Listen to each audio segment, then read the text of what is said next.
A city skyline stretches out before us, a monument standing tall in the center. That thing, it began by breaking through our normal lives. A bustling city street, the everyday rhythm of life, a bus pulls up, people board. And he's there, amidst the crowd, a silent observer. His eyes, sharp and alert, scan the faces around him. Towering skyscrapers pierce the sky, symbols of ambition and progress, but a shadow of unease falls over the scene. He walks, his back to us, a lone figure in a sea of faces, a sense of foreboding hangs heavy in the air. A sudden, desperate plea echoes, "Wait! Please!" As a foot, clad in a white sneaker, kicks out, sending someone tumbling down a hallway. Thud, the impact reverberates. A glimpse of panic in the eyes of those inside an elevator, a hand, reaching out, desperate for purchase. A frustrated sigh escapes the main character's lips. He's late, again. The others left without him. His phone displays 7:45 a.m. Director Choi's wrath looms large in his mind. The imposing entrance to Watcher's Soft Games. A place where dreams are made, or crushed. He bursts through the doors, only to be met with a stern greeting from his superior. "Do you think this is a playground?" A moment of stunned silence, then, a worried whisper, "Jae Hyung." A chaotic scene unfolds. Someone is being shoved down a hallway, a desperate struggle ensues. The impact. A thud echoes as a body hits the floor. A fire extinguisher lies nearby, untouched. Amidst the chaos, a reassuring voice cuts through the tension. "Trust me, there's a solution for everything. You fucking numbskull." The words explode, a furious eruption of rage. Papers fly, scattered like confetti in a hurricane of anger. The director's fury is a storm, and his underling, Jae-hyung, is caught in its eye. "Make sure you're following me properly, Jae-hyung." The order is clipped, sharp as a knife. A thud. A body hits the ground. The aftermath of uncontrolled rage. More papers fly, another victim of the director's wrath. "Rewrite all this shit by lunch." The command echoes, cold and merciless. The tension hangs heavy in the air. "Hyungo, why are things so tense already? The day just started." A nervous voice cuts through the silence. The investors pulled out from the new project. The weight of that news settles like a shroud. The director's anger isn't about the project, it's a pressure cooker about to explode. "Hey!" Assistant Manager Park Young-woo. The shout cuts through the office like a gunshot. Young-woo freezes, a deer caught in headlights. "Why yes, sir." His voice trembles, a testament to his fear.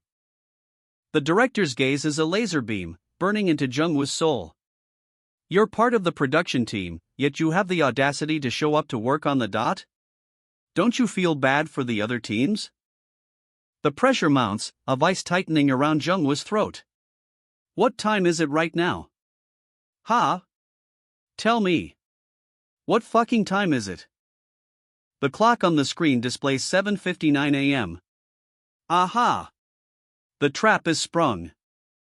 The director, still fuming from the morning's chaos, stares at a strange, pixelated globe floating in his office, a digital Earth, grinning mischievously. Young-woo, eyes wide with disbelief, witnesses the same bizarre phenomenon. "What is this?" Jae-hyun, equally perplexed, sees the pixelated Earth hovering over his computer. Another employee shares his confusion. The playful digital globe appears on multiple screens, causing widespread bewilderment. Is it a prank? A new project? The whispers begin. Suddenly, the pixelated Earth speaks, its cheerful facade belying a grim message. "Hello, dear citizens of Earth. I am saddened to be the bearer of bad news." The gravity of the situation hits home. Could this be a new project? The scale of it is mind-boggling. One employee, still baffled, questions the absurdity of it all. "What kind of nonsense are you guys on about?" A female employee frantically tries to shut down the mysterious program, but the digital Earth persists, its message echoing across the office. The unsettling reality sinks in. This isn't a prank, a test, or a new tech. It's something far more significant, and it's happening to them. A wave of panic washes over the office. The digital earth continues to follow one employee, its message a constant, unsettling presence. What is this window? Jae-hyung stares, wide-eyed, at the digital interface. His finger traces the impossible message, a planetary closure is imminent? And what does it mean? The question hangs heavy in the air, a chilling uncertainty gripping his heart. The screen blazes with a stark warning: the universe has ruled that my life has come to its end. 42 days. A countdown begins. A planetary closure proceeding? Is this the end of the world? The words echo in Jae-hyung's mind, a terrifying possibility. Even the digital earth seems to express sorrow, a pixelated tear rolls down its cheek. This has been decided against my will, it proclaims. A desperate plea follows, but I want to live longer. The digital earth's fate is sealed, but its longing for existence is palpable. Instructions flash across the screen. A final, desperate message: this has been Earth. The world is ending.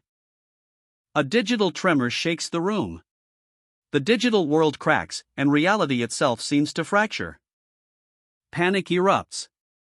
Kaya, screams Youngwoo, his voice filled with terror. Chaos descends. What's going on? The question hangs in the air, unanswered, as the digital apocalypse unfolds around them. The director's voice cuts through the tension, a desperate attempt at normalcy. First, let's all calmly get back into our seats. But his words hang heavy in the air. Jae-hyung, however, is far from calm. His inner turmoil is palpable. I get that we're in a dangerous situation. Yet, a strange calm settles over him. His eyes, though wide, hold no fear. But strangely enough, I'm not afraid. He ponders the reason for his unusual composure. Could it be a side effect of his work? Maybe it's an occupational side effect of continuously making apocalyptic games. Or something far more unsettling? A chilling thought crosses his mind, or maybe it's because this is all a dream. The camera pulls back, revealing a city in chaos. Cars crash, smoke billows, a scene of utter pandemonium. Screech, crash, boom. The question hangs heavy in the air, echoing Jae-hyung's doubt: is this really even reality? A blood-curdling scream pierces the air, a terrifying sound that shakes the very foundations of reality, Panic erupts. The high-pitched whine of a siren cuts through the screams. Beep, ah. Amidst the chaos, a woman's voice rings out, laced with fear and disbelief. What is this noise? Who's the one pulling this prank? Panic grips the office. The chief of development stares in disbelief, his voice rising in a desperate cry: is it you? Who's the crazy asshole? His words trail off into a strangled gasp, a silent scream of terror. The chaos spreads. His colleagues react with equal parts fear and confusion, their faces mirroring the escalating pandemonium. One of them clutches their throat, a silent struggle for breath, their voice stolen by an unseen force. Jae-hyung's eyes widen, a chilling realization dawning on him. It's as if only human voices have been muted. Suddenly, a digital question appears before him, a stark, cold challenge: if you had to pick either two medium-sized dogs or a human to fight to the death with bare hands, which would you pick? The timer ticks down relentlessly. 20 seconds to make a life-or-death decision. Jae-hyung's brow furrows in confusion. What is this strange question window? He contemplates the question, a flicker of uncertainty crossing his face. I know how big large dogs are, but how big are medium-sized dogs? The system provides a visual aid, displaying an image of a medium-sized dog, a surprisingly generous definition. The chilling question hangs in the air: if it's a dog of that size? Jae-hyung's eyes widen in terror as a monstrous Doberman Pinscher charges, a blur of muscle and teeth. The beast's jaws snapping shut with a sickening snap. A desperate lunge, a desperate struggle for survival. Jae-hyung is thrown to the ground, the dog's fangs inches from his throat. His breath hitches in his throat. Terror grips him. Then, a new question appears, a digital challenge. What's the standard measure for a human? The screen blows, a stark contrast to the chaos just moments before. The question is posed: if you had to pick either two medium-sized dogs or a human to fight to the death with bare hands, which would you pick? Jaehyang stares at the screen, a single, terrifying thought echoing in his mind: is there no standard measure for a human? The grim reality dawns on him. Fighting to the death, it's like being back in school, only far more brutal. Jaehyang's mind races, the weight of a potential pairing with a seasoned MMA fighter settles heavily on his shoulders. The timer ticks down relentlessly. Panic rises in his chest, a cold dread gripping his heart. *KGH. He gasps, the pressure intensifying. The question appears: two medium-sized dogs. His face contorts in a grimace of pure terror. The sheer absurdity of it all only adds to the mounting pressure. 20 seconds to answer. If you had to cut off over 1 kilogram of your body, what part would you pick? Another question? His eyes widen, reflecting the stark terror that consumes him. The questions are relentless, each one more disturbing than the last. Do you think that voting to decide the future of humanity is an adequate process? The words hang in the air, heavy with implication. The timer continues its relentless countdown. Is this a plan to stunt my judgment? He wonders, a desperate plea forming in his mind. The questions pile up, each one a hammer blow to his sanity. If you were fated to die in the next 24 hours, what would you do with your remaining time? The finality of the question chills him to the bone. The pressure is unbearable. Is this what it feels like to stand on trial right before receiving a death sentence? The chilling thought echoes in his mind, a stark realization of his precarious situation. A sentience test, on what? The question hangs unanswered, leaving Jaehyang suspended in a state of profound uncertainty and fear. Jaehyang sits, seemingly relaxed, in his office chair, a deceptive calm before the storm. But a chilling sensation grips him. What the fuck? My feet are cold. Panic sets in as the numbness spreads. I'm losing feeling in my legs. Terror consumes him, a desperate cry escaping his lips. Fucking hell! A strange, icy energy radiates from his body. What are you doing? His pleas are desperate, his voice cracking with fear. Damn it, stop. He's losing control, his body betraying him. Save me. A final, desperate plea hangs in the air. Please. His eyes widen, reflecting the horror of his situation. Leaving behind a glowing orb on his chair. A swirling orb of ethereal energy materializes, pulsating with otherworldly power. Then, it explodes. Shards of pure energy scatter, a breathtaking display of raw power.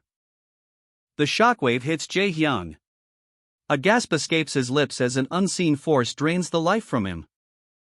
His eyes widen in terror, a look of pure, unadulterated fear etched onto his face.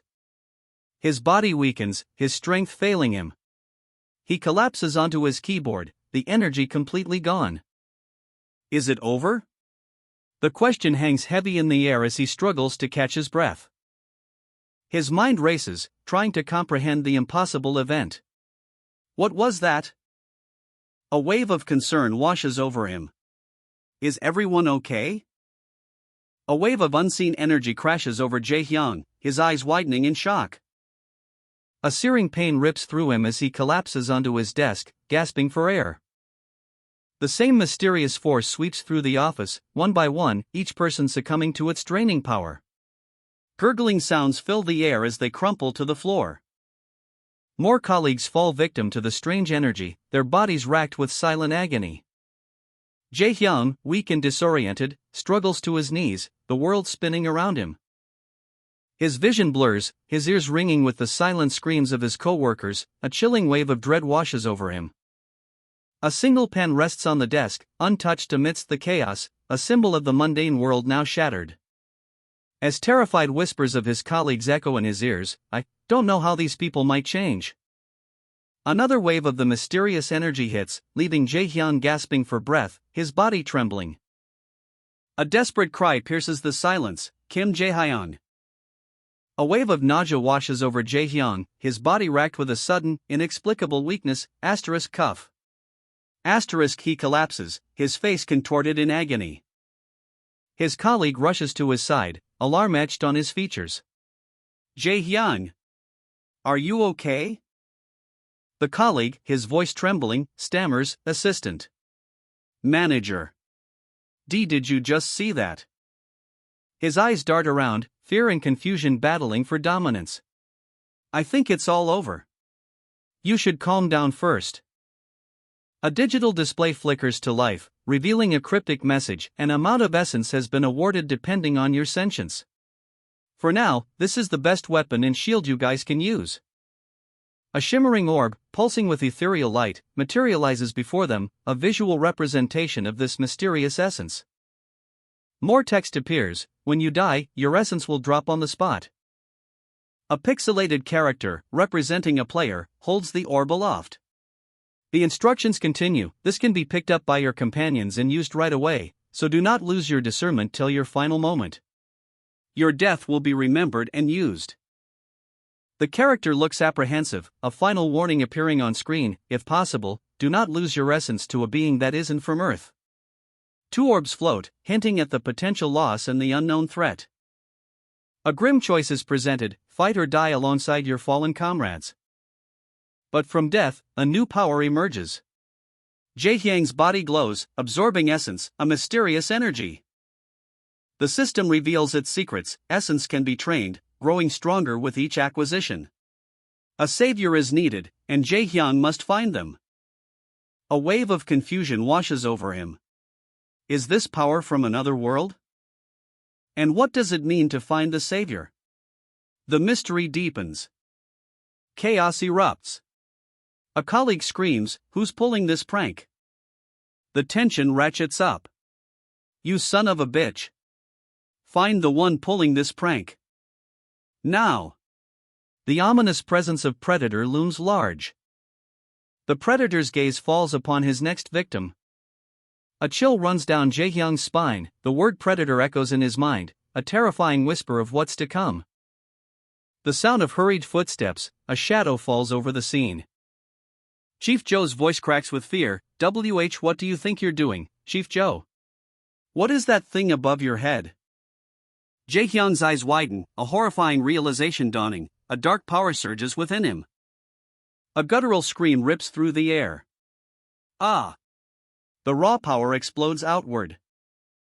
The word Predator blazes across the ceiling, a mark of his terrifying transformation. He bows his head, a gesture of respect, but also of farewell. Please be well. I've learned a lot from you. A final, chillingly calm statement. Chief Joe's confusion is palpable. What do you mean? Jae-hyun stands, Predator glowing above him, his new power fully unleashed. The transformation is complete. The air crackles with tension. Chief Joe Seon-wong stares, mouth agape, as Jae-hyun stands before him, transformed. His back to the room, a chilling aura emanating from him. The whispers begin. Fear and confusion etched on the faces of those around him. Is this a new power? A terrifying evolution? A sudden shift. Jae-hyun's eyes widen, a look of utter bewilderment replacing the cold ruthlessness. As a pixelated Earth appears before him, a cheerful, almost mocking grin on its face. The evaluation is complete. And the verdict is in: Savior. But is this title truly deserved, or just a temporary designation? Doubt clouds his features. Savior? The weight of such a responsibility, and the implications of failure. A chilling realization dawns: roles can change. Survival of the fittest. He turns, the Predator label flashing ominously above his head, leaving the room in stunned silence. Chief Joe's eyes, wide with a mixture of fear and disbelief, fix on Jae-hyun. A subtle shift in the air, a barely perceptible change in his aura, speaks volumes. Did he see it? Did he realize the truth? The city looms, a concrete jungle under a twilight sky. A tense atmosphere hangs heavy in the air as we enter the Predator building. The air crackles with unspoken tension, something's wrong. He stares, a question forming in his mind. Am I the only one who got the savior message? A flicker of unease crosses his face. What was that strange sensation just now? His superior, Chief Joe, seems more menacing than usual. Is it the text above his head? But more importantly, those text boxes told them to find the savior. The weight of the revelation settles upon him. Savior, that's not a metaphor for something? His eyes blaze with a sudden, furious intensity. Just what the hell is going on? The question echoes his inner turmoil. How come no one knows he's the savior? The debate rages. A savior is someone who can save people, isn't that what it means? Then, a chilling counterpoint, then what's a predator? Chief Joe seems to be. A palpable tension hangs in the air as Chief Joe's cold demeanor sends shivers down spines. A heavy silence descends, punctuated only by the rhythmic thump-thump of his footsteps. Alone in his office, the protagonist stares into a mirror, a question forming, was it a mistake? Or, maybe it doesn't show up in a mirror to begin with?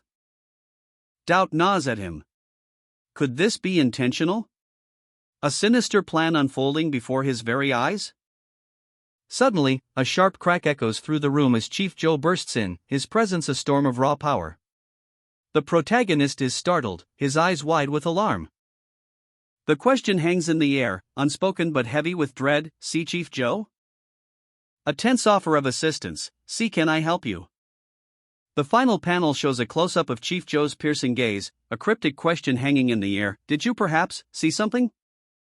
A close-up on the protagonist's face, sweat beading on his brow, the weight of uncertainty pressing down. The office hums with the low thrum of fluorescent lights, a mundane setting, masking a hidden truth. Chief Joe, a figure shrouded in mystery, approaches the protagonist, his words hanging heavy in the air. The protagonist's confusion deepens, a seed of doubt planted in his mind. He questions his role, the cryptic words of Chief Joe echoing in his ears, a growing unease. A sudden realization dawns, a truth hidden in plain sight. The air crackles with tension. A hidden truth, barely glimpsed, hangs heavy in the silence. His eyes, narrowed, betray a storm of suspicion brewing beneath the surface. Doubt gnaws at him. A game quest window appears, stark and cold against the dark background. The words are clear, the choice, less so. Find the savior, help him, or steal his destiny. The weight of this revelation settles upon him like a shroud. In a sterile office, two figures stand, their silent confrontation speaking volumes. The tension is palpable. A subtle shift in posture, a barely perceptible movement, the game is afoot. Could it be? The seed of doubt planted earlier takes root, growing into a chilling possibility. Park Young-woo, a savior? The question hangs in the air, unanswered, yet heavy with implication. A single, crimson mark, almost hidden, hints at a hidden truth. The mystery deepens. Silence. The unspoken question hangs between them, a chasm of uncertainty. The protagonist's back is to us, a figure of quiet contemplation. He's wrestling with Chief Joe's cryptic words, a question hanging heavy in the air, he can't tell me? Is that it? A frantic phone call. Damn it. Why aren't you picking up? The protagonist's concern is palpable, he's trying to reach his family amidst the growing chaos. A bustling office, a scene of controlled panic. He's desperately trying to reassure his loved ones, his voice strained with worry. Dad, you're okay, right? Mom, where are you right now? Are you home? The weight of the situation crashes down. A colleague warns, I don't think this is the time to be in the office. Be careful. There's gotta be more chaos outside. His face, etched with grim determination. The city outside is descending into pandemonium. It's become total pandemonium. I should also go. Suddenly, a blinding flash. A number, a single digit, appears before his eyes. A cryptic message, delivered with supernatural force. The number 5 materializes, glowing with an otherworldly light. The impact is immediate, visceral. A wave of confusion washes over him. His eyes widen in shock. What? The question hangs in the air, unanswered, as the weight of the revelation settles upon him. A moment of stunned silence. Then, a dawning realization. A number suddenly showed up in my head. The subway car is packed, a microcosm of the city's unease. A palpable sense of dread hangs in the air, shared by all. A wave of disorientation washes over the crowd. Numbers, glowing red, float above their heads. The text confirms it, numbers appear above everyone, a chilling revelation. The camera follows the crowd as they move through a hallway, a sense of unease hangs heavy in the air. His eyes widen, a gasp escaping his lips, pure, unadulterated terror. A system message appears, revealing a shocking truth: these numbers represent essence, a newly discovered power source. A swirling orb of blue energy materializes, the visual representation of this mysterious essence. He pieces it together: the 5 he saw earlier was his essence number. A question forms in his mind: is he the only one who can see these numbers? Is he destined for something greater? Frustration boils over. The system only gave him the numbers, not instructions on how to use this power. Chief Joe's voice cuts through his thoughts, a pointed question about Park Jung-hwa's family. The pressure mounts. The number 10 flashes before his eyes, the word predator burning into his vision. A surge of power, raw and untamed, courses through his veins. 10 essences? The sheer magnitude of the revelation leaves him breathless. He needs to leave. His father is waiting. But Chief Joe's offer of a ride hangs heavy in the air, a subtle threat masked by concern. The situation is far from normal. Why is this man so interested in him? A knot of unease tightens in his stomach. A question that echoes the growing suspicion in his heart. They aren't that close. Why this sudden concern? A wave of nausea washes over him, a sudden, violent tremor shaking his body. A searing pain erupts, sending him sprawling to the ground. Arg! Chief Joe cries out in alarm as the shockwave from the protagonist's outburst throws nearby colleagues to the floor. The office descends into chaos. Energy crackles. The protagonist's power surges wildly, threatening to damage Chief Joe's car. Quick! If this goes on, my car might get damaged. We have to hurry to the garage. A frantic dash. Through the halls they run, the protagonist's uncontrolled power leaving a trail of barely contained chaos. A question hangs heavy in the air. Can Chief Joe see something the protagonist can't? They reach a door, a sense of urgency etched on their faces. The weight of the unknown presses down. Chief Joe presses a button, a silent prayer for a solution. For now, the protagonist's excess energy might be helpful. But the response is absent. Frustration and worry etch themselves onto their faces. Ugh! There's no response. A chilling thought. Without knowing what lurks nearby. A desperate call rings out. Assistant manager. A sudden appearance. A figure emerges from the shadows, a silent observer of the unfolding events. A gasp escapes the protagonist's lips. Ah! Jae-hyun. Terror grips him. His eyes widen, a silent scream trapped behind his gasping breath. And in the elevator's sterile confines, a desperate plea escapes his lips. Jae-hyun. Why are you still here? Panic. He staggers, his voice a choked whisper. Assistant manager. Please take me, too. I don't know where I should go. Chief Joe's face is grim, his concern palpable. Chief, I think we need to take Jae-hyun with us. The protagonist's words are urgent, laced with a desperate hope. The decision made, a sharp intake of breath, and the metallic clang of the emergency exit door bursts open. Down the fire escape they flee. A desperate scramble for safety, each footfall echoing in the tense silence. A blur of motion, the rhythmic thud of running feet, the air thick with fear and adrenaline. He leans heavily on the railing, catching his breath. A moment of respite, but the danger is far from over. I kinda get what Earth is going for now. A frantic escape. He scrambles down the stairs, the weight of the situation heavy on his shoulders. What's the plan? Chief Joe and Jae-hyung watch, their expressions a mixture of urgency and apprehension. The air crackles with unspoken questions.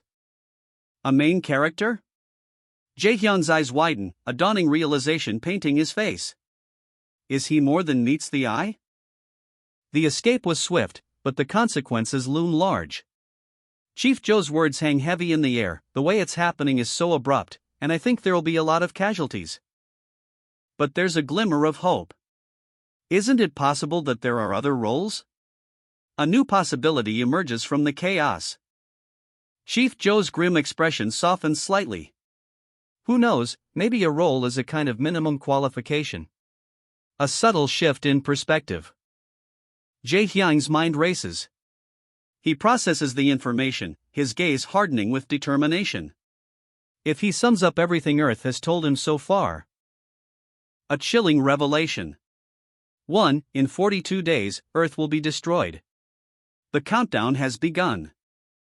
A monstrous silhouette looms against a bruised purple sky, a single malevolent red eye gleaming under the pale light of a strange, ethereal moon. A chilling revelation unfolds. Creatures from beyond Earth are targeting our very life essence. And the shocking truth is revealed, these essences are not just targets, but weapons and shields. For hands reach out, their fingers intertwining around a glowing orb of pure energy, a desperate attempt to harness this power. A desperate gamble, for if they fail, the essence falls to the ground, ready to be picked up by anyone. And a figure emerges, bathed in ethereal light, arms outstretched in a gesture of salvation. Hope flickers.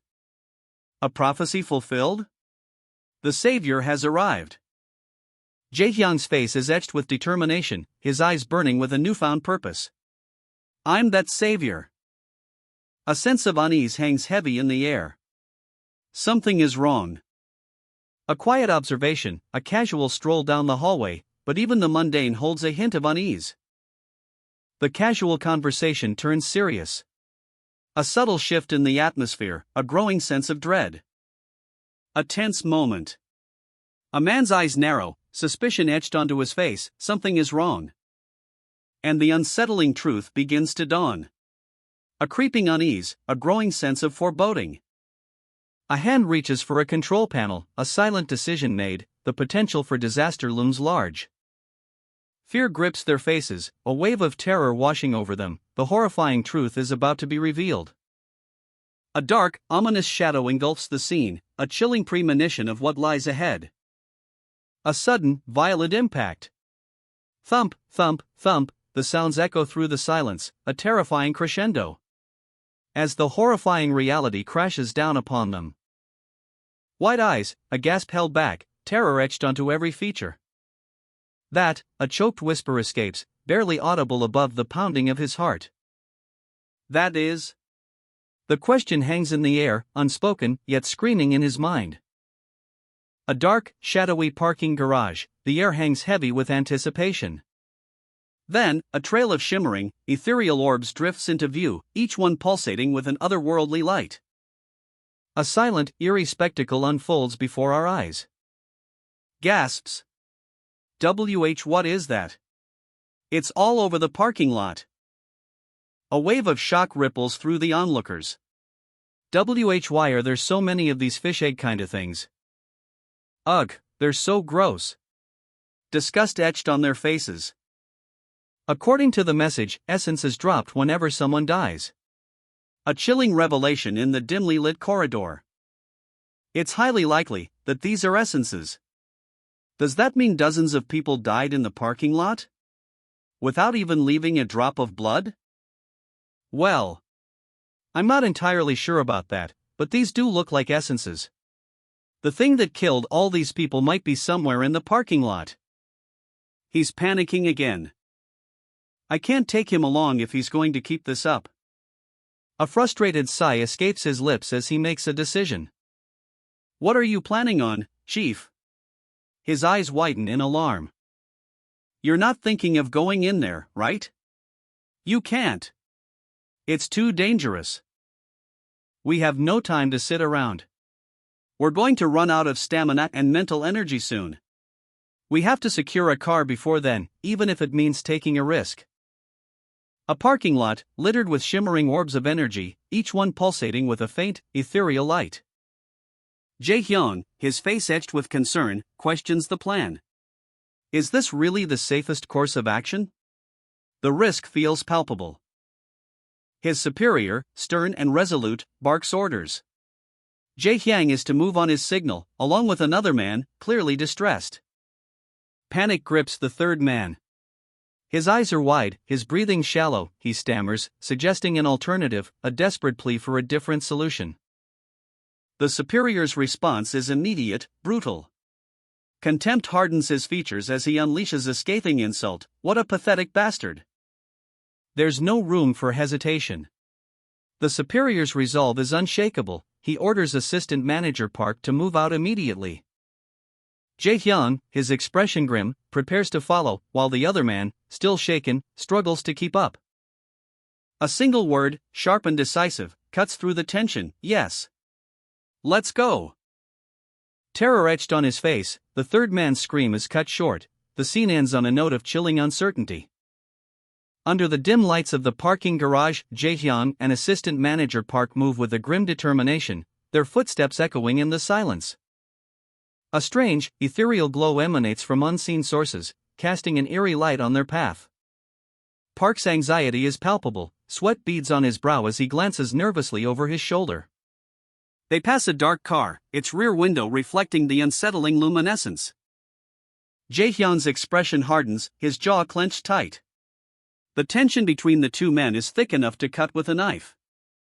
A sudden, sharp thump echoes through the garage as Park's foot strikes something unseen. He stumbles. His eyes widen in alarm as Jae-hyung's gaze sharpens, a silent warning passing between them. The parking garage stretches before them, rows of cars parked under the strange, pulsating lights. A sense of unease hangs heavy in the air. Park's voice, barely a whisper, cuts through the silence. I do smell something weird from somewhere. A chilling discovery. Jae-hyung and his superior officer stand frozen, a field of shimmering, ethereal orbs surrounding them. This is, the officer mutters, his face etched with grim determination. What are these things? And more importantly, what should they do? The officer's concern is palpable. They can't proceed without stepping on the mysterious orbs. A dangerous dilemma unfolds. Assistant Manager Park, you heard the explanation about the essence after the sentience test, right? The superior officer's voice cuts through the tension, demanding an answer. Ah, yes. Jae-hyung's eyes widen in sudden realization. He remembers the briefing. Dropped essence can be picked up and used. Chief Joe, are you? A question hangs in the air, laced with a mix of apprehension and dawning understanding. Yes. The superior officer's voice is heavy with unspoken weight. I feel bad for the people who have died, he confesses, a flicker of remorse in his eyes. But this essence will be of great help towards our survival. A grim acceptance settles over his features as he reaches for one of the orbs. Doubt clouds Jae-hyung's eyes. Will this desperate measure truly work? The superior officer's face is etched with grim determination, a silent prayer for survival. Before them, a shimmering orb of essence pulses with latent power. A fragile hope in a desperate hour. With a trembling hand, the superior officer reaches out, a touch that could change everything. A surge of energy erupts. The essence unleashes its raw power. The raw energy washes over the superior officer, a transformation begins. His body glows, crackling with newfound might, a desperate gamble pays off. The superior officer's eyes widen, a surge of raw power coursing through him. A silent scream trapped behind his clenched jaw. Jae-hyung's voice cuts through the charged silence, laced with worry. Chief, are you okay? The superior officer struggles to his knees, a faint blue energy swirling around him. Why yeah. Jae-hyung's eyes dart to the number 11, glowing ominously on the superior officer's chest. His number. The energy intensifies, a chilling realization dawning on Jae-hyung. It's the same energy that made me sick during the sentience test. His breath hitches. It changed. Did he absorb the essence? Jae-hyung's eyes gleam with a newfound understanding. If the explanation is correct, I think we can become stronger by absorbing these essences. He looks around, his gaze settling on the numerous glowing orbs scattered across the parking lot. If there are this many. The superior officer nods, his voice firm despite his weakened state. Yes, I think it. Just by touching it, so we should collect them while we can. There might not be another opportunity to collect this many essences. Jae-hyung stands amidst a scene of utter devastation. Countless essences, swirling like disturbed spirits, paint a grim picture. Wreckage litters the ground, a testament to a power beyond human comprehension. The scale of destruction is breathtaking. His eyes narrow, piecing together the fragments of this catastrophic event. Only one conclusion seems possible. Something powerful, something otherworldly, was here, in this parking lot. A lingering scent, a phantom trace of that otherworldly presence. It hasn't completely vanished. He sniffs the air, a strange mixture of rubber and something else, something ancient, something powerful. The urgency mounts, a palpable sense of danger. They need to leave, now. His superior officer urges a hasty retreat, but Jae-hyung hesitates. So many essences remain, and that unsettling smell lingers. Something is definitely here. A sudden burst of energy, a flash of light. Jae-hyung's eyes widen in surprise. He must have come after seeing us collect the essences, a desperate act, fueled by desperation. Jae-hyung's eyes widen, a mixture of shock and concern. The superior officer's warning cuts through the air, sharp and urgent. There's a whole bunch of essences here, a dangerous prize. But Jae-hyung's curiosity is piqued. He can't resist the allure of the lingering essences, a powerful force calling to him. Crash, the ground trembles, a violent impact rocks the scene. Amidst the chaos, Jae-hyung makes a daring escape, a desperate dash for survival. He glances back, his eyes wide with fear, the aftermath of a brutal attack. A dark figure falls from the sky, a heavy thud echoes through the air. The impact sends a shockwave, a devastating blow. The air crackles with tension, a chilling silence descends upon the scene. Jae-hyung and his superior officer exchange a look of grim determination, the weight of the situation pressing down on them. Terror grips Jae-hyung's face, his eyes wide with stark fear. A guttural scream escapes his lips. His superior officer's face is a mask of pure, raw terror, mirroring Jae-hyung's own fear, but with a hint of resignation. A dark, metallic expanse, a chilling stain of crimson marks the ground. Two pairs of feet, one sleek and black, the other a dull gray, a stark contrast in the silence. Terror etched on their faces. Jae-hyung. Panic grips them. Chief Jae-hyung was. Whispers of dread. Something just. The horrifying truth dawns. Swallowed up Jae-hyung. Eyes wide with disbelief. Holy shit, there really was something. A wave of immense power. Something massive. One tries to regain composure. Assistant Manager Park. Get a hold of yourself. Terror grips Assistant Manager Park. His eyes widen, reflecting the sheer horror of what he's just witnessed. His unnamed colleague, equally petrified, stares in disbelief. The air crackles with unspoken fear. From the darkness, ethereal orbs of light drift down. Essences? What are these? The orbs descend, a silent, unsettling rain. A chilling realization dawns on the two witnesses. Those are probably Jae-hyung's essences. These essences were bait. It laid a trap by using the essences of dead people as bait. Assistant Manager Park's breath hitches. The horrifying truth sinks in. Does that mean it hunts people? Assistant Manager Park. The air crackles with unseen energy, a monstrous form erupts, swallowing Chief Jae-hyun whole. Assistant Manager Park's eyes widen in terror, his face a mask of disbelief as the horrifying truth dawns. The parking garage, once mundane, now pulsates with a sinister energy, the very air seems to vibrate with the aftershocks of the chief's disappearance. Crimson tendrils lash out, a gruesome aftermath, the essence of the chief, scattered and broken.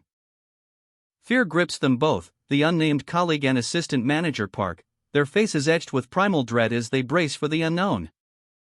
They run, a desperate flight, fueled by adrenaline and the chilling certainty that whatever took the chief is still out there. A silent scream escapes Assistant Manager Park's lips, pure terror reflected in his wide, frantic eyes. A violent shockwave rips through the air. The very ground trembles. A monstrous impact throws debris everywhere. The force is unimaginable. The air crackles with raw power, a terrifying presence is unleashed. A shadowy figure explodes outwards, a vortex of darkness. Two figures, Assistant Manager Park and his colleague, stare in horror, their eyes wide with disbelief. Terror grips them, paralyzing their bodies, they can only watch in stunned silence. One desperate lunge, a frantic scramble for escape. They flee, the image of the cataclysmic events seared into their minds, the aftermath a scene of utter chaos. Panic etched on his face, Assistant Manager Park's breath hitches in his throat. The sheer terror of what he witnessed threatens to overwhelm him. From the ceiling, a monstrous maw descends, teeth like jagged knives, ready to swallow the world. A horrifying shriek tears through the air as the creature's shadow engulfs everything. An ear-splitting scream. The impact shatters glass, cars crumple like tin cans.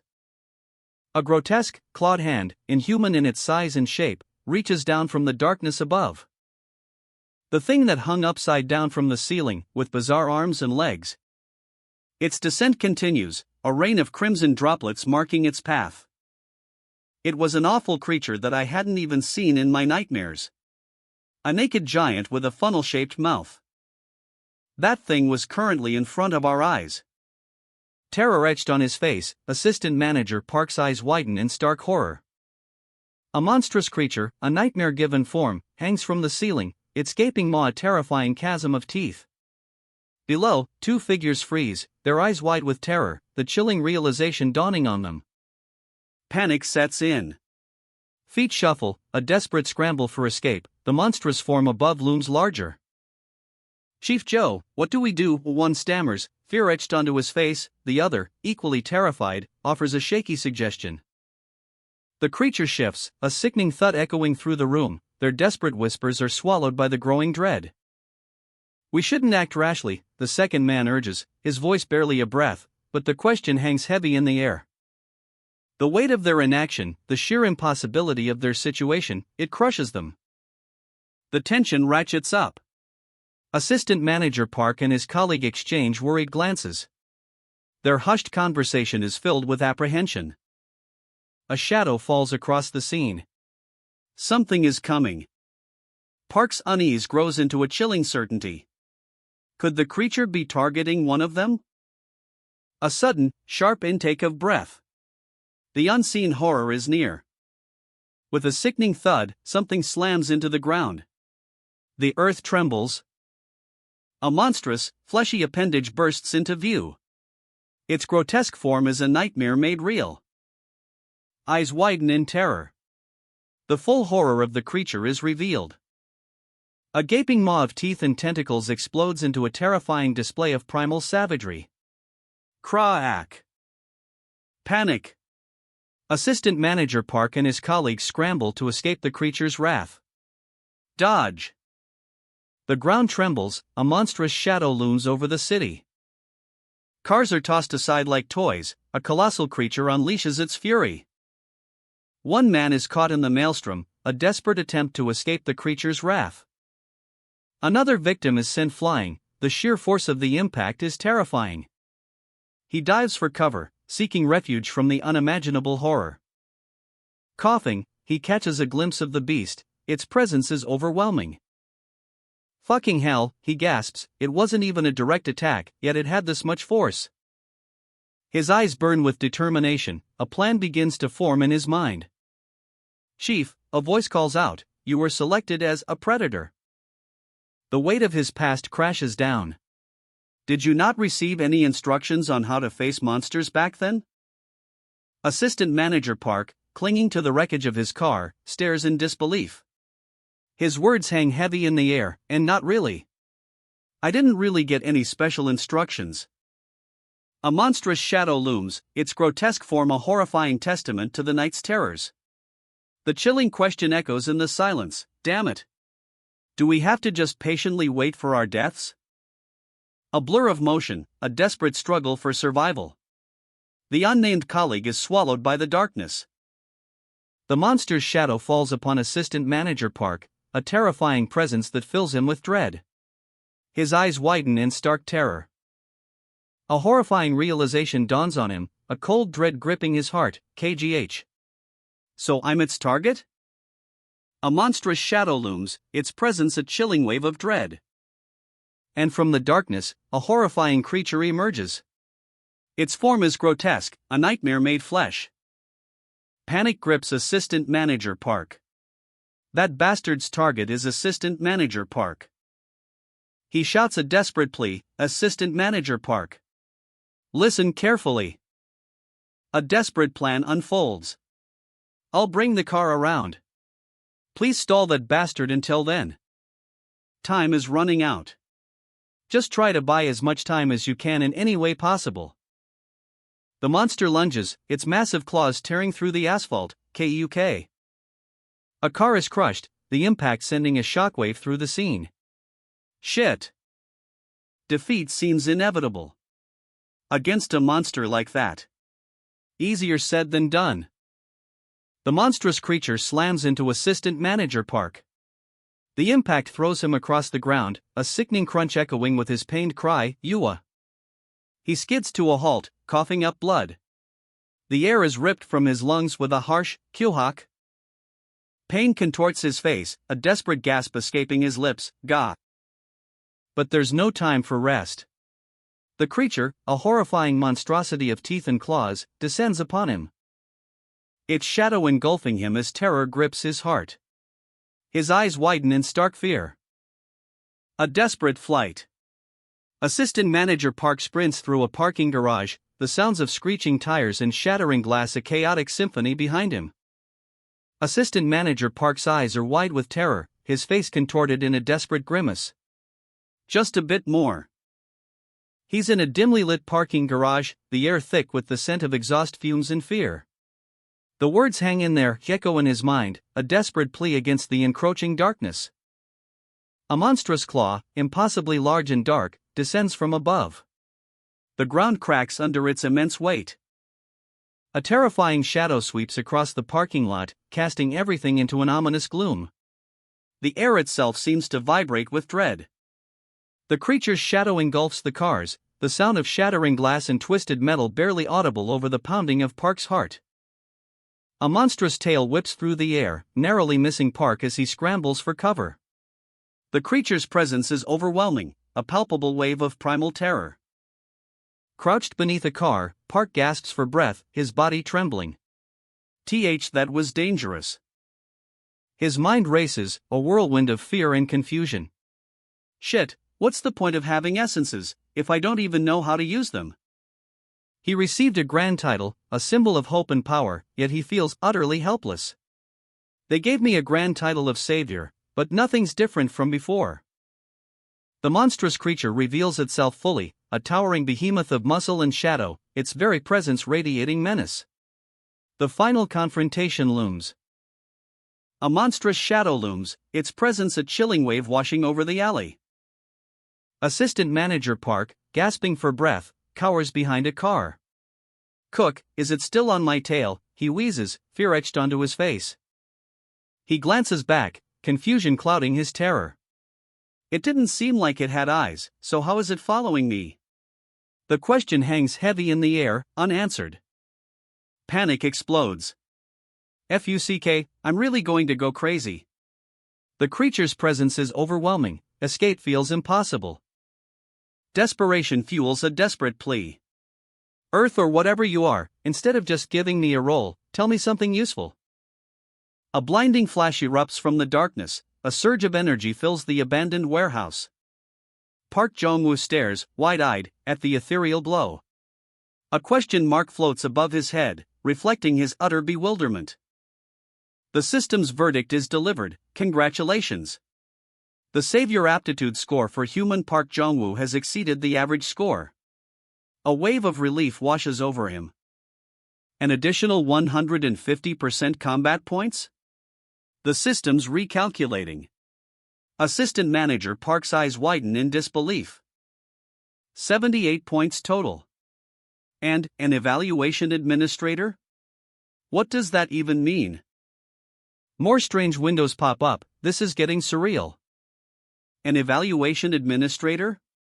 Park's confusion deepens. What's going on? A voice, inside his head? The evaluation administrator has been assigned to DA467, Mr. Park Jong-woo. The system's message is clear, but the method is unsettling. A voice, inside his head. The sheer strangeness of it all hits him hard. Is it talking to him? The weight of this revelation settles upon him. He's running. A desperate flight from something he can't even see. Panic sets in. Shit, he curses, his face contorted in frustration and fear. Pathetic, he screams, the words a reflection of his inner turmoil. The only thing Assistant Manager Park could think of in that moment was to use his colleague as bait.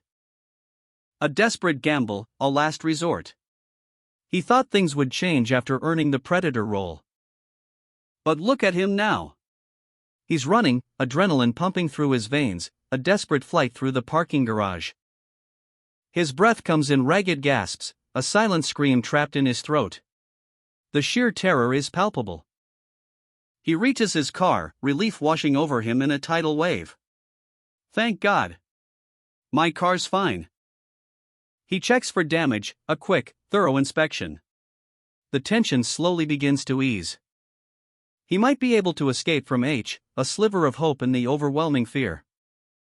He starts the engine, a surge of power, but then, a chilling realization dawns. The sound of approaching footsteps. Assistant Manager Park, is he still hanging in there? The question hangs heavy in the air, a grim reminder of the danger that still lurks. The engine coughs, sputters, a desperate, wheezing sound that mirrors Assistant Manager Park's own fear. Cook. His hand slams down on the gear stick, a desperate prayer for escape. Shit. A brief, tense moment of communication, a lifeline in the chaos. The administrator's words hang in the air, heavy with implication.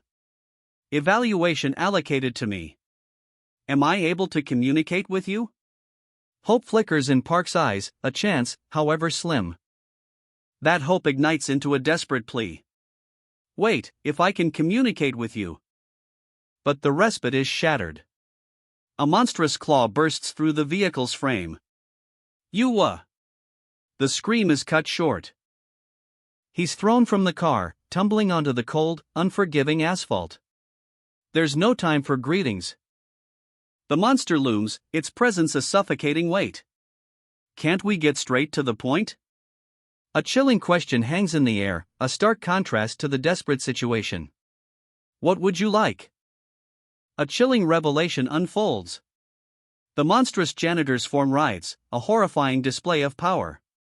Operation of essences? A built-in feature? Assistant Manager Park, eyes wide with terror, scrambles through a chaotic parking lot. What monstrous entity is this? Panic grips him. He's completely outmatched. You're no help at all. A desperate plea. Park demands answers, his voice cracking with fear. Explain it to me properly if you're going to. The janitor lunges. A brutal blow connects, crash. Park is sent flying. Cars explode in a shower of sparks and debris. The impact throws him across the parking lot. A guttural roar of pain escapes Park's lips. Arf! He crashes to the ground, defeated. The janitor's massive foot descends. Is this the end? Despair washes over Park. It's over. I'm going to die. But wait. A glimmer of hope. The janitor's attention shifts, giving Park a precious moment to escape. Terror grips assistant manager Park. His eyes, wide with fear, reflect the monstrous claw descending upon him. A desperate plea escapes his lips, anything's fine, so please, show me how. He doesn't want to die like this. A blinding flash. Energy surges, a celestial eruption in the heart of the darkness. A wave of ethereal power washes over him. Park channels the raw energy, his body glowing with an otherworldly light. He fights back. A cool breeze washes over him, a stark contrast to the previous heat. What is this cool air? The revelation dawns. It's different from the sentence test and essence absorption. A surge of heat, a new power ignites within him. Understanding floods his mind. I think, I understand now. Assistant manager Park recoils, eyes wide with dawning comprehension, a terrifying realization washes over him. That's it. The text flashes before his eyes, revealing the truth, the secret to controlling the essences. With a roar, he unleashes a torrent of raw power. A blinding blue energy erupts from his hand, a surge of untamed potential. A monstrous creature erupts from the ground, its tentacles writhing, a horrifying shriek tears through the air. The city is thrown into chaos as the beast unleashes a wave of destruction, cars are tossed aside like toys. A young man, caught in the maelstrom, is thrown violently to the ground, the impact sends a shockwave through his body. But from the depths of despair, a surge of power, his eyes blaze with newfound determination. With a roar, he unleashes a torrent of blue energy, a counterattack against the monstrous threat. A monstrous claw swipes, tearing through the air. The very fabric of reality seems to shred. But the attack is met with a blinding flash of energy. A shockwave erupts, shattering the darkness. The unnamed protagonist unleashes a furious counterattack, a torrent of power aimed at the heart of the beast. A desperate gamble against an overwhelming foe. Will it be enough? The impact. A deafening roar shakes the very ground. The monster recoils, stunned by the sheer force of the blow. That monster bastard bounced off. His eyes widen in disbelief. Is this the essence's power? A radiant orb of energy pulses, a breathtaking display of raw power. The monster's arm crumbles to dust, its monstrous form beginning to disintegrate. A look of grim determination hardens his features. He stares down his foe, ready for whatever comes next. The monstrous creature lunges, claws extended. A desperate cry escapes the protagonist's lips. But he's ready. A pained grunt as the attack lands. The blue energy isn't strengthening his body, it's forming a shield. A revelation dawns on him. A defensive technique unlike any he's seen before. He's uncertain of the underlying principles, but one thing is clear. He can control the flow of this energy. A fierce determination sets in. He redirects the blue essence, channeling it to his arm, a counterattack is forming. And with a powerful thrust, he deflects the creature's attack. The impact sends a shockwave. A triumphant grin spreads across his face. He's mastered this new power. But his victory is short-lived. The creature's maw opens, revealing rows of razor-sharp teeth. And it lunges again, a desperate roar echoing through the arena. The monstrous creature lunges, a blur of teeth and shadow. Its massive form slams into the protagonist, sending him sprawling. Coughing up blood, the impact jarring him to his core. The sheer force of the blow leaves him breathless. He tries to defend himself, but the size difference is insurmountable. I could block its hits, but the difference between our sizes is too extreme, he gasps, struggling to his feet. Desperation etched on his face, he calls out, "Hey, evaluation administrator. Don't you have any counsel for a situation like this?" The creature's maw opens, a terrifying chasm of razor-sharp teeth, a horrifying display of predatory intent. And the protagonist's eyes narrow, a grim determination hardening his features. Are they saying, there's no more information to give? The creature attacks again, a brutal swipe that sends debris flying. He barely dodges, the wind of the attack ruffling his hair. As I thought, I can't get out of here without killing this thing. A spark of resolve ignites in his eyes. If I can use essences for defense, then I should be able to use it offensively. He's discovered a new use for the essences, but can he truly use them for offense? The question hangs heavy in the air as he faces his agile opponent. How can he possibly land a blow? A sudden realization dawns, a desperate gamble. It's a risky move, a fleeting chance, but it's all he has. He needs to stop his enemy's movements, no matter the cost. With a burst of speed, he closes the distance, the ground trembles beneath his feet. His fist connects with the target, a powerful blow. The impact sends a shockwave, the car is launched into the air. The monster crashes down, a devastating end to a desperate attack. A desperate cry escapes his lips. His eyes, wide with terror. As the chief's car hurtles towards him, a blur of motion and metal. The chief's face is a mask of grim determination. His knuckles whiten on the steering wheel. And then, impact. A violent collision sends debris flying. The force of the blow is immense. A purple energy erupts. A wave of raw power that tears through the air. The car is tossed aside like a toy. The aftermath is a cloud of dust and smoke. And a chilling silence descends. The chief's body is thrown violently, leaving a trail of blood. A brutal testament to the power unleashed. A monstrous figure emerges from the shadows, its gaping maw a terrifying sight. Its clawed hands reaching out, ready to strike. The impact throws our protagonist onto a car roof. The air fills with the sounds of shattering glass and groaning metal. Assistant Manager Park, eyes wide with terror, urges him to flee. Quickly, get up and run. But our protagonist hesitates. Run. From that, he thinks, defiance flickering in his eyes. A blinding flash of energy erupts.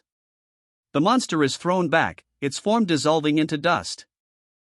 The force of the blast sends the monster crashing into a car, the impact echoing through the parking garage.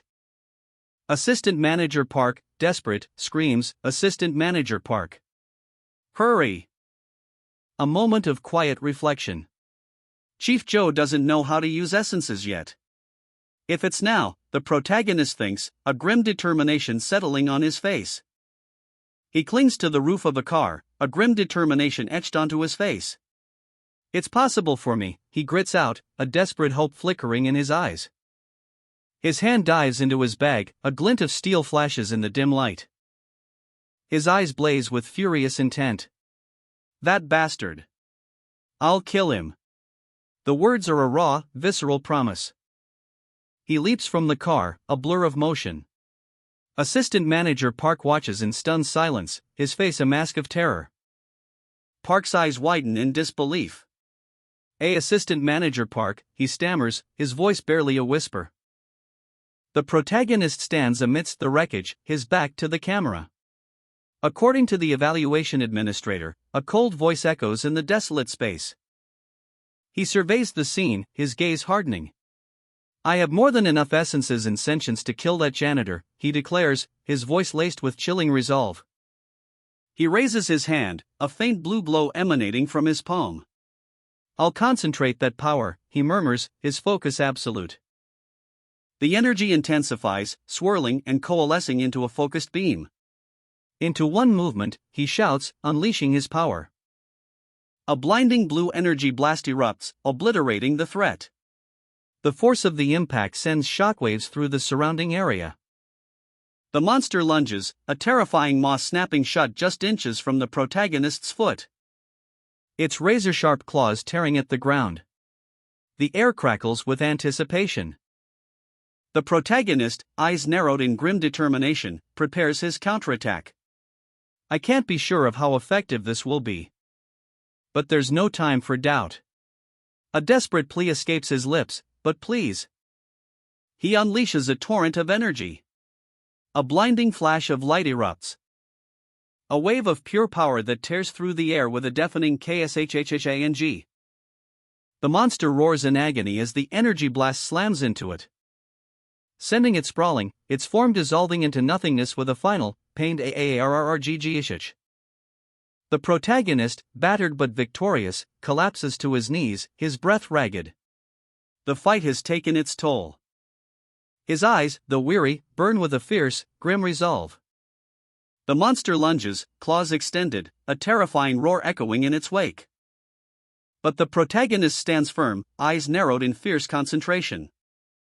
Energy crackles around his fist, building to an explosive crescendo. A blinding flash. The air itself seems to tear as a devastating blast erupts. Assistant Manager Park shields his eyes, the force of the blast throwing him to the ground. The impact sends tremors through the very earth. A storm of debris rains down as the monster is obliterated in a flash of light and energy. He rises, dust clinging to his clothes, a grim satisfaction etched on his face. The aftermath is silent, save for the faint whisper of the wind. A victory hard won, but a victory nonetheless. A blinding flash. Energy surges outward in a devastating wave, leaving behind only shimmering, ethereal bubbles. The air crackles with residual power, a silent testament to the raw might unleashed. Assistant Manager Park stares, speechless, at the aftermath. The monster vanished. That huge monster disappeared from just one blow? Did Jong-woo have that kind of power? Jong-woo, panting, clutches his arm. The effort was immense, the essence of the monster, now contained within him. A glowing orb of energy slowly fades. He stands amidst the floating bubbles, exhausted but triumphant. The city sprawls before him, a silent witness to his incredible feat. His breath comes in ragged gasps, the weight of his victory settling upon him. Slowly, he rises to his feet, the strain evident in every movement. He collapses, the last of his energy spent, but amidst the fading light, a soft glow emanates from within. Assistant Manager Park watches, speechless, the sheer power of the protagonist's energy blast still echoing in the air. A sudden shift in the atmosphere, a holographic screen flickers to life, revealing a cryptic message. The words hit him like a ton of bricks. Earth Savior Selection Process. His eyes widen in disbelief. A swirling vortex of blue energy opens before us. And a voice echoes, announcing the start of the Earth Savior Selection Process. Park Jong-woo, a connector, finds himself at the center of this otherworldly event. A savior channel materializes before him, revealing his rank and authority within the system. Jong-woo's eyes widen in disbelief. Earth Savior, what? The information overload is almost too much to bear, the text floats around him, making him dizzy. He focuses on the interface, recognizing a familiar pattern. A stark realization dawns on him, this looks exactly like a game interface? He calls out to the system, evaluation administrator? What is all this? The system hums, a digital echo in the silent room. Jong-woo stares, dumbfounded, as the screen confirms his status. A concerned voice cuts through the silence, a figure rushing towards him. Mr. Jong-woo. Are you all right? You're not hurt anywhere? Jong-woo, wincing slightly, reassures his rescuer. Yes. I don't have any big injuries, thankfully. A brief exchange of pleasantries, a shared relief in the aftermath of a close call. I'm also fine. I live thanks to you. The rescuer, offering a moment of calm amidst the chaos. Please catch your breath for a bit. I'll go check whether the car turns on. Jong-woo, still catching his breath, murmurs a grateful thank you.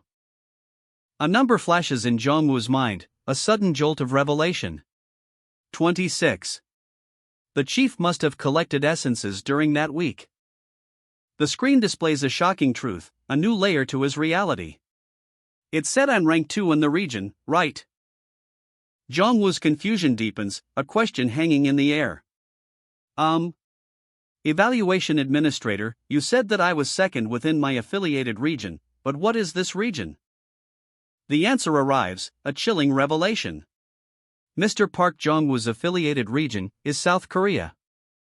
Jong-woo's eyes widen, a mixture of disbelief and dawning horror etched across his face.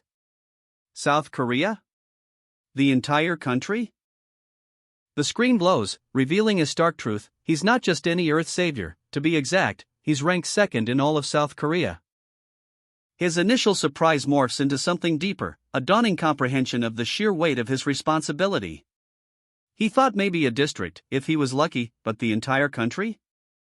A system message flashes across the screen, confirming his status as a connector and his ability to communicate with other saviors. Park Jong-woo, his name, a symbol of hope, or a target? The ranking is live, dynamic, ever-shifting, a constant reminder of the precariousness of his position. A chilling detail emerges from the depths of the system interface: fall below rank 5, and he loses his termination authority. The implications hang heavy in the air. Jong-woo's concern deepens. Lose it? What exactly is this termination authority? The answer arrives, swift and brutal, accompanied by a visual eruption of dark energy: it's the power to end lives. The ominous words hang in the air: authority to terminate access roads. A chilling revelation dawns on Jong-woo. It's similar to the gates in novels, he realizes, those portals that connect dimensions. And suddenly, those gates rip open across the city skyline. Monstrous creatures pour forth, a terrifying wave of chaos unleashed. A monstrous serpent, its eyes burning with malevolent intent, slithers into view, its fangs dripping venom. Jong-woo's eyes blaze with a sudden, defiant light. If this is a savior's role, then he'll embrace it. He's a hunter, a gate closer, the one who will stop this invasion. A grim determination sets upon his face. And the horrifying truth hits him: that janitor came through an access road. There's one close by. If he can just close that gate. A new order is revealed: each administrator has 24 hours to ensure their savior's survival after connection. The following task is granted to Park Jong-woo. Jong-woo stares, his face etched with shock and dawning horror. Pardon? What are you saying so abruptly? A digital map flickers into existence, glowing with an ethereal blue light. Jong-woo stares, his eyes wide with a mixture of shock and dawning comprehension. Jong-woo's protest is cut short. Wait. You're telling me to leave this area so suddenly? The urgency in his voice is palpable. He's frantic, his words tumbling over each other. I haven't even terminated the access road that must be close by here. The weight of his responsibility is crushing him. A sudden lurch. Jong-woo is thrown off balance, his body hitting the ground hard. The impact echoes in the silence. And he's left with a single, terrifying thought: shit. There's no time to contemplate everything right now. Despite the chaos, a flicker of resolve ignites within him. It's getting on my nerves, but there must be a reason they're trying to move me away, he mutters, his jaw clenched. A decision is made. I should do what they're telling me to for now. He accepts the situation, however reluctantly. A silver lining appears. But this is fortunate. At least the car works, he notes, a hint of grim satisfaction in his tone. He slides into the driver's seat, his companion already behind the wheel. Yes. Let's get out of here quickly. The car roars to life. With a final, powerful burst of speed, they leave the scene, disappearing into the darkness of the underground garage. The screen glows, identifying Park Jong-woo as a connector, human. A subtle question hangs in the air. Jong-woo's gaze hardens, a flicker of defiance in his eyes. He challenges the system, questioning the necessity of human saviors. The system's response is blunt, factual: other species are also saviors, a revelation that shifts the narrative. The explanation unfolds: a desperate measure, spreading essences to bolster survival, a cosmic struggle for existence. The camera pulls back, revealing a city in disarray. The impact of this cosmic struggle is immediate and visible. The system's logic is laid bare: a brutal efficiency, a battle royale to determine the strongest recipients, a chilling choice. The question is posed, stark and cruel: humans versus dogs, a stark choice with dire consequences. The reason is revealed: to give the strongest species the essences, a cold, calculated strategy. Jongwoo's car speeds through deserted streets. The city is eerily silent, a ghost town. The silence is broken only by the unsettling quiet. A palpable sense of dread hangs in the air. Park Jong-woo, still reeling from his discovery, sits alone, a knot of worry tightening in his gut. He tries the chat function, hoping to connect with other saviors. A flicker of hope ignites within him. Silence, then, a sudden surge of activity. A new message appears on the screen, breaking the tense quiet. Jong-woo's eyes widen in surprise. He understands the system's logic now. Connections are established only after rank confirmation. Another message pops up, this time from a savior named Field Grass. A wave of cautious optimism washes over Jong-woo. A wry smile touches his lips, but the reality of the situation quickly sets in. The system prompts him to choose a nickname. A simple task, yet it feels heavy with significance. He tries Earth. Space, both rejected. Frustration mounts. Jong-woo's face darkens. Is this system deliberately limiting him? A seed of suspicion takes root. A long, heavy silence hangs in the air. Jong-woo stares blankly ahead, his mind racing. A stark warning flashes across the screen: your savior nickname is permanent. Park Jong-woo, a flicker of determination in his eyes, makes his choice. Human, his new identity is set. A wave of messages floods the screen as fellow saviors join the channel. Greetings are exchanged. But the channel fills rapidly. More and more saviors arrive. Until a second channel is created to accommodate the overflow. The system announces the new channel allocation based on rank. Jong-woo's eyes widen in alarm. A cold dread grips him. The implications of this rank-based system hit him hard.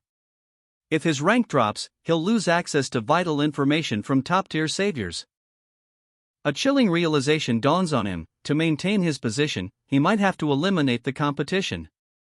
Jong-woo's face is etched with a deep moral conflict. The weight of his recent experience presses down on him, a terrifying encounter that leaves him questioning everything. A voice cuts through his turmoil. Assistant Manager Park? The question hangs in the air, a stark contrast to the chaos he's just witnessed. Jong-woo's eyes dart around, his body tensing. He's clearly shaken, the memory of the monstrous attack still fresh in his mind. He stammers a response: it's nothing. I was just thinking about the monster from earlier. The lie hangs heavy in the air. The car speeds through the city streets. A chilling question pierces the silence: do you think everyone was eaten by that monster? The navigation system is consulted. The route is plotted, taking them closer to Jong-woo's home, a journey fraught with uncertainty. The destination is confirmed. Yes, it's close to Naxiangdi Station to be more exact. A sense of dread settles over them. A hand reaches out, tapping the screen.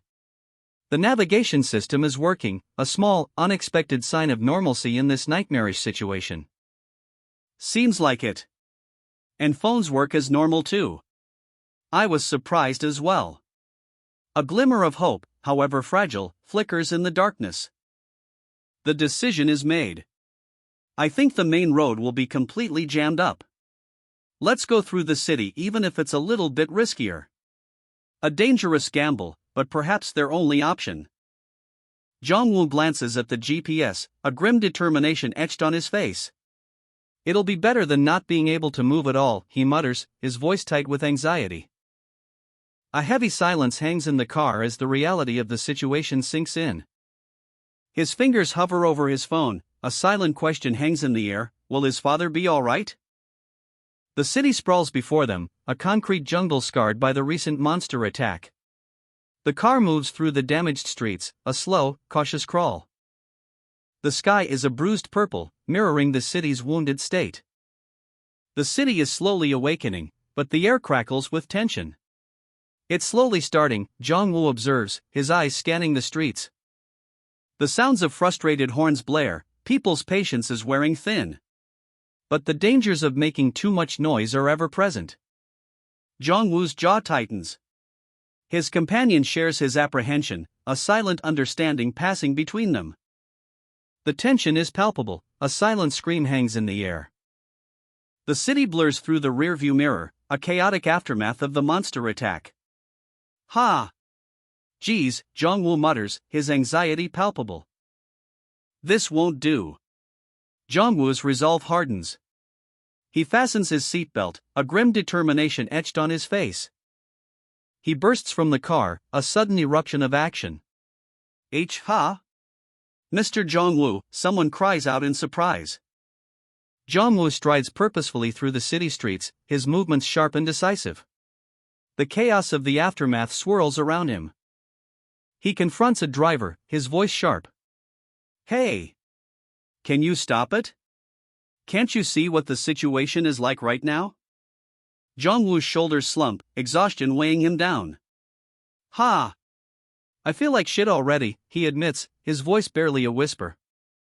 A hulking figure emerges from the shadows, his voice laced with menace. What kind of fucktard are you? The confrontation intensifies. The large man looms over Jong-woo, his anger palpable. Come on. What did you say, bitch? A tense standoff unfolds on a city street, the air crackles with unspoken threats. The smaller man, clearly outmatched, tries to reason with his hulking opponent. A dismissive shove. The smaller man staggers back, his eyes widening in alarm as he assesses the situation. He tries to warn the larger man, but his words fall on deaf ears. The bigger man remains unconcerned. The city is eerily silent, a chilling detail that only adds to the tension. A sudden realization dawns on the smaller man, a chilling thought that sends a shiver down his spine. His opponent scoffs, completely oblivious to the danger. His arrogance is his downfall. The smaller man's fear turns to desperate action, a desperate attempt to survive. A surge of energy, a blinding flash of purple light. The smaller man's eyes widen in disbelief, his body convulses as an unseen force takes hold. His voice cracks, a desperate gasp escaping his lips. What? The essence, suddenly. Panic sets in.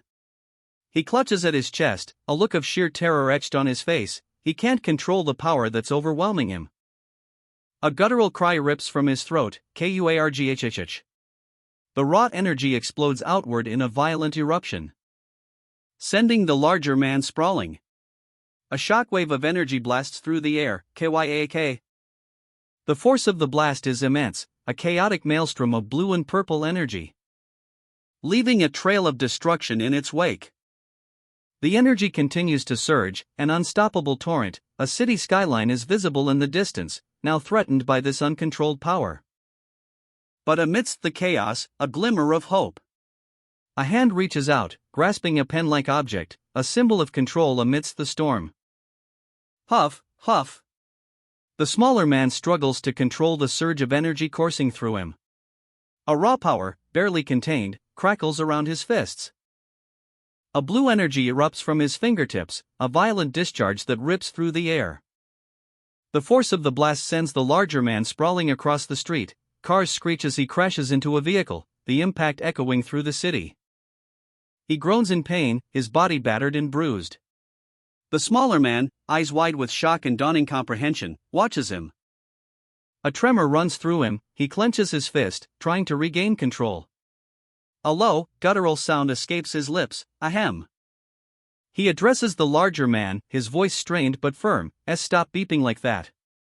Everyone could die if things go bad. The smaller man stares blankly ahead, his mind reeling from the sudden power surge. What was that just now? He reflects on the incident, a puzzled frown etching itself onto his face. It wasn't to the point where my life was in danger, yet the essence activated by itself. A single question hangs heavy in the air: why? His eyes widen in sudden realization, a chilling answer dawning on him. Possessor wants. The smaller man's eyes widen, reflecting the horror of his recent actions. I nearly killed someone, but did I want that? Inside a car, the tension is palpable. Mr. Jong-woo, his face etched with concern, observes his companion. Jong-woo speaks, his voice firm yet understanding. I won't condemn you for what happened. The situation called for it. But a shadow of doubt crosses his face. However, wouldn't it be a bit dangerous? This kind of method. The smaller man's anxiety is evident. He stammers, I'm just asking. A sudden burst of energy, a visual representation of uncontrolled power. This method. The smaller man's eyes, wide with a mixture of fear and dawning understanding. A sleek white car glides through the city streets. Its progress subtly observed from above. The larger man approaches the vehicle, a hint of urgency in his stride. Arriving at a scene of urban chaos, overturned vehicles, debris scattered across the road. No way. All the way here already, he mutters, his eyes scanning the damage. The smaller man trails behind, his gaze fixed on the ground. A question hangs heavy in the air, would this have been the monster's doing? The smaller man's face is etched with a grim determination. Maybe, he replies, a shiver running down his spine. The larger man, ever vigilant, issues a command, then let's look for things that could serve as weapons before we make a move. There might be monsters nearby. A sudden jolt of fear grips the smaller man. Chief, he stammers, his hand trembling slightly. A lingering gaze, a silent acknowledgement, the weight of unspoken words hangs heavy in the air. The smaller man hesitates, a flicker of apprehension in his eyes. You're coming with me, even though we're going to my house. The larger man's response is firm, his words cutting through the tension. There's no need for you to call me that in a situation like this. I'm the one who's actually indebted. A subtle shift in demeanor. Jo Seon-wong, a name offered with a hint of formality, a bridge towards a more comfortable interaction. A gesture of reluctant acceptance. It's a bit awkward, but let's get along. Park Jong-woo's silent agreement, a shared understanding, a silent promise hangs between them. The introduction is complete. That goes for me too. Park Jong-woo. A pragmatic suggestion cuts through the lingering unease. Mr. Seon-wong, I think it'll be better for each of us to take just one thing that we could use as a weapon. It'll just be burdensome if we take too many.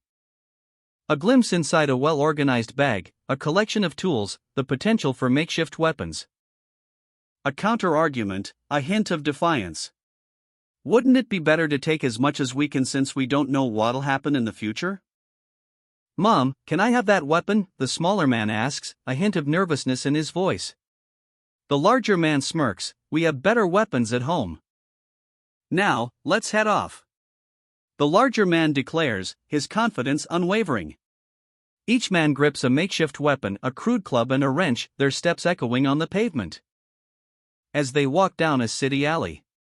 A curious detail, an unusual number of cats are scattered about, seemingly unperturbed by the two men's presence.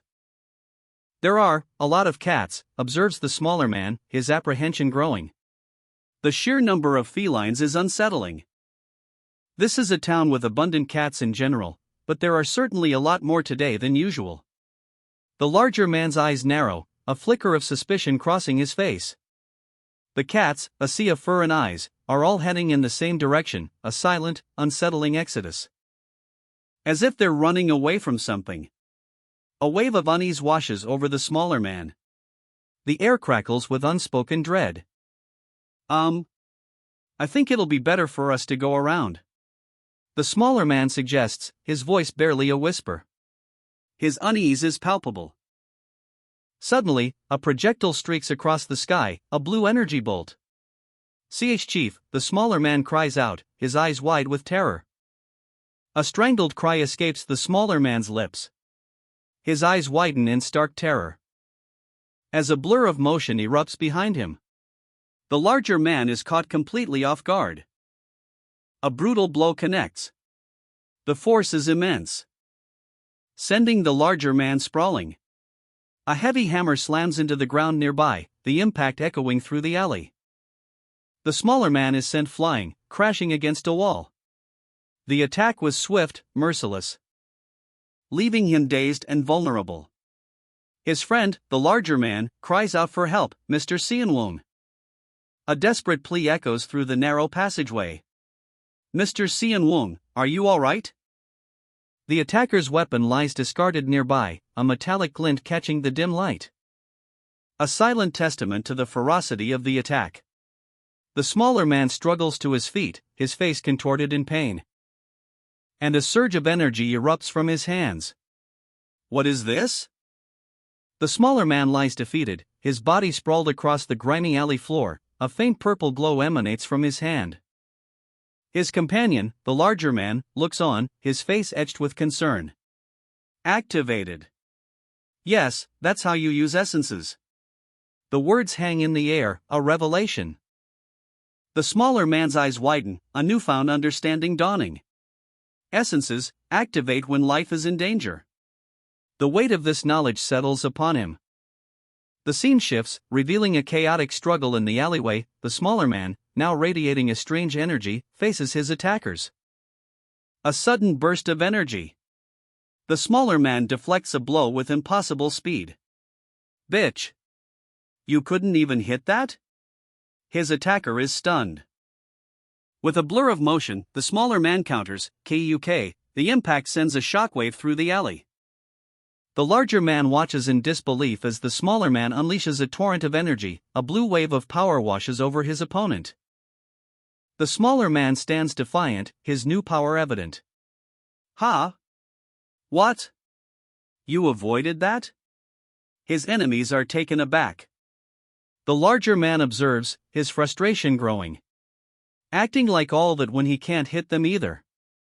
His words reveal his own struggle. The tension ratchets up. Kia. Is that really the aim of that long-range damage dealer? The larger man's anger boils over. Jay, just what? The smaller man stares, bewildered, as a group of thugs closes in. Are you all doing? He asks, his voice laced with defiance despite the odds. What do you think? Can't you tell? The thug's leader smirks, his grip tightening on his weapon. Essence now determines strength and authority in the world. The leader unleashes a surge of energy, his weapon glowing menacingly. Doesn't that mean that whoever gets their hands on that shit, regardless of the owner? His eyes gleam with avarice, a cruel smile twisting his lips. Wait. That still doesn't mean that living beings should do this to each other. The smaller man's friend protests, but it's too late. It seems like you are all young, but in a world like this, the leader interrupts, his voice dripping with disdain. The world that you're talking about was destroyed. Just a few hours ago. He reveals a chilling truth, a cruel twist of fate. UWAAAAAA. A blinding flash of light erupts as the smaller man unleashes a powerful counterattack. The impact sends a shockwave. The smaller man's attack connects, sending his opponent flying. The smaller man, his face contorted in a grimace of exertion, unleashes a devastating kick. The impact echoes, sending the larger man sprawling. Arg! Fucker, he roars, pain etched across his features. The smaller man, eyes blazing with newfound power, raises his hand. Oh! You blocked it, he exclaims, a hint of surprise in his voice. It seems like you've collected a lot of essences, huh? A surge of energy erupts from his palm, a blinding flash of light and power. Keek, screams the larger man, as the energy slams into him. The smaller man grins, a cruel, almost gleeful expression spreading across his face. He. Tell us honestly, he taunts. You're enjoying killing other people too, right, mister? The larger man's eyes widen in shock and disbelief. He gasps, his body racked with pain and confusion. The smaller man's attack continues, a relentless barrage of energy blasts. The larger man struggles to defend himself, his movements becoming increasingly sluggish. His body battered and broken. And no, he manages to croak, his voice barely a whisper. The smaller man's eyes narrow, his expression hardening. Something like that isn't what I. With a final, decisive burst of energy, the smaller man delivers the final blow. Want, he screams, his voice filled with a terrifying intensity. The smaller man unleashes a blinding wave of energy. A furious blast of power erupts, leaving the larger man reeling, his body racked with pain. What is that? The force of the attack is devastating. The very air crackles with residual energy. As debris flies through the air, a testament to the raw power unleashed. The smaller man stands amidst the chaos, his breath ragged but his eyes burning with triumph. He surveys the scene, a dark alley now littered with the remnants of the battle. His allies watch, stunned into silence. Energy still pulses around him, a faint glow clinging to his form. The power is immense. A raw, untamed force that has just reshaped the balance of power. He is exhausted, but the victory is his. The larger man lies defeated, his body broken. His eyes are wide with disbelief and pain. The smaller man's allies approach cautiously, their faces a mixture of awe and fear. One of them speaks, his voice barely a whisper, "Useless bastards. Hey! What are you doing? Don't just stand there, get him first." A surge of energy. The smaller man unleashes a devastating blast, a torrent of blue light aimed directly at his foe. The larger man staggers, his body convulsing from the impact, a desperate plea escapes his lips. His allies watch in stunned silence, fear and awe battling for dominance in their eyes. The smaller man's power is undeniable. The smaller man's face is a mask of grim determination. His attack has landed, but the fight isn't over yet, not until his enemy is truly vanquished.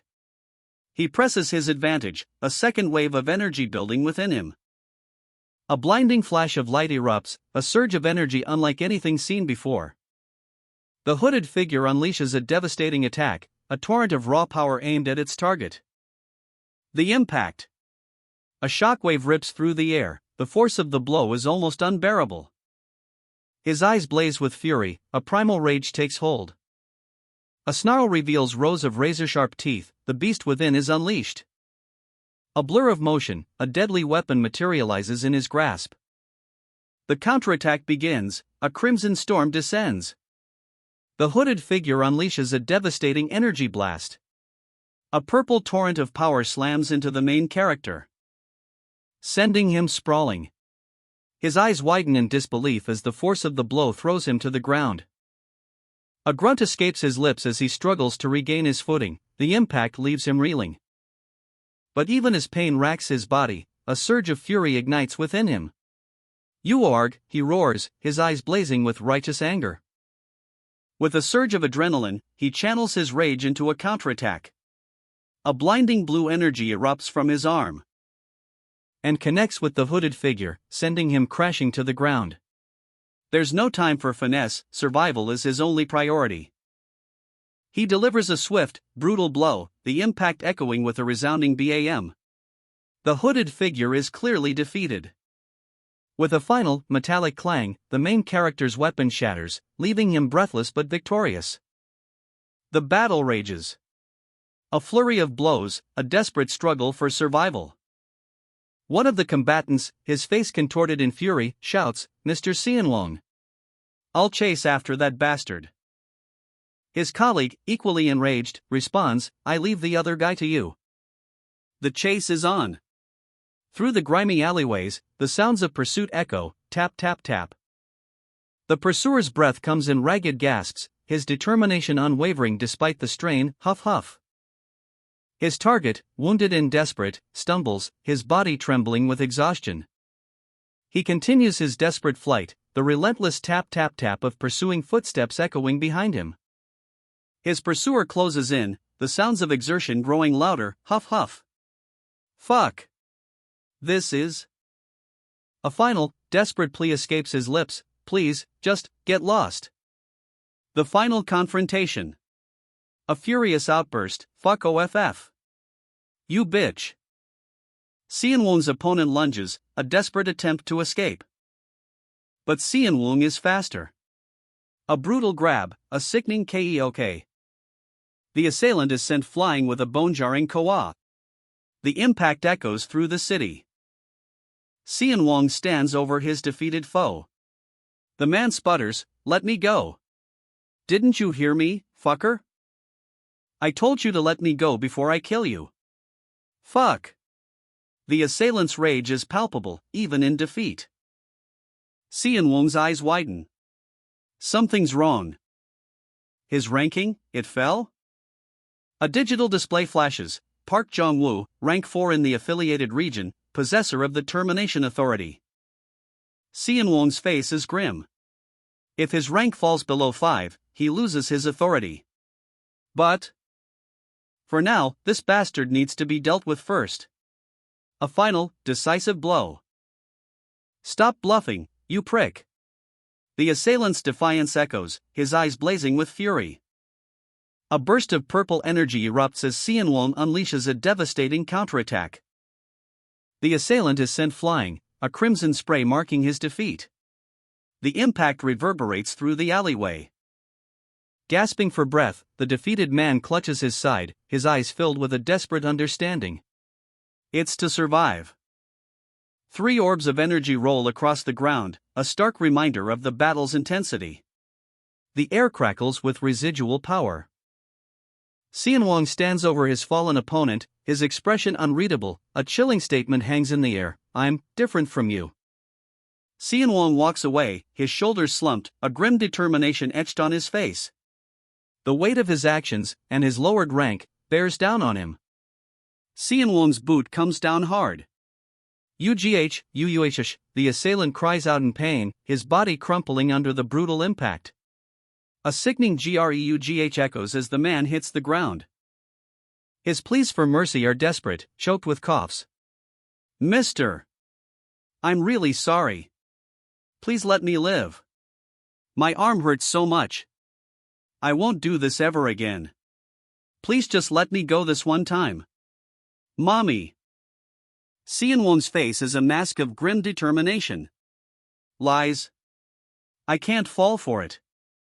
They're just animalistic bastards who enjoy murder and the thrill of the hunt. A tremor runs through him, a conflict raging within. Other people will get hurt if I just leave them be. His hand clenches around the wrench, the metal cold against his skin. Tremble. The weight of his decision hangs heavy in the air. Xian Wang's shadow falls over the defeated assailant. A silent question hangs in the air. The assailant's face is a picture of pure terror, tears streaming down his cheeks. XOU. Xian Wang raises the wrench, his knuckles white. "You've never killed anyone before, have you?" His brow furrows in confusion and concern. "What? Essence isn't coming out? Why?" A grim realization dawns on him. "As I thought, right? You don't want to kill people, yeah?" Xian Wang's confession hangs in the air, a reluctant admission of his involvement. The screen flashes, revealing a shocking truth: his predator aptitude is at its lowest limit. The implications are devastating. A chilling realization dawns on Xian Wang. His very existence as a predator is threatened. His grip tightens on a wrench, a symbol of his desperate struggle to maintain his power. A stark message appears: kill another human, or absorb double the average essences. The choice is brutal. But Xian Wang's resolve is unwavering. He refuses to succumb to the system's demands. A surge of defiance. He will find another way, a path of his own making. With a roar, he shatters the constraints, a desperate gamble for survival. A crimson explosion. The clash is brutal, swift, and decisive. Crack. The metallic shriek of twisting metal. A blur of motion as a wrench becomes a weapon. The impact sends a shockwave, a spray of sparks and shattered metal erupting outwards. Bam! The force of the blow is undeniable. A brutal, decisive strike. Chief. A desperate grab, a struggle for control. The wrench is wrenched away, blood splattering across the scene. Stop this now. Xianwang's eyes flash with a mixture of concern and resolve. You don't need to overdo it. With a final, controlled movement, the attacker is disarmed. He crumples to the ground. Xianwang's breath hitches. His face, etched with worry. A ragged breath escapes the injured man's lips, blood staining his shirt a gruesome crimson. The aftermath of brutal violence, a crimson stain blossoms on the ground where the fight took place. His eyes, wide with shock and pain, a silent scream etched onto his face. A bloody wrench lies discarded, each drip a testament to the ferocity of the attack. Xianwang stares, disbelief etched onto his features. What? There's no way. The words hang heavy in the air. A surge of power, a revelation unfolds before him, the secrets of the essences are unveiled. Understanding dawns, a grim determination hardens his gaze. I get it. Xianwang's mind races, the implications of this discovery are staggering. Does this mean the chief is someone who can't kill people, unlike me? He helps the injured man to his feet, a grim determination etched on his face. Do you think you can stand? Together, they begin their journey, a long road ahead, but hope flickers in their eyes. Keep it up. We only have to go, a bit more. A trail of crimson stains the alleyway, a grim testament to the recent violence. The city sprawls before them, a landscape of broken windows and shattered calm. A simple thank you hangs in the air, a quiet exchange between strangers in a world gone wrong. Bowing deeply, the woman expresses her gratitude, a gesture of respect in the face of uncertainty. With a swift motion, the two men duck into a car, the shadows swallowing them whole. Their faces etched with concern, they observe the officers, a silent question hanging in the air. The rhythmic thud of boots echoes through the desolate street, a heavy beat that mirrors the tension. A casual yes masks a hidden agenda, a deceptive calm before the storm. A sudden burst of violence erupts. Boom! The sound of impact shatters the illusion of peace. The officers react instantly, drawing their weapons. Peek! The flash of metal reflects the growing danger. A frantic whisper cuts through the air, barely audible above the pounding in Xianwang's ears. Wait! We're... The whistle blows, a shrill cry piercing the chaos. Over here. It's an emergency. Call all the people on duty nearby. The urgency in the voice is palpable. Suddenly, a sea of uniformed officers surrounds them, weapons drawn. Stop right there. Drop your weapons and raise your hands. The command echoes, sharp and unwavering. The officers advance, their movements precise and threatening. We'll attack if you do not submit. The air crackles with tension. Xianwang and his companion exchange a look, a silent understanding passing between them. Drop your weapons now.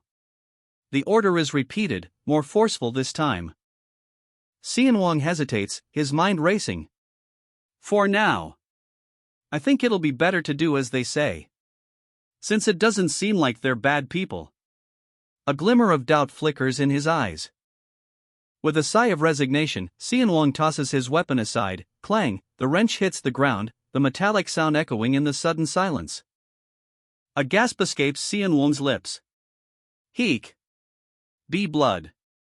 You bastards! They're murderers! Horror dawns on his face as he sees the blood on the wrench. The officer's expressions shift, revealing a brutal, cold-blooded intent. Boom, a brutal attack begins, the sound of impact echoing through the street. Xianwang is thrown to the ground, his vision blurring. Get them! The officers' shouts fill the air as they unleash their fury. Cook! Xianwang's face contorts in a grimace of frustration. Shit! I wanted to get this over with just talking, if possible. Suddenly, two figures drop from above. ****. The air crackles with the anticipation of a fight. But Xianwang is surrounded. A brutal clash of bodies and steel. He's outnumbered, trapped in a whirlwind of fists and batons. The air crackles with tension. You dared to come all the way here. A furious roar erupts from a group of officers. "You murderers!" The scene explodes into chaos. As a lone figure fights back, a whirlwind of motion. Blows are exchanged, a brutal ballet of fists and fury. A desperate plea cuts through the violence. "Wait." The plea continues, a desperate attempt to halt the escalating conflict. "Please. Everyone, stop." A blur of motion as someone sprints through the ravaged city streets. The fight continues, brutal and unrelenting. "I told you, countless times, that you can't attack haphazardly without checking." A new voice cuts in, calm and collected. "Hello, I am the chief of the Vigilante Committee's Team 2. Yang Juno. Excuse me, but would I be able to check your IDs?" Whispers ripple through the crowd. Is that the leader of Team 2? A strange event unfolded this morning, and the crime rate has skyrocketed since then. In response, the police are now rigorously checking IDs. A routine check reveals a resident's identification card. The officer's gaze sharpens as he examines the document. A tense silence hangs in the air as the investigation continues. A quick exchange, a nod of understanding. But the questions continue. The officer needs more information. The men confirm their journey from the neighboring town. And a chilling question hangs in the air: did they encounter anything dangerous on their way? A lingering doubt clouds Juno's expression. He's not entirely convinced by the men's story. Jongwoo's inner turmoil is palpable, the weight of their secret hangs heavy in the air. The risk of revealing their actions is too great. Juno presses his advantage, his gaze sharp and unwavering. "There were a lot of corpses along the way," he observes, his tone laced with suspicion. The men's shocked reactions speak volumes. The mention of a monster throws them off balance. They attempt to downplay the situation, claiming they barely escaped. But the blood stains tell a different story. The blood-soaked wrench lies on the ground, a grim testament to the violence they faced. A chilling detail that adds to Juno's suspicions. Their explanation falters. The blood on their clothes is undeniable evidence. They were clearly involved in a brutal encounter. Jongwoo's companion anxiously awaits Juno's judgment. Will their deception be uncovered? Juno's eyes narrow, a flicker of understanding in his gaze. He knows the truth. The truth is revealed: they did encounter a monster. The game of deception continues. "Thank you for your cooperation." The words hang in the air, a stark contrast to the tension simmering beneath the surface. Park Jong-woo's forced smile doesn't quite reach his eyes. A sharp intake of breath. The subtle tremor in Jong-woo's hand betrays his nervousness. The bloodstains on his shirt speak volumes. The city streets stretch before them, a seemingly ordinary backdrop to the extraordinary events unfolding. A police officer's question hangs heavy: "Chief, is it okay to just let them go?" The chief's response is firm: "Yes, you're right. No matter how you look at them, they're suspicious." But a flicker of doubt crosses his face. A silent acknowledgement of the risk. Letting them go is a gamble, but arresting them without proof would be even worse. But if we try to get rid of them without any proof, then we're no different from the murderers in the other town. The weight of that statement hangs heavy in the air. The scene shifts. Jongwoo's gaze is haunted. That person. I'm sure he was suspicious of us, but he didn't attack. A chilling realization dawns. So people like that are still around. Did he say his name was Yang Juno? Jongwoo's face is etched with a mixture of fear and fascination. Someone like that would be what a true savior looks like. But why? Did someone like me become a savior? The question hangs in the air, a seed of doubt planted in the mind of our protagonist. A brooding sky mirrors the tension as we arrive at Hwian Villa. "Mr. Jong-woo, are you all right?" The question cuts through the oppressive atmosphere, a desperate plea for reassurance. He might be? Probably is. A hesitant reply, laced with uncertainty. The weight of unspoken anxieties hangs heavy between them. You said you were living together. You didn't contact him? The question presses, revealing a rift between father and son. No. I don't have his number. A simple denial, yet it speaks volumes about their fractured relationship, a chasm of silence and unspoken words. It seems like your relationship with your father isn't great. The observation hangs in the air, a stark reminder of the emotional distance between them. A tense request hangs in the air, please be understanding, even if the mood gets a bit weird. The speaker's apprehension is palpable, a stark contrast to the unsettling calm of his companion. Room 303. The number is stark and impersonal, hinting at the sterile environment within. A determined fist clenches, knock knock knock. The sound echoes through the hallway, a prelude to confrontation. It's me, Jong-woo. I'm coming in.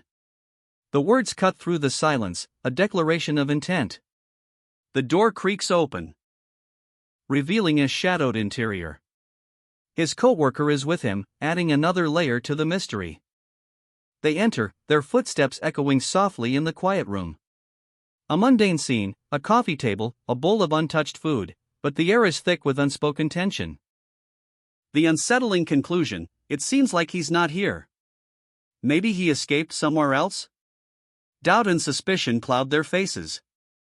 Who would do such a thing? A conversation unfolds, revealing a growing unease. I thought it would be a dangerous household since there were weapons. No, I have better weapons at home. But it's more normal than I thought. Jong-woo's gaze falls upon the untouched meal, a silent testament to the unsettling events that transpired. The mystery deepens. The air crackles with tension. Shadows dance in the dimly lit hallway, a palpable sense of unease hangs heavy in the air. A sudden, sharp intake of breath. Park Jong-woo's eyes widen in shock, his co-worker, Juno, looks equally stunned. The door bursts open. A figure emerges, silhouetted against the bright light beyond, a tremor of fear runs through Jong-woo.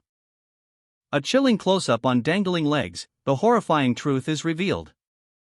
Juno's suspicion deepens. The question hangs in the air, unspoken but heavy with implication. Mr. Jong-woo's father, is he also a predator? Park Min-gu, Jong-woo's father, smiles warmly, a stark contrast to the grim discovery moments before. Oh, you're here. Jo Seon-wong, Juno, extends his hand for a handshake, but the tension remains palpable. A handshake, a brief moment of civility, but the underlying tension is undeniable. Ha ha. Nice to meet you, but... Juno's eyes narrow, a sudden flash of insight. The truth hits him like a lightning bolt. Mr. Seon-wong is a predator, huh?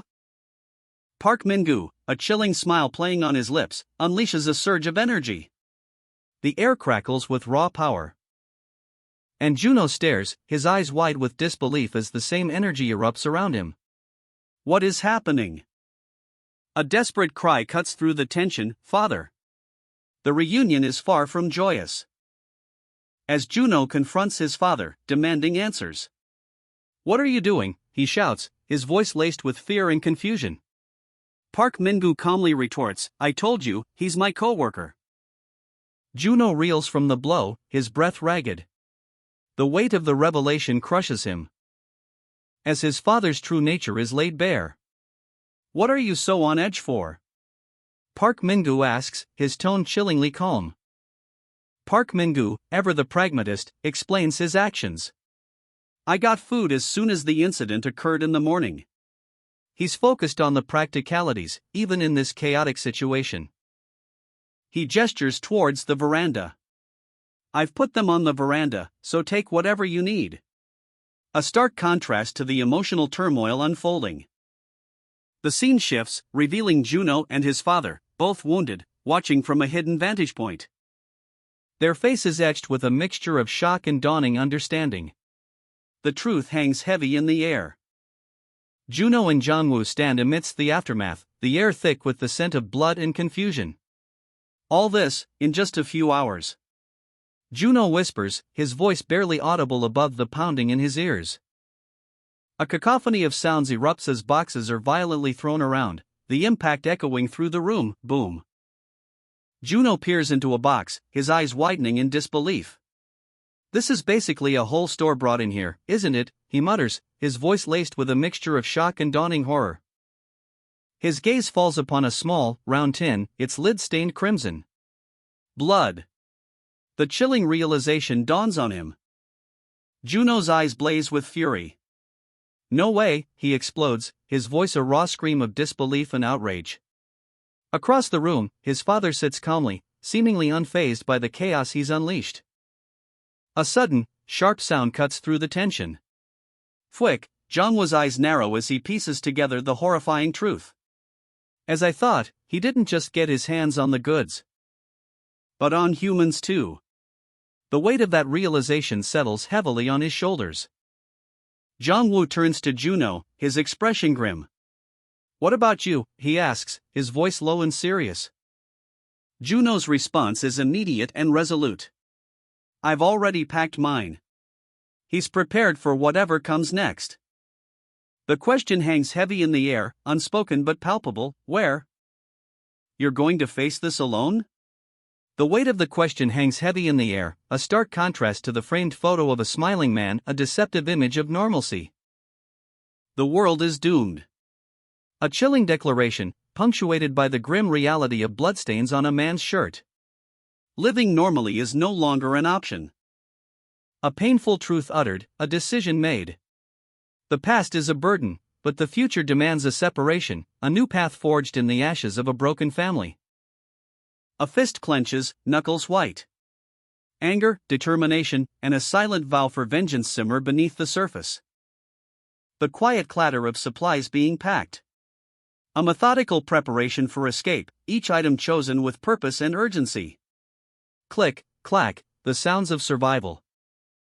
A final item is added to the growing pile, a silent acknowledgement of the dangerous path ahead. The weight of responsibility settles on his shoulders. A question hangs in the air, a moment of uncertainty before the grim truth is revealed. The tools of survival, or perhaps, something more sinister. A cascade of weapons, a chilling display of potential violence. Knives, hammers, and other tools of destruction lie scattered, ready for use. A blade is offered, a silent transfer of power. The weight of the decision, the burden of the coming conflict, is palpable. A military-style backpack sits center frame, its contents neatly stowed. It seems the escape preparations are complete. But the air crackles with tension. Two figures, faces etched with worry, exchange a silent, apprehensive glance. The weight of their impending action hangs heavy between them. Suddenly, a jarring BAM echoes through the room. The door bursts open, revealing figures in sharp suits, members of the Vigilante Committee. Their arrival is unexpected, unwelcome. And the shock is palpable on Juno's face. Vigilante Committee, he thinks, his eyes wide with disbelief and dawning dread. Jonhwa's face mirrors Juno's alarm. "Why are they here?" he whispers, a knot of fear tightening in his stomach. A remote control clicks, a rhythmic beep-beep cutting through the sudden silence. The tension ratchets up another notch. The door bursts open again, this time revealing a squad of officers. "We're investigating an incident at Chongyang Mart," one shouts, his voice booming with authority. The net is closing in. And the officers' determined advance is relentless. Bam bam bam, their fists pound against the door, demanding entry. Escape seems impossible. The door creaks open, revealing a stern, imposing figure. A single word hangs in the air, heavy with meaning: step. Juno's eyes widen in shock. "Father." The revelation hits him like a physical blow. Bam! Bam! The sound of shattering glass echoes through the night, a prelude to the chaos about to erupt. "We came here knowing you're inside." Three figures stand silhouetted against the dim light, their faces grim and determined. The air crackles with tension.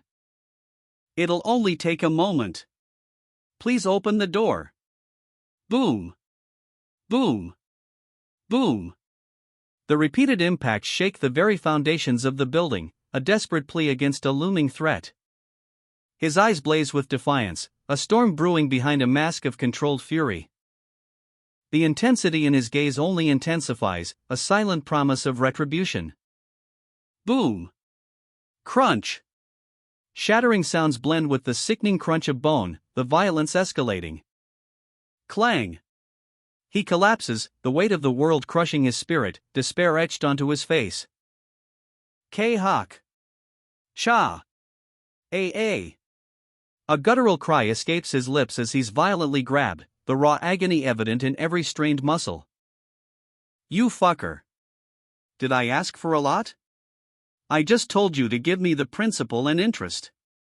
The cold, calculating words hang in the air, a stark contrast to the brutal scene unfolding. A desperate cough racks the protagonist's body as he's held by two burly thugs, the air thick with menace. His breath comes in ragged gasps, each inhale a struggle, a flicker of determination in his eyes despite the pain. Suddenly, a swift kick connects with his ribs, sending him sprawling across the grimy bathroom floor. A flurry of brutal punches follows, each impact a sickening thud, the protagonist's body becoming a canvas of pain. He's trapped, defenseless, his pleas for mercy lost in the cacophony of violence, the thug's sneers echoing his despair. More punches rain down, each blow a testament to his helplessness. A chilling silence descends as the assault ends. The thugs exchange a look of grim satisfaction, their cruel task complete. A heavy boot crushes the protagonist's face, a final, contemptuous act of dominance. They leave him broken and bleeding, a stark warning echoing in the silence, a promise of more pain to come. A man lies crumpled on the floor, the aftermath of a brutal attack. Above him, a thug sneers, no wonder his wife jumped onto the road. Fucking con man. He groans, pain etched across his face, the weight of the world pressing down on him. A low, guttural sound escaping his lips as he struggles to rise. Jongwoo, Jeo. His mind races, fragmented memories flashing before his eyes. A cruel voice cuts through the haze, you know, that's not true, right? The truth, a cold, hard fact, is laid bare, you know that your mom passed because of a drunk driver. A single word, barely a whisper, right? He sits amidst towering bookshelves, the silence heavy with unspoken grief. I know. A strangled sob escapes him, hyuk. Ugh hook. The pain is overwhelming. A tense atmosphere hangs heavy in the air. A man stands in a dimly lit corridor, the word predator glowing ominously above him. His expression unreadable.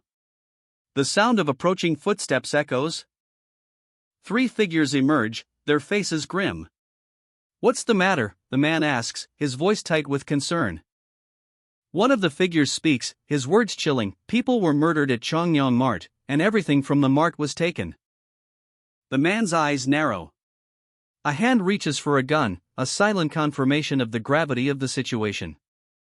His gaze sharpens, a flicker of suspicion in his eyes. If you're here because of that. A tense silence hangs in the air as the weight of the news sinks in. The officers flinch, clearly uncomfortable. One officer stammers, please come in and have a look. Thank you for your hard work. Come in. Thank you for your help. A card swipes. A door beeps open. It's just a formality, they say, but the air crackles with tension. His eyes widen, a sudden realization dawning. Boom! The box is opened, revealing its horrifying contents. The goods that disappeared from the market. What? Then these people. A revolver clicks into place. Are the offenders? Bang! A shot rings out, followed by a sickening thud. A blur of motion, a flash of blue energy. The world explodes in a whirlwind of chaos. A chilling wave of energy erupts from the man's hand, a dark, crimson stain blooming across the floor. The scene unfolds from above, revealing the horrifying extent of the carnage. Bodies litter the room, victims of a brutal attack. A desperate gasp escapes a survivor, eyes wide with terror. He's cornered, his escape cut short. Kneel. The command rings out, sharp and cold, the weight of fear crushing the man's spirit. How many other committee members are left? He stammers, his voice barely a whisper, a grim realization dawning on his face. Around 30. I won't lay a hand on those people, he declares, a flicker of defiance in his eyes, but don't ever come here again. We'll be leaving soon too, the man's resolve hardening as he prepares for departure. A frantic escape begins, the sounds of hurried footsteps echoing through the hallway. A desperate scramble for safety, the door slams shut with a resounding bam. He thought they wouldn't come, but the danger is already here. A revolver appears, offered quickly. The weight of the decision heavy in his hands. A plea for unity, a son's desperate attempt to bridge the chasm. I was designated as a savior, he declares, a steely resolve in his eyes. He offers a solution, a path to escape the encroaching doom, but his father remains unmoved. His rejection echoes the past, a chilling premonition. A shattered photograph, a symbol of a broken family, a world on the brink. A final, heartbreaking plea. Father. And the grim acceptance of fate, a legacy of defiance. A heavy silence hangs in the air as the son contemplates his next move. A worried question hangs in the air, a father's concern echoing in the stairwell. Will leaving his father truly be okay? He steels his resolve. It's a harsh world, and sticking together won't help either of them. His father's face is etched with a grim acceptance. And the question of where to go next hangs heavy. The answer? Hauian Villa, a place shrouded in uncertainty. They arrive at Hauian Villa, but something is amiss, a strange energy crackles in the air. Suddenly, a flurry of movement. Cats, dozens of them, explode from the shadows, a chaotic wave of fur and claws. The impact of the sudden feline onslaught sends a shockwave of surprise, and leaves them speechless, eyes wide with disbelief. What in the world is going on? A tense urgency fills the air. Over here, here. There's no time, hurry. 3 cats, their eyes gleaming with an unnatural light, sit silently, a palpable sense of foreboding hangs in the air. And the largest of the felines speaks, its voice echoing with an otherworldly command, to a high place, we need to go. Eyes widen in disbelief. A cat, talking? The sheer impossibility of the situation is etched on their faces. A hushed conversation follows, a mixture of shock and dawning understanding. I heard that the essences were being spread to a lot of species, but we can talk to them as well? A grim determination sets in. I don't know what exactly it is, but these cats might know something that we don't. Let's follow them now. The city looms, a gray and ominous backdrop to their urgent pursuit, a sense of unease permeates the scene. A sudden tap on the shoulder startles them, a moment of vulnerability before the chaos erupts. A ferocious growl shatters the silence. Hiss, kjarg, the cats attack, claws extended, teeth bared. A desperate struggle ensues. Gasps of shock and fear. Mr. Jongwoo, what is that? His eyes widen, a stark terror etched across his face. By chance. Is that an access road? The very ground seems to crack and writhe, a dark abyss opening before him.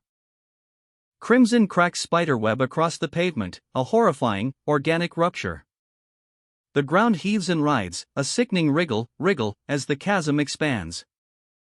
His eyes dart around, fear giving way to dawning horror. It's getting bigger. The access road will soon be activated. A chilling announcement echoes in his mind.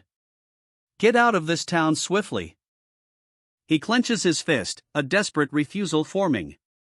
The access road will activate? No way. Suddenly, a monstrous hand erupts from the earth, bam. The impact sends tremors through the ground. Their faces contort in terror. That's. A guttural sound escapes his lips, kuk. A creature of nightmare emerges from the depths, its gaping maw a horrifying spectacle. Crook, crunch. It's coming. A wave of dread washes over him, the hairs on the back of his neck prickling with terror. A monstrous form begins to take shape, and a guttural roar echoes through the air. Block it. claws flash, teeth gnash. A desperate struggle for survival begins. Block it. Feline fury clashes against an unimaginable horror. A desperate defense. Block. The monstrous entity bursts forth, a terrifying maw filled with rows of razor-sharp teeth. Block it. The cats scatter, a chaotic ballet of fear and desperation as the creature descends. Asterisk pat. Pat. Pat, asterisk the impact of its descent shakes the very ground. A deafening roar, a storm of claws and teeth. Asterisk pat. Pat. Pat, asterisk the ground trembles under the weight of its presence. From the inky blackness, it rises, a monstrous, many-toothed maw, dripping shadows and malice. A wave of terror washes over the town as the creature descends, pat, pat, the frantic sounds of terrified felines echoing through the streets. The cats scatter, their tiny bodies a blur against the encroaching darkness, each pat a desperate attempt to escape the inevitable. A monstrous claw, tipped with razor-sharp talons, slices through the air, the sound of flesh tearing. A flash of turquoise energy erupts, glide, a desperate counterattack. The clash sends a shockwave through the very air, CSH, the sounds of metal clashing against monstrous flesh. I shall say it one more time. Please get out of this town swiftly. His voice, strained but resolute, cuts through the chaos. A desperate plea against the encroaching horror, slide, he prepares for the worst. A frantic scramble. Mr. Jongwoo desperately clutches a backpack, his face a mask of alarm. As a young man lunges, demanding answers. Mr. Jongwoo? What are you going to do? The young man's voice is sharp, laced with urgency. He's not asking, he's demanding a solution. Evaluation Administrator. Instead of saying useless crap, tell me how to terminate that access road. A chilling response echoes from the shadows, a monstrous claw, dripping with malevolence, emerges from the darkness. First, you must eliminate the otherworldly existences near the access road. BAM, the young man is thrown back by a sudden, powerful force. The instructions continue, then release a fixed amount of essences into the access road at once. His eyes widen, a mixture of fear and determination. So, how much is that fixed amount? The answer is delivered in a chilling whisper from the darkness. The fixed amount is different for each access road. A horrifying swarm of grotesque creatures descends. A desperate battle begins. But a grim revelation hangs in the air. However, the number 128 glows ominously. With the number of essences Mr. Park Jong-woo currently has. A countdown timer flashes ominously before the unnamed protagonist's eyes. 10,843, the number hangs heavy in the air. The stark digital display reveals a chilling truth, 10,843. Any access road? A dark, ominous cloud spills across the sky, a harbinger of impending doom. The same ominous number, 10,843, reappears, casting a shadow over a playground. He stares, a question forming on his lips. By any chance, is the number I'm seeing that? It is the fixed amount of essences required to terminate this access road. His face falls. 128, a stark contrast to the overwhelming 10,843. I'm nowhere close with the number of essences that I have. A monstrous shadow looms, claws outstretched, the unnamed protagonist's back is to us, his shoulders slumped with despair. Essence lump. The word hangs heavy in the air, a stark reminder of the insurmountable task ahead.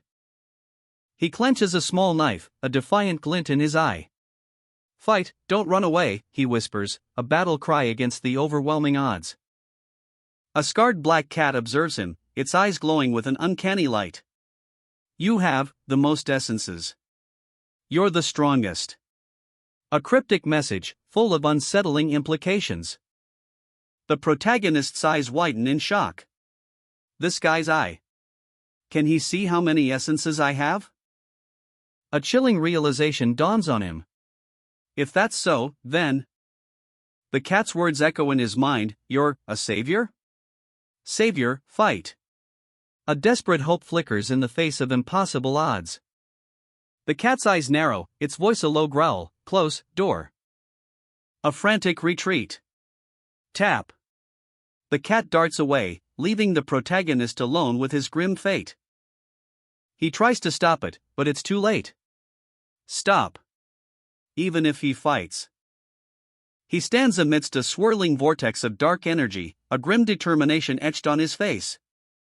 I can't terminate the access road. A flurry of crimson slashes. Monstrous, shadowy creatures are ripped apart. Each strike a brutal testament to his power. The air crackles with the energy of his assault. A wave of cyan energy explodes outwards, pushing back the darkness, bam. Leaving behind a trail of shimmering, ethereal orbs and the stench of defeat. He lands, his footfalls heavy. The number 10,843 glows ominously. A situation like this, where I can't terminate the access road, is nothing but a battle of attrition. The once formidable horde is decimated, their numbers dwindling. A lone, wounded cat staggers, its lifeblood staining the ground. A stark reminder of the brutal cost of victory. His face is etched with grim determination. Shit, what should I do? His eyes widen in terror, a guttural scream tearing from his throat. The ground trembles. As jaws of a colossal, nightmarish entity loom overhead. The final battle begins. A close-up on eyes, wide with terror, the weight of the battle pressing down. A moment of breathless anticipation. Protect! The desperate cry echoes as shadowy figures descend, claws extended, a flurry of panicked movement.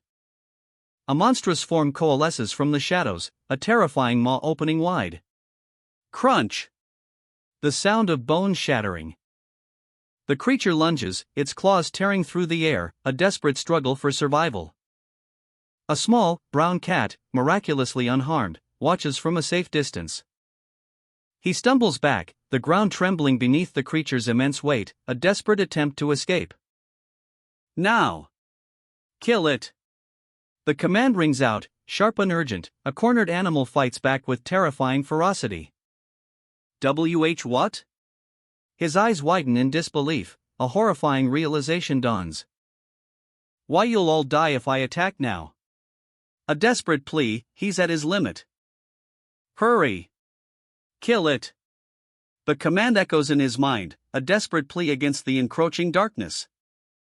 A grinding sound, teeth clashing, the monstrous form is almost upon him. He's trapped. It. A choked gasp escapes his lips as he struggles against the overwhelming power.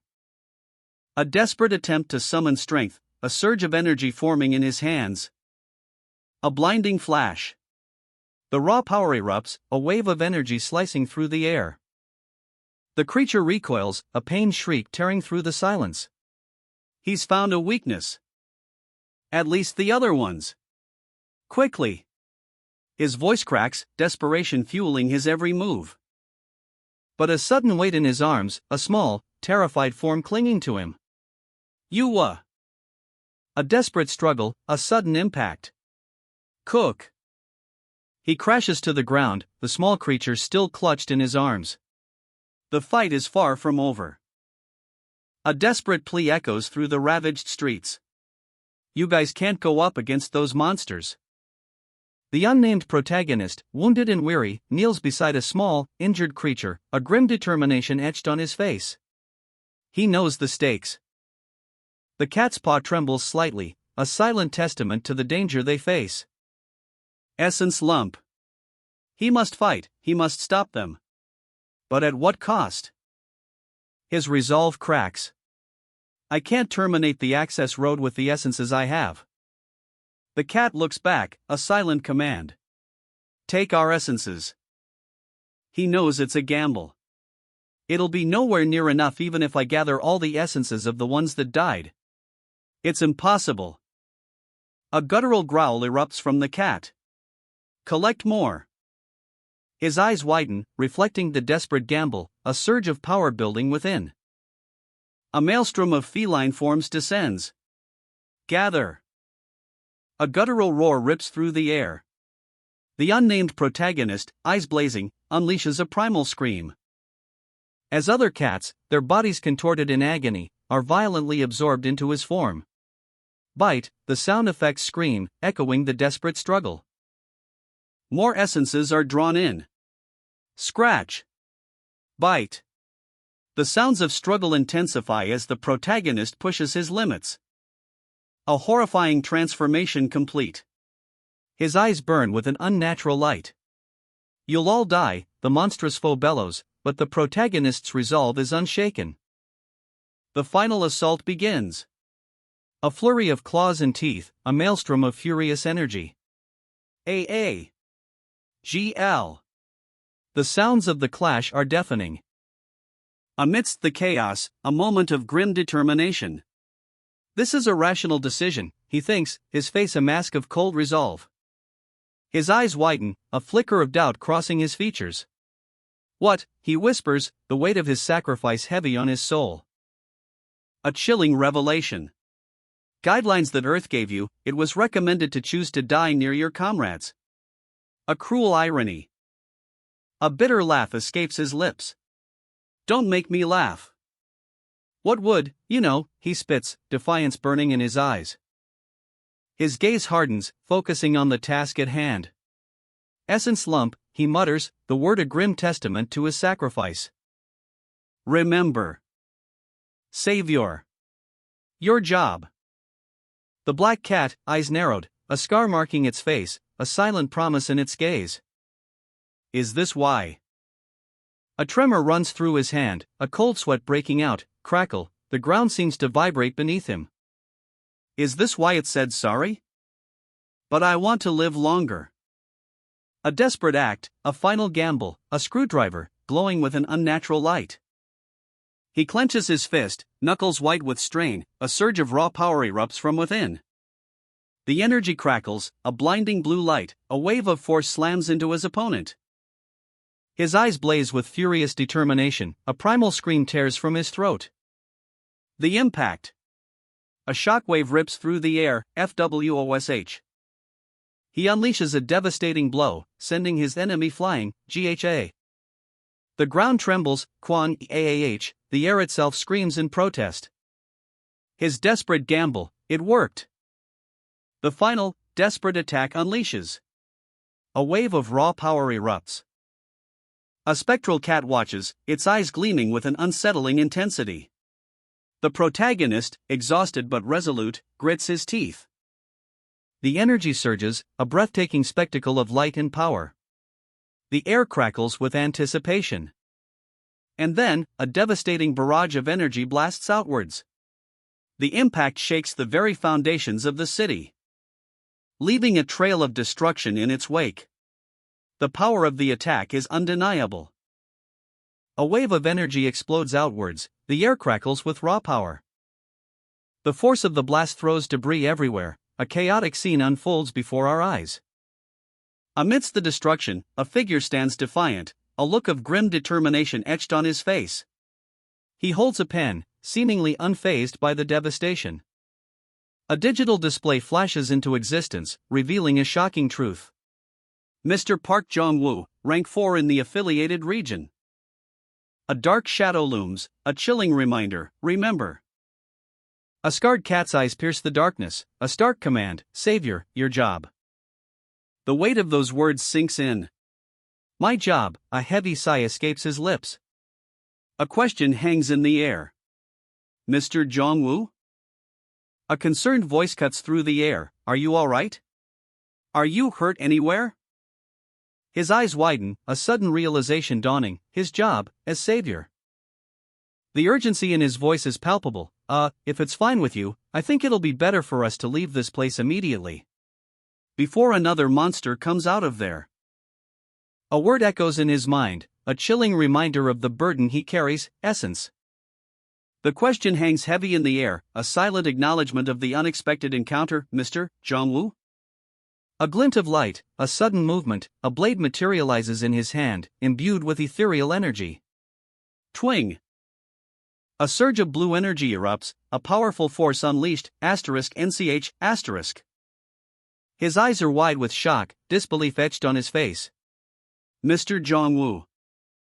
A silent, desperate struggle, a blade appears, glowing faintly.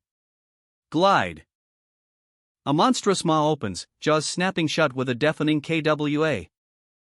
A monstrous claw swipes, aiming for a kill. The air crackles with energy. But Jong-woo's eyes blaze with defiance. He's ready. Energy spheres, shimmering and potent, detach from the creature. As Jong-woo and a companion retreat, the ground trembling beneath them. Jong-woo's hand touches the ground, a surge of power erupting from below. A glowing blue orb forming beneath his palm. The energy pulses with raw might. With a flick of his wrist, he unleashes a torrent of energy. A wave of blue light obliterating the monster in a blinding flash. See a whoosh. Jong-woo stares at his hand, a question forming in his mind: is this all the essence I can get here? Jong-woo, his rank now elevated to 3, reviews the data on his screen. But his focus is far from celebratory. A monstrous explosion. The sheer force of the blast is almost palpable, the numbers flashing, 10,843. Leaving Jong-woo standing amidst the devastation, his back to the viewer, a grim determination etched on his features. He needs more essences, even more than before, to access that road, to do what must be done. Following the suggestion, they leave the scene. The air is heavy with unspoken tension. A quiet, almost hesitant step, then another. The question hangs in the air: where to go next? Jong-woo's eyes narrow, a chilling intensity replacing his previous contemplation. Essences. The city sprawls before them, a dark chasm splitting the ground, a stark reminder of the recent battle. The number 10,843 still echoes in the air. A faint tap-tap-tap echoes in the desolate urban landscape. The sound grows louder, more insistent, a rhythmic pulse in the silence. The camera pans up, revealing a city scarred by conflict. Two figures, breathless and strained, hurry through the debris-strewn streets. One, clearly distressed, stumbles slightly. Huff, huff. Mr. Jong-woo. W8, he gasps, struggling to keep pace. Jong-woo, his face grim, ignores the plea. Slow down just a little. We'll faint if we keep running like this. His companion, clearly exhausted, argues back: my ranking will keep falling. The others, leave it alone. Jong-woo sighs, finally slowing his pace. Yes, let's start moving slowly. But where exactly are we heading? The other man asks, wiping sweat from his brow. Tap, tap. The rhythmic sound of Jong-woo's shoes on the pavement echoes in the city's quiet streets. He leads his companion, eyes fixed on a distant point, a plan forming in his mind. It's a bit further along from here, according to the subway line. Hurry! Jong-woo's companion urges, his anxiety palpable. The weight of his low ranking pressing down. Ha! You are! A gasp escapes Jong-woo's companion as they round a corner. A sudden, unexpected encounter.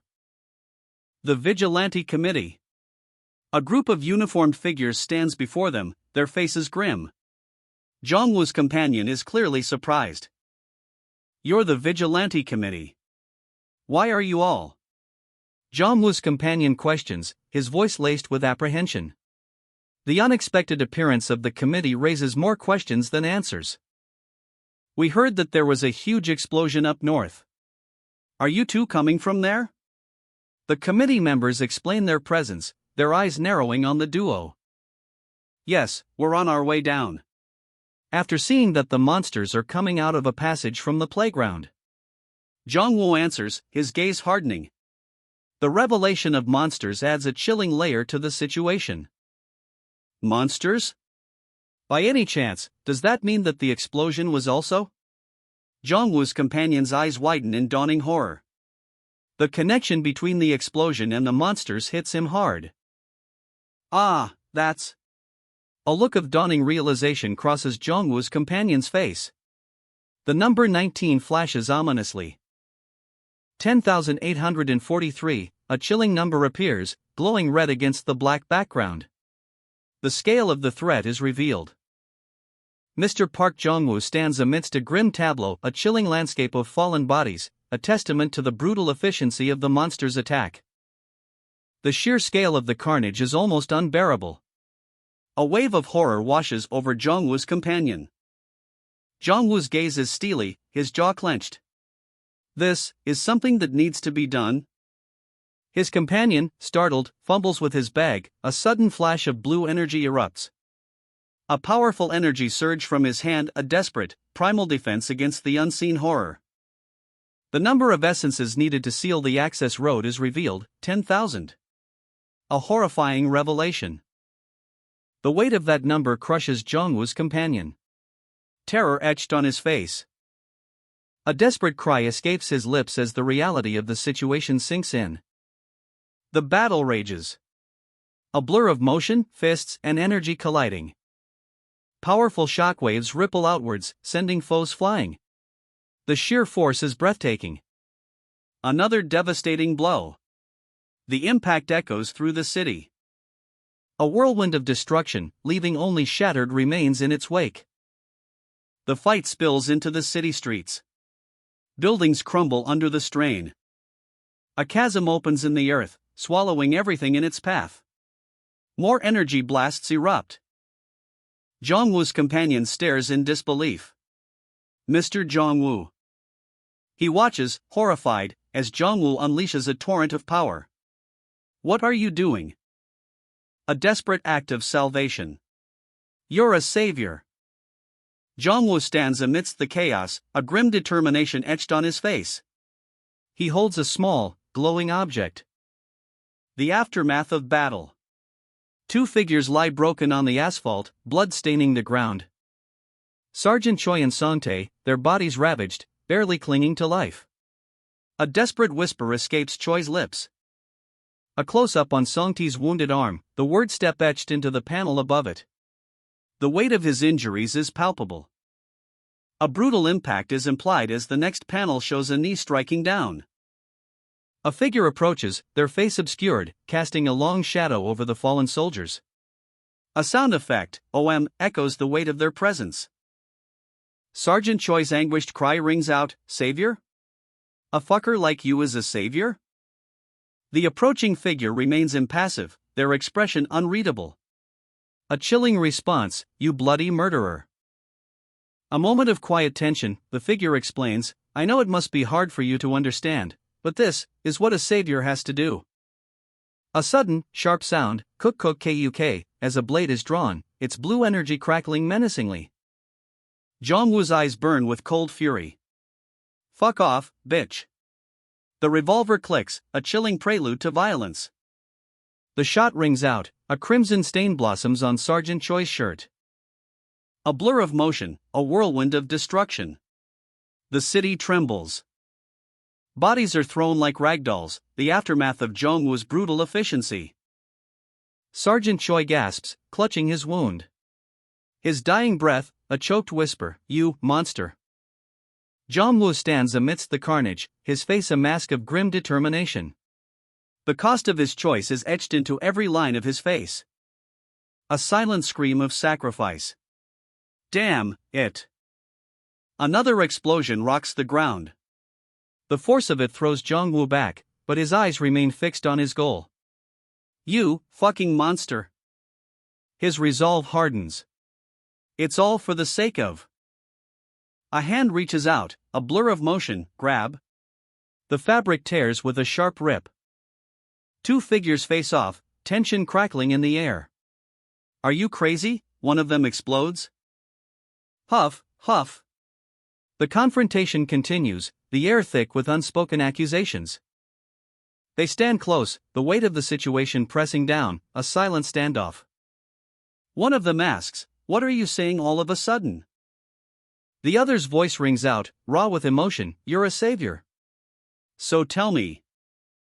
The scene shifts. Just what on earth are you doing? Glowing orbs float amidst the chaos. Is this something that a savior should do? A question hangs in the air, what if it is? His eyes widen in disbelief. What if I told you the responsibility of a savior is far more complex than you think? That it demands the collection of essences, even if it means resorting to murder? Character A recoils, his face contorted in disbelief. What kind of bullshit is this? The weight of the revelation hangs heavy in the air, a chilling realization dawns on Character A. Character B stands firm, his gaze unwavering. A savior's job is to use essences to terminate all access roads. With a flick of his wrist, ethereal orbs materialize, swirling with otherworldly energy, shwoop, shwoop. He continues, to terminate access roads by collecting large amounts of essences, by any means necessary. The orbs vanish, leaving only the chilling echo of his words, that is what a savior has to do. Character A's face is a mask of turmoil. Even so, there's no need to kill innocent people.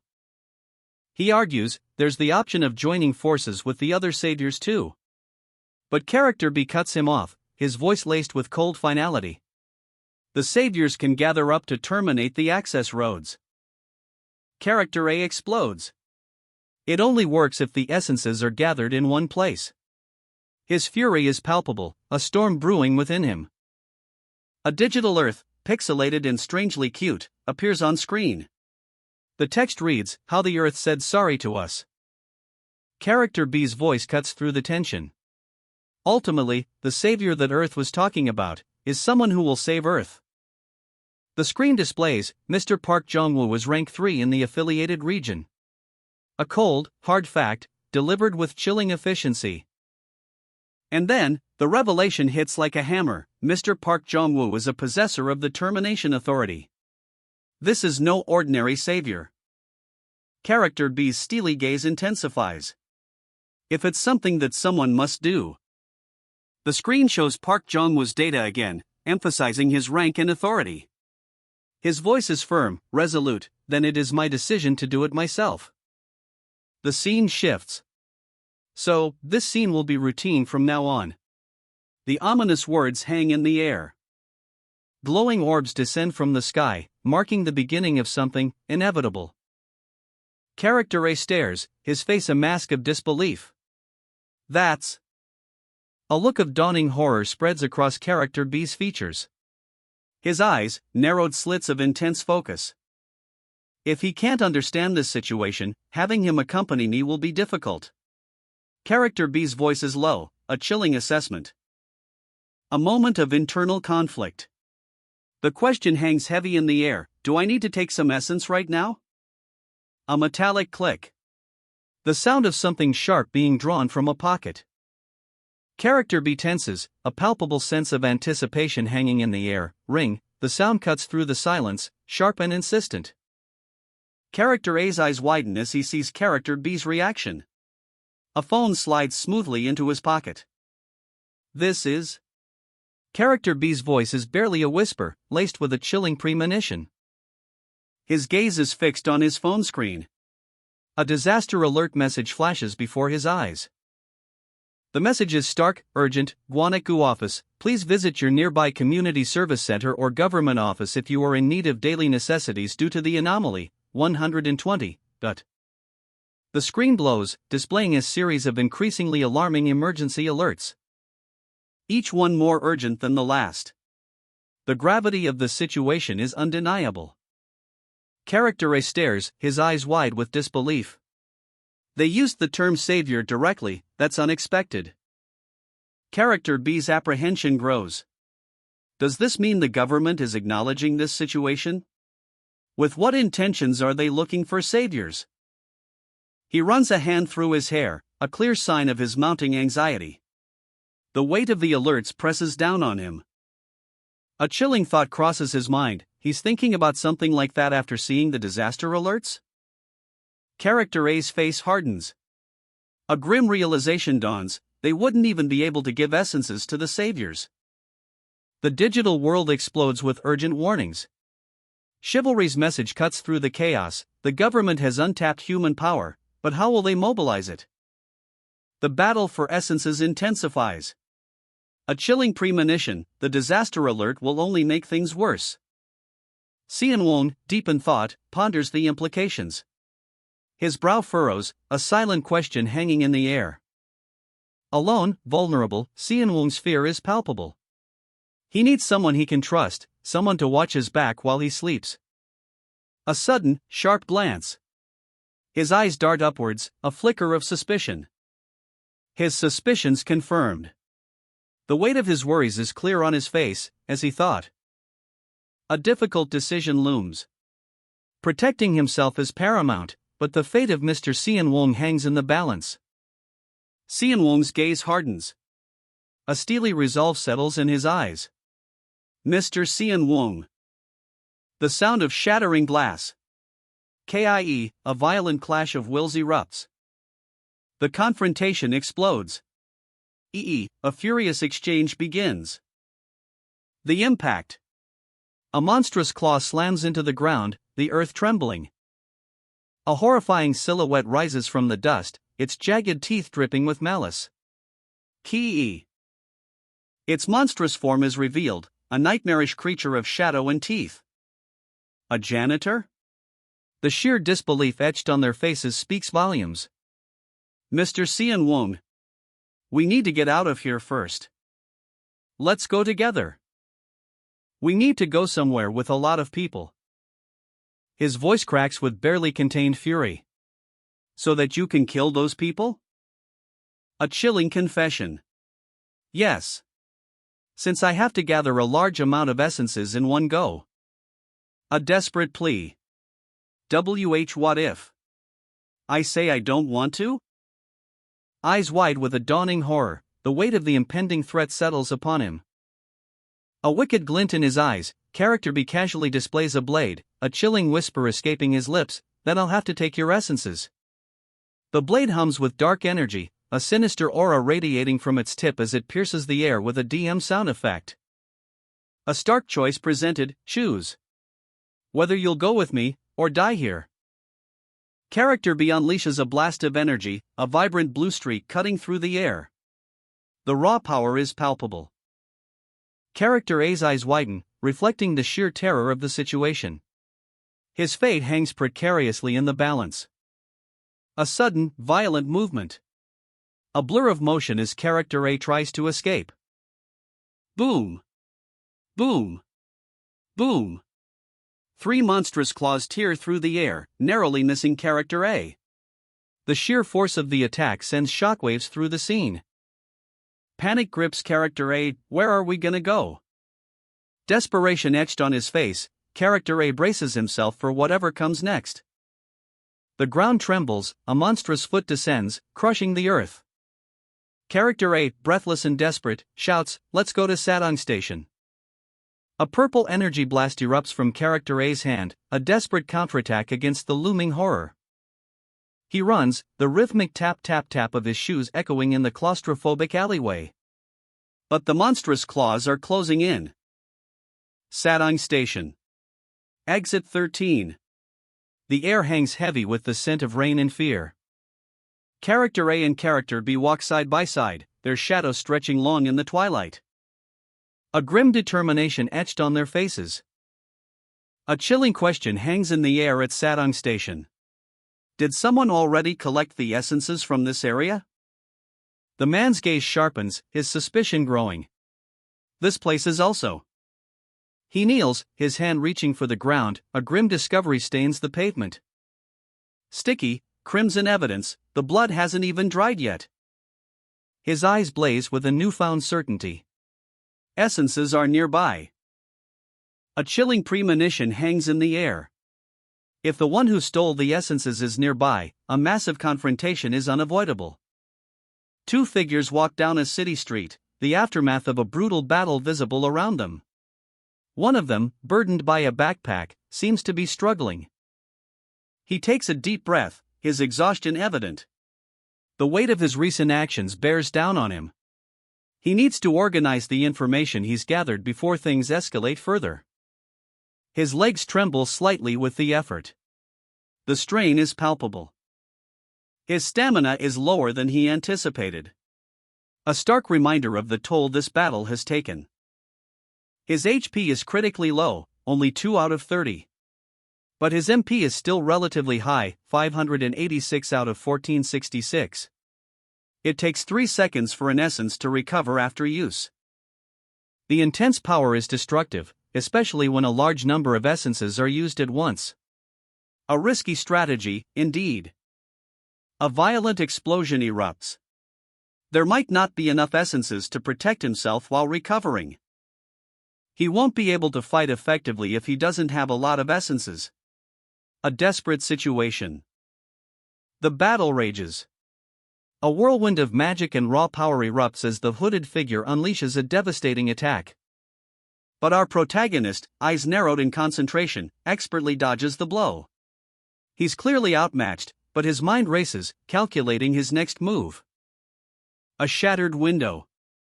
The aftermath of a fierce struggle is evident in this damaged convenience store, a grim testament to the escalating conflict. He breathes heavily, exhaustion etched onto his face. The weight of the world seems to bear down on him, a chilling reminder of the stakes. And in his trembling hand, he clutches his phone. 55% battery remaining. Time is running out. A tense exchange. Mr. Xianlong, it's best to stop by the mart for a little bit. The urgency in his companion's voice is palpable. Pardon? Why the mart? The reply is chilling, we took everything we needed from your house. A strategic decision. He understands the gravity of the situation. A portable battery or something to take notes with is crucial, given the uncertain power supply. He steps into the darkness, a sense of foreboding hangs heavy in the air. His companion trails behind, his expression grim. A sudden, sharp intake of breath. This is. Boom! The ground trembles beneath their feet. A catastrophic event unfolds, leaving our protagonist reeling in shock and fear. The aftermath, bodies strewn across a ravaged space, a scene of brutal efficiency. A man stands amidst the carnage, his face etched with grim determination. Would the janitor have wiped through this place too, he muses, a chilling thought. His gaze sharp, he analyzes the scene. If that were the case, then the entrance would have been smashed. The details speak volumes. It seems like they were killed by a person. But something is off. He notices the lack of damage to the surrounding goods. It looks like they swung their weapon around recklessly, but if you take a closer look, there's no trace of the goods being damaged. The pattern is familiar. Seeing as how they're collapsed in the same way the corpses near Sadang Station were, a chilling realization dawns. The pieces fall into place. It's the same guy who killed them. A wave of chilling realization washes over him. It must be someone who uses essences more skillfully than me, a stark reminder of his own limitations. He steels his resolve. I should get what I need quickly. And focus on collecting essences. The hunt is on. A young man lies unconscious on a hospital bed, his face pale. A doctor examines the patient's chart, his expression grim. A hand gently touches the victim's forehead, the subtle sound of 2ch echoes in the silent room. The doctor's eyes narrow, a storm brewing behind his gaze, suspicion and determination etched onto his face. Shadows move in the darkness, 3 figures emerge, their forms menacing. 2 young men stand defiantly, baseball bats in hand. Who are you guys? One of them clenches his bat, muscles tense. This is our territory. Fuck off. The doctor intervenes, his voice cutting through the tension. And wait a moment. We're not here to fight. We just came to get a portable battery. Panic grips the group. Who do you think would listen to a predator's words? One man shouts, fear etched onto his face. Another voice cuts through the fear. There's no reason for us to get scared just because there's a predator. Did you forget who has our backs? A moment of stunned silence. The question hangs heavy in the air. Has their backs? The main character's eyes narrow, a cold calculation settling in. Now that he sees it, the amount of essences they have is too little. His gaze sharpens, suspicion hardening into certainty. If so, then it's their leader who took the essences. He raises a hand, a gesture of command. One moment, everyone. A tense calm descends as he prepares to act. His hand moves with impossible speed. Glide. The baseball bat is a blur. This man is a predator, but he's not a dangerous person. The main character's expression softens. He's a great guy who helped me when I was running from a monster. Disbelief and suspicion wore on the faces of the others. How could I believe that? You guys could be scheming something together. A young man's face fills the panel, eyes wide with a mixture of apprehension and determination. Well, I guess. He mutters, a hint of defiance in his tone. The scene shifts to two other young men, one looking concerned, the other dismissive. There is no reason to be wary of guys who don't even have weapons, the second one scoffs, his words dripping with arrogance. A young woman, her face etched with fear, interrupts. Where? Where did you see that monster? Was it nearby? Her voice trembles with panic. The first young man, his expression grim, answers, it was at Hengundong. If we go by stations, it was in the Naxiangdae station. The weight of his words hangs heavy in the air. His companion's eyes widen in alarm. Naxiangdae station. The unspoken dread is palpable. Another man, older and more weathered, speaks with a grim certainty, then it's the next suburb over. Won't this place become dangerous too? His voice is laced with worry. The young woman, still visibly shaken, is challenged. Are you going to keep saying things like a scaredy cat? The words sting, but her fear is undeniable. The first young man, showing unexpected leadership, declares, guys, let's go back for now. His voice is firm, cutting through the rising tension. One of the others protests, what? What about our assigned quota? The pressure of their mission clashes with the immediate danger. The first young man stands firm. Did you forget that we can't just go back? The report about the monsters comes first. His resolve is unwavering.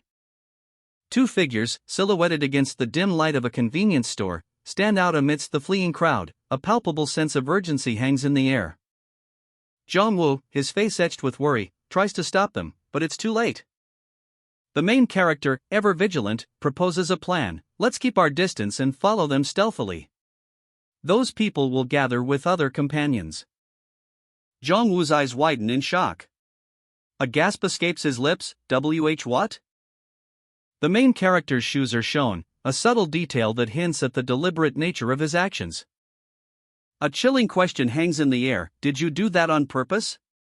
Acting like you were protecting me and leaking the information about the janitor, was all to kill more people in one go? The main character's face is a mask of grim determination. His gaze is unwavering. A cold, calculated response, since that's the most efficient way. A long shot of a damaged building under a stormy sky, the ominous atmosphere foreshadows the coming conflict. A damaged car sits abandoned on a city street, a grim backdrop to a group of young people nervously checking their surroundings. Is someone following them? The question hangs heavy in the air. Jong-woo scans the street, his eyes darting from shadow to shadow. No one is visible. Relief washes over him. With a shared glance of agreement, they head towards a nondescript building. The tension remains palpable. Suddenly, a jarring shout. The group is startled, their calm shattered in an instant. The question explodes from one of them, is the message about a monster real? An older man, breathless and panicked, struggles to catch his breath. His fear is contagious. The sudden outburst leaves the others stunned. Apologies are offered, but the unease lingers. Inside the building, the group gathers, their faces etched with apprehension. What will they find? A suggestion is made, let's head in first and then talk. The group nods in agreement, their shared fear a silent bond. The city hums with a nervous energy, shadows stretch long in the alleyway as Jong-woo and the main character exchange a tense glance. What are you going to do if someone hears us and figures out where we are? Jong-woo's voice is barely a whisper, a stark contrast to the city's low thrum. Inside, the air is thick with anticipation. A heavy metal door creaks open, revealing a dimly lit interior. The sound of hurried footsteps echoes in the confined space. Jong-woo's eyes dart around, his apprehension growing with each passing second. He notices more people than he expected. "It seems like they have more comrades than I thought," he mutters, his voice laced with unease. A sudden, sharp sound cuts through the silence. Jong-woo's companion winces, clutching his side. The main character's plan is unfolding. As the main character casually leaves the heavy bag behind. "You're leaving the bag with me even though I'm alone?" Jong-woo's voice is sharp, laced with disbelief. The main character remains calm, his expression unwavering.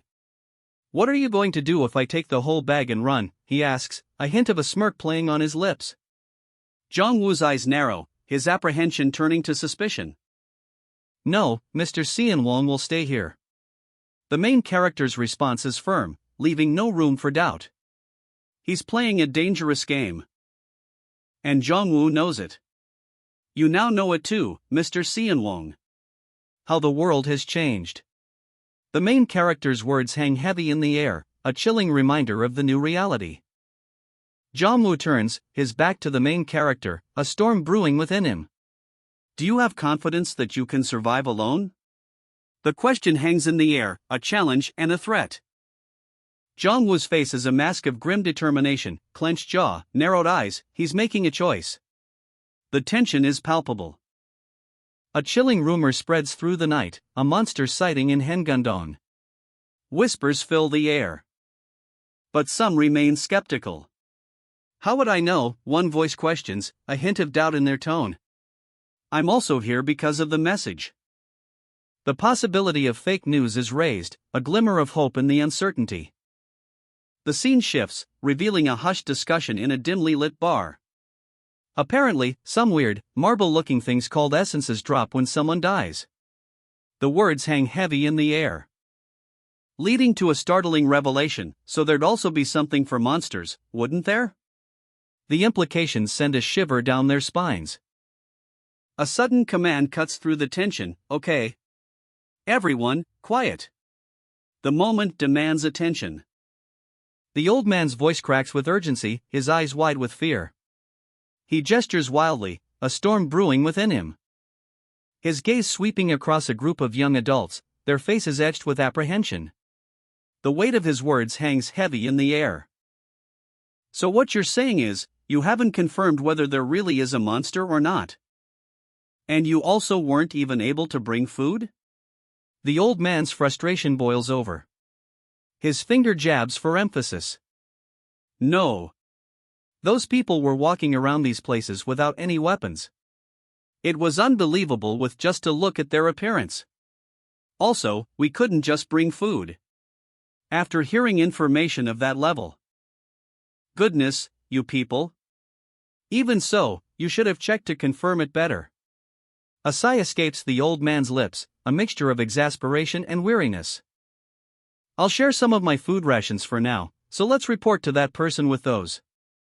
A glimmer of resolve shines in his eyes. "Wait, is this the time to be worrying about that?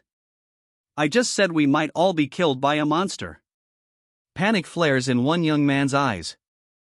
"But there's no one who's acting like that monster for themselves, right? And even if it really existed, there's nothing for us to worry about since we have that person. That person will protect us if we just bring our share of food as we've been doing until now." A young woman's voice cuts through the tension, a note of defiance in her tone. A grinding sound punctuates her words. The young man taps furiously on his phone, a grim expression etched on his face. Scrolling through disturbing videos of monstrous creatures. His anxiety is palpable, he's clearly seen something terrifying. A sudden, unsettling creak echoes through the room. A chilling sound that sends shivers down their spines. The atmosphere thickens with dread. The old man's eyes widen in alarm. A twist of fear contorts his features as he glances behind him. A figure appears in the doorway, silhouetted against the dim light. Boom! The sound of heavy footsteps. A moment of stunned silence hangs in the air. Then, a hesitant voice breaks the tension. "I'm sorry, but is it okay if I come in here just for a moment?" Whispers ripple through the group. "What? Who is he?" they murmur, uncertainty clouding their faces. The newcomer stands tall and imposing, his presence radiating an unsettling aura. "I don't think he's someone with us," someone mutters, unease spreading like wildfire. "Who is that guy?" The question hangs heavy in the air, a silent accusation echoing in the tense atmosphere. "Isn't he the one who blabbed about the monsters?" The young man's face is a mask of disbelief and rising panic. His grip tightens on the bat, a silent promise of violence hangs in the air. "If that person knows about this..." The young man explodes. "What are you? Did you follow us?" Bam!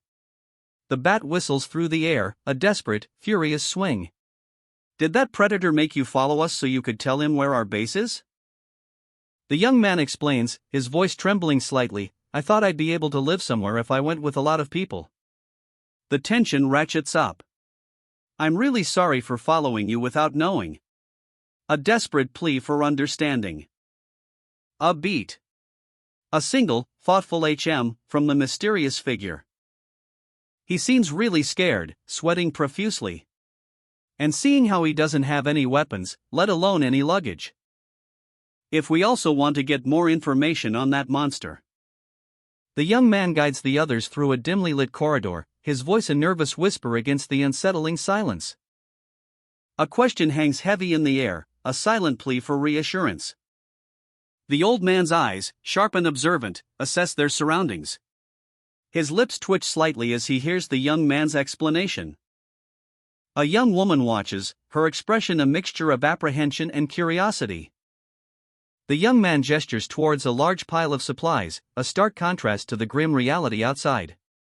"They collected all this in just 7 to 8 hours?" His voice cracks, a tremor betraying his unease.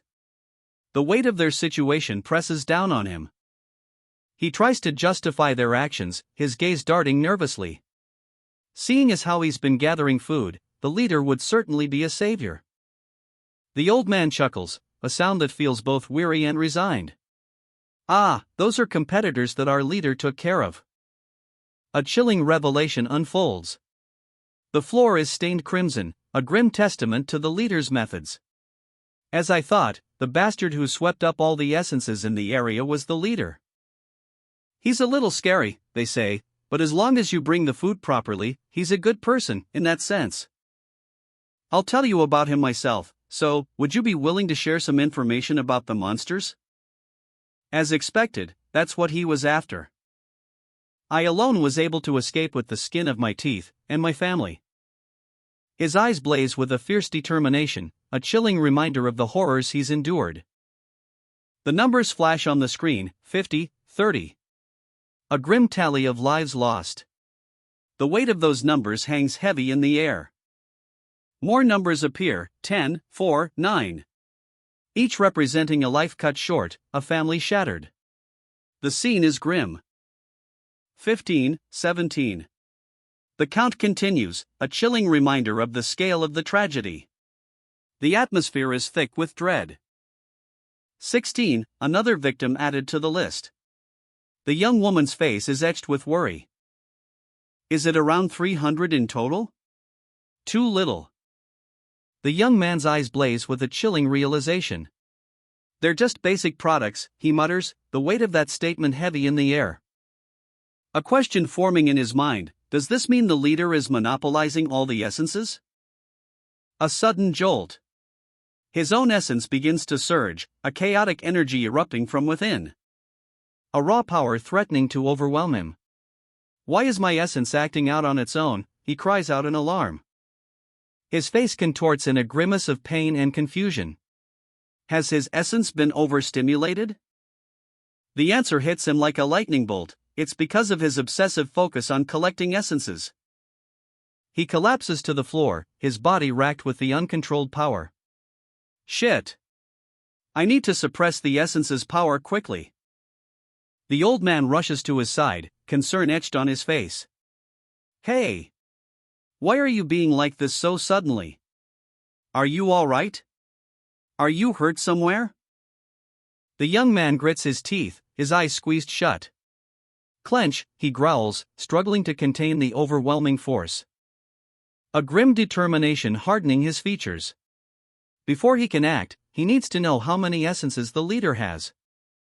The old man's hand reaches out, concern etched on his face. It seems like a shock, Tom. Give me your forehead so I can check if you have a fever. But the young man recoils, eyes blazing with an inner fire, a terrifying power surges within him. His eyes, they glow with an unnatural crimson light. A monstrous, shadowy maw opens before him, teeth like jagged blades, crackle. The young man is consumed by the darkness, his scream swallowed by the abyss. A terrifying power erupts from his very being. He struggles against the overwhelming force, muscles bulging, veins throbbing. A shadowy claw emerges from the darkness, reaching for something. And with a guttural roar, he unleashes his fury. A monstrous, pulsating bloom of darkness erupts, the very air crackles with raw, untamed power. The young man's essence, unleashed. A storm of energy explodes outward. A blinding flash of light, followed by a deafening whoosh as the energy coalesces into a weapon of unimaginable might. The old man watches in horror, his face etched with disbelief. This is, he stammers, his voice barely a whisper against the maelstrom of power. The ground trembles. A wave of energy rips through the scene, zzzt, sending bystanders sprawling. Blades of pure energy slice through the air, leaving trails of shimmering light, each strike precise, each blow devastating. The old man's eyes widen. Is it possible, he gasps, his voice filled with a mixture of awe and terror. The young man's face contorts in a grimace of barely controlled rage. His power surges, threatening to consume him entirely. A violent PAA as the energy explodes in a final, cataclysmic burst. A cataclysmic energy erupts. The very air crackles with raw power. The force of the blast rips through the city, buildings crumbling into dust. Boom! Roar! From a safe distance, the old man watches in stunned silence, quum. His eyes wide with disbelief as the shockwave washes over him. Drip, drip, drip, the young man's blood stains the ground. A grim testament to the brutal power he unleashed. What is this sound? A chilling tremor runs down the young man's spine. A primal fear grips him as he realizes the true cost of his actions. He struggles against the overwhelming force, trudge. The aftermath. A chilling question hangs in the air. As a figure emerges from the shadows, his presence heavy with the weight of unseen violence. Blood stains his clothes, each drip a testament to the chaos he's unleashed. His weary steps echoing the devastation left in his wake. Drip, drip, drip. The sound is almost rhythmic. From the inky blackness, ethereal orbs descend, each one pulsing with otherworldly energy. A warehouse, cluttered with discarded machinery and forgotten crates, becomes the stage for an extraordinary display of power. The air crackles with energy as the orbs swirl around a young man, his expression focused and determined. A wave of raw power erupts. The orbs accelerate, leaving trails of shimmering light. Shit, escapes the lips of a witness, his eyes wide with disbelief. He grits his teeth, a bead of sweat tracing a path down his temple. I wasn't able to suppress my essence in the end, he mutters, his voice strained. His resolve hardens. Since it's turned out like this, I should hurry and collect the essences, and get out of here before the leader comes. A nearby man collapses, groaning in pain, while the young man, his back turned, begins his escape. The orbs follow him as he moves, a silent escort through the shadowy warehouse. Tumble. The sound of a body hitting the ground echoes as another victim falls. Run away, a desperate cry rings out. Get up there. Quickly. The sounds of hurried footsteps and the sharp bang of gunfire punctuate the chaos. He turns, his eyes narrowed, a grim determination etched on his face, a silent promise of vengeance. A shadowy staircase winds upward, a potential escape route revealed. The protagonist, eyes narrowed in grim determination, stands amidst swirling orbs of energy. His mission is clear: absorb the essences. A crucial step in his plan. He knows time is short, he must act swiftly before his pursuers catch up. With a burst of speed, he dashes forward, a blur of motion. A vibrant wave of energy erupts as he absorbs the essences. The power surges through him. His eyes widen in surprise. What was that? A sudden, powerful energy blasts outward, shattering the surrounding area. Clang! He stumbles, coughing, the raw power overwhelming him. Keuk. His mind races, a single thought echoing, essence? His pursuers appear, their expressions a mixture of shock and malice. Ha! It seems. Energy crackles in the air as the unnamed protagonist unleashes a devastating blast. The force of it sends shockwaves outwards. A desperate cry rings out, Mr. Sanghoon has come. Mr. Sanghoon arrives, a figure of controlled fury, his eyes burning with righteous anger. A glowing blue blade materializes in his hand. A desperate plea echoes through the ravaged space, Mr. Sanghoon. Kill that fucker. That bastard killed everyone. The scene shifts, revealing a tense standoff. A man watches from above, his face a mask of grim determination. His question hangs heavy in the air: is this guy the leader? Sanghoon's eyes narrow, a chilling realization dawning. That. A swirling vortex of energy coalesces in the protagonist's hand, taking the shape of a blade, forged from pure essence. His mind races, piecing together memories. His father's techniques, the manipulation of essence as a conduit of power. Each wielder, a unique approach to harnessing this potent energy. The protagonist's eyes blaze with newfound understanding, a fierce determination etched upon his face. A sudden, sharp glance. Mr. Sanghoon arrives, his expression a mask of simmering rage. The scene shifts to a cluttered room, a chaotic mess of discarded boxes and refuse, a stark contrast to the refined energy just witnessed. Mr. Sanghoon's voice cuts through the silence, a growl of pure fury, you dare. The glowing blade materializes in the protagonist's grasp, a weapon of immense power. To lay your hands on my food. A clash of wills, a whirlwind of motion.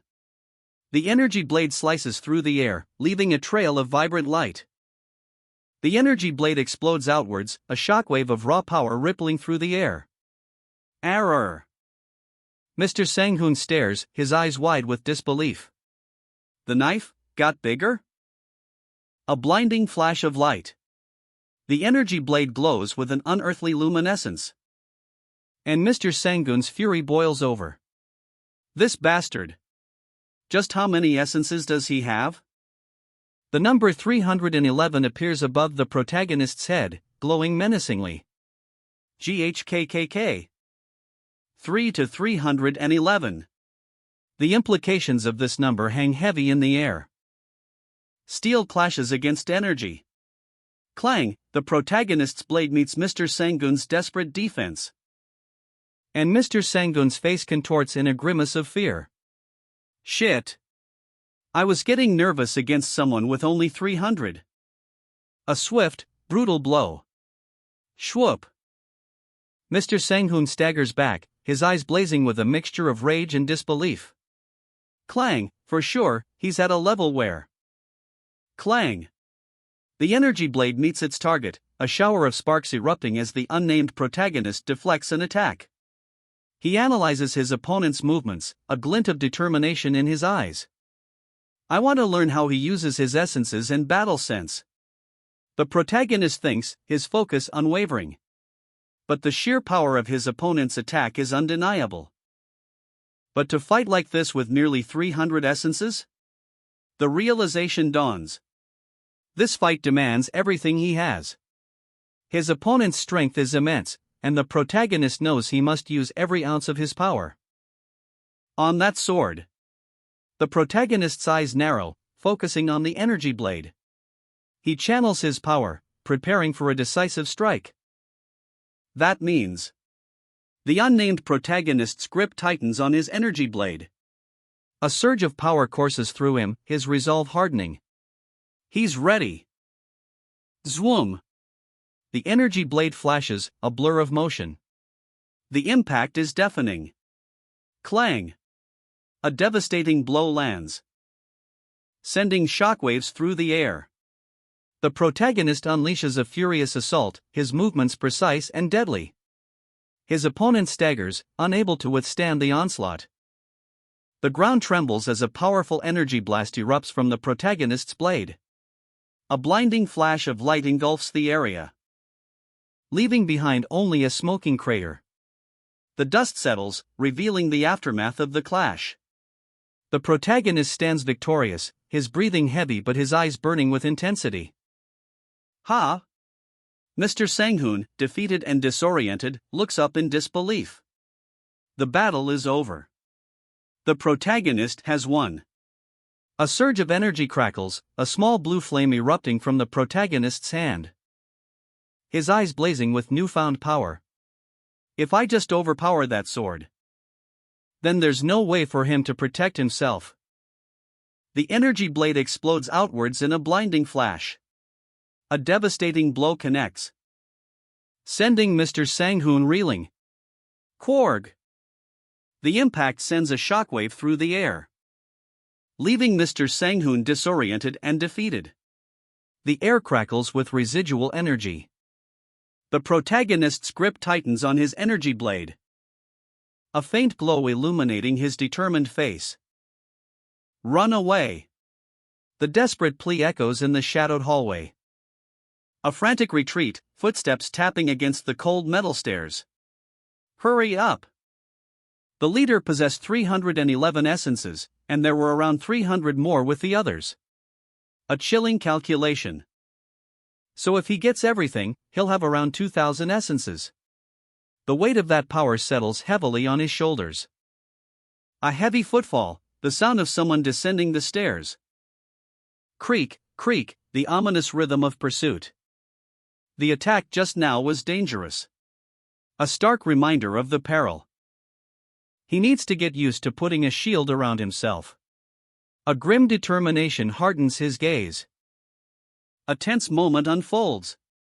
Our protagonist, still reeling from his escape, finds himself cornered. The murmurs of the crowd around him are a stark contrast to the pounding of his own heart. He considers his options, desperation creeping in. There's no easy way out. The weight of his situation presses down. Suddenly, a figure emerges, Mr. Sang-hoon, his eyes cold and calculating. He points a weapon, the tension ratcheting up a notch. A gasp escapes the protagonist's lips. Fear, raw and visceral, grips him. What will happen next? Mr. Sang-hoon speaks, his voice devoid of emotion. This is just my job, he states, his words chillingly calm. The weight of his statement hangs heavy in the air. A bystander, terrified, stammers, I am a student at a prestigious university. Her plea for mercy is lost in the suffocating atmosphere. Another tries a different tactic.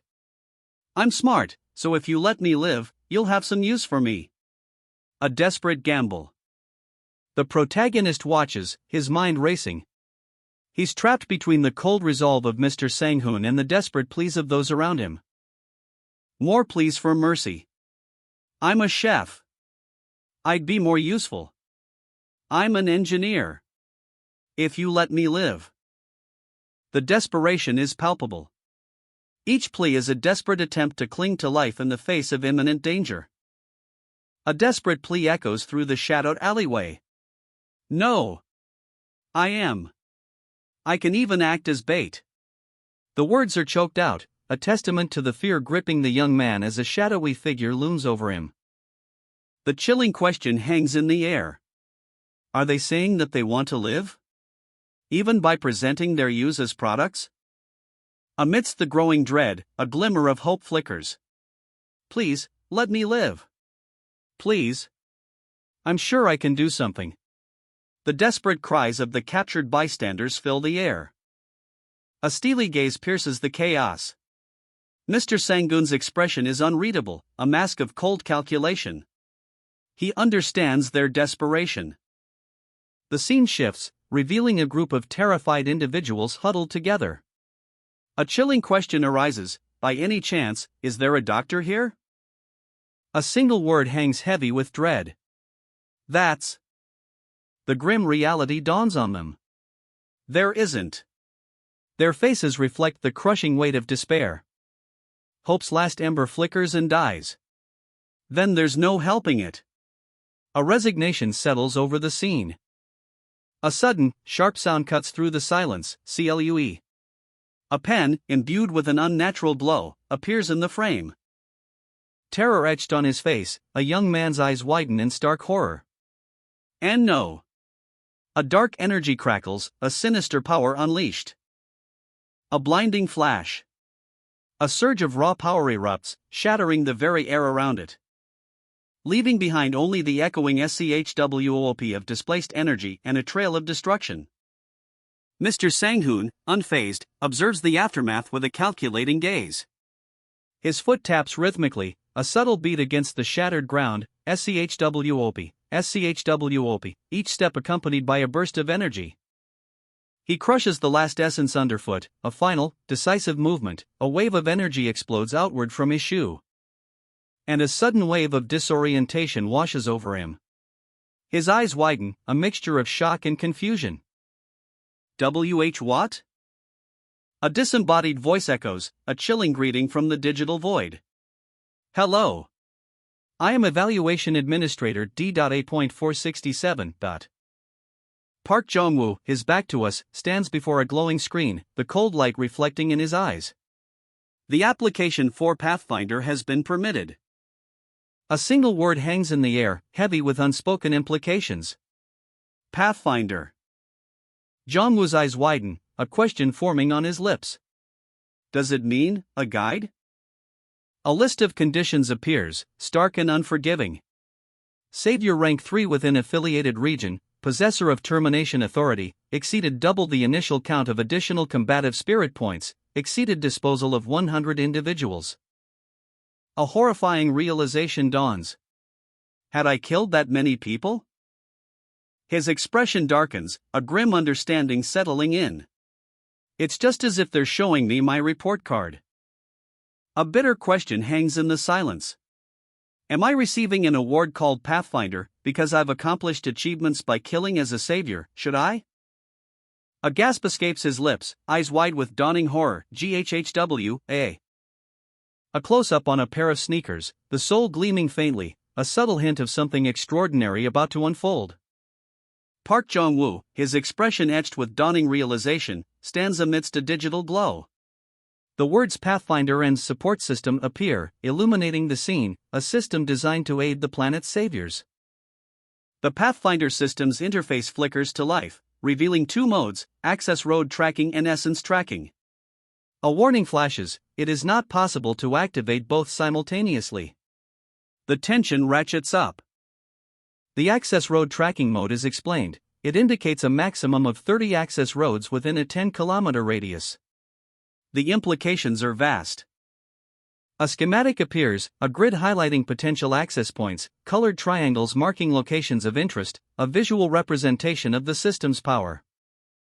Jong-woo's eyes widen as he focuses on a bright cyan triangle. The system is pinpointing something significant, a location of immense importance. A question forms on his face, a mixture of apprehension and determination. That direction is around Gangnam Station? The revelation hits him hard. Jong-woo stares at a panoramic view of Gangnam Station, a sense of unease washing over him. The text confirms his fears. Fortunately, it doesn't seem like there was anyone there swept up in the direction of Gangnam Station. But the implication remains. A chilling realization dawns on him. He must go there. The weight of responsibility settles heavily on his shoulders. A hand slides into a pocket, a beat of silence, then, a single word hangs heavy in the air. Jong-woo, the third-rank Savi, stares at the Pathfinder interface. His brow furrows in thought, the weight of his new responsibility pressing down. A digital map flickers to life, a bright blue arrow piercing the screen, a question forming in Jong-woo's mind. The Pathfinder's cryptic message unfolds: Evaluation Administrator. Are the arrows pointing to locations? Or something that possesses a lot of essences? Jongwoo's eyes narrow, piecing together the puzzle. The system reveals its limitations, it only points in the direction in which a lot of essences are gathered. We cannot identify whether that is one specific entity or not. Jongwoo considers the implications, a glimmer of understanding dawns, a plan begins to form. He focuses on the arrow's trajectory, a determined glint in his eyes, a new destination pinpointed. If, by chance, the arrows surround before I get to my destination, that would mean that something that has the most essences has appeared. With a confident stride, Jongwoo walks away, his next move clear thanks to the Pathfinder's guidance. Park Jongwoo, his mind sharp and focused, makes a decision. He needs to get to Gangnam Station. But before he can leave, a worried voice calls out. Mr. Jongwoo. The concern is palpable. Someone who is covered in blood the man explains, his voice laced with fear. Jongwoo, however, remains calm. I'm fine. I handled everything. He's heading to Gangnam Station, he states simply. The other man's relief is evident. I see. Then where are you going to go now? Jongwoo and his companion step out into the chaotic streets. The aftermath of a recent incident is clear, the roads are a mess. A result of an incident that occurred during rush hour. The sheer volume of damaged vehicles speaks volumes. Jongwoo's companion suggests a route. Is the fastest way to get there by walking towards the Supreme Court? Jongwoo's expression shifts. A sudden, grim realization dawns on him. It seems like we should avoid going near the Supreme Court. Pardon? The news breaks. Animals escaped from Seoul Grand Park, and a pride of lions has infiltrated the Supreme Court. The breaking news notification flashes on Jongwoo's companion's phone. Chaos reigns. Jongwoo's decision is swift. It'd be better for us to take the long way there if we want to be safe. No. Let's stop by the Supreme Court first. A simple suggestion, yet the weight of unspoken danger hangs heavy in the air. Jongwoo's companion stares, eyes wide with disbelief. What? The question hangs between them, a silent scream echoing the growing unease. Are you really suggesting a confrontation with a pride of lions? A chilling image of a powerful lion materializes, its gaze piercing, its presence a palpable threat. They're already strong animals without the essences, and with them, they'll be even harder to deal with. The stakes are higher than ever. This could become a fight for survival against overwhelming odds. But there's a glimmer of hope amidst the looming danger. Jongwoo's eyes harden, a steely glint reflecting his resolve. His companion, still visibly shaken, trails behind him as they navigate the city streets. The imposing structure of the Supreme Court looms before them, a silent testament to the escalating conflict. The air crackles with anticipation. The grim news hangs heavy in the air, they said there were a lot of deaths. A chilling question arises, so what is with all these people? A tense scene unfolds before us. A murmuring crowd gathers, armed and restless, their unease palpable. The air crackles with anticipation. A chilling realization dawns, they're probably people who thought the same thing I did. They wouldn't have come just to see the lions. Jongwoo's eyes widen, a sudden surge of alarm washing over him. His companion looks equally concerned. As numbers flash before their eyes, 88, 189, 110. A stark revelation, most are around 100. No wonder they're confident. The tension ratchets up.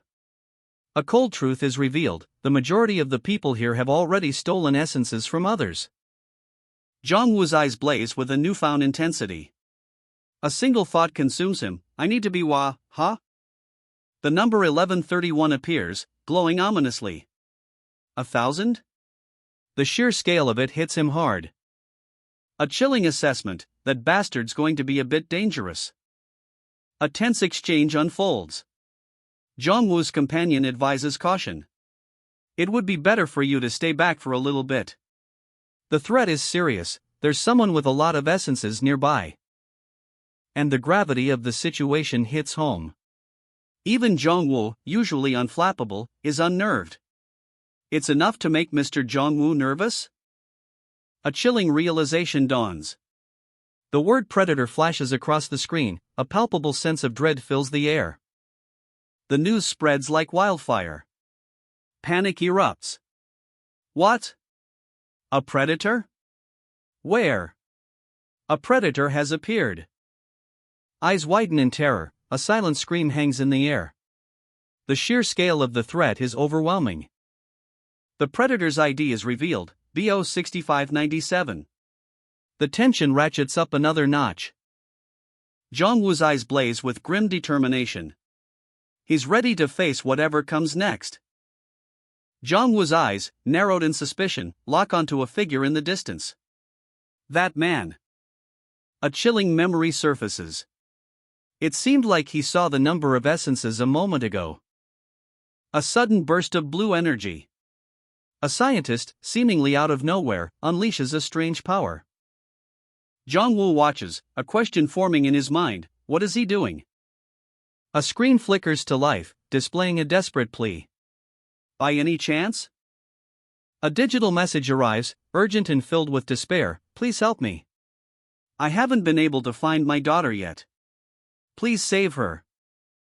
Jong-woo's expression hardens. He's looking for his daughter? Jong-woo's eyes narrow, a storm brewing within. Where did this happen? The whispers begin, doubt swirling around a nickname that echoes a daughter's. A digital deluge. Messages flood the screen, a frantic symphony of questions and urgent commands. The pressure mounts. Jong-woo's jaw tightens. The sheer disbelief etched onto his face is palpable. The impossible speed of their ascent is staggering. From 16th rank to this? In mere hours? Even seasoned veterans are stunned by the sheer audacity of this rise. The implications are terrifying. A chilling prediction hangs in the air: rank 5 is within their grasp. The pace is relentless. He can't afford to falter. The sheer force of this unknown power pushes him forward. A cold calculation takes hold. Break his spirit first? A grim understanding dawns. The stakes are high, but the sheer number of people present complicates matters. A chilling declaration hangs in the air, delivered by a man in glasses, surrounded by shadowy figures. I'll decide whether to let you live or not afterwards. His words carry the weight of absolute power. The target, a man with fiery red hair, reacts with disbelief. Is this guy crazy? He mutters, his anger simmering. He confronts the man in glasses, defiance blazing in his eyes. Hey, who are you talking to right now? Huh? His fury escalates. If you're going to go crazy, then just do it yourself. Why dash, he begins, but his words are cut short. By a blur of motion.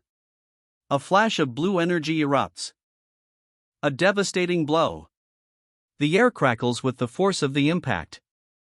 The red-haired man crumples to the ground, surrounded by glowing orbs as he falls. Flop, drop, drop. The man in glasses, his expression grim, prepares for another attack. CHW. The clash of blades echoes through the alley. A brutal clash. Energy blasts collide, a whirlwind of motion and raw power. The air crackles with the force of the impact. The enemy is sent flying, crashing through a nearby building, a testament to the sheer force of the attack. Amidst the chaos, Jong-woo and his companion emerge, their expressions grim but resolute. They stand amidst the carnage, ready for whatever comes next. A desperate plea echoes in the silence. I know that you won't let me live.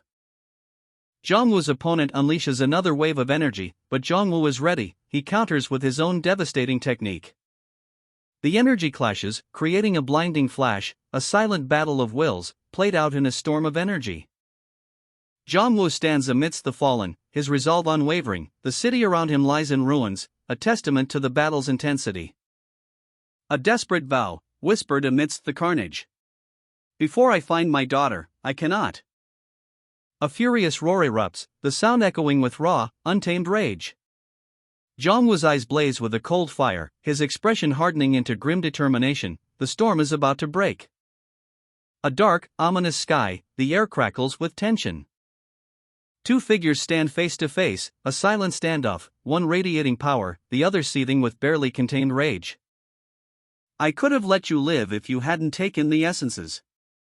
His voice, cold as the grave. I'm a savior too. I understand the gist of what you're thinking. A defiant reply, a spark of defiance in his eyes. If the result will be the same, then there's only one thing I can do. A grim determination sets in. He unleashes a torrent of energy, a vibrant blue force erupting from his hands. A counterattack is launched. Then you must also be aware that the result won't change. The opponent's chilling response. His arm extends, a glowing blade materializing in his hand, a weapon of immense power. With a fierce roar, ONG, he strikes. The clash of energies sends out a shockwave, KWA. The main character unleashes a devastating energy blast. A blinding flash of light erupts. The sheer force of the attack sends shockwaves through the air. The opponent is caught in the epicenter of the explosion. But even as the energy dissipates, a question mark hangs in the air. Is the opponent truly defeated? The main character, eyes narrowed, prepares for anything. His hand moves with deadly precision, a weapon materializing in his grasp. A faint blue glow emanates from the newly formed weapon, a sign of its immense power. The opponent, barely visible through the dust and debris, stirs. A low groan escapes his lips as he slowly rises to his feet. The battle is far from over. He rises, eyes blazing with defiance. The air crackles with energy as he prepares his counterattack. Essences, he mutters, a chilling question hanging in the air. The opponent's eyes narrow, a flicker of disbelief crossing his features. Just how, he mutters, his voice laced with dawning comprehension. He unleashes another attack, a torrent of energy surging forth. But this time, it's different, a focused, condensed power unlike anything seen before. The energy slams into the opponent's defenses, a resounding crack echoing through the air, followed by a deafening crack as his shield begins to crumble. The concentrated force proves too much. His defenses shatter, leaving him exposed and vulnerable. And shatters. The opponent gasps, his voice strained. With a shattering shatter, the opponent's energy shield explodes into 1,000 fragments, the pieces raining down like deadly shards of glass. His face is a mask of shock and disbelief. He cries out in pain and frustration, "Shit! My shield!" His eyes dart around frantically, searching for an escape, for a way to survive this onslaught, a desperate plea for survival etched on his face. The remnants of his shattered energy dissipate, leaving behind only scattered, glowing orbs, a testament to the devastating power of the main character's attack. He stumbles back, his body weakened, his spirit broken, but his eyes still burn with a fierce determination. The opponent lunges forward, desperation fueling his final attack. A desperate gamble, a last-ditch effort to turn the tide of battle. The attack comes in a flash. A concentrated blast of energy, aimed right at the opponent's heart. Where do you think you're going? The opponent tries to defend, but his energy shield shatters, the raw power of the attack is too much. A wave of concussive force washes over him, sending him sprawling. The impact echoes, a deafening roar that shakes the very ground beneath their feet, leaving only a trail of shimmering energy in its wake. He lands hard, the air knocked from his lungs. 3 glowing orbs roll to a stop near his outstretched hand. What are those? The protagonist approaches cautiously, his eyes narrowing as he takes in the scene. What? There were around 1,800 essences in his possession, but he only dropped 3? He examines the orbs closely. Their glow is different, somehow more intense. Their colors are deeper than the others, a subtle but significant difference. SHHHWWWW. A wave of raw energy explodes from the main character, a furious blue torrent aimed at his opponent. The impact a deafening boom that shakes the very ground beneath their feet. His eyes widen, a mixture of shock and awe as he absorbs the energy of his fallen foe. The essence. He absorbed only one orb, but his essence increased by more than 600. The color of the essence deepens the denser it is. 3224. A notification pings. The shepherd boy is confused. He didn't do anything, yet he rose a rank. Is he the only one? Chivalry also rose a rank. Essence King wonders if the person from earlier died. Whip confirms that rank 5 was there, and they're crazy. Nightmare notes that only those who fought the former rank 4 met this fate. There's no announcement about high-ranking saviors fighting and dying. It would be impossible for them not to notice, since everyone with rank below 4 has gone up a rank. Whip confirms again, rank 4 went there, right? They're crazy. Nightmare's urgent question echoes in the digital void, just who did the former rank 4 meet? Ding! A system notification blazes across the screen. The air crackles with anticipation. A new player has entered the game. The savior, rank 5, has arrived. The message is clear: the savior, once rank 51st, has stepped into the breach. A wave of shock washes over Nightmare. His eyes widen in disbelief. The implications are staggering. The scene shifts. Two figures walk through a parking lot, the air thick with unspoken tension. A cryptic message, delivered in the peculiar style of a talking cat. Essence. You have the most. Mr. Park, his expression grim, analyzes the data. The smell has changed, the environment is altered, a significant shift indicating a powerful beast is nearby. His eyes widen. The number of essences he possesses has surpassed 5,000. A monumental achievement. A strategic decision. Zhang Wu, ranked second in the affiliated region, is a formidable opponent, but a fight with a beast of equal rank could be vastly different. A test with a lion is needed. The Supreme Court, transformed. A chilling sight. The scene shifts to the court's exterior. Blood stains the steps, a grim indication that the lawless era has begun. Two figures approach the scene, their faces etched with shock and grim determination, stepping over the fallen bodies. Each step brings them closer to the horrifying truth. The weight of the carnage is heavy, a palpable sense of dread hangs in the air as they enter the building. The aftermath. Bodies lie scattered across the cold, hard ground, a grim testament to the violence that unfolded.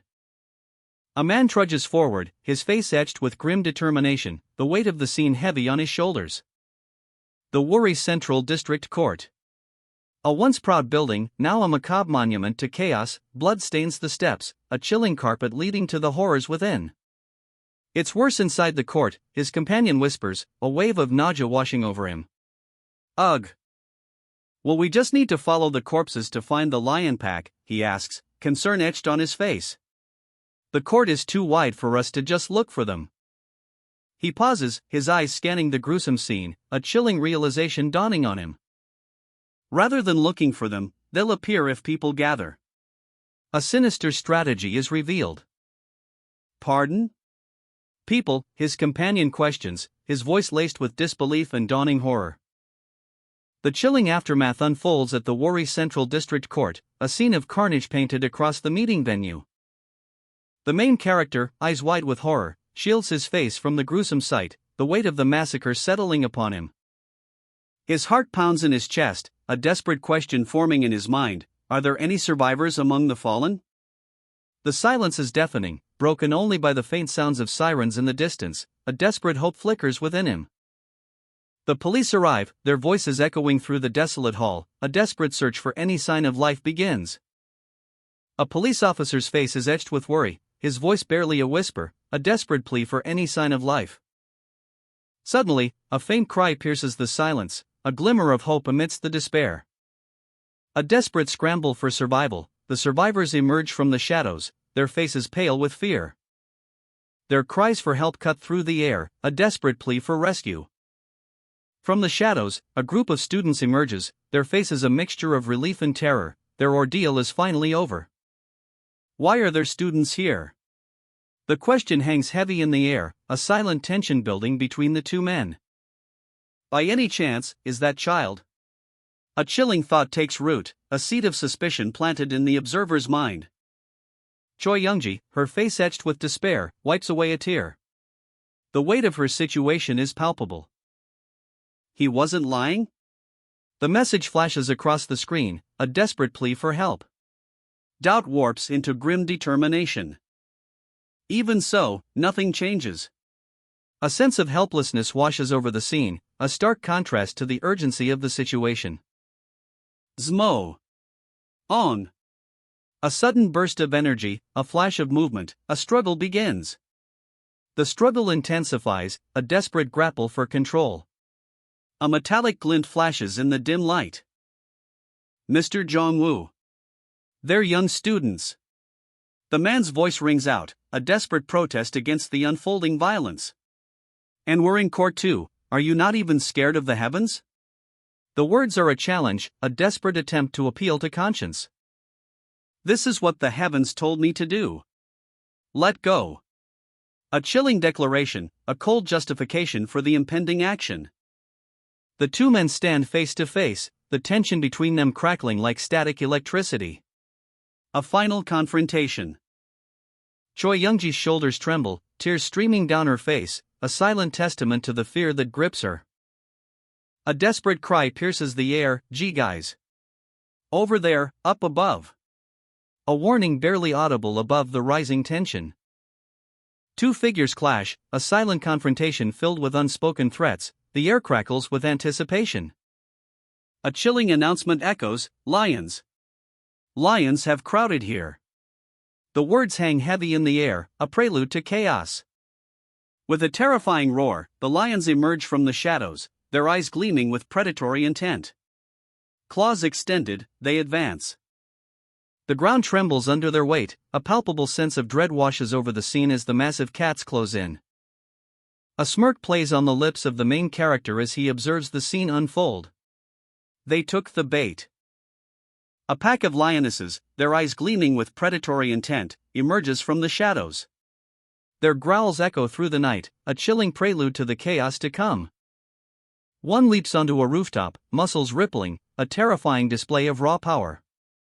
Below, two figures stand their ground, bracing for impact. The scene shifts to a grand hall, the air thick with anticipation. Empty chairs line the walls, a stark contrast to the approaching danger. A lioness's powerful back muscles are shown, hinting at the immense strength she possesses. A young man, eyes blazing with determination, observes the approaching threat. A total of 6. Are there only lionesses? How many essences do they each have, he wonders, his mind racing. The numbers 48 and 39 appear above two of the lionesses, revealing their essence counts. The tension ratchets up. More lionesses descend the stairs, their essence counts 30, 35, and 31 displayed ominously above them. The hunt is on. He observes, that's weird. They would have been collecting essences since this morning. It's far less than he anticipated. His expression hardens, a grim determination settling on his face. A guttural roar echoes through the hallway, the very air vibrates with primal fury. The lioness launches herself, a blur of muscle and teeth, a terrifying predator unleashed. She lands with a bone-jarring thud, the ground trembling beneath her paws. Two young men stand frozen in her path. Her eyes burn with predatory intensity, a terrifying display of raw power. Panic grips one of the young men. "You Save me," he screams, terror etched on his face. Chaos erupts as students scatter, their cries of "run away," swallowed by the growing pandemonium. One of the young men shouts, "This way! Come this way," guiding others to safety. The other young man, eyes blazing with a supernatural light, prepares to confront the beast, a desperate stand against overwhelming odds. 3 more lionesses appear, their silhouettes menacing against the dim background. He's surrounded. He faces them, a calm defiance in his eyes. "Hey! You guys can probably understand what I'm saying, right? The young man stands defiant, a lone figure against a tide of predatory fury. Where's your leader? He demands, his voice cutting through the tense silence. And with chilling resolve, he issues his ultimatum: bring the lion. A low growl rumbles from the lioness, a palpable threat hanging heavy in the air. Then, a sudden, explosive roar. Kawa! The beast lunges. But the young man is ready. A surge of energy erupts from within him, a violet aura blazing around his form. He raises a small device, a pinpoint of light growing brighter, more intense. The light explodes outward in a blinding flash. Zwung! A shockwave rips through the air, sending the lioness flying backward with a bone-jarring boom. He moves with impossible speed, a blur of motion as he unleashes another blast of energy. Pa! The attack is precise, devastating. Another, and another. Pa! Pa! The lionesses are overwhelmed, their roars of fury turning into cries of pain. A lioness lies defeated, her paw twitching weakly, the air crackles with residual energy. The young man stands, bathed in an ethereal glow, his eyes blazing with newfound power. You understand what I'm saying, right? He demands, his voice echoing with authority. He gestures, a surge of energy coursing through him, a silent command. A low growl rumbles from the shadows, the predator is coming. With a burst of speed, the young man unleashes a devastating attack. A shockwave rips through the air, sending the lioness flying. The other young man watches, his fear replaced by awe. The young man's eyes narrow, his focus unwavering, a predator's instinct takes over. Another lioness emerges, its eyes burning with rage, but the young man is ready. The battle is joined. A flurry of blows, a clash of wills. The air crackles with tension as the lionesses advance. Trespassers, roars one, its eyes burning with predatory intent. But the young man stands firm, a strange energy swirling around him, 1,000 essences, harnessed and ready. His companion watches, fear giving way to awe. Could this be it? The power he's been waiting for? The young man moves, a blur of motion, a force beyond comprehension unleashed. The ground trembles as the lionesses are thrown back, crash, the impact shatters the concrete floor. A wave of energy explodes outward, leaving behind only dust and the stunned silence of the onlookers. A blinding flash. Energy surges, leaving trails of vibrant blue and white in its wake. The young man spins, a whirlwind of motion, his body crackling with power. The air itself seems to hum with anticipation. His opponent, eyes wide with disbelief, gasps, what is this speed? The young man's attack is a blur, a furious assault. Die, he roars, unleashing a devastating blow. The lioness recoils, stunned. Confusion etched across its face. With a bone-jarring CHO and a powerful MP, the young man's fist connects. The impact sends a shockwave. A thunderous KWO echoes as the lioness is sent flying. The fight is far from over. Another lioness pounces, its jaws snapping shut. But the young man is ready. He's trapped. It would have been dangerous if I hadn't enveloped myself in a barrier. The other young man watches, awestruck. I know he's a beast, but what kind of power is this? The lioness lunges. Its claws flash, a blur of deadly intent, but the young man is faster. Much faster. He's enveloped in an ethereal glow, a shimmering barrier deflecting the attack. What is this? The other young man's eyes widen in disbelief. It's not a simple barrier, it's a radical enhancement of his physical capabilities. He's amplified his body using essences. Greyan ending. The lioness's jaws snap shut, missing their mark by a hair's breadth. The young man's enhanced speed and strength are on full display. A blinding flash of light. The impact sends a shockwave rippling through the air. The lioness is sent flying, defeated. The other young man watches, speechless. His eyes burn with a fierce determination. It's actually better, he exclaims, a grin spreading across his face. He'll refine his technique, maintaining his barrier with the minimum essences needed, a calculated strategy taking shape.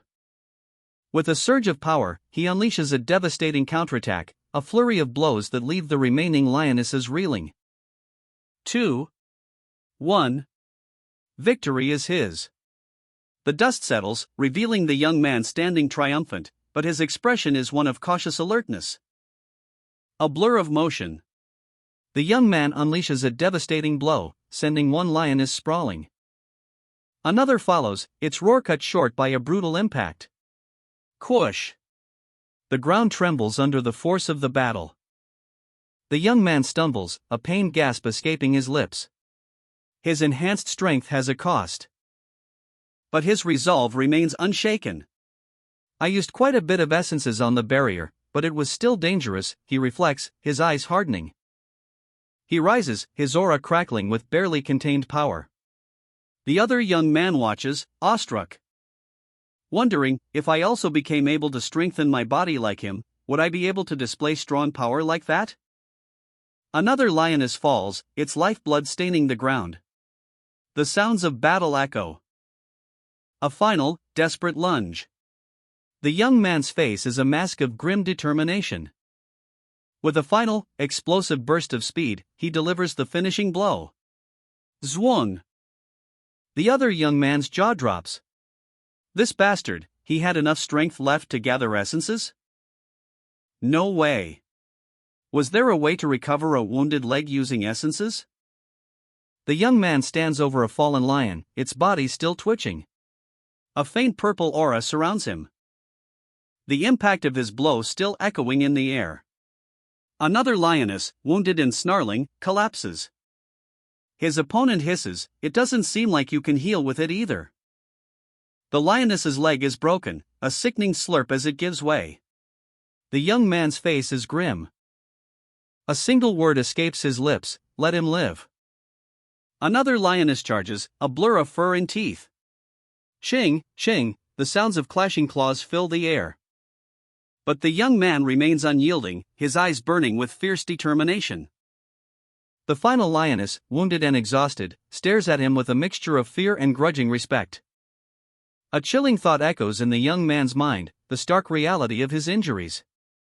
The aftermath of battle, 2 lionesses lie still, their struggle ended.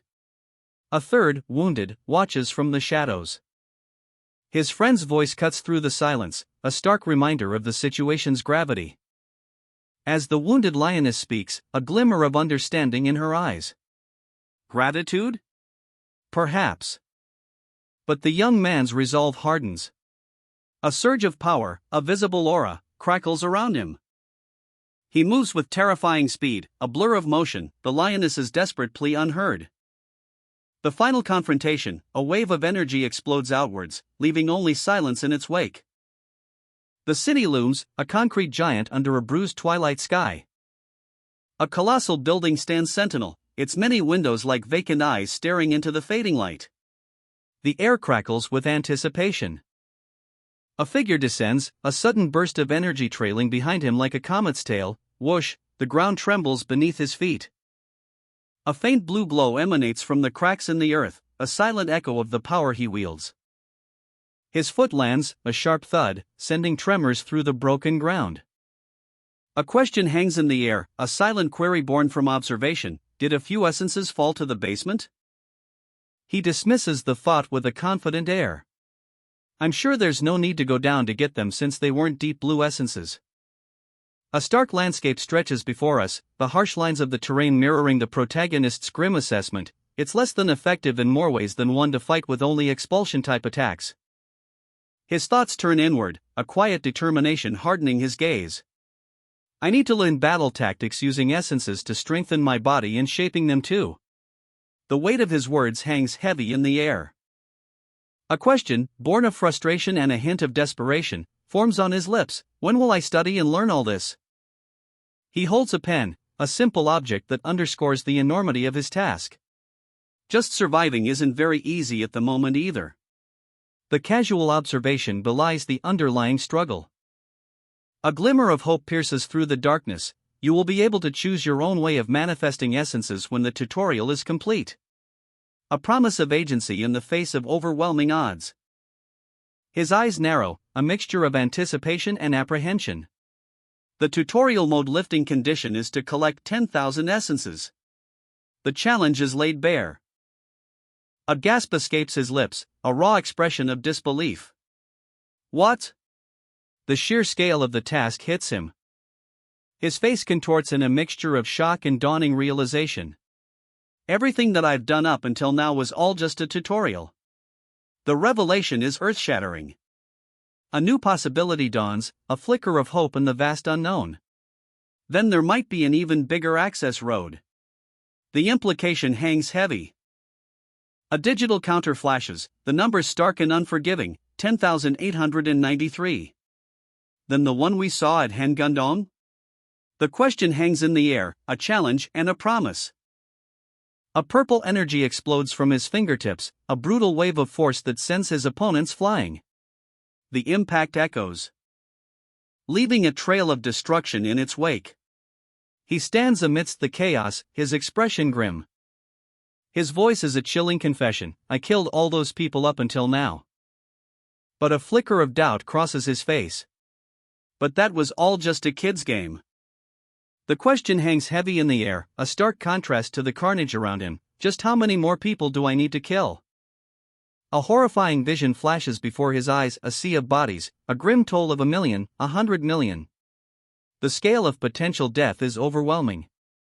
He walks away, his shoulders slumped, a heavy weight settling upon him. His past actions weigh heavily on his mind. A quiet admission, I was determined to become a murderer to survive. But a shift in his demeanor. But now, I'm not a murderer, but a Mr. No, teacher. Please accept me as your disciple. The plea echoes, desperate and filled with fervent hope. A young man, eyes wide with admiration, reaches out to the stoic figure before him, a silent exchange of power, a moment of destiny.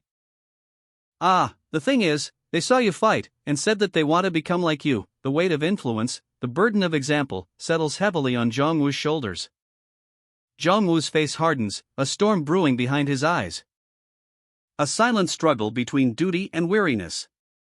Can't you just let them go? The question hangs in the air, a plea for release. I'm going to go with you. A determined voice cuts through the tension, a new path chosen. It's fate that made me meet you today. The words ring with unshakable conviction, a destiny embraced. Another plea, another soul seeking guidance. Please take me in as your disciple. The desperation is palpable, a yearning for power and purpose. A clash of hands. The impact reverberates, a sudden, sharp burst of energy. Zhongwu is confronted. The question hangs heavy in the air, Mr. Xian Wong, what did you do with the survivors? His response is simple, yet laced with a chilling undercurrent. I told them all to escape. A shadow falls across his face. Doubt? Regret? The weight of his actions is palpable. And then, a sudden, sharp intake of breath. The tension ratchets up. Eyes widen in alarm.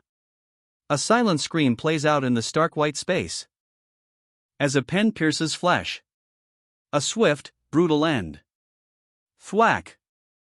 The cold words of the assailant cut through the silence. I'm hearing that your friends have run away and lived, so I'll give you a chance too. A chilling ultimatum. Go back home. Go back home to your parents, Anne. Zhongwu lunges, a desperate plea etched on his face, and oh. His escape route is cut off.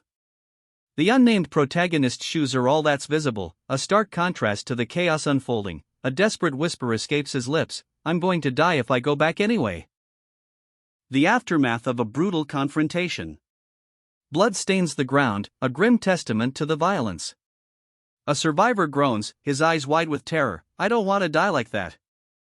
The unnamed protagonist's resolve hardens. His hand grips a penknife, a chilling determination in his eyes, a defiant declaration, and I'm not scared of a test like this. His gaze locks onto his own reflection, a steely glint replacing the fear. A bold statement, since I'm going to become a hero.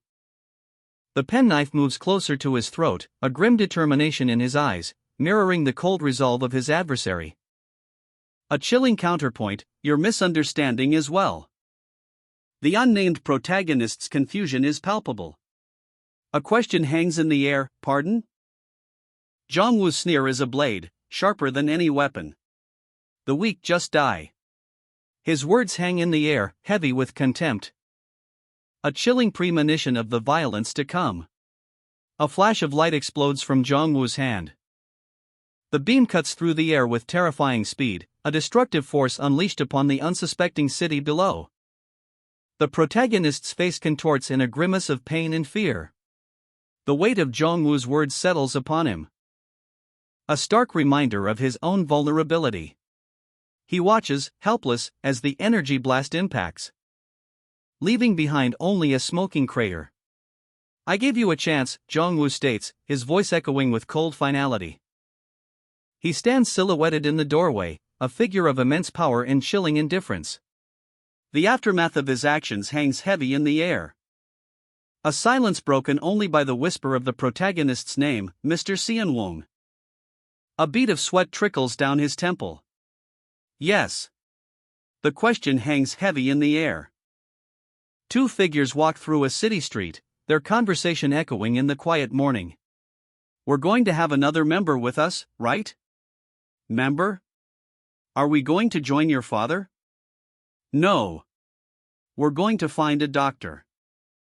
A doctor?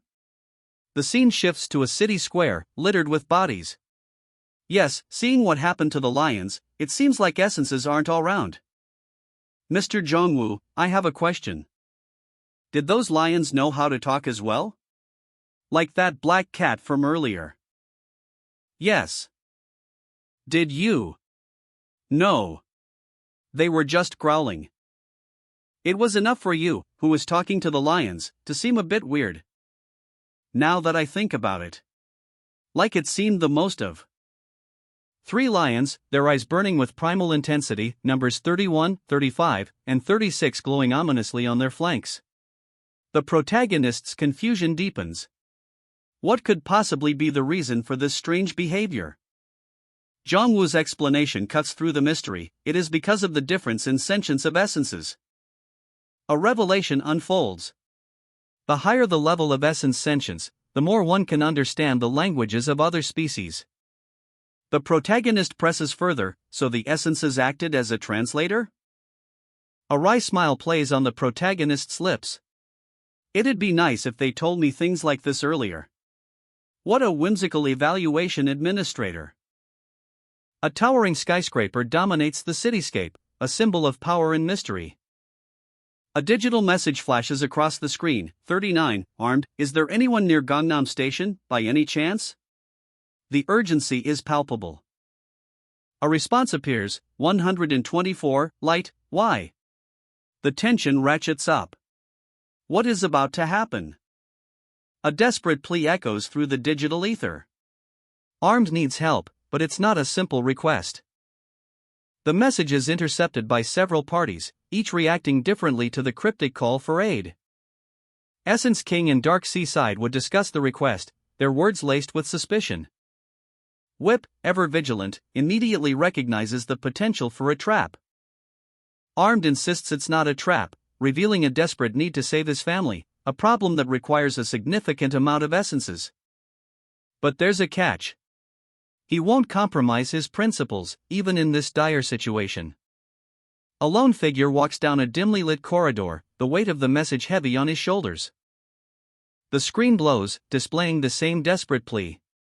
Doubt clouds his judgment.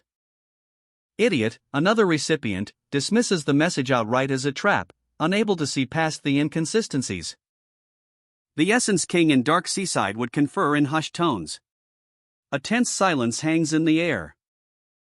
A palpable sense of unease radiating from their every gesture. What should they do now?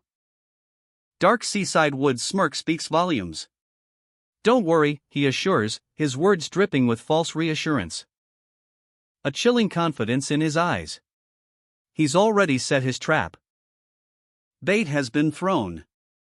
The word savior and juicy ones echo ominously. A message sent, a plan unfolding. Arm's desperate plea for help has been intercepted. A sinister laugh cuts through the night. As expected of the chosen savior, they sneer. Their cruel amusement palpable. Even a 39th ranked player can orchestrate a deadly game. The mastermind's cold gaze reveals his chilling pragmatism. Either way, I just make the plans. And leaves the dirty work to others. The professional will handle the practical affairs. A twilight sky hangs heavy over the city, the air thick with an unspoken dread. A horrifying sight unfolds before them, a massive pile of bodies, a grim testament to the devastation, a chilling mountain of the fallen. Did they really have to go this far? The question hangs in the air, unspoken yet heavy with the weight of the scene. Two figures stand amidst the carnage, their faces etched with grim determination, their expressions mirroring the gravity of the situation. They must have realized as soon as they saw the declaration, the full extent of the catastrophe dawning on them. A chilling realization dawns on one of them, that they would have to kill, to survive this nightmare. The surroundings of Gangnam Station are like this, a desolate landscape of death and despair. Will we be able to find a doctor here? The question is whispered, a desperate hope against the overwhelming odds. Wouldn't all of them have died already? The harsh reality of the situation sinks in. His eyes dart around, wide with apprehension, a palpable sense of unease hangs in the air. A voice cuts through the silence, a question laced with concern, Mr. Jongwoo? He walks, his steps measured, purposeful, the city's muted sounds forming a backdrop to his silent journey. Another figure appears, issuing a command, please stay here, Mr. Seonwong. He hesitates, a flicker of defiance in his eyes, then, a subtle shift in his posture, a silent agreement. The destination is revealed, a stark, imposing building, a sense of foreboding settles in. He arrives, his gaze fixed on the entrance, a silent acknowledgement of the task ahead. A report is delivered, this is A11. Work rotations complete. A gruff voice, laced with surprise, huh? The scene shifts, revealing a figure approaching, a confrontation is imminent. A tense encounter unfolds. Mr. Seonwong, his face partially obscured by sunglasses, finds himself stopped. Eyes blazing with an intensity that speaks volumes. The air crackles with unspoken threat. The guard, ID number 431, stands firm. This is currently a prohibited area. His words are a stark warning. He raises a hand, a clear signal to halt. It seems like you're here from a different region, so please wait a moment. The DS Group ID card hangs prominently, a symbol of authority in this clandestine location. DS Group? The name itself whispers secrets. Seonwong's apprehension deepens. Restricting the area with their ID in plain sight, what does it mean? A question hangs heavy in the air, does this mean the company has taken over this region? The implications are vast. Meanwhile, a clandestine communication. Team Leader Park, we have a visitor at A11. Please check. Seonwong's eyes narrow. Check? What are they checking? The tension ratchets up. A lone figure walks, the rhythmic thud of his shoes echoing in the silence. I see. He's intercepted. Two DS Group agents appear, their presence radiating authority. This way, sir. A brief exchange, polite yet formal. Thanks for your work. The digital display on the wall confirms their location, 322 Gangnam Station. Inside, a chilling smile plays on the lips of a DS Group operative, ID 126. His gaze is sharp, calculating. His eyes glow with an unearthly light. He was calling a savior. A digital message flashes across the screen, armed, is there anyone near Gangnam Station, by any chance? Isn't this a trap? Whip's question hangs in the air, a stark contrast to Arm's unwavering confidence. He's certain it's not. But the weight of his family's fate presses down. 500 to 1,000 essences, the price of their salvation. A desperate plea escapes his lips. I need to save my family, but I have the problem of a lack of 500 to 1000 essences. Help me. Night falls over Gangnam. They said it wasn't a trap. But the shadows conceal more than just the city lights. 3 figures emerge from the darkness, their presence ominous. One of them, casually, dismisses the notion of a trap, using the word definitely far too lightly. A chilling smile spreads across Arm's face. His eyes glow with an unnatural light. I enjoyed your story, Mr. Armed. Seonwong's eyes blaze with a cold fury. The tension is palpable. He's not just angry, he's enraged. The word hangs in the air, heavy with implication, VVIP. A new status, a new power. And a chilling command follows, everyone, be respectful and treat him as such. Seonwong's eyes glow with an icy intensity, a stark contrast to the calm exterior he projects.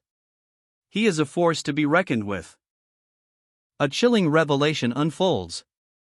The number of essences is too low for those using the chat. The system is struggling. 3DS group agents, faces grim, stand guard. Their attention is unwavering, their eyes narrowed in suspicion. But their apprehension is quickly replaced by a dawning realization. The Pathfinder points to the highest concentration of essences within a 10 kilometers radius. A figure emerges from the shadows, a menacing silhouette wielding a weapon. The air crackles with anticipation. A sudden question hangs in the air. Ha! The code 3015 flashes ominously.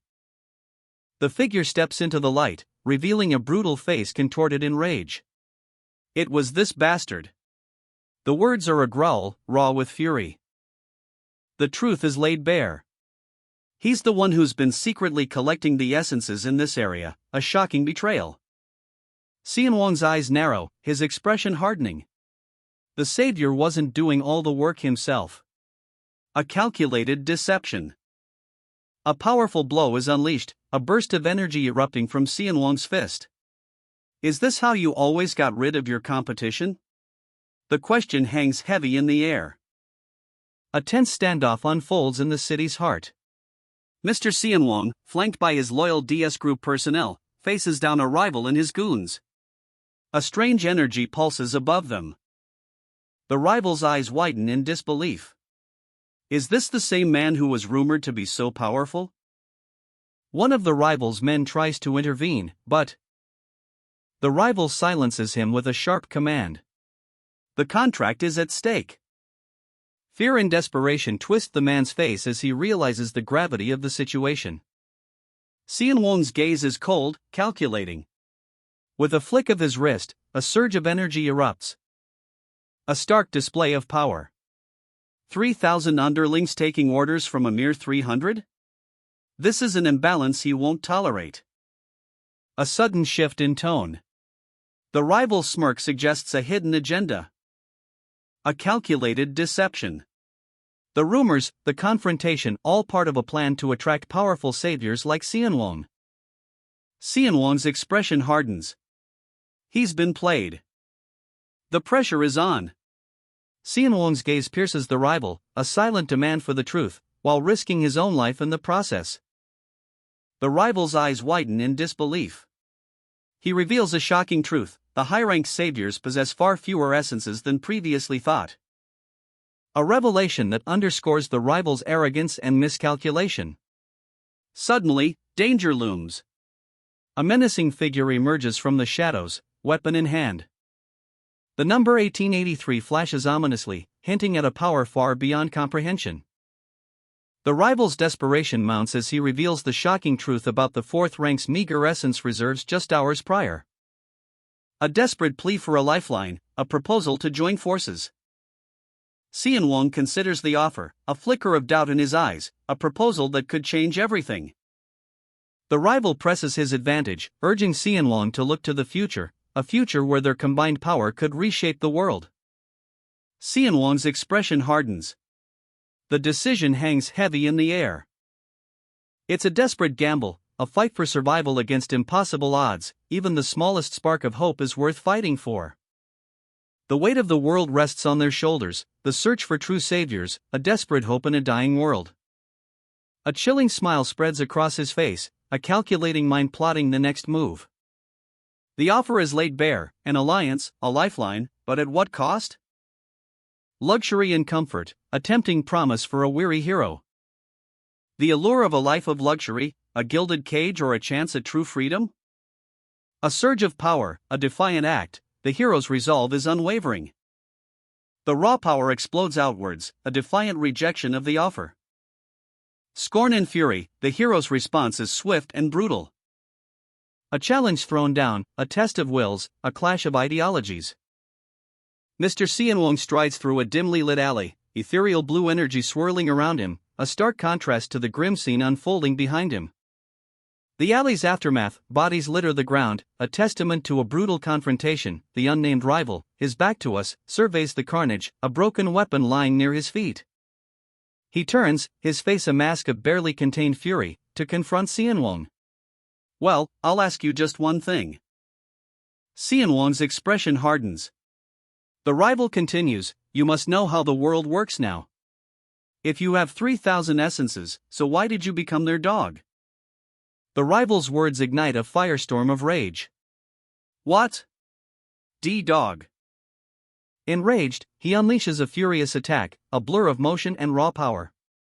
You bitch. A violent clash of energy erupts, a purple and blue maelstrom of power. The impact sends a shockwave through the air. The force of the blow sends debris flying, the dust settles, revealing the aftermath of the devastating attack. The rival, battered but defiant, glares at Xianwang, his face contorted in a grimace of pain and fury. The dust settles after a furious clash, a whirlwind of motion leaving only the aftermath in its wake. Xianwang stands amidst the chaos, a faint blue aura clinging to him like a second skin. His eyes burn with intensity, a silent testament to the battle's ferocity. His defeated rival, face contorted in disbelief and rage, spits out the words, the attack, that I poured all of my essences into. Xianwang's gaze locks onto his opponent, a cold smirk playing on his lips. He raises a hand, a small orb of pure energy forming above his palm. A surge of power erupts, a blinding flash of blue energy slicing through the air. KSHHH. The blue energy dissipates, leaving behind only a shimmering orb, pulsing with latent power. Silence. Xianwang, his expression unreadable, stands over his fallen foe. The city lights glimmer in the background, a stark contrast to the scene of recent conflict. He approaches the orb, his hand reaching out, a new power, now his to command. A wave of power washes over Xianwang, the weight of 10,000 souls absorbed into his being. A chilling revelation dawns on his face. A chilling message echoes in the void. You are nearing the collection of 10,000 essences. He stands amidst a city shrouded in twilight, a storm brewing in his eyes. A glowing orb materializes at his feet. A surge of energy pulses outwards.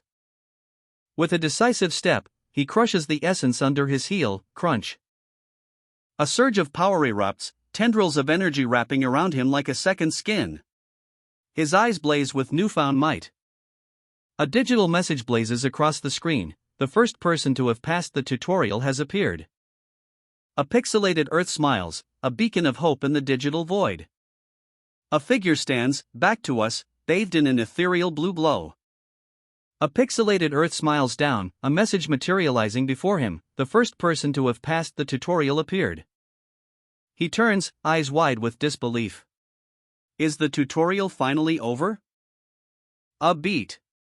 Doubt flickers in his gaze. Wait, first to have passed? A screen flickers to life, revealing a data stream. His expression hardens. If that's so. The screen proclaims, Mr. Park Jong-woo is rank 1 in the affiliated region. A gasp escapes him. Rank 1? The number 10,707 blazes on the screen, reflecting in his shocked eyes. He speaks, a hint of grim determination in his voice. I had around 7,000 essences before I absorbed the rest. A surge of blue energy crackles around the main character's hand. The previous rank 1 only had around 8 to 9,000 essences, a mere fraction of his current power. He stands, a silhouette against the city lights, the weight of 10,707 absorbed essences settling upon him. A concerned voice cuts through the night. "Mr. Jong-woo. Are you all right?" The air crackles with unspoken tension. The window that said the first person to pass the tutorial has appeared. His eyes widen, reflecting the city lights. Mr. Seon-woo also saw the message. A pixelated earth glows, a symbol of the system's announcement. The window wasn't something only he could see. The message repeats, a stark confirmation, but it's different from the morning's alert. In an office, colleagues stare at identical messages, a shared revelation, something everyone was alerted about? Mr. Jong-woo, a flicker of concern in his eyes, leans in, his question hanging heavy in the air. And the main character's confident reply confirms his suspicions. He's the first to conquer the tutorial. The main character checks the other savior's status, a sense of anticipation building. And suddenly, the screen explodes with activity. A system-wide announcement. Chaos erupts. Tutorial? "What bullshit is this?" screams one savior. Another adds, "This is fucked." The sheer disbelief is palpable. As expected, confusion reigns. Most saviors knew nothing about the tutorial. Then, the alert is shared nationwide. The Essence King chimes in, "Same here." Savior rank 50 enters the channel. Is this the channel from all the gossip? Regardless, the news spreads like wildfire. Everyone will know, even those who aren't saviors. The weight of survival hangs heavy in the air. A monstrous, fanged maw looms, teeth bared in a terrifying snarl. But Jong-woo remains unfazed, a grim determination etched on his face. No matter who the enemy is. He thinks, eyes narrowed in focus. Jong-woo's resolve hardens. His expression is one of steely resolve, a silent vow to face whatever comes next. A chilling command echoes in his mind, "You need to kill them and steal their essences." A wave of purple energy surges from his hand, a potent force unleashed. A premonition of chaos to come. So the future might become much more of a mess, he muses, a hint of worry in his eyes. Jong-woo's gaze hardens. "I shouldn't let my guard down just because I'm ranked first, either," he declares, his voice firm despite the growing unease. Mr. Jong-woo is informed, the internet is all just full of talk about the tutorial. Jong-woo's companion, his face etched with concern, shows him his phone. The news is spreading faster than expected. A live internet stream explodes onto the screen, a digital wildfire consuming 23,054 viewers.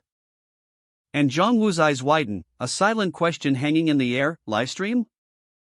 His grip tightens on his phone, a surge of unease coursing through him. The streamer, Donghan, casually announces a tutorial to his massive audience, a chilling revelation that sends shivers down Jong-woo's spine. The viewership climbs relentlessly, each number a nail in the coffin of normalcy. 23,081, 25,000 viewers are watching, a sea of eyes glued to the screen.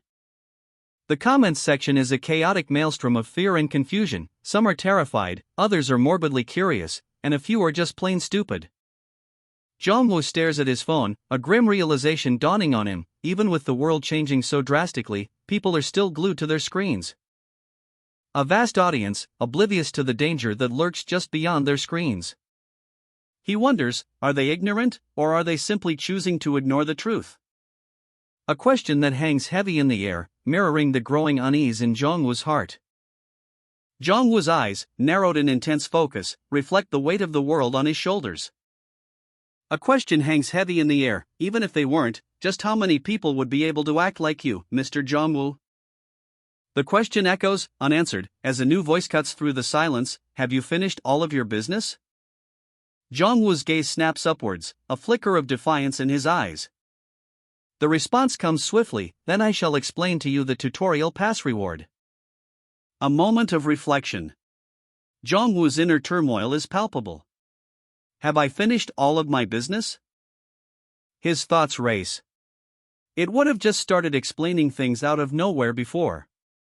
A subtle shift in his demeanor. It's a little weird now that it's being considerate all of a sudden. The conversation takes a sharp turn. Are you saying that someone who's passed the tutorial first is more worth respecting? Best? Jongwoo's brow furrows, a question mark hanging in the air.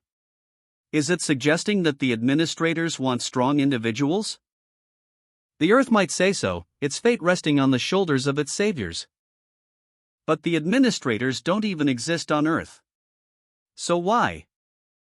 Then, I shall explain it to you now. Jongwoo's eyes flash with determination, a holographic display materializing before him. Human Park Jongwoo was able to use all functions of essences from this point onwards. A stark white text box announces a momentous upgrade. A surge of energy erupts. Jongwoo stands tall, his body crackling with otherworldly power. The air crackles with arcane energy.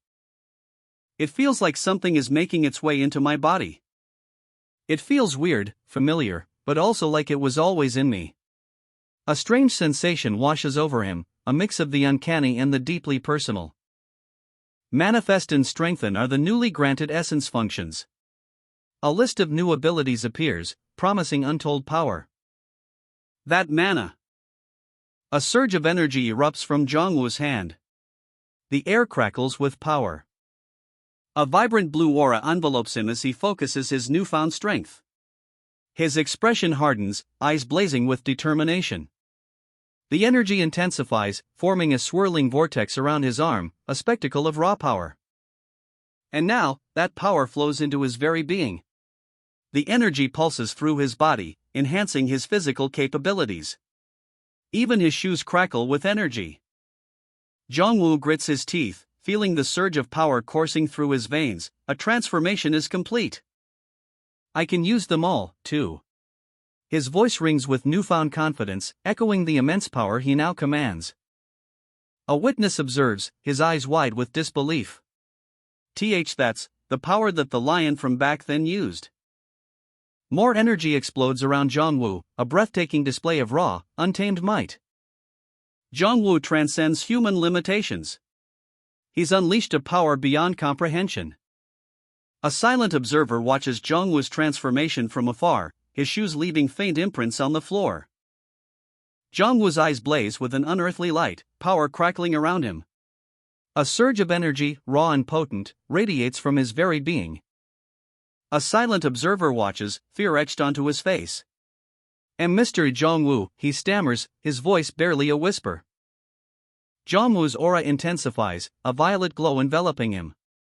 His expression is one of controlled power, a storm brewing within.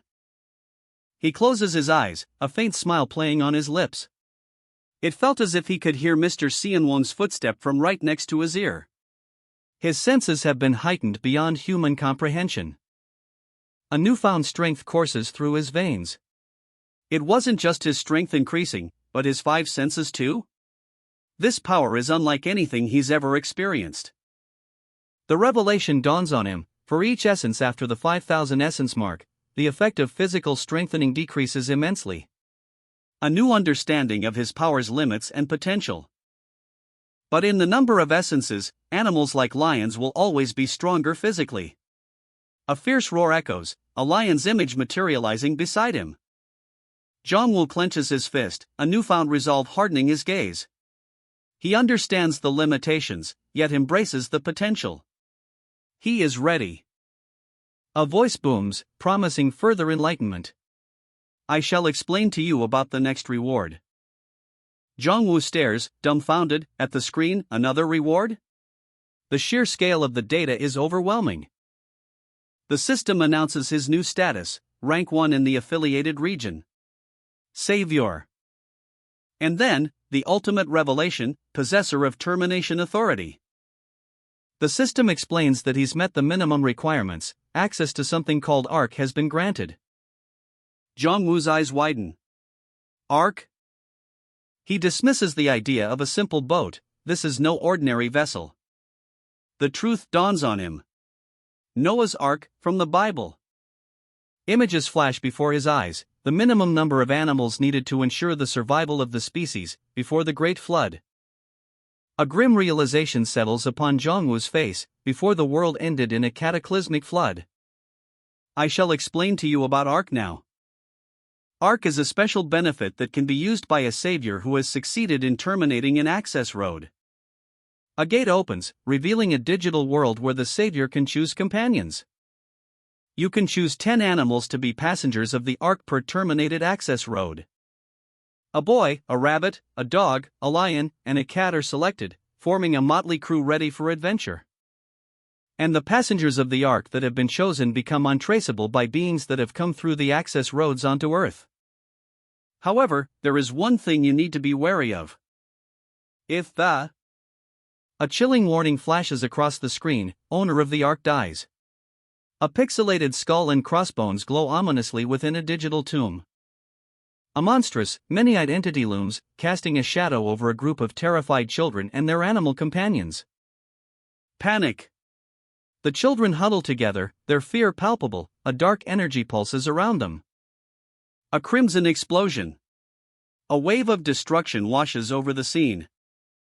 The screen announces, the safety measure is lifted. The implication hangs heavy in the air. A crucial question arises. Then is the savior who can terminate access roads a type of Arc in and of themselves? Savior's eyes narrow, a storm brewing behind his intense gaze. His hand extends, a shimmering image of the children and their pets appearing above his palm. A desperate hope? A stark, cold screen displays a question, question 6. If the world was reset, how many humans would you like to start a new life with? The weight of this choice is immense. The weight of the world rests on Savior's shoulders, a chilling revelation unfolds before his eyes. His brow furrows in deep thought, the Ark's function, a mystery that demands answers. A stark realization dawns, even if humanity survives, their future hangs precariously in the balance. A sudden jolt of tension, the gravity of the situation hits him with full force. Hope flickers, a glimmer of a solution emerges from the darkness. A confident voice cuts through the silence, a plan is forming, a path to survival. The Earth's silent plea, a desire for more than mere existence. A profound truth is revealed, the planet yearns for a vibrant, life-filled future. The grim truth dawns, the Ark's passengers are merely the minimum infrastructure needed to kickstart its self-repair. A digital representation of the chosen few flickers into view, a boy, a girl, a rabbit, a dog, a lion, and a cat. A brutal realization hits Savior, to ensure the continuation of life, some lives must be sacrificed. He leaps into action, a purple energy trail blazing behind him. A devastating blow. Shadows of his opponents are flung across the ground as he decimates them with swift, brutal efficiency. Savior's face is grim, his jaw clenched. The irony is not lost on him, the cost of survival is a heavy one. How ironic, he thinks. The question hangs heavy in the air, anyway, the lives to board the Ark with. In the desolate cityscape, a desperate plea, is it possible to not take anyone on the Ark, by any chance? A moment of agonizing silence. Savior's gaze is fixed on something in the distance. His shoulders slump slightly as he utters a single, heartbreaking word, it's not? The final, crushing answer, it is. Possible. The weight of the world rests on his shoulders. Savior studies the Ark's specifications, a grim determination etched on his face. You can also remove passengers already on board, the screen reads. I see. He mutters, the gravity of the situation dawning on him. But the burden of choice is immense. But that wouldn't mean that I really can just not take anyone. The words hang in the air, heavy with unspoken consequences. His brow furrows in deep thought. With what standard should I take them aboard the Ark? The question echoes the monumental responsibility he bears. He can't afford to be reckless. I can't just decide on these things haphazardly. The realization hits him with the force of a physical blow. The lives of an entire nation hang in the balance. Since my choice will have an impact on the lives in this country. The weight of his decision crushes him. A stark image of devastation, bodies lie scattered, a grim reminder of the stakes. Mr. Xian Wong, a concerned expression etched on his face, approaches Savior. "Ah, yes," he replies, his voice strained. Savior, his eyes heavy-lidded, suggests, "Should we rest a little now? I'm a bit tired."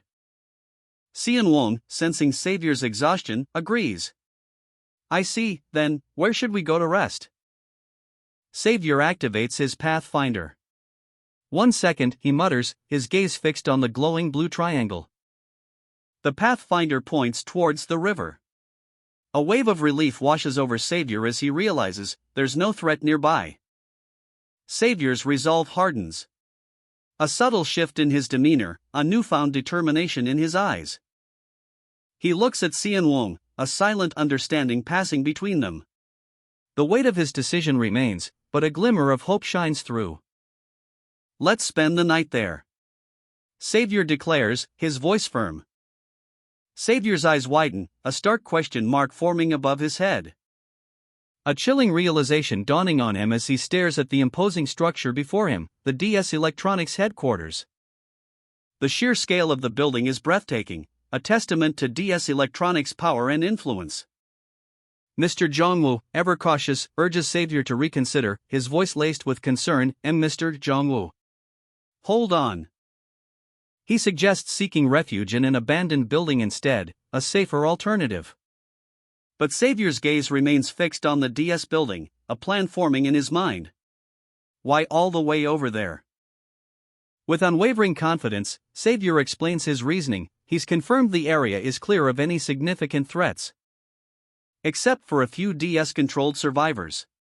This means they can rest peacefully, dealing only with those under DS's control. Mr. Zhongwu hesitates, voicing his apprehension. Even so, won't it be too dangerous? Savior acknowledges the risk, but points out that DS is a large company. If they send backup while they're collecting essences, it could be problematic. A city in chaos unfolds before us. Twisted metal, shattered glass, the aftermath of a catastrophe. The roads are impassable. Escape is impossible, at least for now. Mr. Xian Wong's eyes widen in disbelief. Was this all part of Savior's plan? The chilling realization dawns. A terrifying truth slowly sinking in. This wasn't just luck, it was calculated. Savior walks away, leaving Mr. Xian Wong to grapple with the implications of his actions.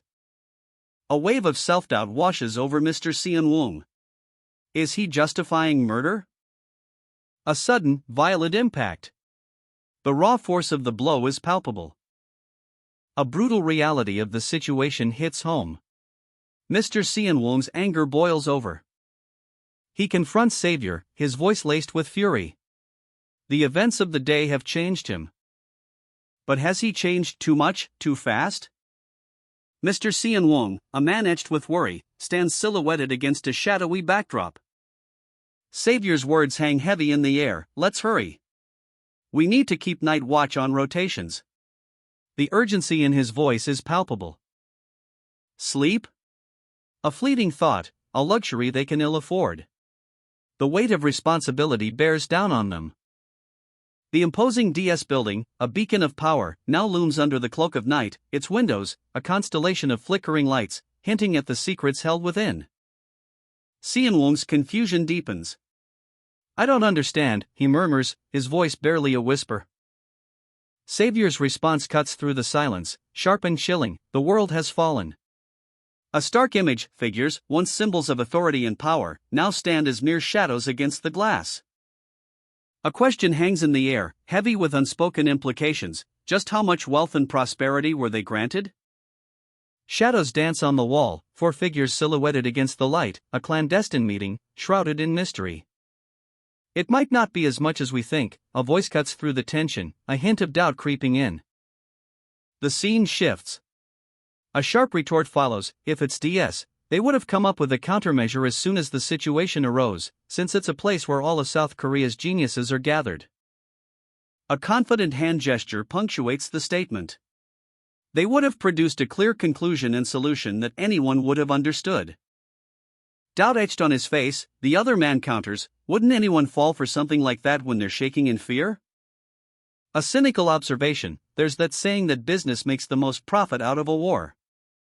But the conversation takes a dark turn. But the situation now isn't just one of war, but one where the whole of humanity could disappear. The gravity of the words hangs heavy in the air. And to add to that, no matter how amazing the DS group is, the speaker trails off, his voice laced with apprehension. A chilling image flashes across the panel, a powerful, shadowy beast looms behind a group of figures, its presence radiating menace. The question hangs in the air, would they also be able to control high-ranked saviors too? A decisive answer, delivered with a shake of the head and a foot tap, it'd be impossible in my opinion. The clock ticks past 9:38 p.m.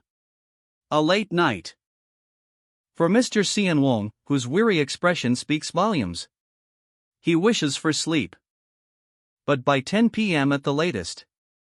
A simple desire, in a world about to shatter. He suddenly retrieves a pen, a familiar weight in his hand. As he approaches a building, its imposing silhouette hinting its secrets within. Two figures stand guard. Their presence a silent promise of protection, or perhaps, something far more sinister. Mr. Cian Wong pauses, a flicker of uncertainty crossing his face. "HM," he questions, the sound barely a whisper. The guards remain vigilant, their eyes sharp and unwavering. A tense standoff. As one guard steps forward, his hand raised in a clear sign of refusal. "You cannot come in here. Could you tell us your business?" But Cian Wong's arrival is far from ordinary. A hidden power stirs within him. Cian Wong's eyes blaze with a chilling intensity, a storm brewing behind those steely gazes. A question mark explodes across the page, mirroring the uncertainty hanging in the air. Bang! A revolver appears, trained on Cian Wong. The guards move with lethal precision. But Cian Wong is faster. A blur of motion, a crimson spray, the guards are down. He stands amidst the chaos, a whirlwind of energy crackling around him, power unleashed. His stance is unwavering, his eyes fixed on something beyond the immediate carnage. One guard gasps, his eyes wide with terror, a desperate plea caught in his throat. "If you've just radioed to someone at Gangnam Station," the dying words hang heavy in the air. Cian Wong's lips curl into a grim smile. "Trust me. There won't be anyone who replies." A lone figure stands amidst a blood-soaked tile floor, the faint glow of ethereal energy still lingering in the air. He raises a hand, a spectral blade materializing, and with a swift motion, he cuts down his foes. The impact sends shockwaves through the bodies, leaving behind glowing orbs of energy. The word lobby echoes in the silence, a chilling reminder of the carnage. Panic! A frantic call pierces the quiet. Emergency! Emergency! The sound of heavy footsteps approaches, a grim determination etched on their faces. They burst through the doors, a wave of black suits in grim resolve. And the ground trembles under their advance. Their leader emerges, fists clenched, eyes blazing with fury, a storm about to break. Guns drawn, aimed with deadly precision, the air thickens with the scent of gunpowder and impending doom. The air crackles with tension. He stands defiant, a shimmering, ethereal blade materializing in his hand, a weapon of pure energy. His eyes glow with newfound power, a chilling intensity that speaks of battles won and the strength yet to come. A calculating gaze sweeps across the scene. I was wondering with what confidence they were protecting the building while only having essences in the tens. The numbers 52 and 60 flash on screen, revealing a critical piece of intel. But a smirk plays on his lips. But they all had guns, huh? The implication hangs heavy in the air. A close-up on a pistol, cold steel glinting ominously, the threat is palpable. A defeated foe, tears streaming down his face. You need at least 1,000 to be able to block a bullet. The brutal reality of his failure sinks in. His resolve hardens. A surge of power, a renewed determination etched on his face. So I guess most awakeners couldn't even come close and ended up as corpses. The cold assessment of the situation is chilling. A lone gunman, eyes narrowed in suspicion, levels his pistol. "Would you have a conversation with us for a moment?" But before he can finish his threat, a flash of blue energy erupts. The air crackles with power, a silent question hangs in the air. His hand becomes a blur as he draws his blade, and in the next instant, he strikes. A whirlwind of blue energy slices through the air, a deadly dance of light and shadow. The impact sends a shockwave. Bodies crumple, blood splatters across the cold, hard floor. The fight is far from over. More energy orbs appear, glowing ominously, a chilling display of power. Another foe falls, his lifeblood staining the ground. He turns, his back to the carnage, a grim determination etched on his face. The energy still crackling around his hand, a silent promise of more to come. The aftermath of battle. Energy still crackles from the protagonist's feet, a faint blue glow lingering on the ground, a testament to the power he unleashed. Mr. Xian Wong, a figure of authority, calmly invites the protagonist onward. His words carry a weight of unspoken urgency. A beat of silence, then, a quiet, almost hesitant, yes. The protagonist follows, his expression unreadable. The imposing entrance of a modern building looms before them. Clean lines, sharp angles, a stark contrast to the chaos they just left behind. Inside, a sleek, minimalist lobby. Two receptionists sit at their desks, seemingly oblivious to the storm brewing outside. A close-up on the protagonist's face, his expression unreadable, a calm before the storm? The scene shifts to a modern, sleek building, the air hums with quiet efficiency. A sterile hallway, punctuated by rows of security gates, this place is clearly high security. Two women huddle over computer screens, their faces etched with worry. Are they the only two left in the lobby? Mr. Xian Wong observes them, a subtle smirk playing on his lips. That bob hair's movements are a bit awkward. One of the women frantically hits a button. She must be using the emergency button. Mr. Xian Wong's thoughts drift. But even if security comes from a building of this size, they would probably come from the elevators, so it shouldn't be difficult to deal with them, however. He turns to the protagonist, a glint in his eye. Let me ask one thing. A tense silence hangs in the air as the protagonist and Mr. Xian Wong stand before a sleek, modern desk. A small, unassuming calendar sits innocently atop it.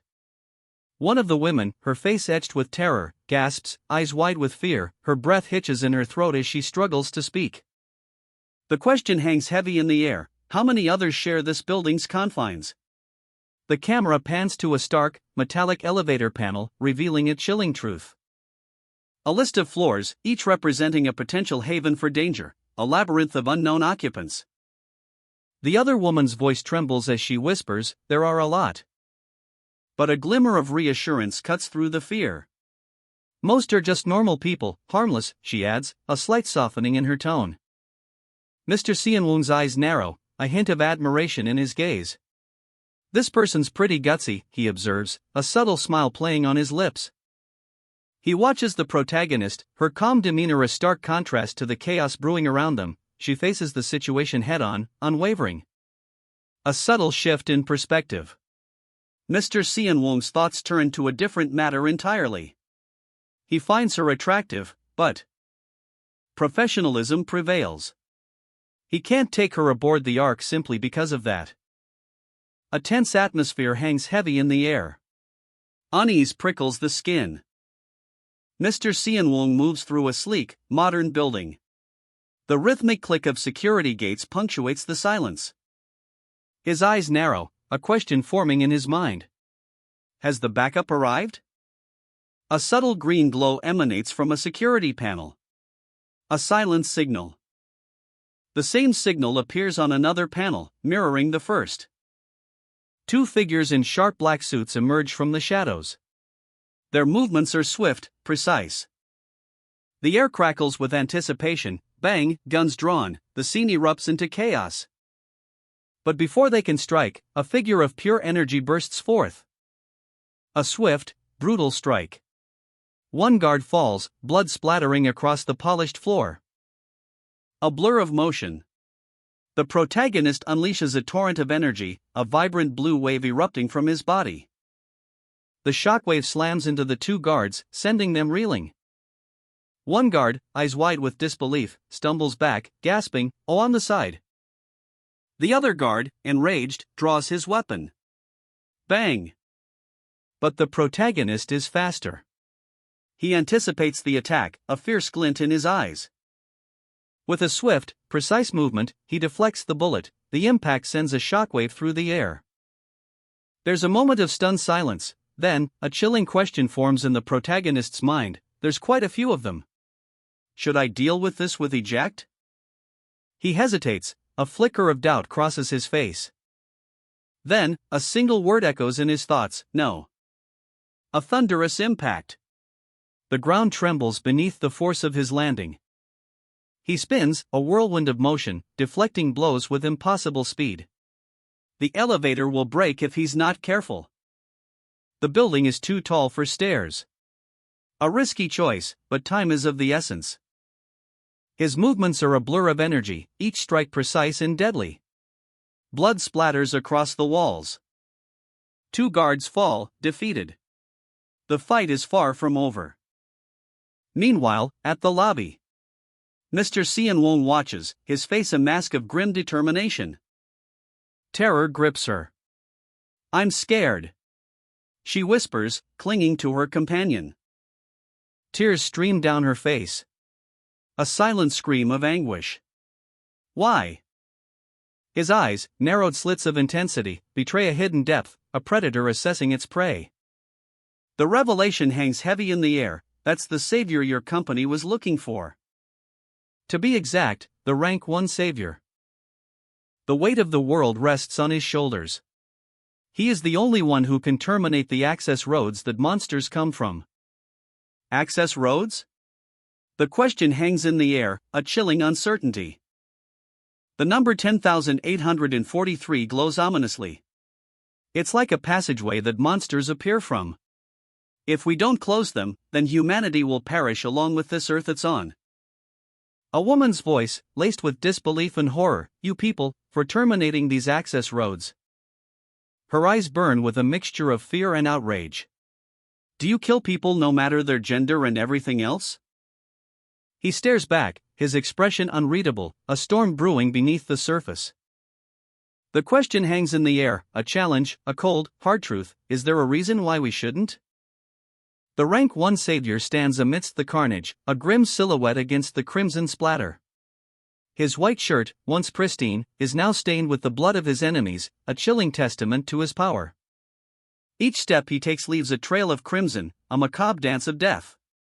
The air itself seems to crackle with residual energy. His cold gaze speaks volumes. We just kill those who aren't worth anything on equal grounds. The words hang heavy in the air, devoid of remorse. The elevator lies open, revealing a gruesome scene. 3 bodies, lifeless and still, are scattered around the entrance, a brutal display of the savior's might. A woman's voice, laced with fear, cuts through the silence. And since we've already formed a rift with the DS group.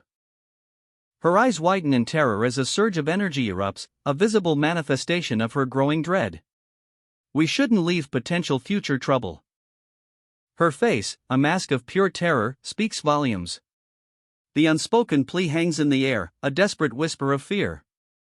Anything. I'll do anything, so please, just let us live. The desperate cry echoes in the oppressive silence.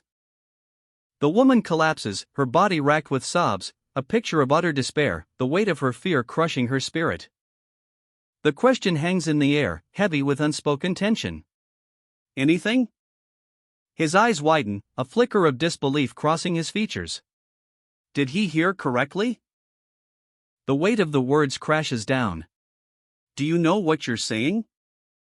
A desperate plea, laced with terror. Of course. I'll really do anything. Please just let me live. Her voice cracks, a tremor of fear running through her words. A chilling response, that's surprising. A new perspective shifts the focus. Someone valiant enough to care for another. A desperate plea echoes in the shadowed room. Character A's face is etched with concern, his gaze fixed on Character B. Character B, back turned, shoulders slumped, the weight of the world pressing down. Is this despair enough? The question hangs heavy in the air. Character A's eyes narrow, a grim determination hardening his features. Death? He considers the unthinkable. A glint of steel, a penknife held with deadly intent. Going this far? Character B collapses, tears streaming down her face. The unbearable weight of her situation is too much to bear. Who would choose death as the better option? A chilling revelation, the world as they knew it is gone. The harsh reality sinks in. A horrifying vision of a world consumed by darkness. Survival is no longer a guarantee, life itself may not be worth living anymore. Suddenly, a sharp intake of breath. Character A's eyes widen in shock. A desperate act. Blood stains the shirt of a man on the verge of collapse. A witness watches, his face etched with shock and disbelief. Hey! What are you doing right now? The man's despair is palpable, his head hangs low.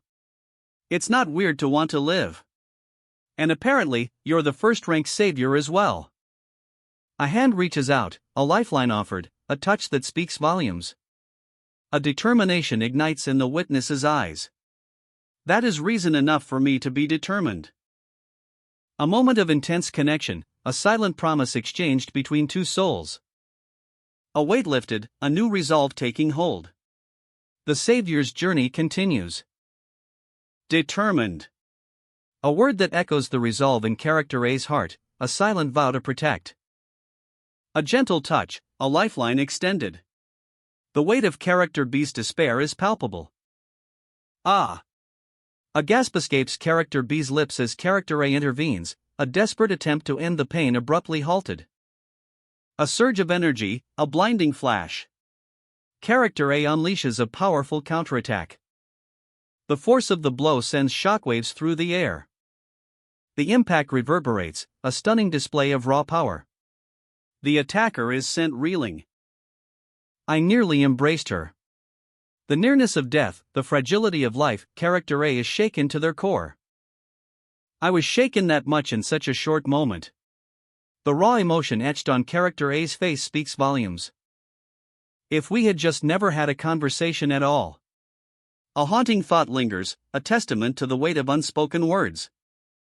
A chilling realization dawns. The weight of the past, a heavy cloak, settles on his shoulders. Is this his fault? The question hangs in the air, a poisoned dart aimed at his heart. He turns away, the image of his back a stark silhouette against the dim light. The burden of his actions is palpable. A tense confrontation. Mr. Sean Wong. The name is spoken with a mixture of fear and desperation. Yes. The single word hangs heavy, a confirmation of the unspoken. A desperate plea. Would you be able to find the emergency alarm? The urgency is evident in every line. A flash of blue energy erupts from his foot. The sound of rushing energy fills the air. Emergency, alarm? The words are barely audible above the rising panic. A critical decision. We can't look for everyone left in the building, so we should make them all come here. I see. I'll find it quickly and use it. Determination steals his resolve. Character A's hand slams down on the emergency alarm, a pulse of crimson energy erupts. The hallway is a scene of carnage. Bodies litter the floor, a grim testament to the brutal efficiency of Character A's actions. A chilling silence hangs in the air, broken only by the distant wail of sirens. Character B stands amidst the fallen, breathing heavily, relief etched onto their face. The cleanup will be extensive, but for now, the immediate threat is neutralized. Seems like we're mostly done with the cleanup, Character B observes, their voice a low murmur. The digital clock glows ominously, 12:441. A countdown? A timer ticking towards something terrible? Character A's face is grim, determined. I've collected 12,441 essences, he states, his voice low and resolute, so I should be able to close small access roads now. Character B, ever cautious, inquires, then will we be looking for access roads starting tomorrow? Character A shakes his head, we'll have to assess the situation first. The elevator's display reads 88. A beat. Then, character A adds, but I do think I should try closing an access road to check the function of the Arkansas. Character B's eyes widen in surprise.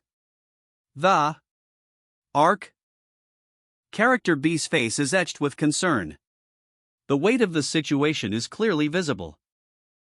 The two men stand side by side in an elevator, the silence heavy with unspoken tension. Thump. The elevator starts to move.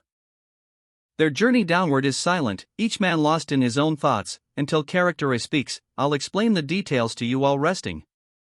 I want to get out of these clothes first, though. Blood stains his shirt, a grim testament to the recent struggle. He stands before the president's office, the imposing door a symbol of the power he seeks to unravel. The air crackles with anticipation. His companion suggests, I'll try to look for files on the DS Group's structure or strategy. They enter, the tension palpable. So please look around the room, Mr. Sean-wong. There must be a personal rest area if it's the DS Group's president's office. The search begins. Sean-wong finds files, a flicker of hope in his eyes.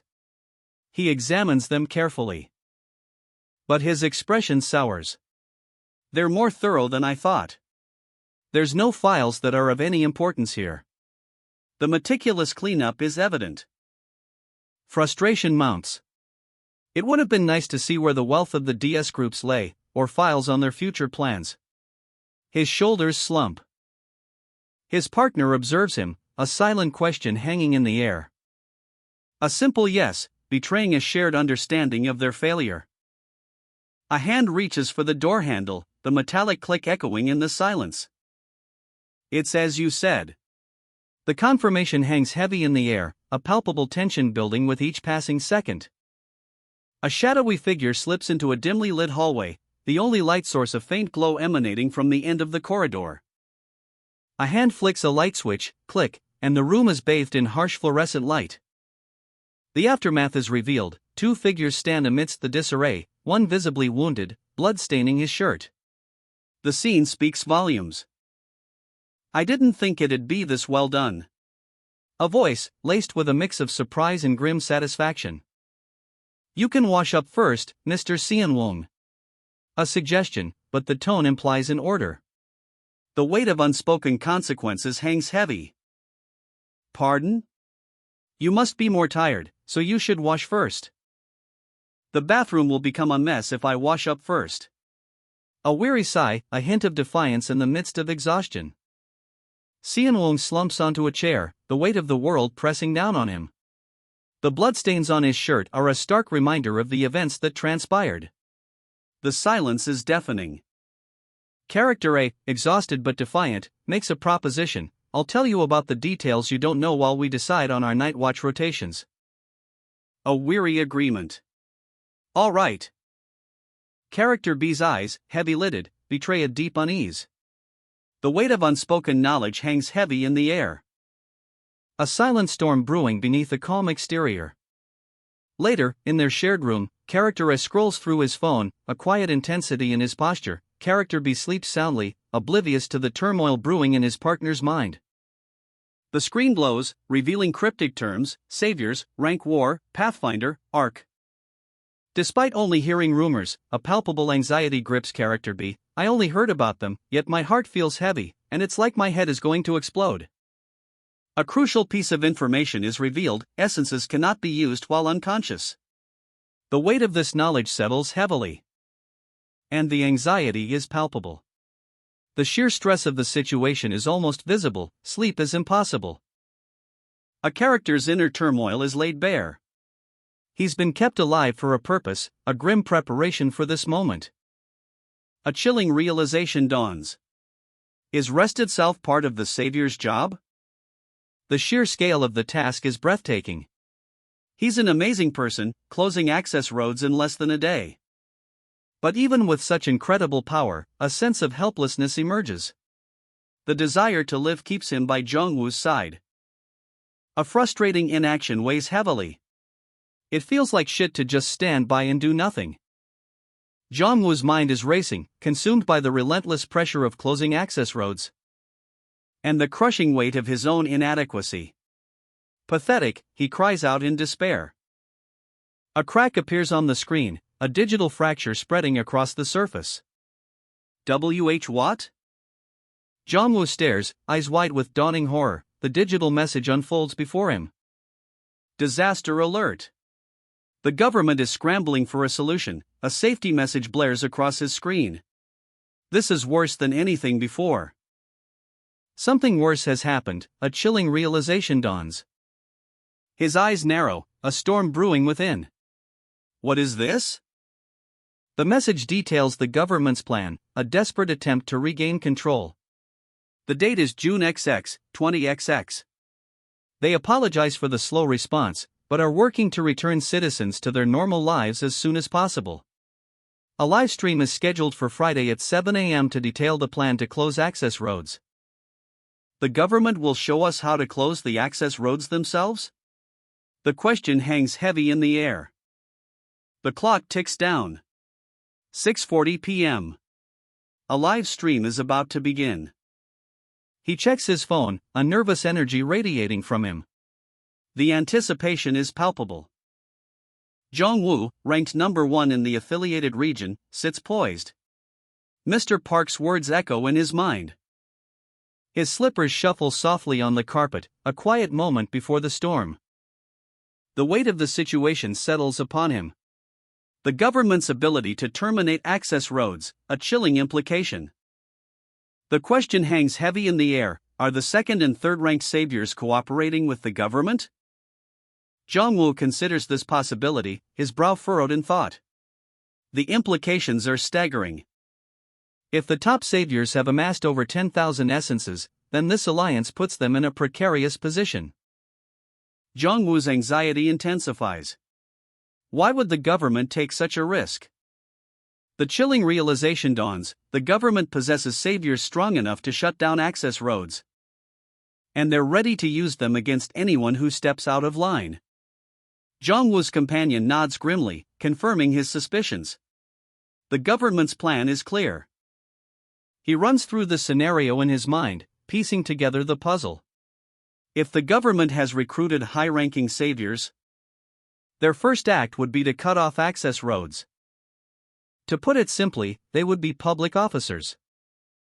The government will be trying to calm the citizens down by advertising the power that they have, to try to regain control over the country, saying to stay still and not do anything stupid. The problem is that we are unable to know the upper limit for terminating an access road. The number of essences needed just to close an access road in the tutorial was 10,000. In the real game, it'd be more than that.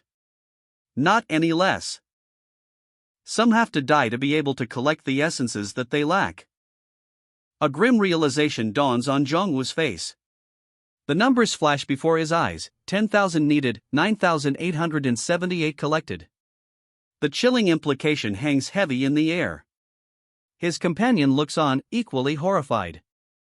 But the government can't condone murder. Jong-woo stands before a barrier, a silent observer to the grim reality unfolding before him. The faces of the onlookers are a mixture of fear and resignation.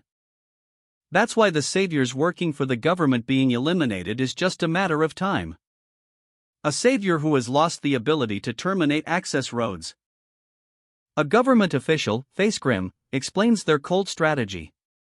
A prisoner, Jong-woo, watches from behind bars. Jong-woo's eyes widen in dawning comprehension. I see, he mutters, a chill settling in his heart. A news report flashes on a screen. The government's plan is revealed: a chillingly efficient method to eliminate the saviors, disguised as a simple blocking of access roads. Jong-woo's grip tightens on his phone. The government's words ring hollow, a cruel deception. He frantically changes channels, desperately seeking answers, the remote clicking urgently in his hand. The truth is out there, somewhere. In a hotel room, two figures watch the news unfold. The broadcast confirms the government's success in sealing off the saviors. The news anchor delivers the final blow, a chillingly calm report on the successful operation, the military standing stoically behind him. A lone figure, Jongwoo, stands amidst the desolate landscape. His internal monologue echoes, "I am currently 103 meters away from an access road." A government official addresses the nation, his words painting a false sense of security. "We have been told that this place is a safe zone in which habitual residence is possible." But the grim reality is far more sinister. The black hole behind him, the access road, is where the monsters emerge. A chilling prophecy hangs in the air. They say that countless monsters will appear from this access road very soon. A horrifying creature bursts forth from the darkness. Its grotesque form is a testament to the impending doom. And as the official's words ring hollow, the first wave of monsters attacks. As soon as I've said this, monsters have started dropping from the access road. Jongwoo's face is etched with disbelief and despair. His thoughts are stark. "As I thought, it doesn't seem like there are any saviors." The government's desperate attempt to contain the chaos is revealed. They're trying to block them off with military force since it's impossible to terminate the gate. The relentless onslaught continues, a terrifying wave of monsters pouring from the gate. The monsters are continuing to pour out. A rain of monstrous bodies falls from the sky, a horrifying spectacle of death and destruction. It seems like there are a lot of them, a terrifying swarm blotting out the horizon. The soldiers brace themselves. A frantic call crackles over the radio, the commander's voice strained with urgency. The order is given, begin shooting. A hail of bullets rips through the air, a desperate, chaotic barrage against the encroaching darkness. The impact of countless rounds, but the monsters advance relentlessly. The relentless assault continues, a storm of lead against flesh and chitin. Each impact a fleeting victory against an overwhelming tide. The monster's hide proves surprisingly resilient, bullets tear through them, but they keep coming. A desperate, futile defense, the soldiers' fire is met with a horrifying resilience. Heavy artillery joins the fray, tank shells explode, showering the battlefield in fire and debris. The spent casings rain down, a testament to the sheer scale of the battle and the futility of their resistance. The guns, they're useless against this horde. Jongwoo's eyes widen, reflecting the sheer terror of the scene unfolding before him. His companion's face is a mask of grim determination. He recounts the events of the parking lot incident, a car, a desperate act, a monster slain, but at a cost. Suddenly, a desperate plea cuts through the chaos: "Stop shooting." The barrage of gunfire ceases, a heavy silence descends. And in the dust, a horrifying sight, countless monsters, lifeless. A chilling stillness hangs in the air. The news reports the unbelievable: the monsters, vanquished in seconds. But Jongwoo notices something amiss, a disturbing detail that throws everything into question. Where are the essences? A chilling revelation unfolds. Essences, the very lifeblood of power, don't originate from the monsters themselves. Jongwoo's brow furrows, his expression a mask of growing unease. The pieces aren't fitting together, but are cruelly stolen from the living, their life force plundered by these vile creatures. A hushed whisper escapes Jongwoo's lips. Could these monsters be parasites, feeding on the very essence of humanity? The question hangs heavy in the air. Do these stolen essences hold any significance for the janitors? A young man's face is etched with worry, a stark warning echoing in his mind: protect your essence at all costs. The truth is revealed: janitors are demolition agents, sent by the universe to cleanse the earth. And their goal? To steal the very essences that give life to this world. A news report breaks the silence, confirming the horrifying truth: the recent monster surge was the maximum output of an access road. The scale of the threat is made terrifyingly clear. This was not just a local incident, it was a full-scale invasion. The screen displays a stark warning: after the initial monster surge, one more will appear every minute for the next 40 minutes. Jongwoo absorbs this grim reality, his arms crossed, a picture of grim determination. But there's a glimmer of hope. That's only while janitors are coming out of the gates, a voice clarifies, adding a crucial detail to the unfolding crisis. The perspective shifts, revealing a chilling insight: if we're going in terms of games, then the janitors are only like field mobs at the start of a game. A high-ranking officer steps into the frame, his expression serious. "Let's have a look at this data next," he commands, his voice firm and decisive.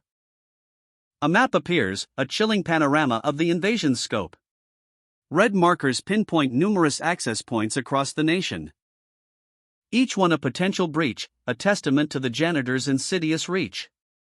"What you see here are other access roads that have been secured by the military," the officer explains, his voice heavy with the weight of responsibility. The map reveals a grim truth: these secured points are all under similar restrictions to the one they're currently observing. The threat is far more widespread than initially believed. A military unit stands guard at each access point, a testament to the nation's preparedness, but the image shifts, revealing a dark, ominous cloud of destruction. Each access road has a military unit on site, and we have not once failed in our mission, the officer states, his voice unwavering despite the gravity of the situation. A stark reminder of the devastating power of the janitors. A reassuring military officer appears on screen, his words a balm to the nation's anxieties. "So, all citizens, you can ease your minds." But Jong-woo sees through the carefully crafted message. He knows the truth is far more unsettling.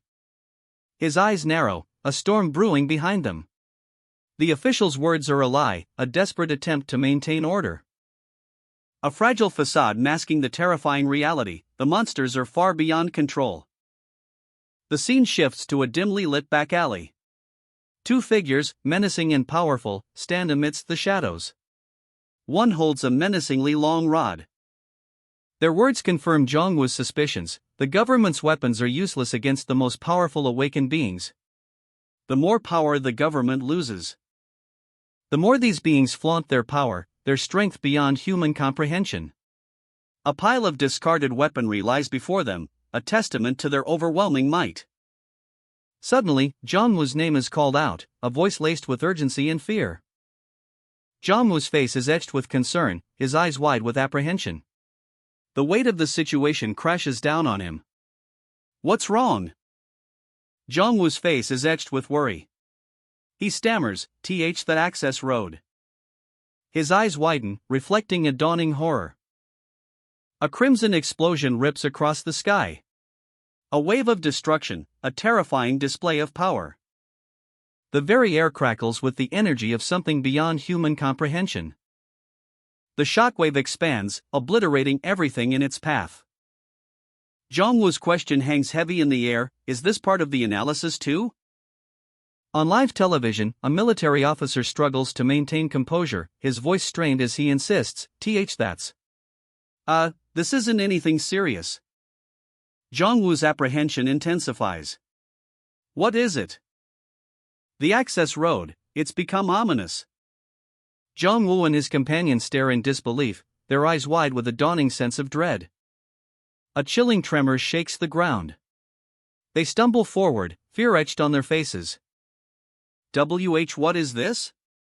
It didn't sound like it was coming from the TV. A wave of distortion ripples across the sky, a pixelated globe, grinning unnervingly, materializes before them. A digital cascade of vibrant colors explodes outwards, a breathtaking and terrifying spectacle. Jong-woo and his companion are frozen in terror, their faces reflecting the unearthly light. A digital distortion intensifies, leaving them speechless and overwhelmed. A pixelated Earth, almost cartoonishly cute, floats in the inky blackness of space. Its cheerful expression is at odds with the ominous red Korean characters that dance around it. A digital message blazes across the screen, a pixelated Earth grinning mischievously above it. "Hello, all residents. The second day has come." The words hang in the air, heavy with unspoken dread. A young man stares, his eyes wide with a mixture of fear and dawning recognition. It's the same message from yesterday morning. His brow furrows in concentration. It seems like this is the same as the declaration that appeared yesterday morning. He mutters, a knot of anxiety tightening in his stomach. Another man watches the screen, his expression a mask of grim determination. It is following my sight just like back then. What is it trying to say this time? The pixelated Earth reappears, its cheerful facade unchanged, but the message is different this time. Firstly, I will deliver information on the issue that I was notified of. A digital notification flashes across the screen. Notified? The question hangs in the air, heavy with unspoken dread. Young man 2's eyes narrow, suspicion etched onto his face. Who sent this message? The urgency is palpable. His mind races, piecing together the fragments of information. Could this be related to the universe that decided on the planetary closure? The data stream reveals a chilling truth. The restriction for entering Earth has lessened, Earth's essences have decreased by 6%, and only 41 days remain until planetary closure. Young man 2's expression hardens. 3 short lines, yet they hold more weight than one might think. He contemplates the implications. What does it mean for the restriction to have fallen? The answer dawns on him. Those previously barred from entry can now enter Earth. A towering structure looms, a symbol of the unknown. The word janitor glows ominously, hinting at a sinister presence. The grim reality of the situation is laid bare, a battlefield strewn with the remnants of a brutal conflict. 6% of the janitors, lost to an enemy that could have been stopped with simple firearms. The scale of the losses is chilling. A stark warning: if this continues, all essences will be lost within 17 days, only 41 days remain until planetary closure. Time is running out. A chilling strategy is revealed: if you don't have the confidence to fight, then choose to die near your comrade, a desperate measure in the face of overwhelming odds. The grim truth: essences extracted from the planet are irretrievable, a crushing blow to any hope of a simple solution. The conclusion, stark and unavoidable: the remaining essences must be protected, no matter the cost, a desperate fight for survival. Young man 1 and young man 2 stare, faces etched with grim determination, the weight of the world rests on their shoulders. A news report flashes across the screen, military vehicles roll into position, the final battle is about to begin. From the heavens, a monstrous shadow descends. A wave of dark energy erupts, soldiers scream, their weapons firing wildly. A young man's eyes widen in disbelief. Could it be? The earth trembles as the shadow slams into the battlefield. A deafening crash echoes, sending soldiers flying like ragdolls. The very ground cracks under the sheer force. A brutal impact pulverizes everything in its path. The air itself screams as a monstrous force rips through the ranks, krrrrrgh, leaving only carnage in its wake. That wasn't just any attack, the young man's jaw clenches. This is far beyond anything he's ever seen. His eyes widen, reflecting the horror of the unfolding scene. A blur of motion, a flash of steel, and a soldier falls. Ku-heek! The sound of a body hitting the ground echoes. A scream of agony rips through the air, Uorg, as another soldier meets a brutal end. The earth cracks open, swallowing a victim whole. The impact sends tremors through the ground. A whirlwind of carnage. Soldiers are tossed aside like ragdolls, their screams swallowed by the chaos. A crimson tide engulfs everything, leaving only destruction in its wake. The relentless assault continues, a macabre dance of death and despair. A desperate hand reaches out, grasping at nothingness. A final, agonizing gasp, and no, as the darkness claims another soul. Mr. Jong-woo. Did you see that just now? A tremor of fear in his voice, young man 1's eyes are wide with disbelief. Just what is that? Young man 2 echoes the sentiment, his gaze fixed on the flickering screen. The static crackles with an unsettling energy. It seems like something stronger than a janitor. Jong-woo presses a button on the remote, a sharp click cutting through the silence. That's because it entered because of the lowered limit. The screen shifts, revealing more disturbing details. There's no way. A monster stronger than a janitor. Jong-woo's face hardens, his eyes narrowing in grim determination.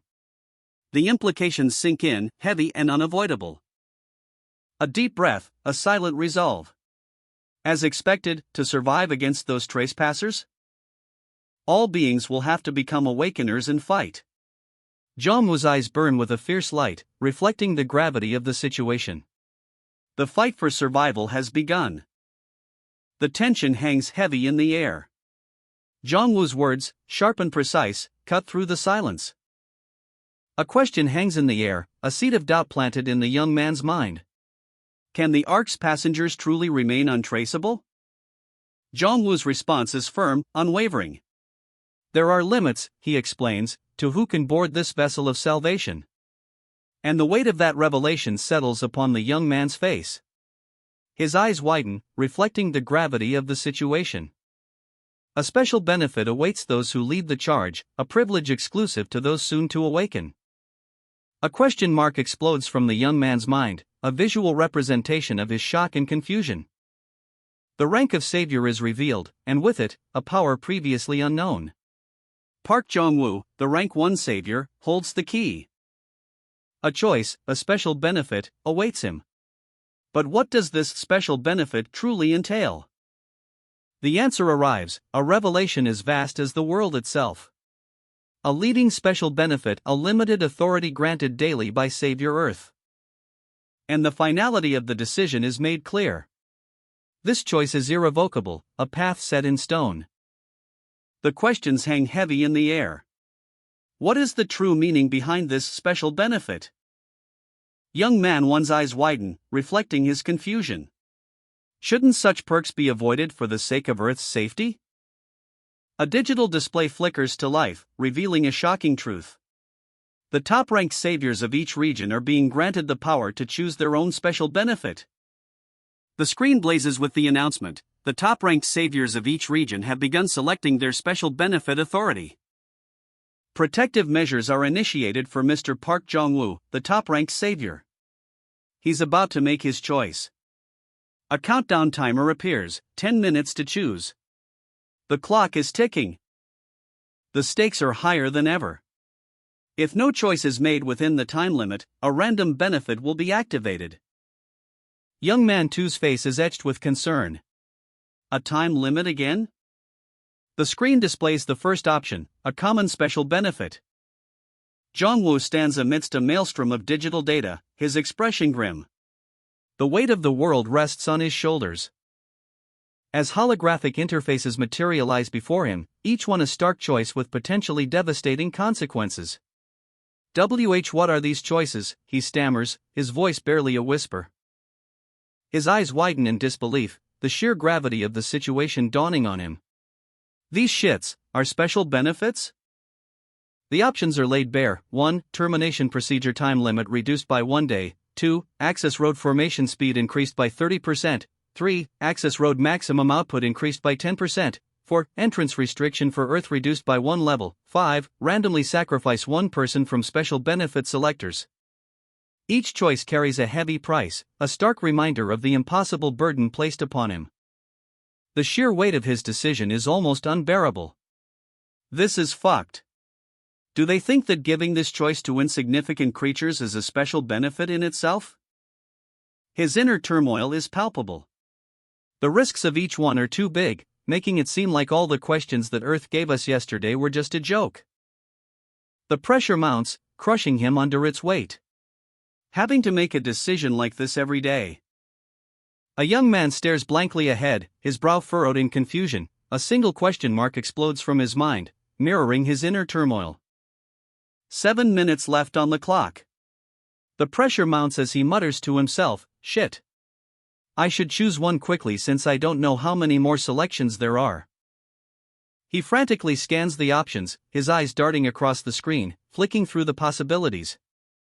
Option 5, randomly sacrifice 1 person from special benefit selectors.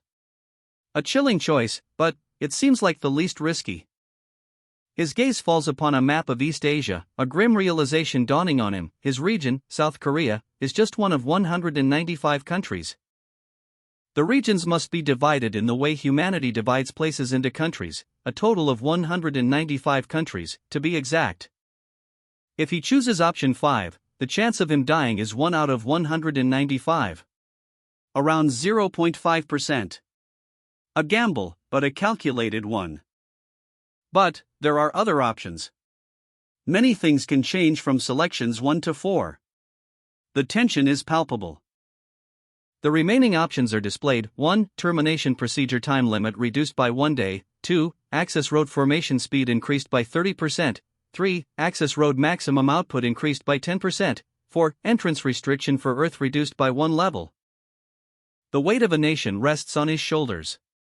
The rank 1 savior of a country with a high population would feel quite upset, wouldn't he? But if he chooses number 5, and then a savior dies? A chilling question hangs in the air. What happens to those essences? Does the universe simply absorb them? Silence. A deep, agonizing silence. The system offers no answers. Frustration etched on his face. They're not giving him any answers. In the end, the choice that makes the most sense is number 5. A calculated risk, a gamble with unimaginable stakes. The screen flickers, a digital storm brewing. Individual special benefits are now being chosen. This special benefit is only applied to the selector. A final decision made, the system activates, whoosh. The window flickers, a change is in the air. Is this a new special benefit? Jongwoo stands before a swirling vortex of digital energy, the choices laid bare before him. Option 1, definite answer, a compass points the way, showing paths he can control. Option 2, descent, a portal beckons, promising instant transport, for him and a chosen companion. Option 3, all sight, the power to find someone twice, perfectly suited to his needs. Option 4, incognito, a mask of shadows, protection from surprise attacks. And finally, option 5, sanctuary, a protective aura, shielding a chosen area from outside interference. Jongwoo's gaze hardens. The weight of each choice, the potential consequences. He makes his decision. Jongwoo scrutinizes the special benefit options, a flicker of doubt crosses his face as he reads the fine print. Something about incognito from number 4 feels off. The stakes are high, the fate of the region rests on his shoulders. Just how dangerous will those other bastards be? He holds the mask-like symbol of incognito, a power that promises complete concealment, but at what cost? Time is running out. Only 3 minutes remain, the pressure mounts, a cold sweat prickling his skin. Jongwoo's mind races, overwhelmed by the sheer number of factors to consider, the weight of his decision pressing down. He weighs the risks, stronger trespassers, unstable environments, the limits of his stamina. And in that moment of intense deliberation, a single, unwavering resolve hardens in his eyes. This is the only way. Jongwoo's face is a mask of grim determination, a silent vow etched into every line. His finger extends, a point of light igniting in the darkness, a spark of power. The light blossoms, a celestial bloom, a tangible manifestation of his choice. Darkness, a void, then, a single point of light expands. He stands amidst a digital storm, holographic displays swirling around him, each one a potential power. Descendant's sanctuary, powerful abilities, yet not what he needs right now. His gaze sharpens, a flicker of determination in his eyes. Definite answer, the words glow, promising a path to eliminate threats. But it's a choice for a later time. A subtle shift in his expression. Doubt gives way to focus. He needs something more immediate. And there it is. All sight. The ability to locate a specific individual. A grim smile spreads across his face. His eyes narrow, a plan forming. He will find the doctor. The hunt begins. Setting up the basics is what's most important right now. The protagonist activates his new ability. All sight. He focuses, searching for a specific target. A wave of intense pressure washes over him, a high-pitched whine pierces his ears. Is it tinnitus? No, something's wrong. The small sounds and lights in the room, previously unnoticed, are suddenly amplified. An overwhelming sensory overload. A pained groan escapes his lips, he clutches his head. Mr. Jongwoo, are you all right? There's no need for you to explain. I think I know what I look like. The unnamed protagonist's voice is flat, devoid of emotion, a stark contrast to the turmoil within. His eyes widen, a flicker of dawning realization. It seems his senses, usually blocked during the all-sight ability, are now hypersensitive. A flood of information, overwhelming him. The feeling of seeing the windows. He's piecing together the puzzle. The universe wasn't blocking his senses, it was injecting information directly into his brain. I understand the situation roughly now, but I feel sick. His face is etched with exhaustion, the weight of newfound knowledge pressing down. A wave of nausea washes over him. It feels like he's come face to face with something he should never have met. His eyes dart around wildly, a look of pure terror replacing the previous exhaustion. The sensory overload intensifies. A tense silence hangs in the air as the top-ranked savior, number 5, reviews the data. His brow furrows, concern etched onto his face. The implications are clear, one of them will die. The screen displays a chilling message, a random selection will determine their fate. Panic ripples through the chat logs as the other saviors react to this horrifying news. Whip, Nightmare, and Chivalry express their disbelief and condolences. Downpour, ever pragmatic, suggests revealing the identity of the deceased to prevent further confusion and panic. Even amidst the chaos, Downpour's sharp mind works. He notices something unusual: someone rose to rank 7 in a remarkably short time. The screen shows a flurry of messages, speculation, and fear swirling. The saviors are far from united, their anxieties growing with each passing moment. Downpour presses on, relentlessly questioning the situation. He demands answers, pushing through the uncertainty. The unnamed protagonist stares intently at a digital interface, a storm brewing in his eyes. His anxiety is palpable, the weight of a terrible decision hangs heavy in the air. 2 holographic displays shimmer into existence, each showing a pixelated Earth.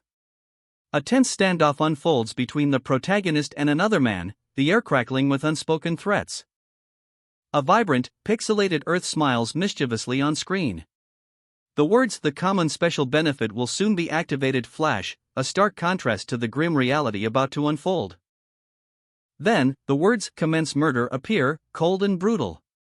The screen pulses with a sinister energy. A chilling statistic appears: chances are roughly 1 in 195. The protagonist's face is etched with grim determination. How will he navigate this impossible situation?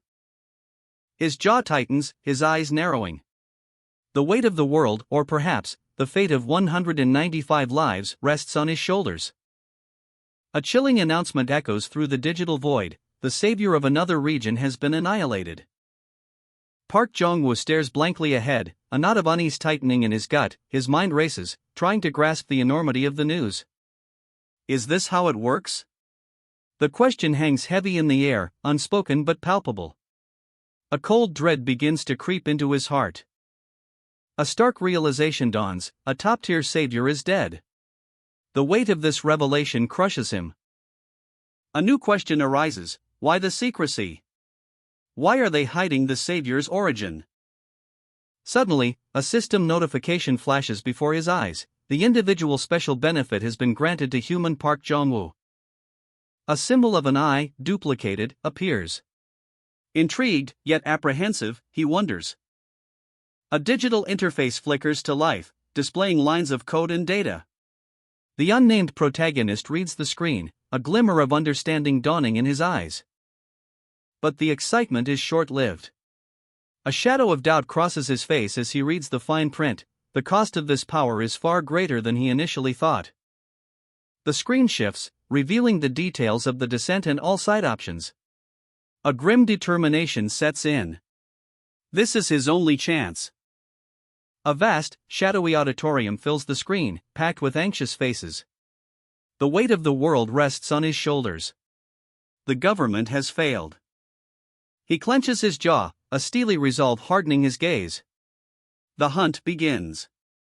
He must act quickly. His finger hovers over the all-side option, a digital eye icon glowing brightly.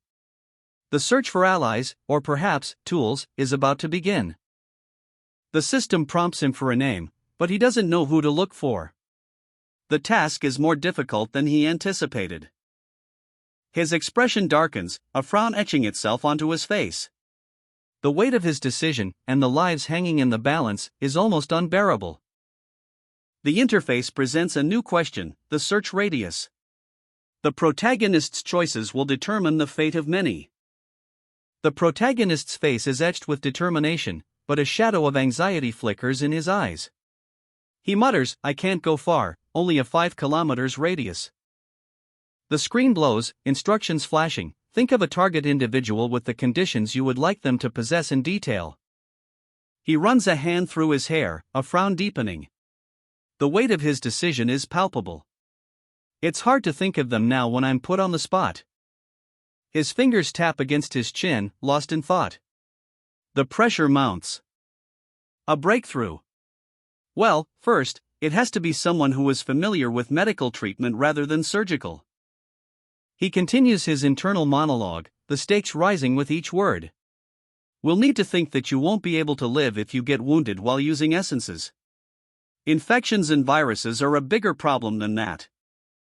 The gravity of the situation sinks in. A specialist who can treat medically and has a lot of experience with patients would be good. His gaze sharpens, focusing on a crucial detail. And from amongst them, someone who has a strong attachment to living enough for them to willingly follow me, a murderer, around. He points a finger, a final condition revealed. Age, under 50. The urgency in his voice is clear. They might be the only person with medical knowledge after 41 days, so we can't have them dying before they pass on their knowledge. The parameters are set. This should be enough. Finding someone who matches all these criteria might be impossible. The system begins its search. Conditions received. Searching for target. The digital readout glows, a silent hum filling the air.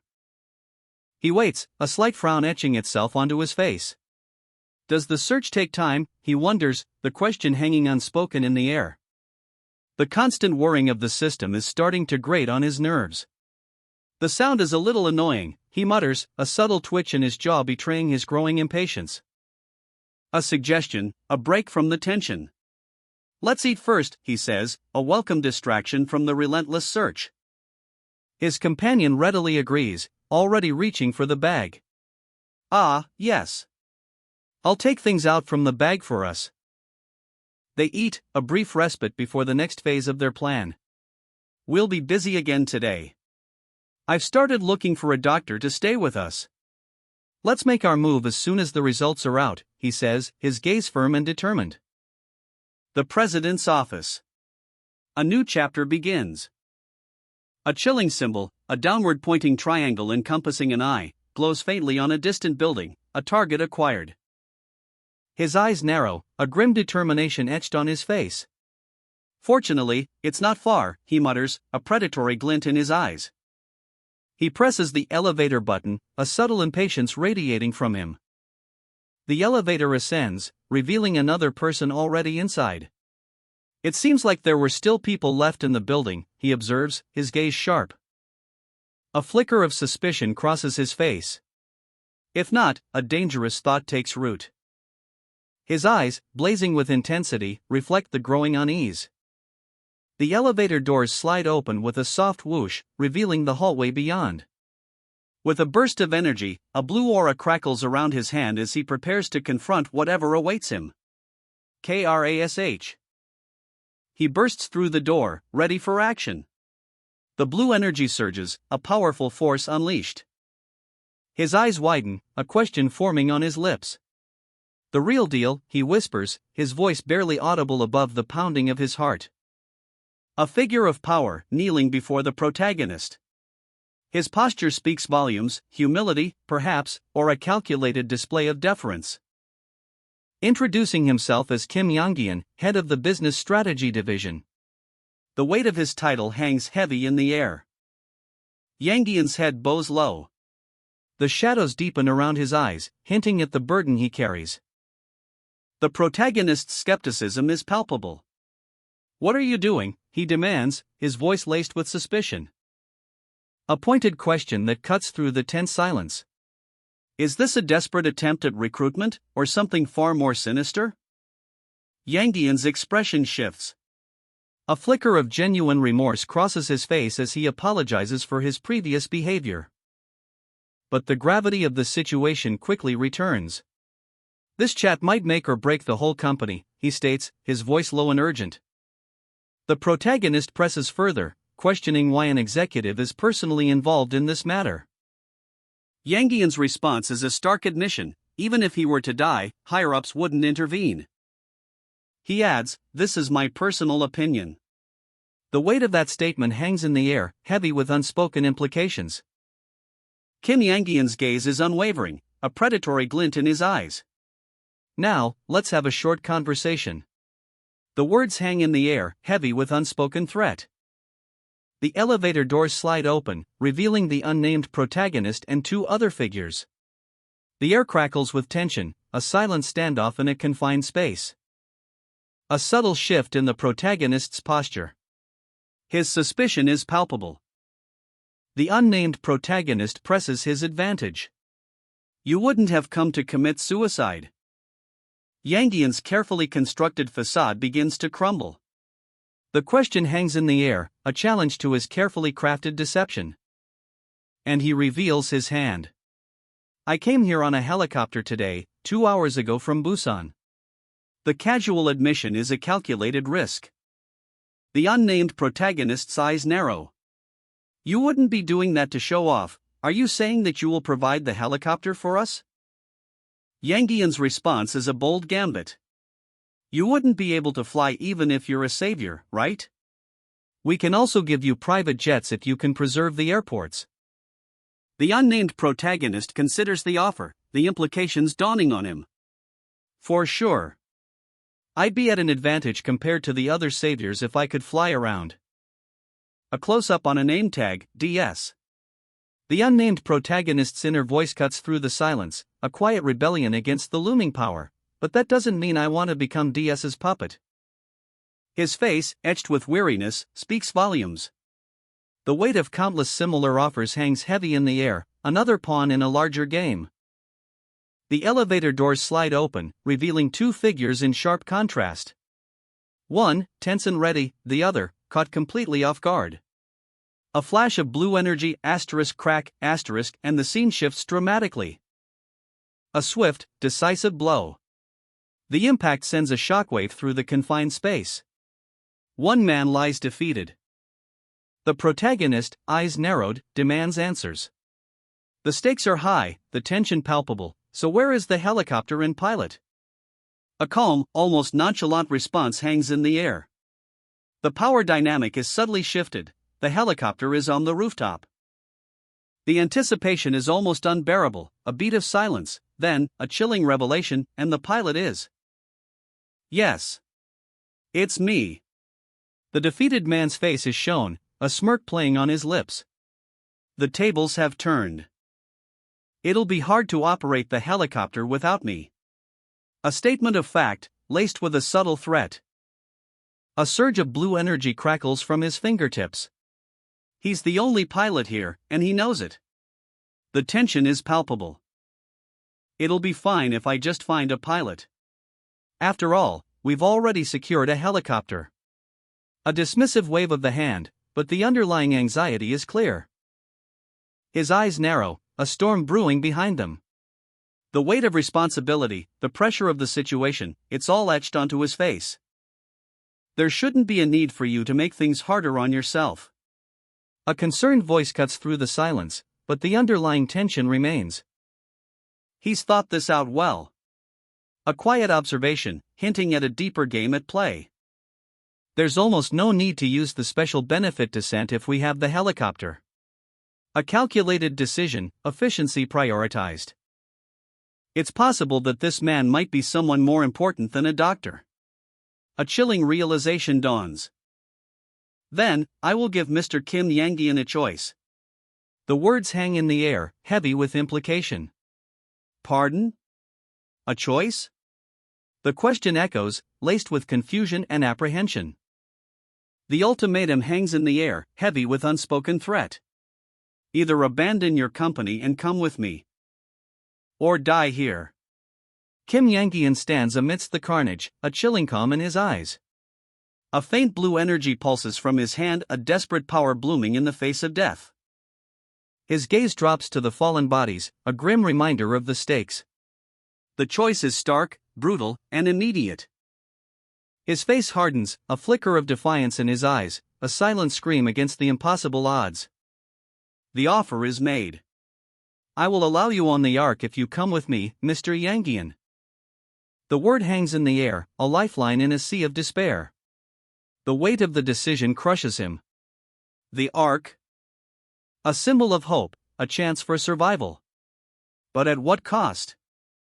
The grim determination etched on his face speaks volumes. I'm planning on terminating an access road by the end of the day. The ultimatum hangs heavy in the air. 3 figures stand silhouetted against a stark, gray backdrop, the weight of the decision pressing down on them. Kim Yang-eun considers the offer, a flicker of defiance in his eyes. I see, he replies, his voice betraying nothing of his inner turmoil. A faint blue energy pulses from the man's hand, a subtle display of power, a hint of the extraordinary world he's been thrust into. But doubt gnaws at him. Isn't it unnecessary to abandon DS long-term, he questions, his voice laced with concern, the weight of responsibility heavy on his shoulders. The response is swift and chilling. The support from the company will increase with the number of access roads terminated. The cold logic of survival is laid bare. The implications sink in. If that happens, people from DS would board the ark first, and even amongst them, the chief executives would be put first. A cruel hierarchy is revealed. Yang-eun's jaw tightens. His internal monologue echoes, more than anything, I have no intention of becoming their puppet. His resolve hardens. His shoes, polished to a mirror sheen, stand in stark contrast to the grim decision he faces, a symbol of his past life, now hanging in the balance. The man's face, etched with weariness and determination, speaks volumes. The weight of his choice is palpable. The final offer cuts through the tension. We're going to kill monsters and competitors while terminating access roads from now on. Come with me if you have the confidence for it. The challenge is issued. The tension crackles in the sterile air of the corporate lobby. Kim Yang-eun, a lone figure amidst the towering glass and steel, faces an ultimatum. A stark choice laid bare in the cold words of his interrogator. His eyes narrow, a storm brewing beneath the surface. The weight of the decision bears down on him, the consequences echoing in the silence. If you reject this offer, the voice booms, I'll find another pilot. A subtle shift in his posture, a flicker of defiance in his gaze. He weighs the words, the implications. An unspoken understanding between them hangs heavy in the air. A DS identification card falls to the floor, a silent declaration of intent. His jaw tightens. The decision is made. All right, he says, his voice low but firm, I will assist you. But there's a catch. A condition. His eyes flash with a mixture of determination and something else, a hint of desperation. The words hang in the air, heavy with unspoken emotion. I want my wife to board the ark. A close-up on Kim Yang-eun's face, eyes wide with a mixture of determination and inner turmoil. The weight of his past, the shadow of his divorce, hangs heavy in the air. The scene shifts. He's speaking to a sharply dressed man, a deal being struck. A faint blue energy crackles around Yang-eun's hand, a subtle display of power. Yang-eun's voice is firm, yet laced with a hint of desperation. I haven't had the chance to talk to her yet, but I can convince her if you give me just 30 minutes, including travel time. His eyes narrow, a steely glint reflecting his resolve. This is a gamble, a desperate attempt to bridge the chasm of his past. The narrative shifts to the perspective of an unseen observer, their thoughts echoing. He doesn't seem intimidated. He should be able to fly the helicopter to the access road with this courage. The man in the suit responds, a blue energy flaring from his fingertips, a powerful display of authority. The deal is almost sealed. The man's words carry the weight of power. I can allow one companion for someone useful like him. The conditions are laid out, a calculated risk for Yang-eun. A glimmer of hope, but also a potential for devastating failure. Yangdian's expression is grim, but his resolve is unwavering. In turn, give up without any lingering thoughts if she rejects your offer. The command is crisp, efficient. Alright, then let's go to Gangnam Station. A subtle shift in the man's posture hints at the weight of his unspoken intentions. A quiet determination hardening his gaze. There's someone else he needs to bring into the fold. The mission expands beyond the initial plan. His expression is intense, focused. The weight of responsibility settles on his shoulders as he prepares for the next step. His companions, equally serious, stand ready. The words hang in the air, sharp and decisive. We're going to pick them up now. The mission is underway. The city looms, a concrete jungle scarred by the passage of time and conflict. Broken windows stare blankly from shattered buildings. A grim reminder of the world's fragility. The helicopter descends into this ravaged landscape. Scars of destruction litter the streets below. Wrecked vehicles, silent witnesses to chaos, are scattered across the road. The air hangs heavy with the scent of decay. Kim Yangdian stands resolute, a figure of quiet intensity amidst his team. His gaze is sharp, unwavering. A palpable tension hangs in the air. It seems like a ghost town, one of his men observes, his voice laced with unease. The screen of a smartphone displays the time, 9:01. Everyone would have seen that broadcast, another adds, a hint of worry in his tone. But even so, a sense of foreboding remains. But I still thought a few people would be around. The man trails off, his words hanging heavy in the silence. Suddenly, a crash. A car spins wildly out of control, a jarring interruption to the eerie stillness. A figure emerges from the wreckage, a small child clutched protectively in his arms. He's moving with a desperate urgency. Yangdian's eyes widen, a flicker of surprise crossing his face. "He has a child," one of his men whispers, his voice barely audible. The weight of the situation settles upon them, a heavy silence descending as they assess the unexpected turn of events. A city street, bustling with activity, yet, a small figure cowers near a curb, unnoticed amidst the urban chaos. DS agents, their faces grim, discuss the situation. Their control over this area ended only yesterday. Kim Yangdian, his eyes narrowed in suspicion, observes the scene. A chilling thought crosses his mind. He approaches the child cautiously. "Where did you come from?" The question hangs heavy in the air. The child's response is hesitant, a whisper barely audible above the city's hum. He reveals he's from Jangyo, a detail that sends a jolt through Yangdian. The Pathfinder's readings confirm it. The signal isn't just from anyone, but Jangyo too. The implications are vast. The aftermath of a powerful escape unfolds before us, a chaotic scene painted across the digital landscape. Two figures approach cautiously, their words a hushed plea amidst the digital storm. A young child, hidden from view, a silent witness to the unfolding drama. A chilling revelation is whispered. The weight of the situation settles upon them, a grim realization dawns. A surge of energy, a focused intent, a decision made. But mercy has its limits, justice must be served. A moment of hesitation, a flicker of doubt. A desperate plea echoes through the digital ruins.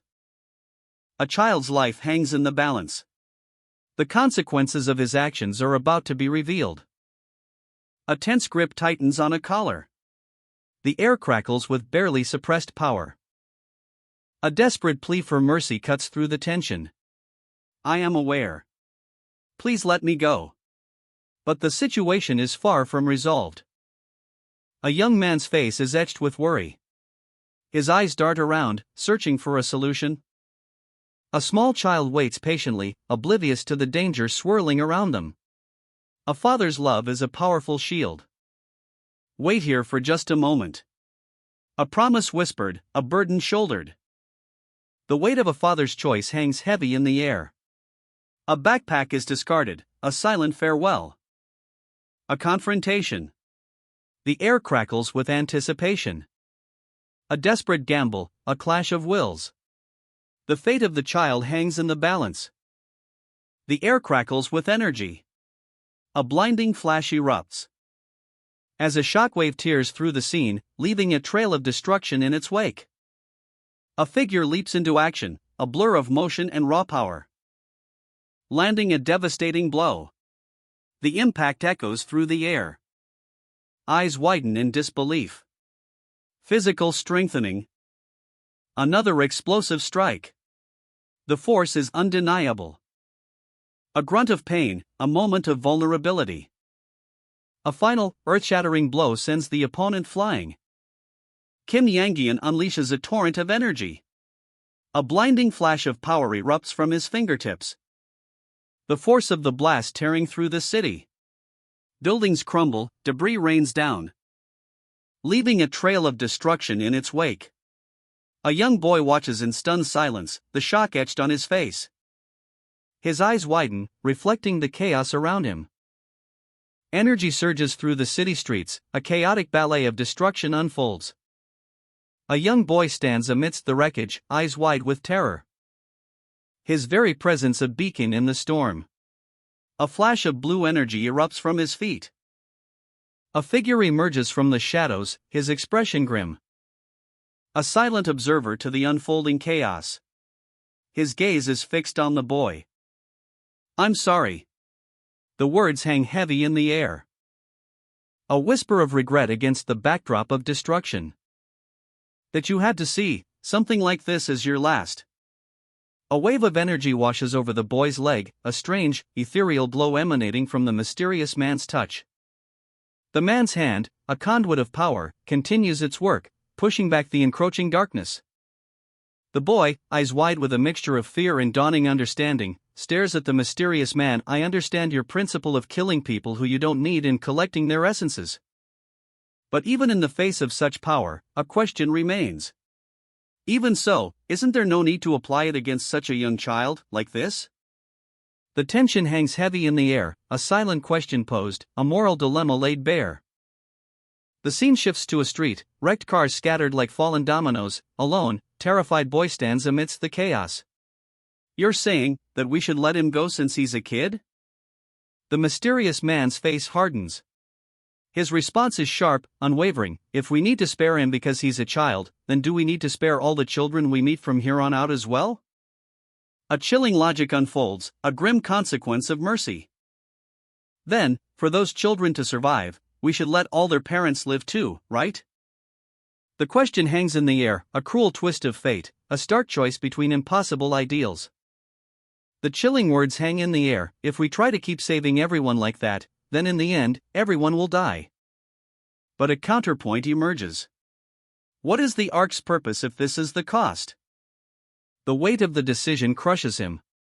What will be left at the destination if they survive by killing even children? His face hardens. A grim resolve sets in. Common sense and order change as the world does. Whether it's a child or an adult, their death holds the same meaning. The cold logic is stark. His eyes burn with a fierce intensity. Do you still not understand? This is a matter of conscience. The man's face contorts in a grimace of bitter regret. He admits, "I killed a few tens of your workers yesterday with the same basis." The threat is immediate, sharp, and chilling. "If you've changed your mind, then tell me before it's too late. I'll kill you on the same basis immediately." His eyes narrow, a storm brewing within. For now. A decision is deferred, but the tension remains palpable. A cryptic symbol, etched onto skin, a mark of understanding, perhaps? Two figures stand back to back, a silent tension hanging in the air, one older, weary, the other younger, burdened. A sudden flash. Energy crackles as a mysterious device is aimed at the boy's head. And a surge of power washes over him. The young man's eyes widen, a torrent of energy flowing from his fingertips, a desperate act of salvation? The boy's eyes, wide with shock and fear, reflect the young man's own turmoil, a heavy burden of choice. A stark command, delivered with chilling finality: "Go now, if you want to live." A surge of energy. The mysterious man's hand glows, crackling with power. The boy's wide eyes reflect the intensity of the moment. Fear, but also a flicker of hope? Immediately, the transfer begins. The mysterious man's legs propel him forward, a blur of motion. He's launching the boy to safety.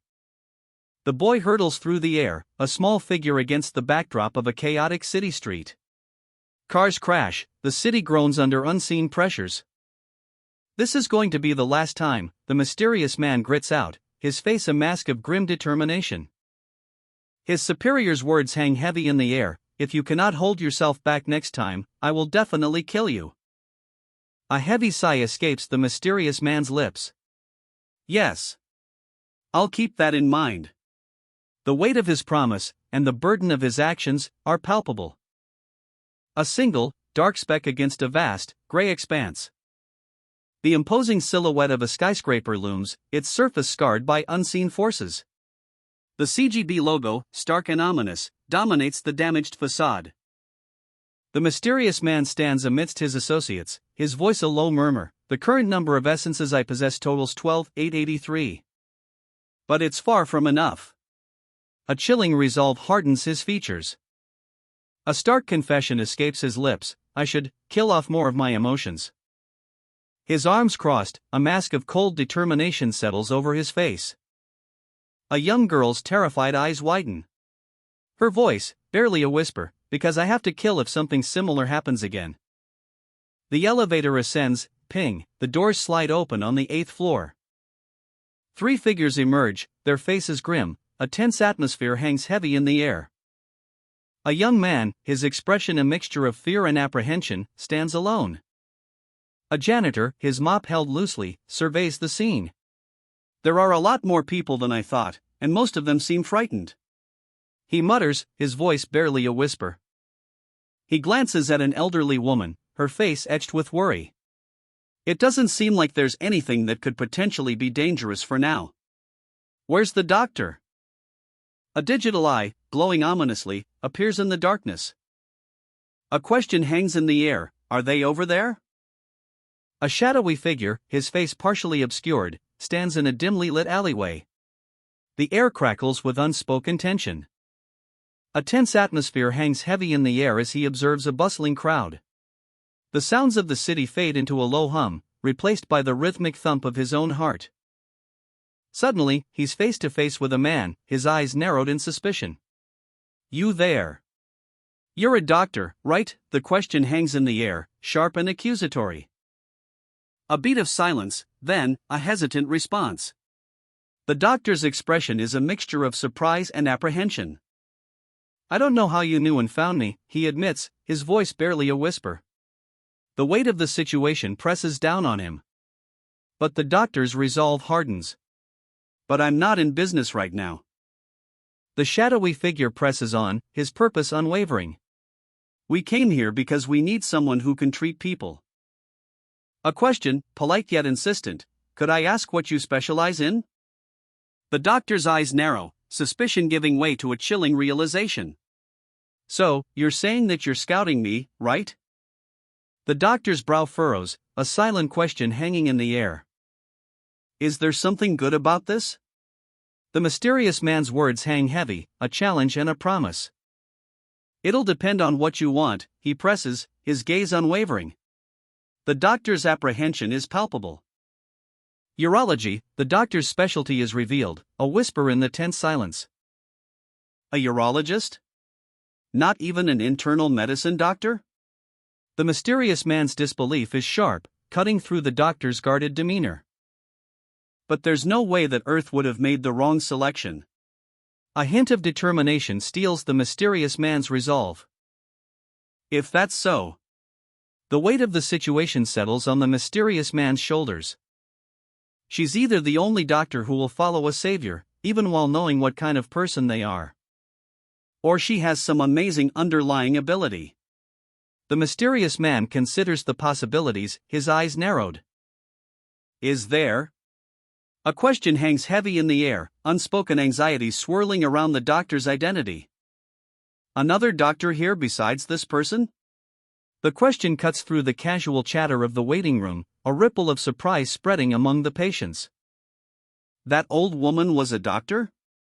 The revelation hangs in the air, disbelief etched on every face. The scene shifts, revealing the unexpected truth. Who would have thought that someone with a face like that would have been a doctor? A chuckle ripples through the group, the initial shock giving way to amused disbelief. She really must have studied hard. The comment underscores the unexpected nature of the revelation, highlighting the dedication required to achieve such a feat. She would have been in big trouble if she wasn't a doctor, but aren't doctors most wanted as a spouse? The conversation takes a sharp turn, shifting from surprise to speculation about the doctor's life choices. Even a professional or engineer who can substitute as one is alright too. A pragmatic perspective is offered, suggesting that the doctor's unconventional path is not necessarily unusual. Hey! Who are you? The question cuts through the casual discussion, a sudden shift in focus. The mysterious man's identity is finally questioned. Who are you to be asking all this? The mysterious man's eyes narrow, suspicion etched on his face, a sudden flash of blue energy erupts from a small device. A blinding energy wave cuts through the air. The force of the attack is immense, leaving a trail of destruction in its wake.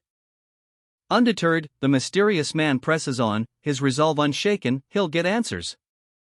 He scans the crowd, his gaze sharp and intense, searching for someone with the right skills. Is there a doctor, professional, or engineer here?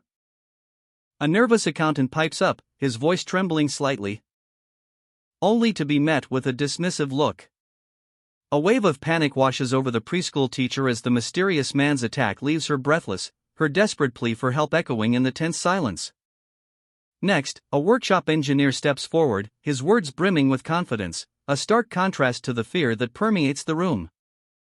Then, a non-commissioned first-class sergeant, his face grim, adds his voice to the chorus of professionals, each one a potential lifeline.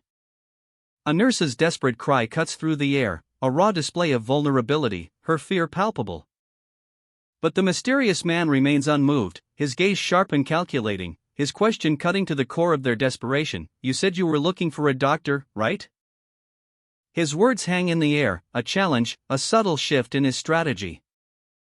The tension ratchets up as the mysterious man approaches another potential candidate, his tone shifting to a more pragmatic assessment. A nurse, perhaps?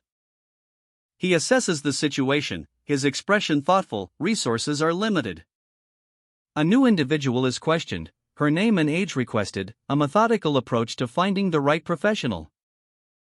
Hayashin's sharp gaze pierces the young woman, a silent interrogation hanging in the air. Her voice, though soft, carries the weight of experience. I graduated from Seoul Women's College of Nursing. I'm part of the clinical medicine team at Nadi's Medical Foundation at the moment. The older woman's skepticism is palpable. Ah, it must be your first workplace. And you won't have much experience with emergencies. The young nurse's voice rises, a hint of defiance in her tone. But I'm quite skilled at dealing with shocks. The question hangs heavy. And your reason for that? A confession, barely a whisper. My mother had hypoglycemia. The older woman's eyes narrow, her next question cutting through the silence like a knife. Then do you have someone you love? A weight of unspoken grief settles over the scene as she answers, her voice thick with emotion. Someone who you cannot leave behind. The young woman's voice cracks, revealing a deep well of sorrow. My mother passed away, and the other person isn't to that extent. Her eyes flash with a fierce determination, a silent vow etched on her face. A raw, desperate plea escapes her lips. I want to live. The mysterious man's request hangs in the air, a stark contrast to the nurse's weary expression. He needs a nurse, and Hayashin, it seems, will do. Uncertainty clouds the nurse's words, a reflection of the strange situation unfolding around her. She doesn't fully understand what's happening. But her resolve remains unshaken. A quiet determination shines in her eyes as she pledges her service. Hayashin's eyebrow rises, a silent question hanging in the air.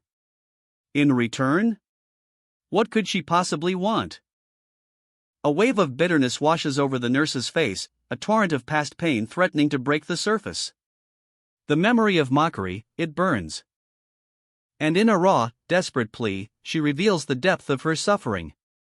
A chilling request echoes in the silence. Glimmering trails of light streak across the void. A chilling aftermath. Bodies lie scattered across the floor of what looks like a school hallway, stained crimson.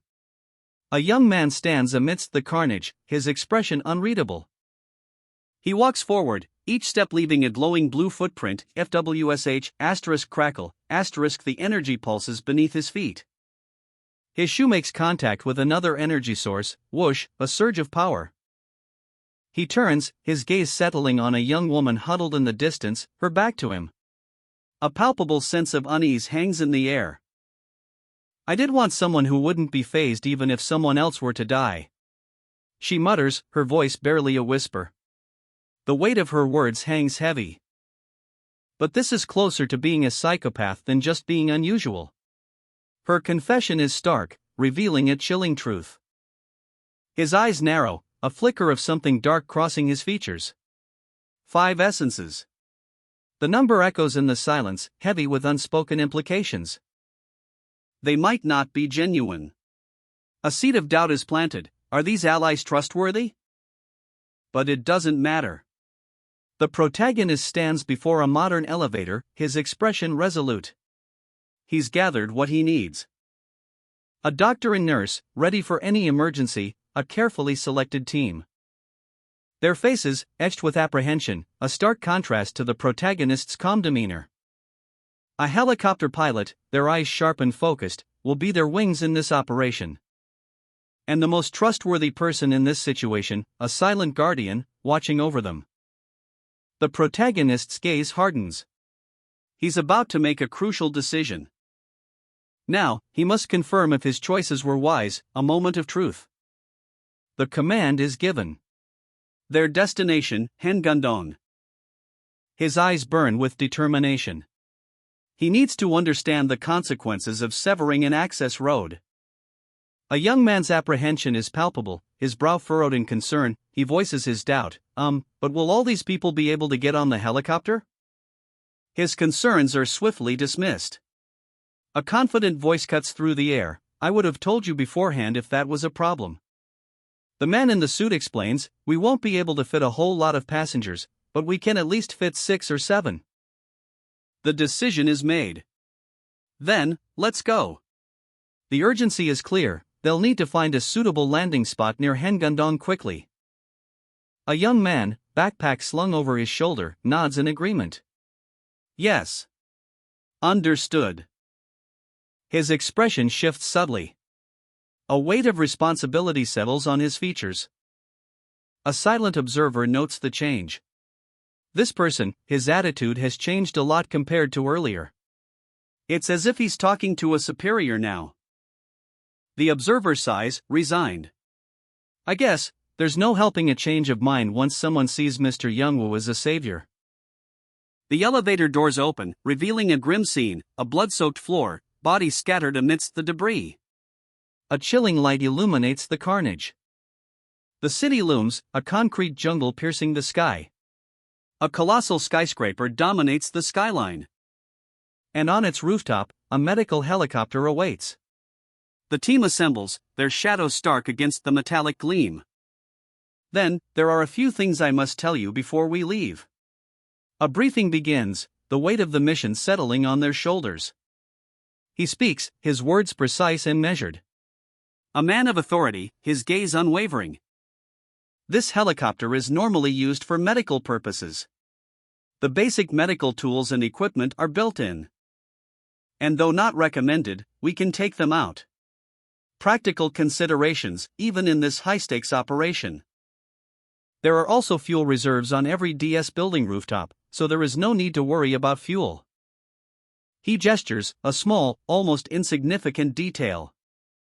But one with potentially dire consequences. However, if I were to point out a detail. The briefing is underway. A stern-faced official explains the critical details. Fuel stops every 2.5 hours are essential for safety, accounting for unforeseen circumstances. But there's a catch. 3 hours is the maximum flight time, much shorter than anticipated. This means frequent stops are unavoidable. And not just anyone can refuel the helicopter, specialized knowledge is required. A single mistake could lead to a catastrophic failure. The stakes are incredibly high. The official emphasizes the gravity of the situation, his words heavy with unspoken implications. Revealing the shocking truth, only Mr. Yangian himself is qualified to perform the crucial task. The protagonist's eyes widen in realization. The weight of the situation crashes down on him. Is he being told that keeping Mr. Yangian alive is a condition for using the helicopter? He nods grimly, accepting the unspoken bargain. "Let's go," he says, his voice firm despite the turmoil within. The protagonist boards the helicopter, a silent acknowledgement passing between him and Mr. Yangian. Meanwhile, the young woman and the doctor watch from the ground, their faces etched with worry and apprehension. Their silent prayers hang heavy in the air. "Aren't you getting on?" the impatient voice cuts through the air. A harried nurse, her face etched with worry, presses the elderly woman. "Pardon," the woman replies, clearly confused. But the nurse's next words leave no room for misunderstanding. "Hurry and get on if you want to live." The unnamed male protagonist, his jaw clenched, sits strapped into the helicopter seat. A grim determination settles on his face as he hears the conditions. Don't do anything to get in that person's way either. The weight of his decision hangs heavy. A silent vow etched in the lines around his eyes. His subtle nod speaks volumes. "Ah, yes." The young woman watches from the ground, her apprehension palpable. Every line on her face speaks of fear and uncertainty. The helicopter's rotors begin to churn. A deafening roar filling the air as the aircraft lifts off. "Hurry and get on," the nurse urges, her voice barely audible above the din. He understands. All right, I get it." The helicopter ascends, a powerful machine cutting through the sky. The rhythmic whop of the blades echoes the pounding of hearts below, leaving behind a scene of anxious uncertainty. The journey begins. The helicopter ascends, a metal bird against the sprawling cityscape. Its blades a blur against the concrete jungle below.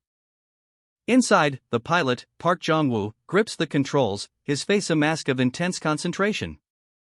A hand reaches out, a gesture of quiet farewell.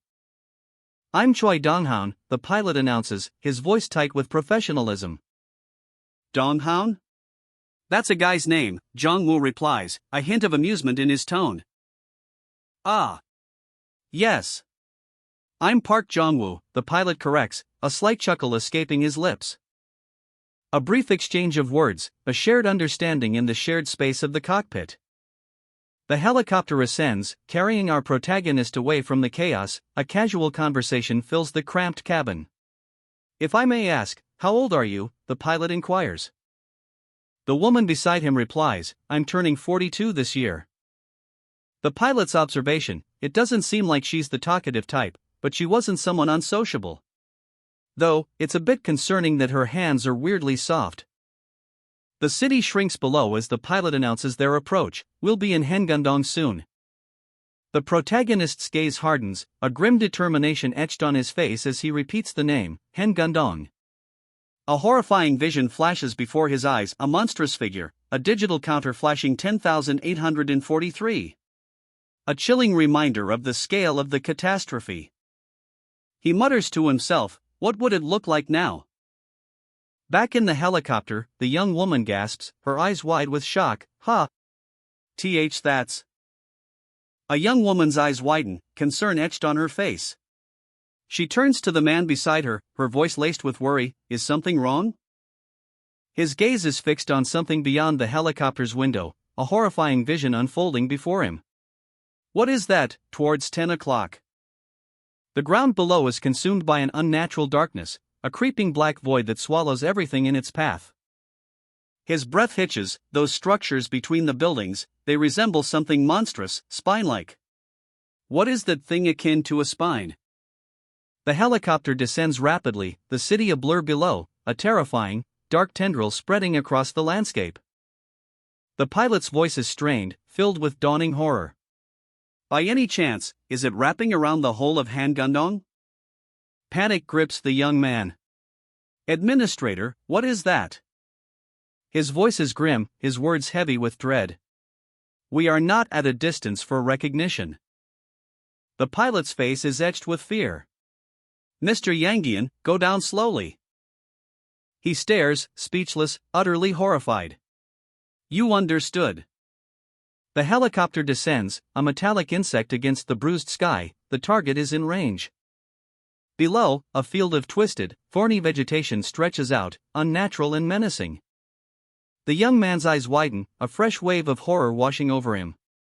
Are those the monsters from this morning's broadcast? Something feels off. Different. A subtle, chilling dissonance. He notices something else, the same creatures, but with a different name.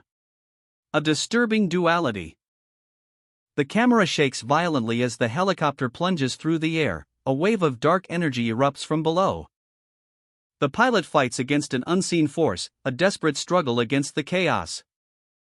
A guttural cry of pain rips through the air, UUUGH. The pilot is overwhelmed. The co-pilot is thrown against the controls. Ak. Panic grips the cockpit. The young woman's voice cracks with fear.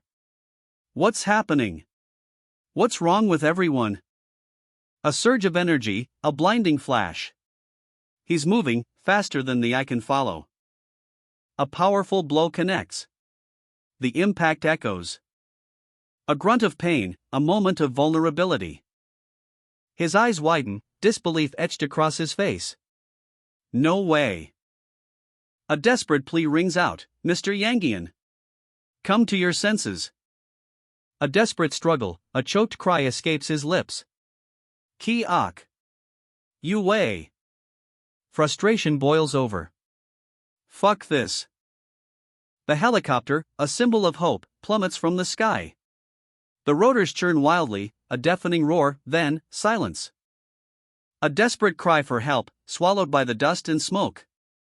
Come to your senses. A blinding flash. The world explodes in a chaotic maelstrom of energy. A helicopter, a desperate escape from the heart of the devastation. Cook. A violent impact, a body thrown back. A wave of purple energy washes over the scene. His eyes widen in disbelief. Shit. The raw terror is palpable. Panic grips him. Wrong with them all of a sudden? If it keeps going like this, then everyone besides me will. A moment of stunned silence. Wait, why am I fine? A chilling realization dawns.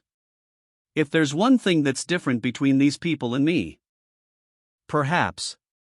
A hand reaches for the controls, a surge of purple energy crackling around it. His eyes, narrowed in grim determination, reflect the inner turmoil of a desperate gamble.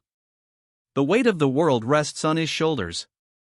A silent prayer for survival forming on his lips as he channels every ounce of his being into a final, desperate act. He throws caution to the wind, a reckless abandon in his eyes as he commits to the plan, regardless of the outcome. Unleashing a surge of raw power.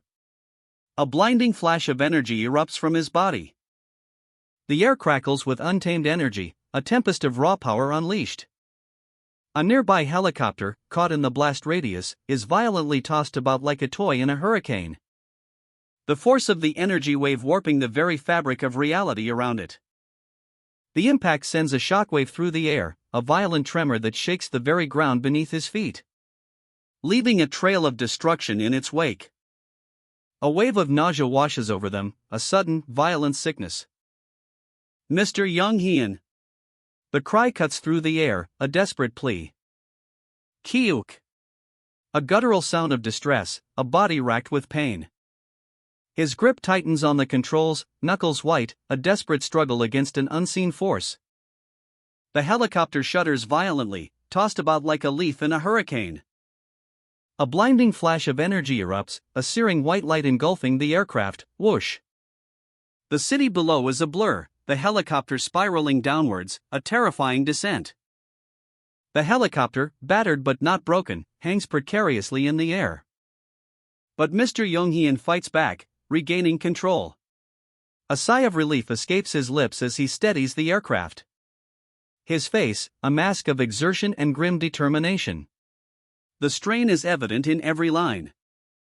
He groans, sweat beading on his brow. The ordeal has taken its toll. Fu, ha, he gasps, his voice strained. Meanwhile, from the ground, a voice observes, this Kim Yangyan is definitely a useful person. A ripple of dark energy, a chilling echo of the previous attack, surrounds the helicopter once more. The familiar, terrifying sound returns. That sound again. Panic rises in the cabin. But I don't feel like vomiting earlier, one passenger notes, a strange contrast to the escalating dread. As I thought, it was an attack that I could easily block off with a protective layer. A wave of energy washes over the helicopter, a silent, invisible assault. That sound just then. Was it an attack on our minds? I'm not sure about that, but what I am sure of is that I have my work cut out for me if I want to keep you all alive. That means I need to keep the protective barrier activated if we want to work in this area. Will there be enough essences to hold up against attacks? It'll be dangerous to test the density of the protective barrier mid-air, so we should land first. Mr. Yangyan, is there anywhere for us to land? The wide building to our 5 o'clock. I think I could land on that rooftop. Then let's land there. The helicopter descends, a controlled descent through the energy field. A colossal energy wave erupts, its vibrant blue light illuminating the city below. The shockwave expanding outwards, a silent but devastating force. On a rooftop, a helicopter stands ready, its rotors whirring a beacon of hope amidst the chaos. Mr. Jongwoo observes the scene from afar, his expression a mixture of concern and determination. The administrator clearly stated there were farmers and resonators, he mutters, piecing together the puzzle. His gaze sweeps across the city, searching for answers. Those strange horns, the resonators, are visible amidst the urban landscape. But where are the farmers? The question hangs heavy in the air. We live thanks to you, Mr. Jongwoo, a voice echoes, a testament to his past actions. He nods curtly, acknowledging the gratitude, his focus unwavering. It seems this blue barrier blocked out the sound. Does this have physical durability too? A woman observes, her voice laced with curiosity and a hint of apprehension. A woman, her face etched with concern, assesses the situation. Well, it can block a bullet. But maintaining this protective barrier requires 8,000 essences. A massive, shimmering energy field surrounds them. The density of the essences is dropping, making it increasingly difficult to deflect incoming fire. A grim realization dawns. However, survival is secondary. The priority? Reaching the access road and completing the termination process. A countdown timer flashes, 13,200. A man's face, grim determination etched into every line, reveals his current resources, 13,200 essences. The number needed to access the Hengundong termination point is revealed, 10,843. A wave of dark energy surges. A chilling calculation, only 2,300 essences remain for defense along the access road. The number 10,843 glows ominously. Not nearly enough to secure the access road while protecting others, a heavy weight of responsibility settles on his shoulders. But that doesn't mean abandoning his team. A plan forms, a desperate gamble. A chilling assessment hangs in the air, they'll all die unless a savior appears. But even a savior might bring more harm than good, a murderous one, perhaps? The grim reality sets in, taking them all might be the only option. But the question remains, will they survive what's coming next? The protagonist's steely gaze locks onto the horizon, a decision made. He's heading into the heart of the storm, to seal a dangerous path. A plea for caution, stay here if you can't handle what's ahead. But his resolve is unshakable, he can't help them if they stay. A silent understanding passes between them, a heavy burden is shouldered. The unnamed protagonist, his face etched with grim determination, makes a stark announcement: "I'll leave the choice of coming with me or not to you." His hands outstretched, a gesture of both offering and relinquishing control.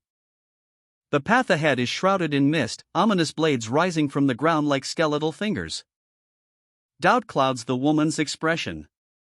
Was this a fair choice? The question hangs heavy in the air. A brutal hypothetical paints a grim picture: jump from a 10-story building or face a bullet to the head.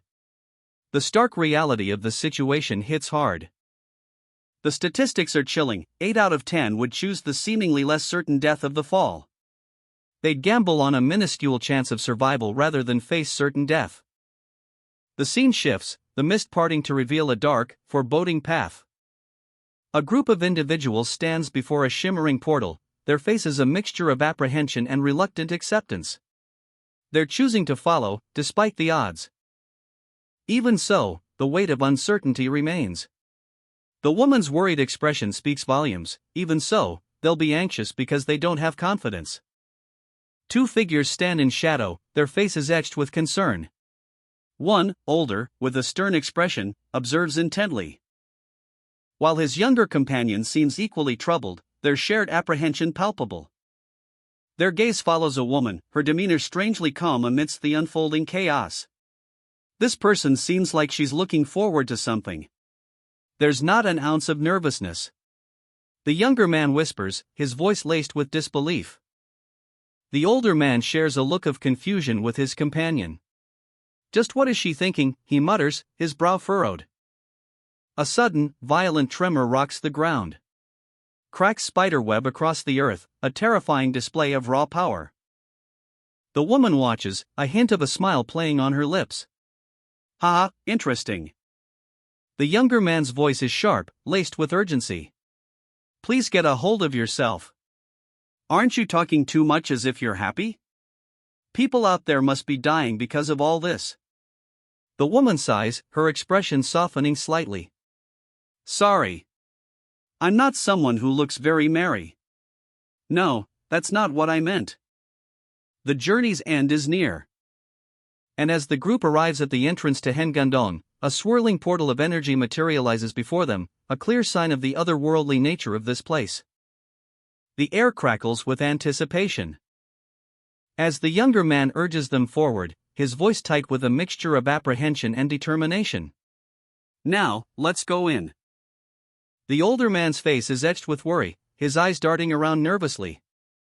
While the unnamed woman remains unsettlingly calm, a faint smirk playing on her lips. A wave of apprehension washes over her, beads of sweat trace the curve of her brow.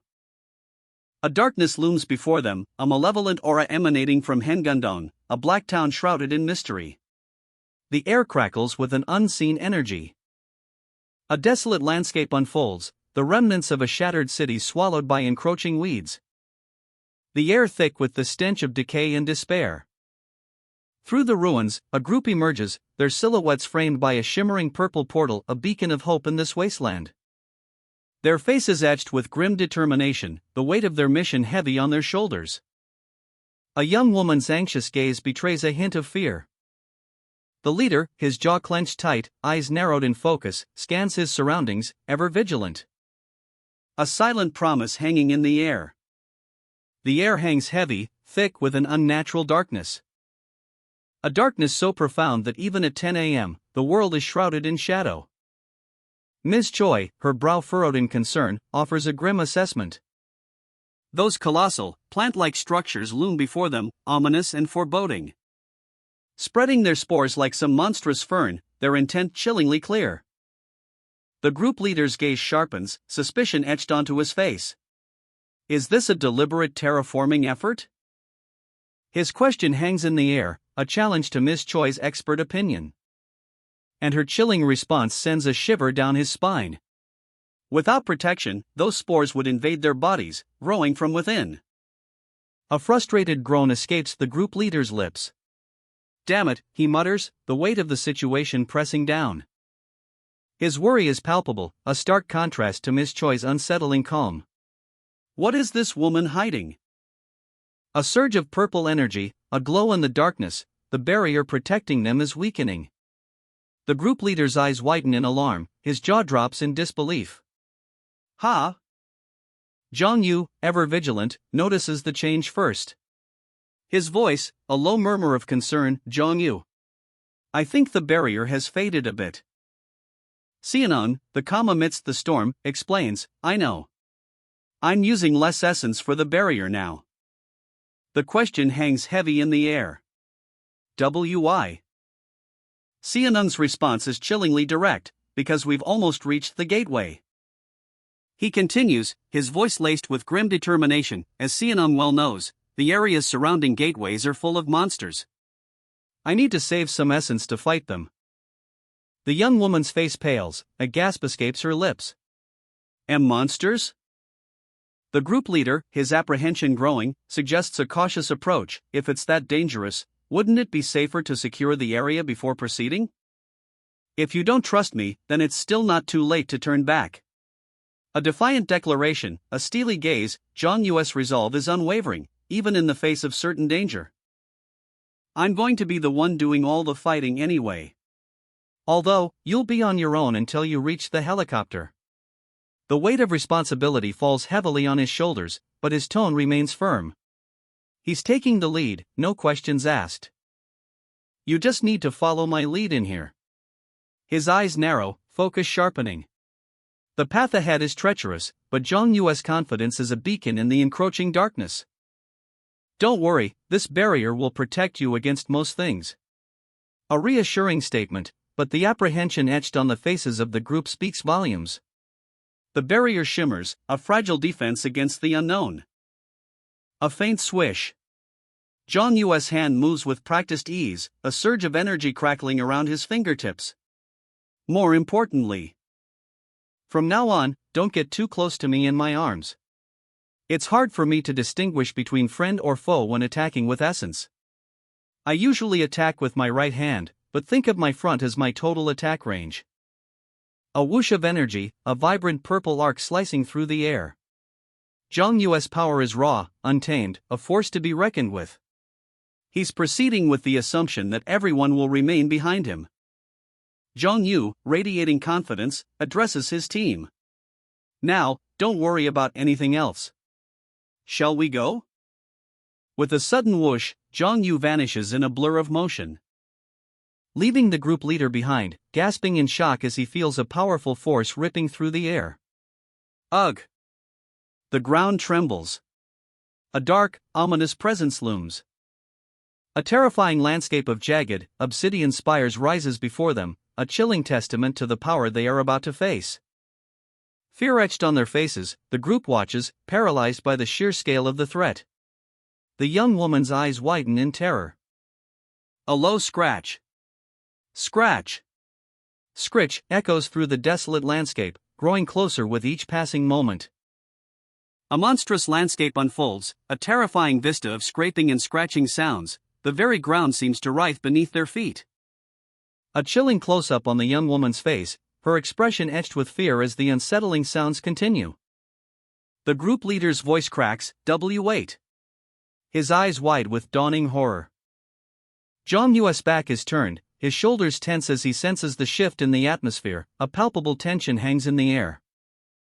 The group leader collapses, a sudden, heavy slump echoing the growing dread. Ms. Choi gasps, Wyangian, her voice barely a whisper as she rushes to his side. She kneels beside him, concern etched on her face, his breathing is ragged, his eyes glazed over. Ms. Choi frantically wipes his brow, a desperate attempt to soothe him, which goes the sound of her hand. A close-up on his face, his eyes still unfocused, his breathing shallow. He's in shock. A close-up on the group leader's eye, wide with terror, a single bead of sweat trickles down his temple, huff. The air itself seems to crackle with tension. The young woman's voice cuts through the silence, sharp and laced with fear, it's just started, and it's only going to get worse. Zhang Yu's eyes dart around, a flicker of panic in their depths. Shock? We're almost at the gateway too.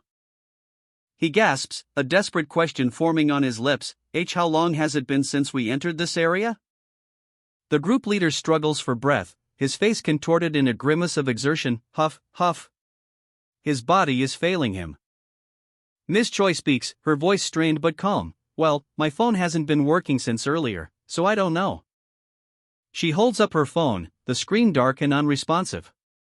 Another voice chimes in, mine isn't working either. Seonung turns to Jongyu, her voice barely a whisper, Jongyu, could you say something to me at least? Jongyu forces a weak smile, trying to project an air of false confidence. Like how our situation isn't looking too bad.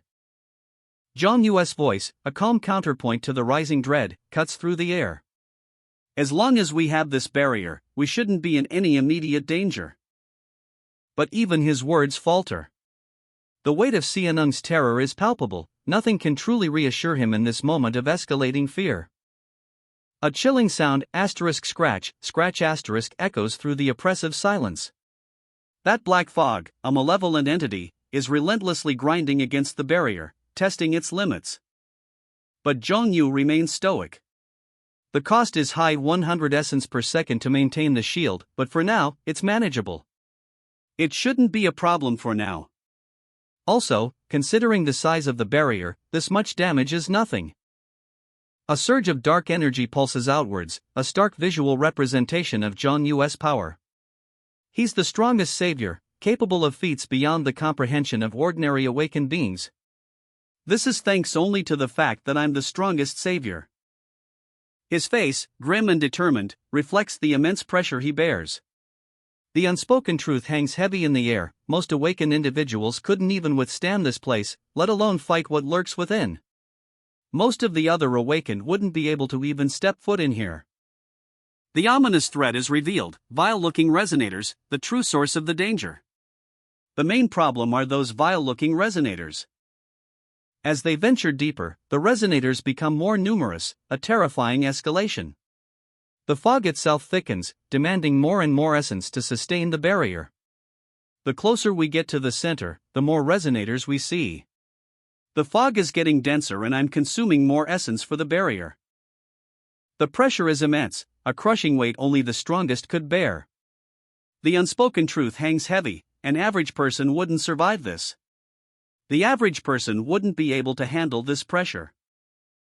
Miss Choi and the group leader, their faces etched with worry and fear, are a stark contrast to Jongyu's grim determination. The weight of the situation is almost unbearable. The young woman's breath hitches, fear etched onto her face. How much further do we have to go? A grim assessment follows, the weight of the situation pressing down. It'll be extremely difficult for him to hold out while he's in shock. The group leader's hand instinctively flies to his chest, a tremor betrays his inner turmoil. A visible tremble, a silent scream of fear. Jongyu's gaze is sharp, assessing the situation with grim determination. Jongyu, in my opinion, they're both in shock. Miss Choi's worried face adds to the tension. They'll last, maybe 10 more minutes at best? Jongyu's jaw tightens, the pressure immense. It'll still take 10 minutes even if we head back now. A decisive plan forms in his mind. It'd be better if we just took them to the gateway and dealt with that first. Jongyu points towards a path, a glimmer of hope amidst the despair. If we go straight down this road, it'll lead us to the gateway. A hand, watch glinting, points forward. It's just a bit further, the words hang heavy in the air, a stark contrast to the growing dread. But Jongyu's face is grim, his eyes narrowed. It's not just about reaching the gateway, something far more sinister lurks just beyond. His gaze flickers upwards. Up there, a monstrous silhouette is revealed, teeth like jagged blades. The group stumbles forward, fear etched on their faces. Then, let's go, Jongyu commands, his voice tight with determination. But doubt lingers. Do you really want to do this? The question hangs in the air, a tremor of uncertainty. Jongyu's eyes harden, a fierce resolve replacing the doubt. It's not like I have a choice, come on, he grits out, his voice strained. A sudden, sharp flinch as the monstrous form above looms closer. The weight of their decision crashes down. A desperate cry rings out. Jongyu! Behind you! Jongyu whirls around, eyes wide with alarm. Jongyu's eyes blaze with grim determination, a storm brewing within. Whoosh! A sudden gust of wind whips past, carrying with it the scent of ozone and impending doom. A deafening boom echoes through the chamber, shaking the very foundations. The force of the blast sends debris flying, a chaotic ballet of destruction unfolds. Shards of stone rain down like deadly hail, each fragment a testament to the raw power unleashed. The dust settles, revealing the epicenter of the devastation, a crater of immense proportions. From the heart of the wreckage, a hand emerges, clutching a glowing blue shard. A dark, ominous silhouette rises, shrouded in shadow. Crack! Crack! The air crackles with energy as the figure slowly rises. I see. A voice whispers, laced with chilling understanding. The revelation hangs heavy in the air. So, he's just a farmer? The weight of that simple truth crushes the hope from the group's faces. Their fear intensifies. A shadowy chasm opens before them, a swirling vortex of purple energy. And a wave of fear washes over the group as the ground trembles beneath their feet. A young man stands defiant amidst the chaos, his eyes narrowed in concentration. Asterisk crack, asterisk the earth splits open, revealing something monstrous below. A monstrous shadow rises from the depths. Asterisk rumble asterisk. The very ground groans under its immense weight. He stands before a colossal, shadowy figure, its presence alone radiating an aura of immense power. And he grips a pen, ready to face whatever comes next. It looms before him, a colossal shadow against the darkening sky, 20 feet tall, at least. But the darkness obscures its features, only a monstrous bulk is visible. A chilling question hangs in the air: does this behemoth even possess a head? Despite the darkness, an unnerving presence is undeniable, it's staring right at them. The ground trembles, a monstrous form stirs beneath the earth. The earth splits open, a surge of dark energy erupts. Wham!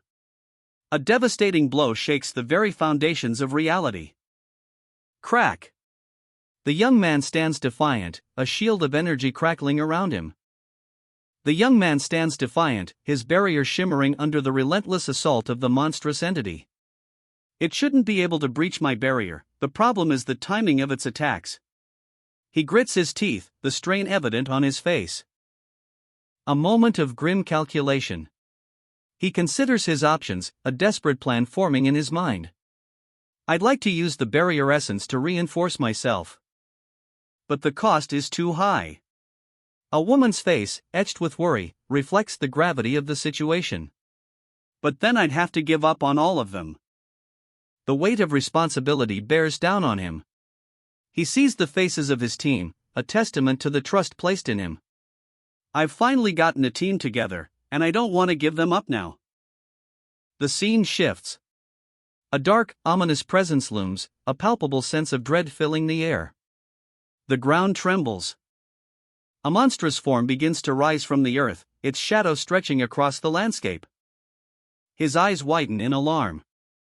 The young man's face contorts in a grimace of sheer terror. A screech pierces the air. A wave of dark energy erupts from the creature, a devastating attack aimed directly at the young man. Screech! The earth cracks under the force of the impact. The monstrous entity unleashes a torrent of dark energy, a terrifying display of power. The attack connects, a blinding flash of purple light engulfing the young man. Whoosh! Whoosh! A monstrous force slams into the young man, sending him sprawling. Ugh! The impact throws him back, a pained groan escaping his lips. Blue!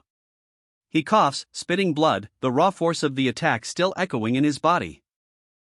Ugh! He struggles to his feet, his vision swimming, but his resolve unbroken. Cough! He clutches his side, pain lancing through him, but his eyes remain fixed on the unseen threat. So this is what attacked the helicopter earlier. Well, it was strange that we didn't get attacked even once while passing all those resonators. Jae Jong-yu. Please. Fine, this works too. A ripple of dark energy, a swish, and the air crackles with anticipation.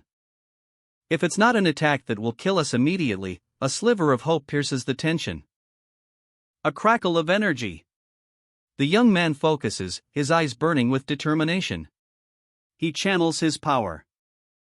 Then now's our chance. He unleashes a concentrated blast of energy.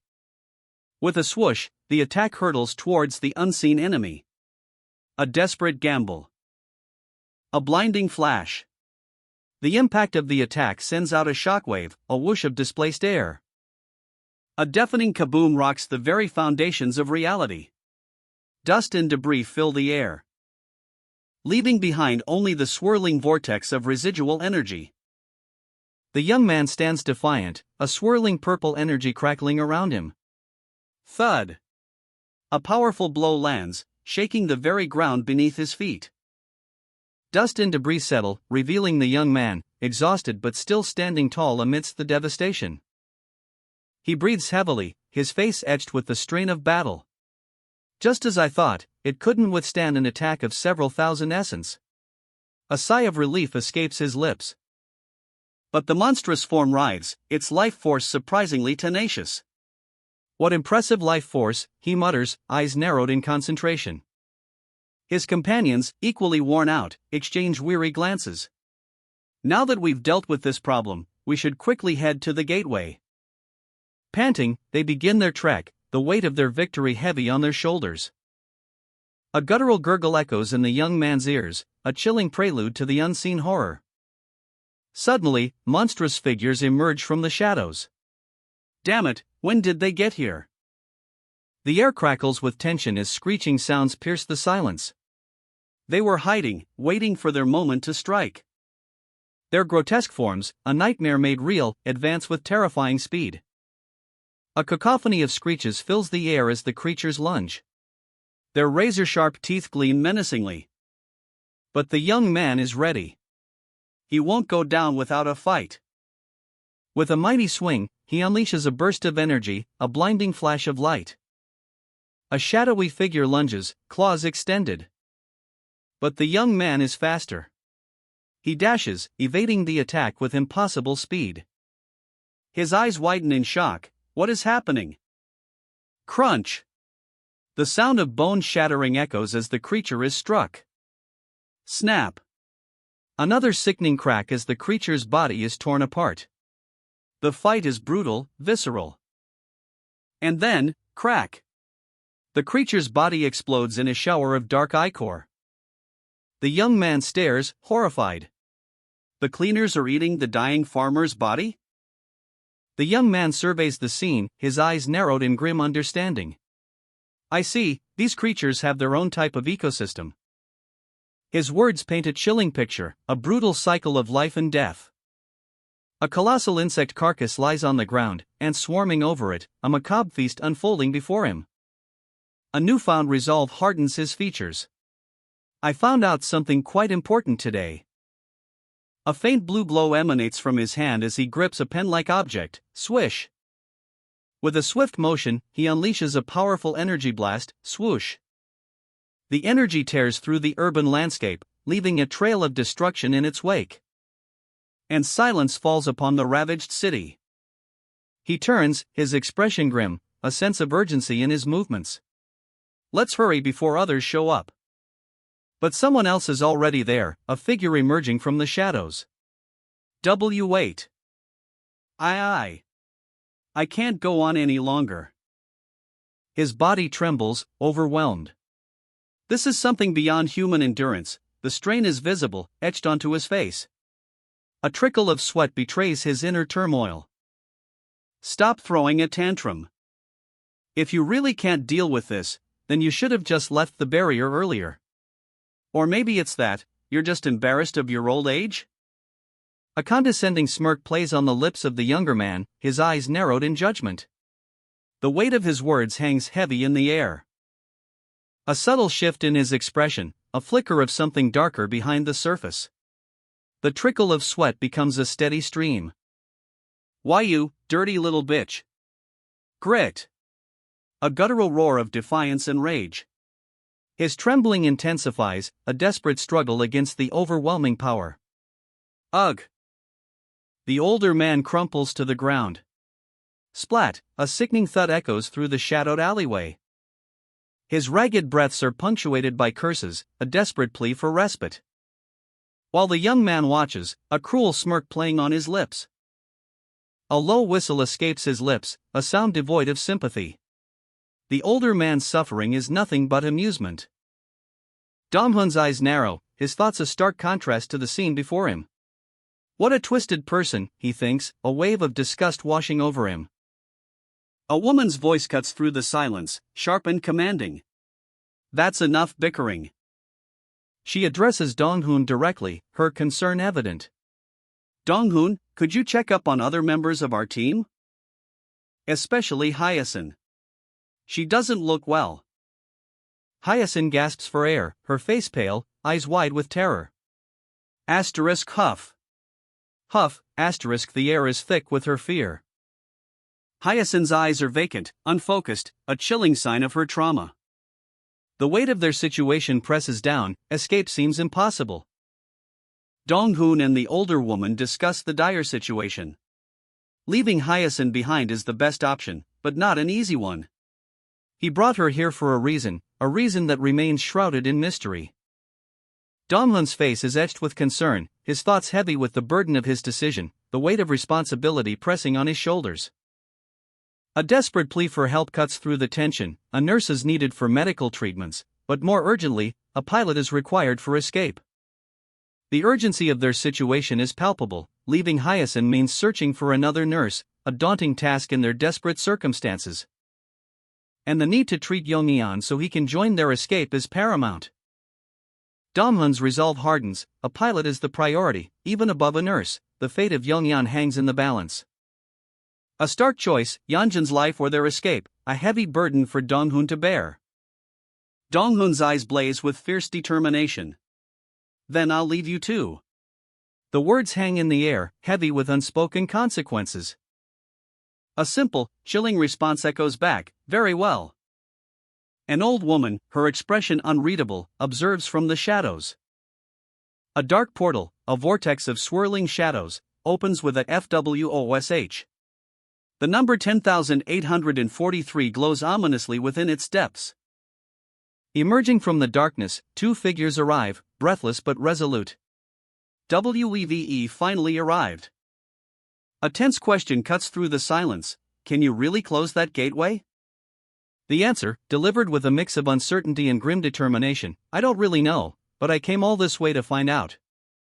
The gateway pulses with an ominous red glow, a palpable sense of dread hangs in the air. A tremor runs through the ground, something stirs within the depths of the gateway. One of the men speaks, his voice tight with anticipation. Is it gonna put up one last desperate struggle? But Dong-hun, his eyes blazing with resolve, counters with unwavering confidence, well, whatever happens, it'll be fine. Crackle, a surge of energy erupts from his fingertips. His power crackles, a storm brewing in his palm, a raw, untamed energy.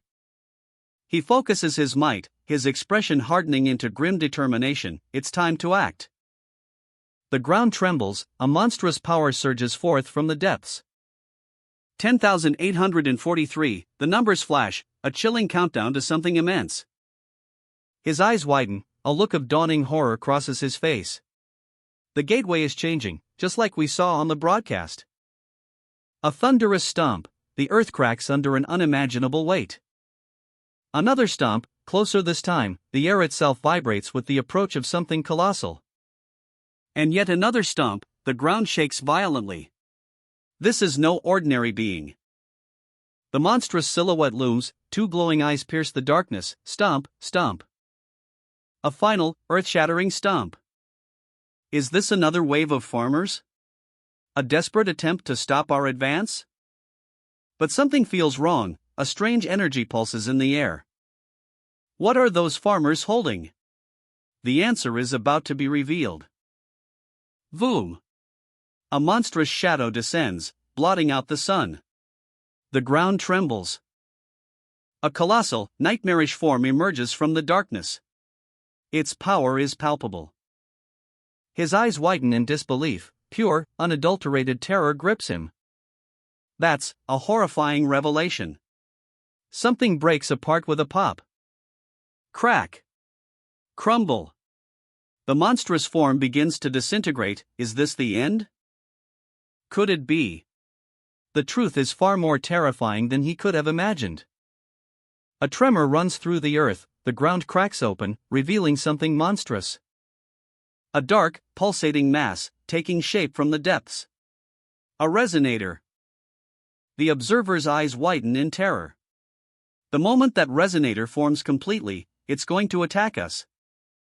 He prepares for action, a desperate gamble. A blinding flash. Kaboom! The world explodes in a maelstrom of light and sound.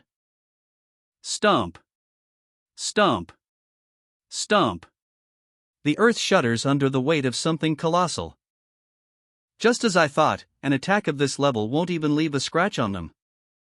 But there's a glimmer of hope. A desperate plan forms in his mind. But if I use the essence needed to close the gateway? The weight of the world rests on his shoulders, a single, desperate question echoing in his mind. From the abyss, a monstrous tide erupts, a horrifying wave of darkness consuming everything in its path. The ground trembles, rumble, as the very earth groans under the onslaught. A figure streaks across the sky, swoosh, a desperate attempt to escape the encroaching horror. He plunges into the chaos, whoosh, vanishing into the heart of the storm. Kaboom! A blinding flash of energy erupts from the young man, a shockwave throwing his attackers back. The force of the blast shattering the very ground beneath their feet. Debris rains down as the monstrous horde is sent reeling. Ugh! One of the attackers cries out in pain, clutching his side as he collapses.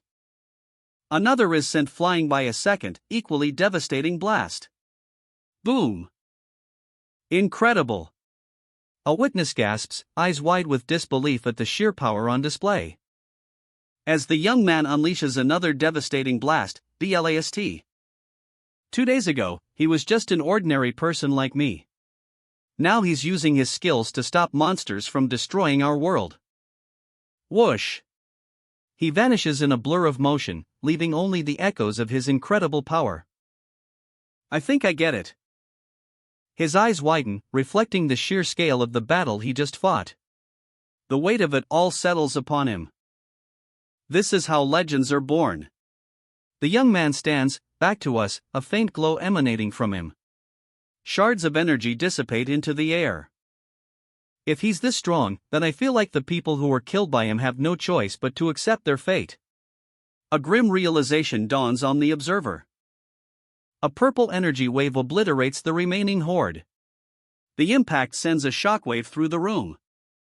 Their sacrifice helped him overcome human limits. The observer contemplates the cost of the young man's power.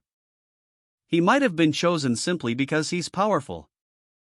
But he's now become humanity's most important asset. The observer's expression hardens, a mix of awe and grim acceptance. The prophecy unfolds before our eyes, the one who will stop the destruction of Earth. A true savior emerges from the chaos. His eyes burn with righteous fury, a testament to the burden he carries. The final assault. A wave of monstrous energy crashes down, FWOSH, leaving behind only devastation. 10,843, the number of fallen monsters echoes in the silence. A grim testament to the battle's ferocity. He breathes heavily, his vision unwavering. I don't see any more monsters coming out. The young man's voice is strained but resolute. His chants crackle. A surge of power, a crack of energy, and the young man prepares for his final move. Whoosh! A blinding flash of light erupts from his hands, a wave of pure energy. A vortex of power, consuming everything in its path. The battle is over. A blinding flash of light.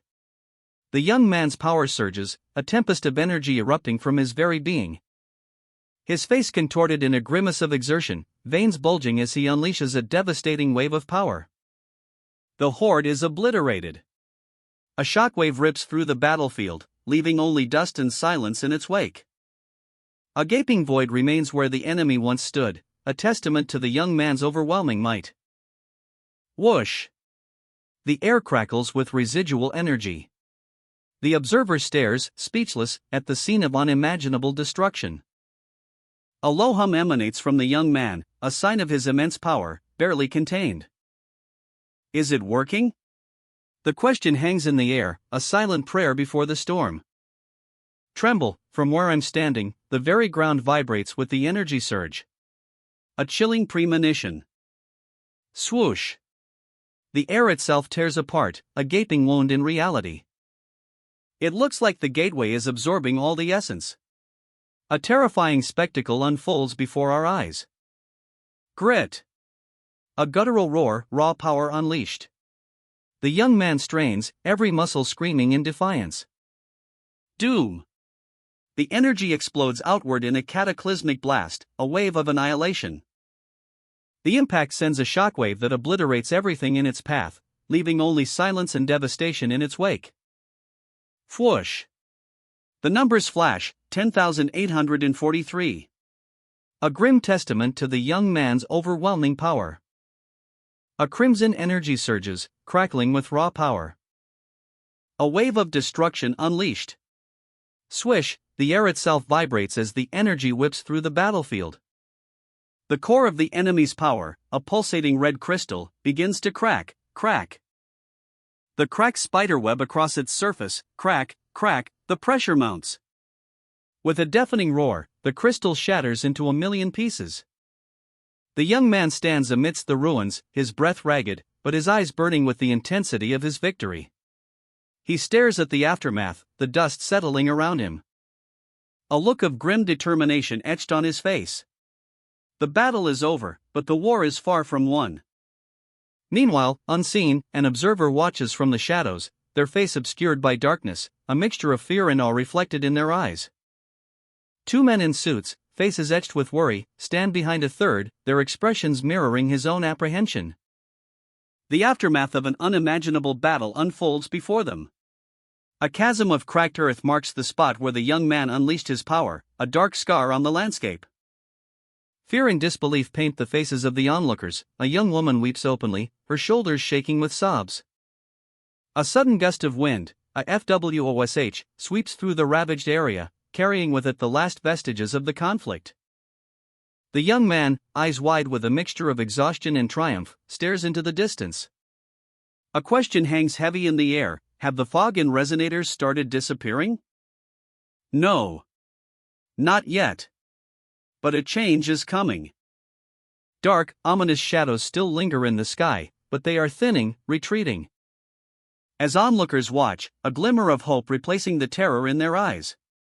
The fog and the buildings shrouded in darkness are starting to fade. The last vestiges of the horde crumble into dust. A chilling wind sweeps across the desolate landscape, carrying with it the scent of victory. In the distance, the city of Hengun emerges from the lingering fog, scarred but not broken. The whole of Hengun has been reduced to nothing, one of the observers remarks, his voice heavy with the weight of what they've witnessed. His companion, Jong-yu, stares intently at the young man, a question hanging in the air. Are we done here, Jong-yu? Jong-yu looks at the young man, then at the city, a grim determination settling on his face. In a way, yes. The battle is over, but the war, that's another story. The first gateway, closed. A wave of relief washes over the observers, but the tension remains palpable. Their faces reflect a mixture of exhaustion and cautious optimism. A hush falls over the room, the weight of their collective efforts settling upon them. Even the air seems to hold its breath. A soft glow emanates from the young man's hand, a faint, ethereal light that speaks of power and accomplishment. His eyes, though weary, hold a spark of determination. The system message appears, clear and concise: congratulations on closing the gateway. A reward awaits. A moment of quiet contemplation, a brief pause before the next challenge. Is this truly the end, or merely the beginning of a new chapter? With a gentle tap, he makes contact. The orb of light pulses, responding to his touch. With a swoosh, energy crackles around him. He reaches out and closes the gateway. The air itself seems to sigh in relief. Ding! You have successfully closed the gateway. The system announces. A wave of relief washes over him, but the weight of responsibility remains. Ding! The arc function has been activated. Another message appears. He can now choose who to save, but the number is limited. There will be no more gateways in this area, that's why there were specific conditions to designating an area as holy ground. Even if he's boarded the ark, the rest of life on Earth is still in danger. The awakened have nothing to say for themselves, a chilling truth etched in the digital void. Rule 5, Holy Ground. The use of essence within a specific area by outsiders is prohibited, but there's a loophole. If it's an area designated as holy ground after a gateway closure, then it becomes possible to deal with the risks as humans. A new civilization could rise from the ashes, a bold vision taking shape in the chosen savior's mind. The Ark and the holy ground act as safeguards, sent by those who wish to prevent the closure of Earth. A digital representation of a planet flickers on a screen, a silent testament to the stakes. The savior's gaze hardens, a realization dawns. Earth didn't want to be left alone. A desolate landscape stretches before them, the survivors gather, their faces etched with uncertainty. A call for attention cuts through the silence, a plan is about to unfold. The chosen savior announces the next step, everyone will board the ark. The survivors stand ready, their faces a mixture of hope and trepidation as they prepare for the journey ahead. Hold up. What exactly is the ark? Wasn't that just a metaphor for getting into the helicopter? Come to think of it, I never got around to explaining anything to Donghun or Hyacinth. They followed me all the way to the gateway to survive in that moment. Simply put, it's a system that protects you from the monsters that spawn from gateways. Only saviors can use it, but I don't know how it works, since no one has ever used it before. I'll continue explaining once you've boarded the ark. A wave of energy washes over them, whoosh, as they're enveloped by the ark's protective embrace. A swirling vortex of energy hangs in the air, a question forms in the chosen savior's mind, does this mark have something to do with it? But how do I choose someone to be a passenger? The weight of this responsibility bears down on him. A sudden gleam. A celestial light illuminates the scene. A distant mountain range, shrouded in mystery, looms into view. It seems I just need to look at the marks above their heads and choose. A solution presents itself, clear and concise. With a swoosh, the chosen savior's hand moves with impossible speed. A swirl of energy envelopes him as he focuses his will. Ugh! The strain is immense. The word human slides into view, materializing on his wrist. Jae-Jong-yu, the word human has just appeared on my wrist. A revelation, unexpected yet strangely fitting. A brand new mark appears on the chosen savior's wrist, the word human, stark and undeniable. A question hangs in the air, what does this mean? The chosen savior, now identified only as human, joins a digital channel. Greetings are exchanged. And a chilling realization dawns. Is it because I chose human as my savior's nickname? The answer is a grim confirmation. Every passenger on an ark is marked with their savior's nickname and their ark number. The chosen savior's gaze drops to his wrist, a new question forming, ark number? The revelation hits hard, passengers on the 30th ark will have 30 lines on their arm. And that's precisely what we see. 30 lines, a symbol of his ark. A system of symbols is revealed, a complex code etched onto the arms of the passengers. Each symbol represents a rank and a nickname. A visual language that unlocks a terrifying truth. By looking at their passengers, the number of arcs can be determined. A quiet moment of reflection, the chosen savior weighs the risks, a subtle shadow of apprehension crossing his face. For now, the secret of his true identity must remain hidden. The ark's master explains the system, his words sharp and precise. A mark on the wrist, a silent signal of protection, a passenger's new reality. The method is revealed, a subtle shift in the narrative. The chosen savior is now under the ark's protection, a new chapter begins. A choice is offered, a glimmer of hope amidst the chaos. The weight of the decision hangs heavy in the air. And the chosen savior's face reflects the gravity of the situation. The question hangs unspoken: what path will he choose? Three options are presented, a stark visual representation of the choices ahead. The fate of many rests on his decision. The hand, a symbol of power and choice, is raised high. The moment of decision is at hand. The first option is revealed: to continue the journey with the arc's master. A path of shared purpose, but also of unknown dangers. Yet, the promise of safety from the monsters is a powerful lure. A difficult choice, indeed. Worry etched on their faces, the other passengers await the chosen savior's decision. Their fate hangs in the balance. The weight of the world rests on his shoulders. The chosen savior stares into the abyss, his eyes wide with apprehension. A stark choice presented: remain in the ravaged Tengun, where new gateways cannot form, survival is a gamble. Or face a grim ultimatum: death, offered with chillingly calm efficiency.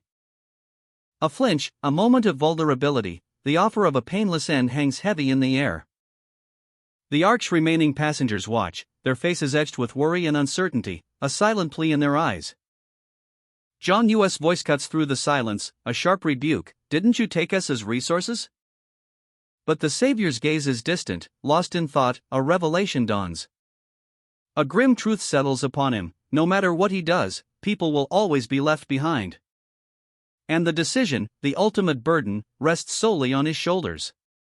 He must choose his path, and bear the consequences.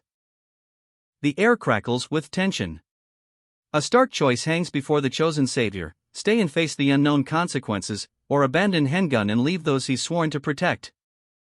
His decision weighs heavily on the faces of those around him. Fear, uncertainty, and a desperate hope are etched onto their features. The chosen savior's gaze sweeps across their anxious faces. Since you all came with me to the gateway, he states, his voice firm despite the turmoil within, I'm granting you this choice. A quiet determination steels his resolve.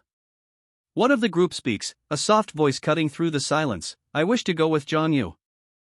Another chimes in, his voice laced with pragmatism: I think that is the smartest option right now. The weight of their words hangs in the air. As a third individual speaks, his tone sharp and authoritative: let me remind you all of the fact that he's currently the highest-ranking savior. The rationale continues, building a case for following the chosen savior, and according to the system messages, he's also the first to close a gateway. I think that everyone would be a lot safer if they choose to follow John Yu, the voice concludes. The chosen savior's expression darkens. A single thought crosses his mind, a grim acceptance: I feel a bit like an informant, but everyone needs to be aware. A chilling declaration hangs in the air. If they stick with an incompetent savior, they'll face a brutal fate. The weight of this statement settles heavily on the scene. The chosen savior's face is etched with grim determination.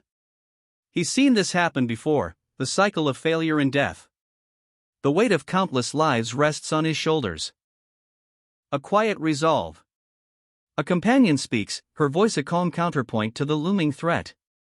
If he's the best, there's no room for doubt. Another voice joins, unwavering in its support. Solidarity against the darkness.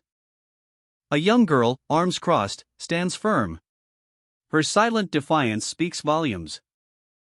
The chosen savior's gaze hardens. A question hangs in the air, a silent plea for guidance. He needs Yang Yan, no matter the cost. A harsh assessment. Even the most powerful can be overwhelmed. Doubt creeps in, a cold whisper of uncertainty. A sigh of weariness. The weight of the world bears down, crushing the spirit. The chosen savior stands tall, unwavering despite the weight of his decision. A subordinate bows before him, a silent testament to the savior's resolve. I'll do my best. He vows, the words barely a whisper against the enormity of the task ahead. His gaze hardens, a steely determination settling in his eyes. The burden is immense, yet his spirit remains unbroken. But even the strongest resolve can be shaken. His hands tremble, a silent confession of the fear that gnaws at him from within.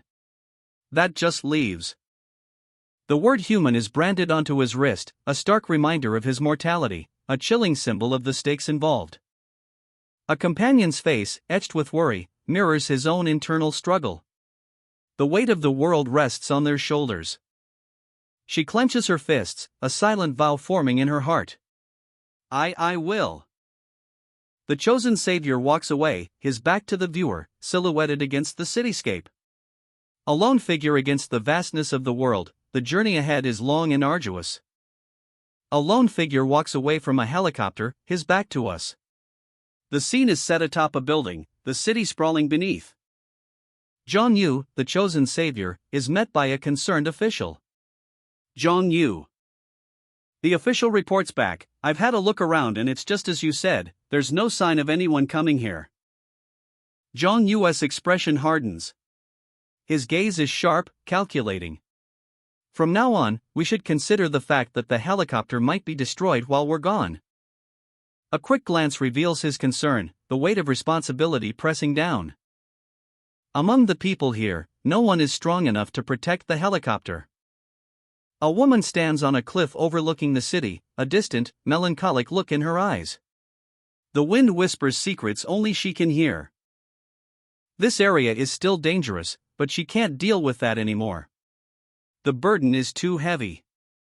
A cryptic exchange unfolds. I understand. Please take this. I'm sure you'll find it useful. The words hang in the air, heavy with unspoken meaning. A small, deadly revolver changes hands. A silent transfer of power, a promise whispered in the shadows.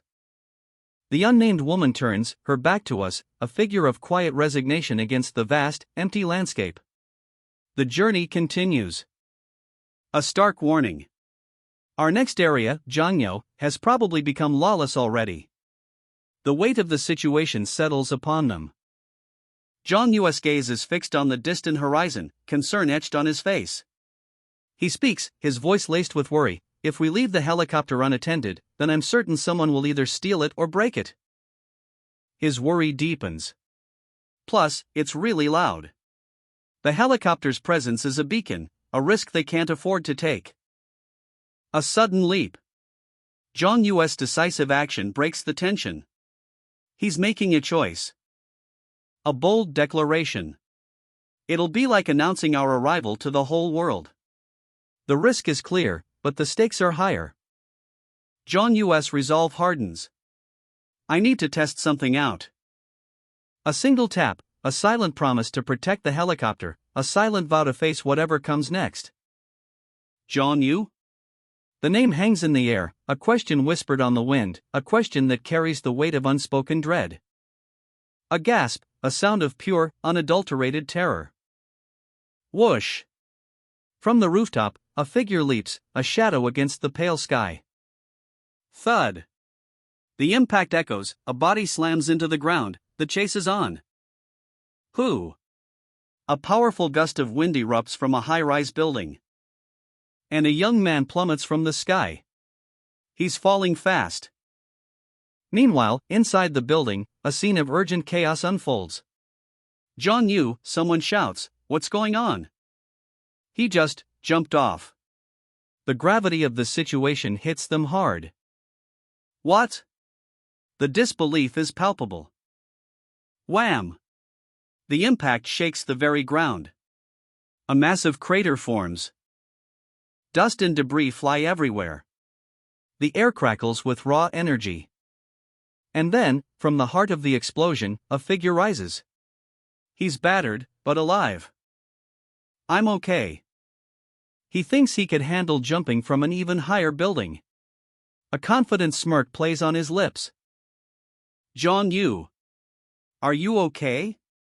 From the rooftop, worried voices call out. Now he'll try jumping back up. A determined glint in his eyes, he prepares for the ascent. He needs to focus all his attention on his legs. Every muscle tenses, ready for the explosive effort. A low rumble emanates from his feet as he gathers power, rumble. The ground trembles beneath the force. With a mighty leap, he explodes upwards. Leap, debris flies as he launches himself skyward. A blur of motion against the building's stark lines, FWSH, he's climbing back up, defying gravity itself.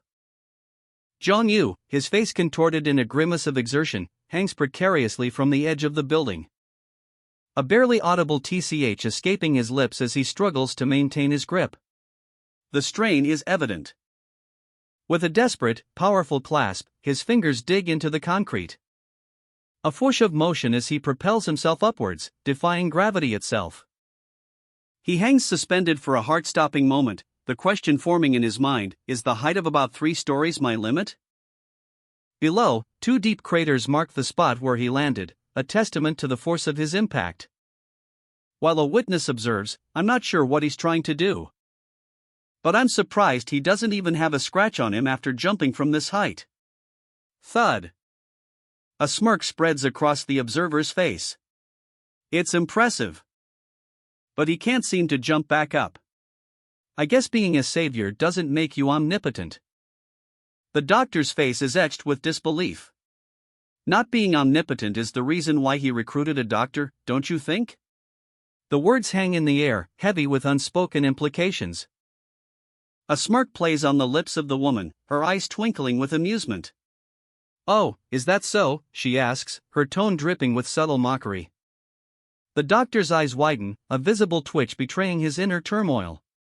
The tension ratchets up. His voice rises in frustration.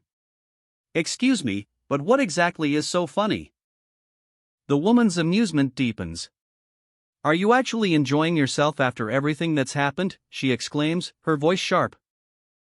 Her expression softens, a sudden shift in demeanor. Oh, I apologize if I made you feel uncomfortable. She bows slightly, her apology seemingly genuine. But the doctor remains unconvinced. I'm apologizing so there's no need to threaten me with your size. His jaw tightens, anger simmering beneath the surface. A door slams shut with a loud clunk, interrupting the tense exchange. The doctor's eyes dart towards the sound. And another man appears, concern etched on his face. Hey, are you all right?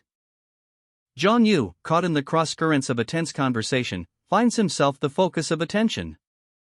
As a seemingly nonchalant explanation unfolds. I was just experimenting a bit. The words hang in the air, leaving Jong Yu more perplexed than ever. A bold plan takes shape. I think I can jump off the helicopter once we reach our destination in Janyo. A confident thumbs up punctuates the statement. Jong Yu's jaw drops. W what? J jump from the helicopter? His disbelief is palpable. A calm response follows, yes. It seems I can safely jump from about 8 stories high. The speaker's confidence is unnerving. But a crucial caveat is added, but it will be difficult for me to jump back up onto the helicopter. The plan, while audacious, has its limitations. A strategic advantage is revealed. This way, the helicopter will be safe while I'm away. The image of the helicopter, hovering silently, underscores the plan's practicality. A discussion ensues, focusing on the helicopter's capabilities. Yangyan, it won't be a problem for the helicopter to hover at about 8 stories high, will it? A confident assertion, aren't strong, it is possible, but... The subtle hesitation hints at underlying complexities. The decision is made, that's all I need to know. Let's go. The air crackles with anticipation. Jong Yu, his expression a mask of confusion, turns away. The weight of the question, ex-wife, hanging heavy in the air. His discomfort is palpable, a visible flinch betrays his inner turmoil. A monstrous shadow looms, its jagged edges hinting at a terrifying presence. Jong Yu's superior, his face etched with worry, looks on. A chilling premonition gripping him. The plan is laid out, let's stop by Jong Yu first. You can make your decision after we handle the situation over there. A calculated strategy, a dangerous game. Jong Yu, his apprehension growing, simply replies, understood, his tone heavy with unspoken dread. The distant sounds of ta echo ominously, a prelude to something terrible. The city trembles, a monstrous roar shakes the very foundations. As a colossal helicopter descends from the stormy skies, its blades a blur of motion. Below, the city is scarred, deep fissures mar the landscape, a testament to the recent chaos. Inside the helicopter, a pilot's eyes widen. Isn't that Hyacinth over there? His co-pilot confirms, his voice tight with apprehension. Yeah, that's her. A grim realization dawns. It seems the changes in Hengun haven't gone unnoticed. High above the ravaged city, a helicopter slices through the stormy sky. Jong Yu's gaze is fixed on the chaos below. His companion leans in, a grim expression etched on his face. Do you think Hyacinth will be okay on her own? Jong Yu's fellow passenger responds, his voice tight with concern. She has a gun, so she's better off facing humans than a pack of wild animals. But a shadow of doubt crosses his features, a chilling realization dawns. The words hang heavy in the air, but of course, there are humans that are worse than wild animals, especially when law and order has no meaning. A sudden shift in perspective. A pixelated image of a young boy, encased in a shimmering, holy light. A stark reminder of the fragility of peace in this war-torn world. Even if essence can't be used in places marked as holy ground, we still can't put a stop to survivors fighting each other. The camera sweeps across a brutal scene, a chaotic melee of desperate survivors, weapons clashing in a desperate struggle for survival. A chilling thought echoes in the pilot's mind, a grim solution to the chaos. The easiest way would be to kill them all or make them into slaves. Jong Yu's eyes, narrowed in thought, reflect a dawning understanding. He's piecing together the puzzle, the weight of the world settling on his shoulders. A pixelated Earth, almost cartoonish in its simplicity, yet radiating a profound sense of vulnerability. It's a stark contrast to the grim reality he witnesses from above. The Earth's silent plea echoes in Jong Yu's mind, a desperate wish for survival, not just for itself, but for all of humanity. And in that desperate plea, a choice is offered, a chance for those who fight to save it. The weight of this responsibility settles heavily on Jong Yu. Jong Yu's gaze hardens. Coexistence is the goal, but it requires rules, a framework for a new world order. And to enforce those rules, he'll need the help of those who understand the law, lawyers, officials, anyone who can help build a new system. His jaw tightens, a grim determination etched onto his face. The task ahead is monumental, but he will not falter. Suddenly, a jarring ta-ta-ta reverberates through the helicopter. Chaos erupts. A thump. Bodies are thrown about, the helicopter lurches violently. Panic sets in. Jong Yu's eyes widen, his face a mask of confusion and alarm. What is happening? Whoosh! A helicopter blade slice through the air, kaboom! The sudden explosion rocks the aircraft, sending Jong Yu reeling. Crunch! Bang! Bang! Through the chaos, Jong Yu glimpses soldiers battling monstrous figures emerging from a black fog. I think there are soldiers battling with the black fog and monsters coming from anyone. More gunfire erupts as the soldiers desperately fight for survival. Bang! Bang! Based on where they're coming from, it seems the soldiers are from the Yongsan U.S. Army. The scene shifts to a wider view, revealing a chaotic street battle. So there's still some U.S. soldiers left behind. I guess it makes sense since the U.S. is also in chaos.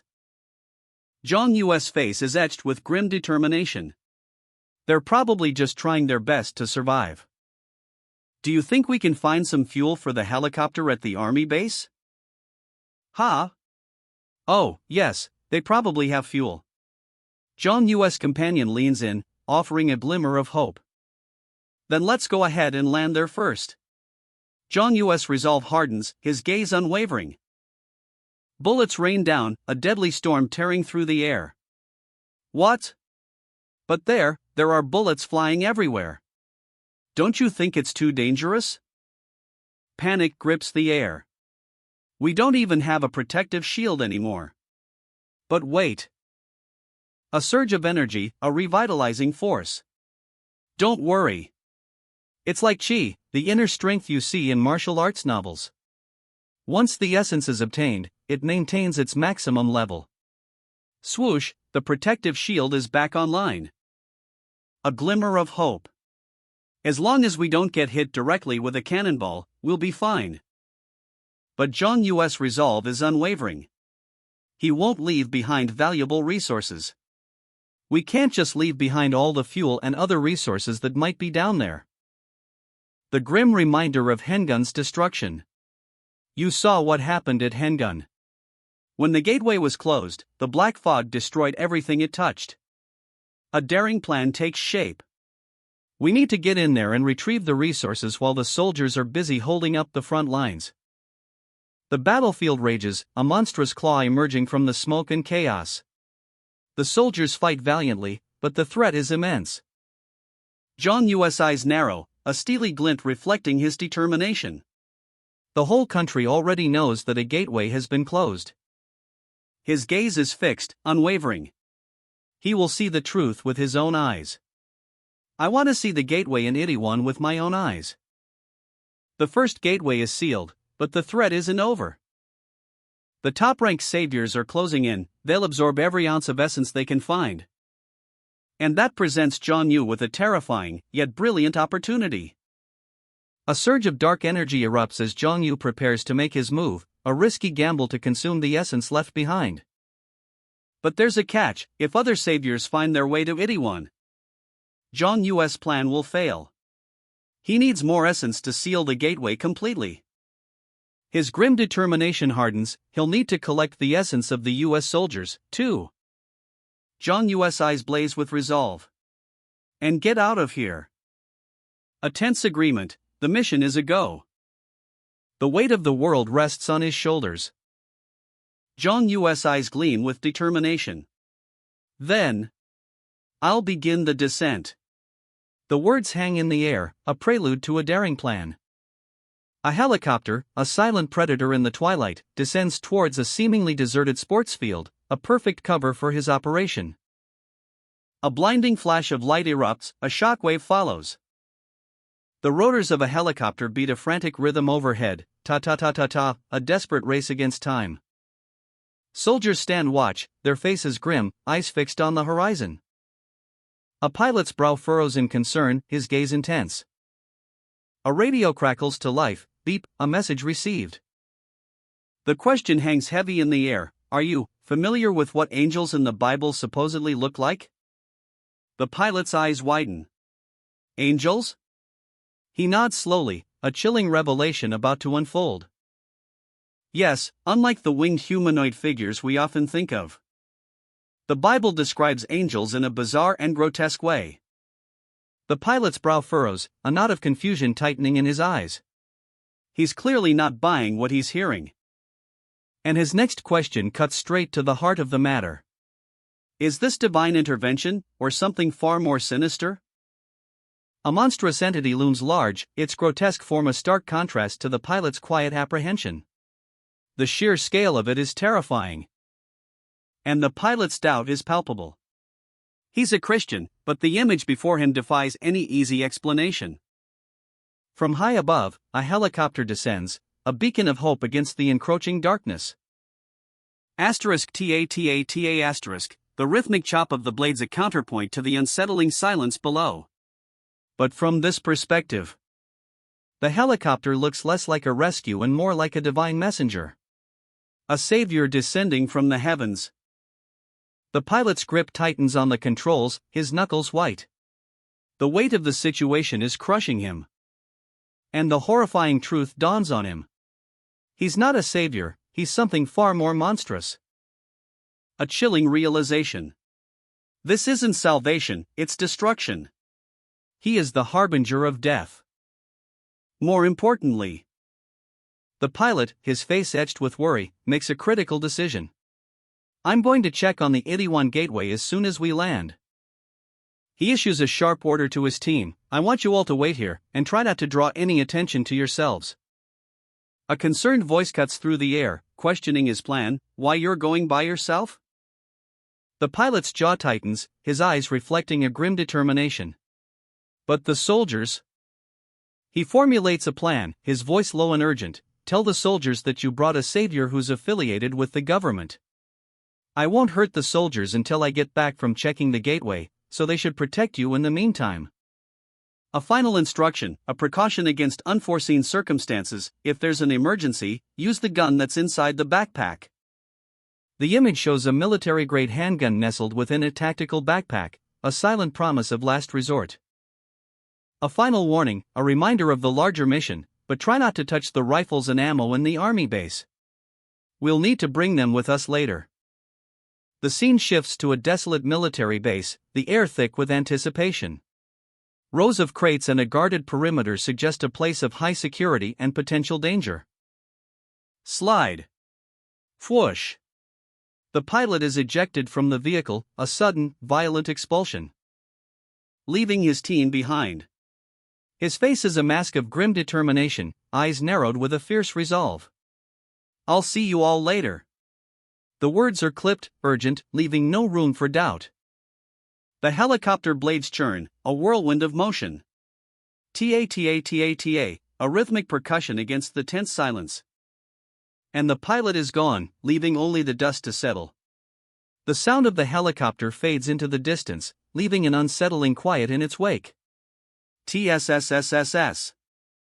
A lingering question hangs in the air. What awaits him at the 81 gateway? With a whoosh and two sharp hops, the pilot launches himself into the air, a blur of motion against the drab backdrop of a military facility. It's a breathtaking display of agility.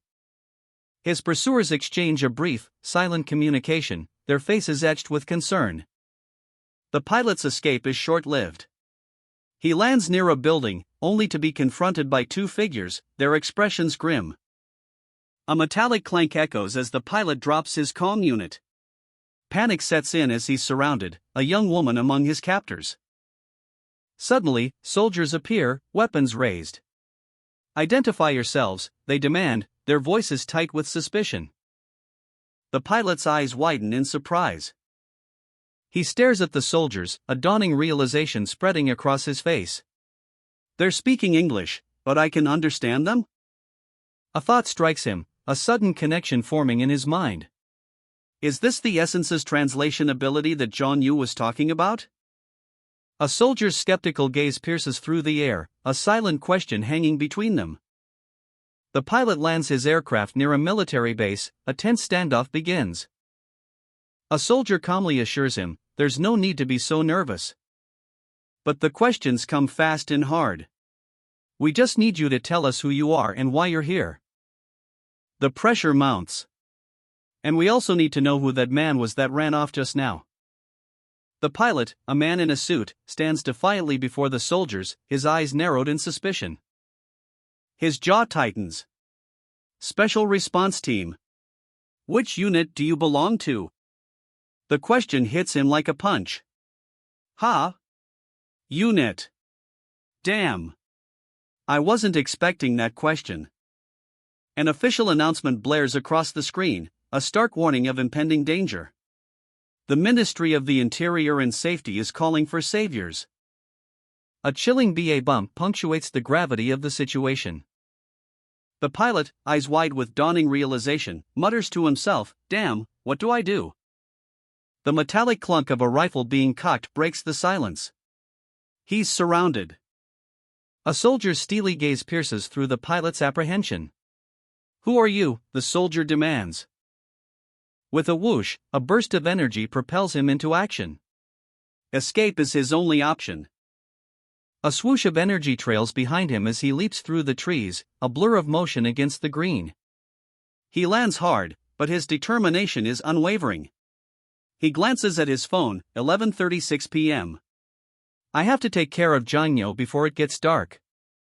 A hand grips a phone, a silent plea forming in the mind, doubt clouds the escape plan. Suddenly, the sounds of chaos erupt. Asterisk bang. Bang, asterisk the pilot's escape is interrupted. Explosions rock the forest as the pilot sprints for his life, asterisk bang. Bang.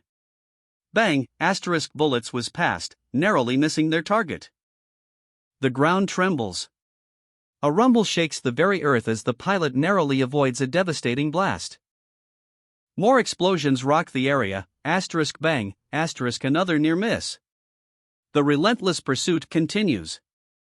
The assault intensifies, asterisk bang. Bang! Bang! Asterisk, a hail of bullets rains down. Soldiers, relentless and precise, unleash a deadly barrage. Their coordinated fire is overwhelming. Despite the chaos, the pilot's eyes narrow. They're doing a much better job than I expected. He assesses the situation, grim determination etched on his face. A monstrous shadow looms, something large and dark emerges from the smoke and dust. The soldiers shout in alarm. Here they come! Prepare to engage. Panic grips the soldiers as a new threat appears. The pilot's escape continues, a desperate scramble across the battlefield. Plop! A soldier falls, his weapon clattering to the ground. His heart hammers in his chest, a wave of fear washes over him as he realizes the danger isn't over. Asterisk bang! Bang! Asterisk, a hail of bullets rips through the air, soldiers fall, their bodies crumpling to the earth. The pilot's eyes widen in disbelief. Another soldier groans, clutching his chest, coughing up blood as the impact takes its toll. More gunfire, the relentless barrage continues, a deadly dance of chaos and destruction. Amidst the carnage, a soldier's desperate question hangs in the air: what's happening? Are they lying down to counter the farmer's sound attacks? A chilling explanation follows. By doing that, it seems it's possible to keep shooting even while vomiting. It might look ridiculous, but it's humanity's way of fighting back. And thanks to their trial and error, a new countermeasure is devised. A plan to neutralize the farmer's threat within hours. It's a terrifying spectacle, the farmer's relentless assault. But even the soldiers' desperate countermeasures are futile. A grim realization dawns. Thump! A soldier falls, the impact echoing the futility of their struggle. Unless a savior appears, their efforts are meaningless. The soldier's face reflects this harsh truth. They're all doomed, a chilling prophecy hangs heavy in the air. Rumble! The earth trembles, a monstrous presence rising from the depths. Huff! Huff! A soldier gasps, his eyes wide with terror. He frantically reloads his weapon, a desperate attempt to cling to hope. Clack! The magazine snaps into place, a brief moment of grim determination. But even this last stand feels hopeless, as the pilot watches, a shadow of despair falls over him. A soldier kneels, his breath ragged, the weight of battle heavy on his shoulders. A flash of purple energy streaks across the sky. And a soldier's eyes widen in terror as he witnesses the impossible. Whoosh! A wave of energy explodes outward. Blast! The force of the impact obliterates everything in its path. The aftermath, a chaotic maelstrom of destruction, leaving only devastation in its wake. A soldier stares up, his face etched with fear and disbelief. Who are you? He stammers, his voice barely a whisper. Sent here to save you all, a weight of responsibility settles on his shoulders. The battlefield behind him lies in ruins. But he stands defiant. I am a savior, he declares, a steely glint in his eyes. The title sits heavily, yet he embraces it. A military convoy rolls through a ravaged cityscape, the air thick with tension. Soldiers exchange worried glances. How long has it been since the savior went in there? It's been 5 minutes, sir. 5 minutes, huh? It's frustrating that we don't have any idea what's going on with all that black fog in the way. Although I'm grateful that there aren't any more monsters coming through. Doubt clouds their faces. Sure we can trust that man? The Korean government would have contacted us first regarding pertinent information such as dispatching a savior. Let's just say he was a savior dispatched by the government. They wouldn't prioritize protecting their citizens first rather than sending support to a military unit that at least has a chance of fighting back? Whoosh! A wave of energy explodes outwards, pushing back the encroaching fog, leaving a trail of shimmering light in its wake. A lone figure, silhouetted against the fading mist, speaks, "While I take a look at what's going on inside the fog, please look after my team." His words hang heavy in the air, a testament to the trust he places in his comrades. Two soldiers exchange worried glances. The weight of responsibility settles upon their shoulders. One soldier leans against a military vehicle, exhaustion etched on his face. The battle has taken its toll. It's not important if the government sent him or not. What's important is that he saved us. The words, spoken with quiet conviction, reflect a growing sense of awe and gratitude. Their hope rests on the Savior's return. There's not much we can do about the fog or the monsters, all we can do for now is wait for him to return. Suddenly, a shout cuts through the tense silence. "Sir, we've apprehended some suspicious people we found nearby." A tense standoff unfolds in the shadows of the forest. Two soldiers exchange worried glances, their eyes darting around, searching for any sign of danger. The soldier's suspicion is confirmed, they've spotted someone suspicious. "We believe they're traveling with a suspicious man who ran in this direction earlier." The words hang heavy in the air, a grim determination settling upon their faces. The soldiers confront a group of individuals, their weapons ready. "How would you like us to handle this?" The question hangs in the air, a silent challenge. Suddenly, a rope slips from someone's grasp. The sound cuts through the tension, a small but significant shift in the balance of power. The soldier's apprehension turns to confusion. One soldier looks on, his brow furrowed in thought. "I thought they would at least interrogate us. What's going on?" A moment of uncertainty. One of the apprehended men offers a possible explanation. "I'm not sure. I believe Jong-yu might be the reason they are letting us go." A heavy apology hangs in the air, the soldier's boots, a stark contrast to the lightness of their words. A single, echoing step. The soldiers explain, their words a balm to the tension, a simple misunderstanding. One soldier extends a hand, a gesture of peace. "Reach. You don't have to worry about us." A man observes, a flicker of understanding in his eyes. "Oh, I see." But his relief is short-lived. A subtle shift in his expression. "We don't have to worry about you?" His eyes narrow, a cold fury replacing the previous relief. These people are clueless. They have no idea who he's truly concerned about. A chilling realization dawns on the soldiers' faces. A sudden, sharp jab shatters the fragile peace. The man's fist connects with another's shoulder. "Don't even think about it." A grizzled face, etched with worry, stares intently, the weight of the world pressing down on those weary shoulders. Two figures stand guard, their expressions mirroring the gravity of the situation, a silent understanding passing between them. "I hate to agree with her, but that doctor is right," one of them admits, a grim acceptance settling over his features. Even with their combined might, the soldiers face a daunting challenge, a grim realization dawns. They won't be able to fight off all the monsters, let alone close the gateway. The odds are stacked against them. There's not much they can do if the Savior chooses to kill them for their essence, a chilling thought. The fate of a civilization hangs in the balance, a stark, desolate landscape stretches before them. The preservation of that civilization, destined to vanish with the gateway's closure, rests on a single decision. A surge of energy, a torrent of power, a desperate hope flares in his eyes. Everything rests on the Savior, the only one with the solution. The weight of expectation is immense. A hand, calloused and weary, rests on a table. The weight of the world seems to press down on it. These are not decisions he wants to make. Relief washes over him, a fleeting moment of peace in the storm. A shout cuts through the air. "Over there! He's back!" Hope flares in the eyes of the soldiers.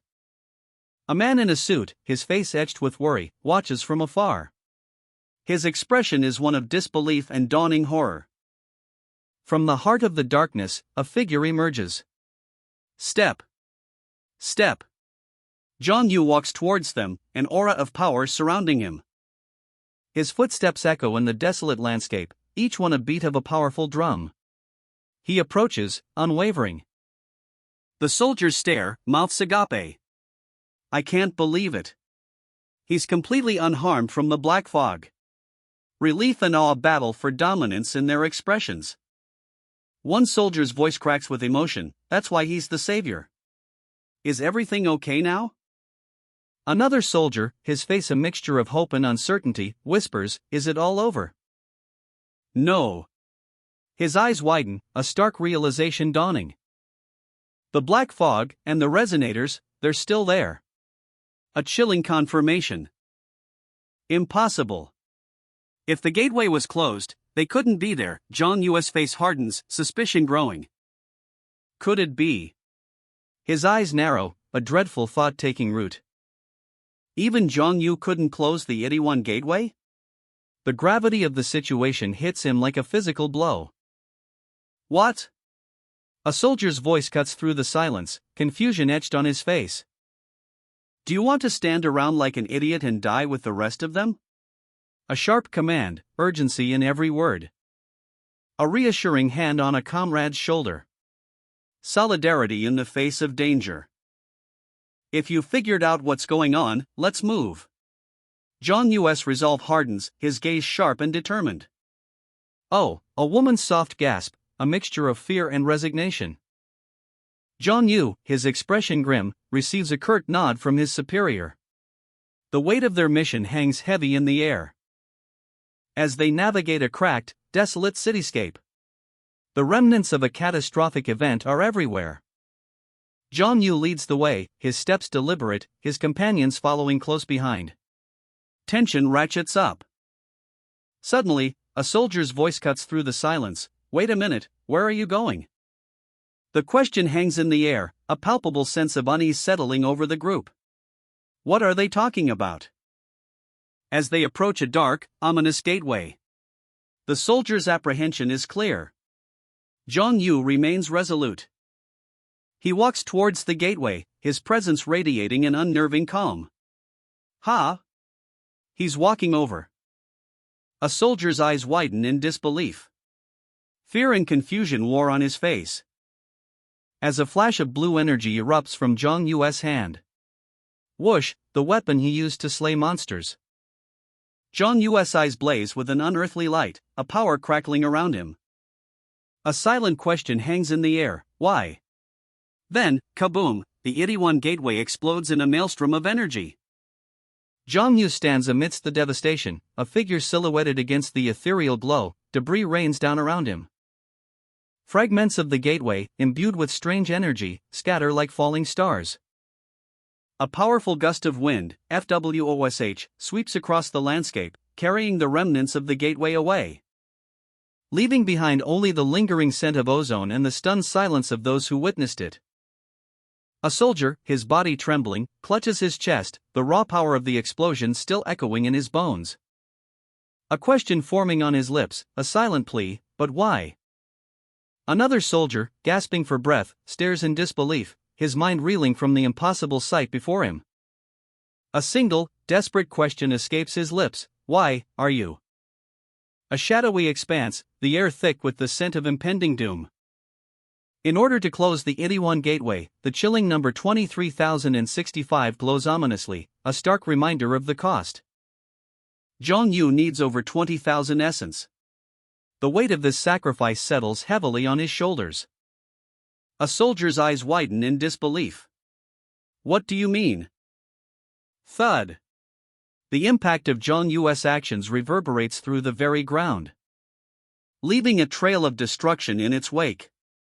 The soldier is thrown back, the force of the blast knocking the wind out of him. Zhang Yu stands amidst the devastation, silhouetted against the smoke and dust, a lone figure bearing the burden of countless lives. The remaining soldiers watch, faces etched with fear and uncertainty. Their leader, steely-eyed, makes a decision. Now, let's hurry up and take care of the soldiers, and make our way to Zhangyo. A grim landscape unfolds, the remnants of a battle etched into the very fabric of the school building. A figure moves with impossible speed, swoosh, the air itself seems to crackle with energy. Was that the last of them? The question hangs heavy in the air, a silent testament to the carnage. He stands amidst the ruins, a lone figure against the backdrop of destruction, a quiet intensity in his eyes. 14,779, the number echoes the scale of his grim task, the sheer weight of lives lost. Taking all their essence has only put me at about 14,000. I'll need a lot more than that to be able to close the Itaewon Gateway. The Hengun Gateway I came across the first day took about 10,000 essence to close. A digital announcement echoes across the desolate landscape. Greetings, residents of Earth. The second day has begun. It's only been a day since the first gateway opened, and already, the cost to close it has doubled. He walks, a grim determination etched on his face. The protagonist assesses the situation, but it's definitely possible that I'll need hundreds of thousands, no, maybe even millions of essence. A beacon of hope. The Pathfinder, his guide, still points towards Jangyo. And he's closer than he thought. We're not far from Jangyo, so I'll be able to rake in all the essence over there by the end of the day. A plan forms in his mind. A cunning smile plays on his lips. He's not just collecting essence, he's hunting. I'd actually prefer to bump into a top-ranked savior with the same idea as me, so that I can collect essence in mass quantities all in one go. But a shadow of doubt lingers. The problem is, I'm not sure if it's possible. A chilling thought crosses the protagonist's mind, eliminating every high-ranking savior encountered. But even as the number one ranked savior, closing all the gateways proves too challenging for now. A strategic map unfolds, pinpointing numerous gateways across the land. A grim determination sets in. The time to close them will come, but the question remains, can he seal all the world's gateways alone? Evaluator, what happens after all the gateways in this country are closed? Once all gateways in your area are closed, two choices will be given to the saviors who have the power to close them. The first option, remain in your area. A pixelated image shows the savior's potential future, a life of relative peace. The second option, be dispatched to a different area. The pixelated image shifts, hinting at a more uncertain future. What happens if you choose to remain in your area, and the gateways in other countries don't close? In that case, all creatures on the planet will become extinct. A chilling revelation hangs in the air, the weight of the world resting on his shoulders. Ha! Fantastic! A sinister laugh echoes, a stark contrast to the impending doom. Does that mean even after I fight to survive for 41 days? If even a single gateway is still open, the world will end? The question hangs heavy, a knot of dread tightening in his gut. Zhang Yu. A familiar voice cuts through the silence, a lifeline in the storm. I think we should get going. A call to action, a decision made in the face of overwhelming odds. Thud. Thunk. Rumble. The earth trembles, a monstrous presence stirring beneath the surface. Crack. A fissure splits the ground, a prelude to something far greater. Boom. The earth explodes outward, unleashing chaos and destruction. The earth trembles, a monstrous roar shakes the very foundations. As shadowy claws tear through the ground, ripping open the earth. A colossal, shadowy beast emerges from the forest, its presence alone casting a chilling pall over the landscape. Yangian, hurry and get us ready for takeoff. You too, grab useful resources to load onto the helicopter. He'll be right behind them, a grim determination etched on his face. Thump. Thunk. Thunk. Three massive figures land heavily, shaking the ground.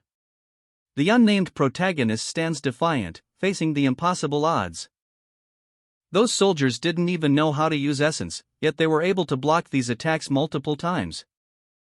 Whoosh! A surge of energy erupts from his fist. A monstrous claw, tipped with razor-sharp talons, tears through the air. The sheer power is palpable. A blinding flash of light erupts as the unnamed protagonist unleashes a desperate counterattack. Whoosh! The air itself vibrates with the force of the blow. The sounds of a helicopter's rotors cut through the air. *TATATATATA*, a beacon of hope in the chaos. Inside, Yangian and his companion exchange a tense glance. The weight of their mission hangs heavy in the air. Crates overflowing with weaponry fill the helicopter's cargo bay. A grim reminder of the fight ahead. But Yangian's voice is steady as he assesses their situation. Considering that we didn't have much time, the amount of resources we were able to gather isn't bad at all. The pilot's voice cuts through the calms, a calm yet professional tone. Jogno is near both Gwangwaman and Dongdaemun. Which way would you like me to go? Yangian, eyes fixed on the Pathfinder's trajectory, responds with quiet determination. The Pathfinder is pointing straight ahead. But a sudden shift in his expression. Wait. What is that? The pilot's voice, now laced with urgency. Yangian, look in front of you towards the right. Do you see that black cloud at your 1 o'clock? Yangian's eyes widen, a mixture of confusion and dawning horror. Huh? Oh, yes. His breath hitches. That's... A wave of darkness descends, a terrifying maelstrom of birds. Flutter. The air itself seems to vibrate with the frantic beating of thousands of wings. The sheer scale of it is overwhelming. Flutter. More birds, countless birds, filling the sky, a living, feathered tempest. A gasp escapes Yangian's lips. Oh my God! The helicopter banks sharply, narrowly avoiding the monstrous flock. It wasn't black smoke, it was a flock of birds. It could be dangerous, so let's take a detour and get as far away from it as possible. That's a good idea. Being around a bunch of birds might trigger you to use your abilities by accident. It's dangerous because there are animals that can use essence. If we get attacked while we're this high up, I'll be able to fight back, but I can't guarantee your safety. It would be a relief if those birds have a sense of duty like those cats did, but if they're anything like those lions at the Supreme Court, we may have a problem. It's better to avoid them than risk losing the helicopter. A massive flock of birds engulfs the helicopter. Whoosh! The helicopter is tossed around violently by the sheer force of the birds. The scene ends with the helicopter falling.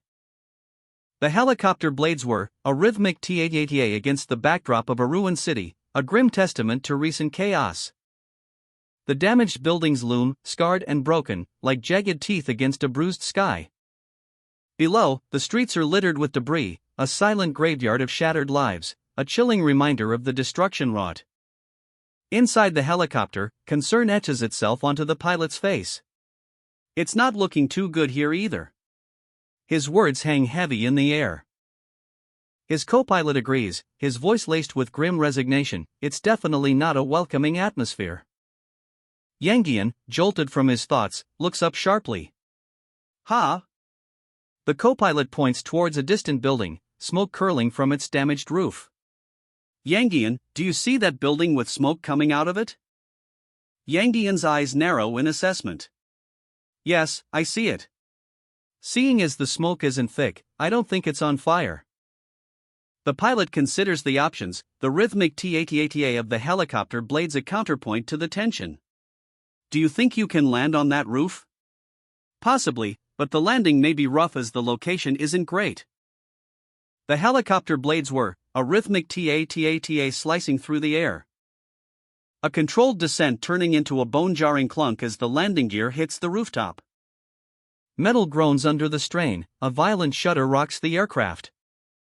The helicopter touches down hard, a rapid ta-ta-ta-ta-ta of the rotors echoing across the city. Dust and debris fly as the helicopter settles precariously on the rooftop of a nondescript building, a risky landing completed. Yangian's eyes narrow. Everyone in the area would have heard the helicopter. It's too dangerous to leave you all behind, so let's all go together. He leads the way down a dimly lit stairwell, the air thick with tension. A sense of unease growing with each step. Yangian stops abruptly. A door looms ahead, and he senses something is wrong, something is inside. Yangian's eyes narrow, a grim determination etched on his face. He knows the risks, but someone has to go in first. A silent, tense entry into the building. The only sound is the creak of the door opening. And a careful, almost hesitant, step inside. Yangian's hand rests on the door handle, ever vigilant. A sudden gasp. A woman, startled, cries out, "W, who's there?" A blur of motion. Swing, Yangian's attack is swift and precise. A swoosh of energy as he strikes, a flash of light illuminating the room. The woman recoils. Her eyes wide with shock as she clutches a glowing object. The confrontation is far from over. A question hangs in the air, heavy with unspoken tension. Are you here for a meal? Yangian's expression hardens. He stares, his mind racing. What is this place? Yangian stands in a small, dimly lit restaurant, his expression a mask of controlled apprehension. The air hangs heavy with unspoken tension. A helicopter descends, its shadow falling over a battered cityscape, the Gold Castle restaurant, a lone beacon amidst the ruins. A door, slightly ajar, emits a faint sizzle, the air crackles with unseen energy. The tantalizing aroma of cooking fills the air, a strange contrast to the destruction outside. No way. Even though it looks that way, who would be running a restaurant at a time like this? A concerned expression, the DS Group's activities near Gangnam Station are recalled. A chilling realization dawns, this restaurant might be connected to the DS Group. The interior of the Gold Castle, the sounds of sizzling and TSS fill the otherwise quiet space. A man stands calmly amidst the chaos, seemingly oblivious to the destruction outside. What's going on? It's almost like this restaurant is operating normally. Clack. Clunk. The sounds of a chaotic kitchen echo as a man in a white shirt enters, his expression a mixture of curiosity and apprehension. Are you here to fight? A gruff voice demands. His eyes widen, a silent question hanging in the air. What? The cook, his apron stained crimson, warns him, you don't look like a cop.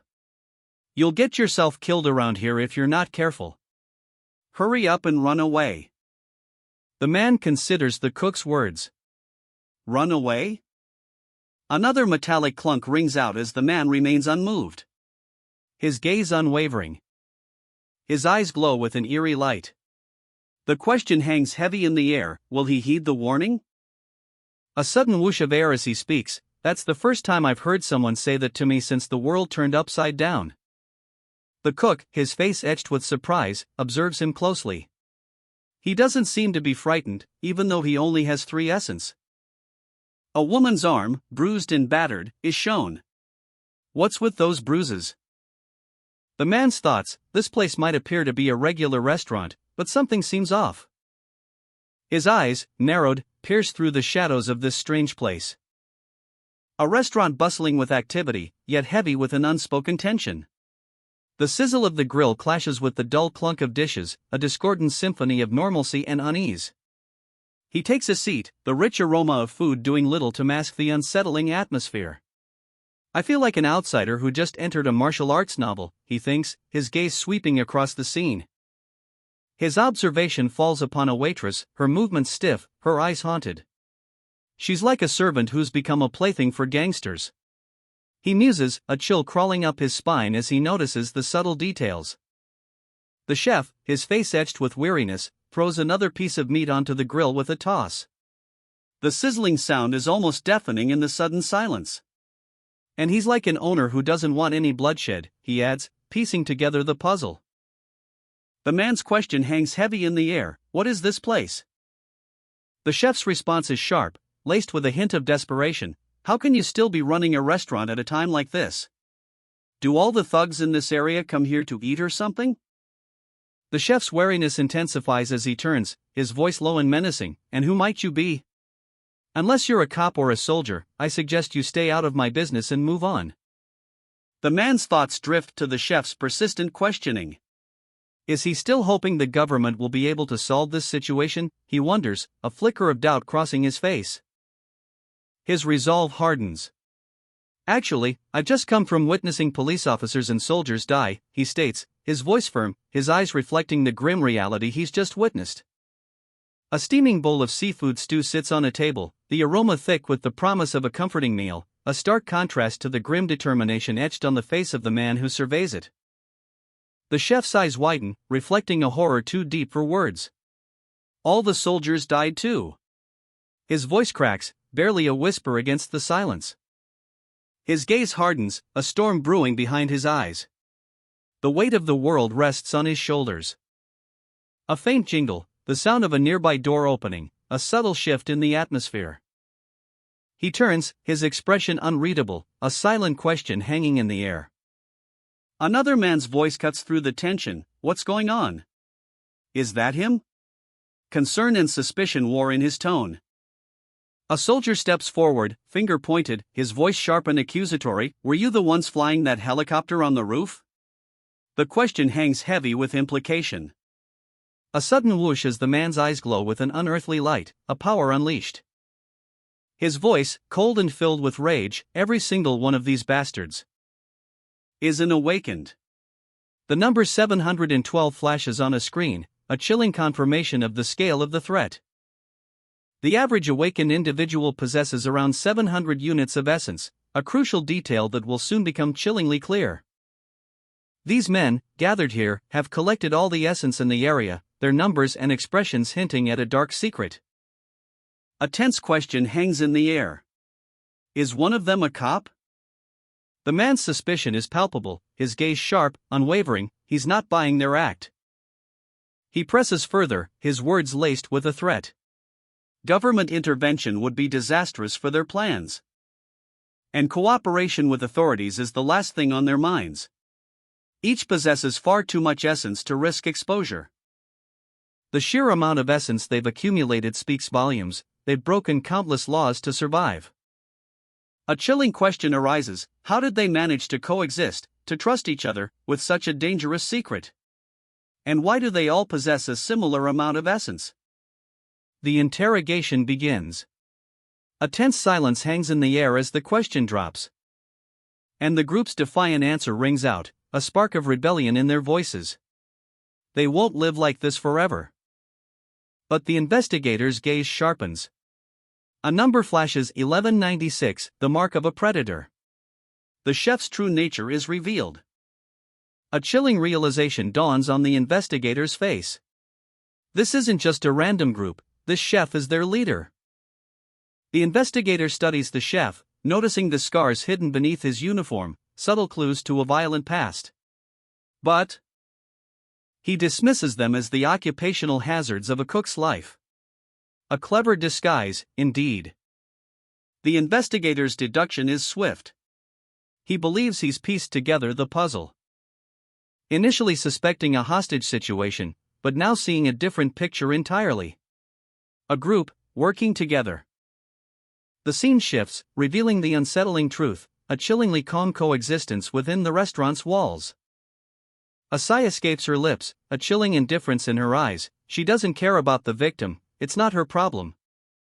The scene shifts. Two figures tiptoe through a dimly lit corridor. A sudden thwack.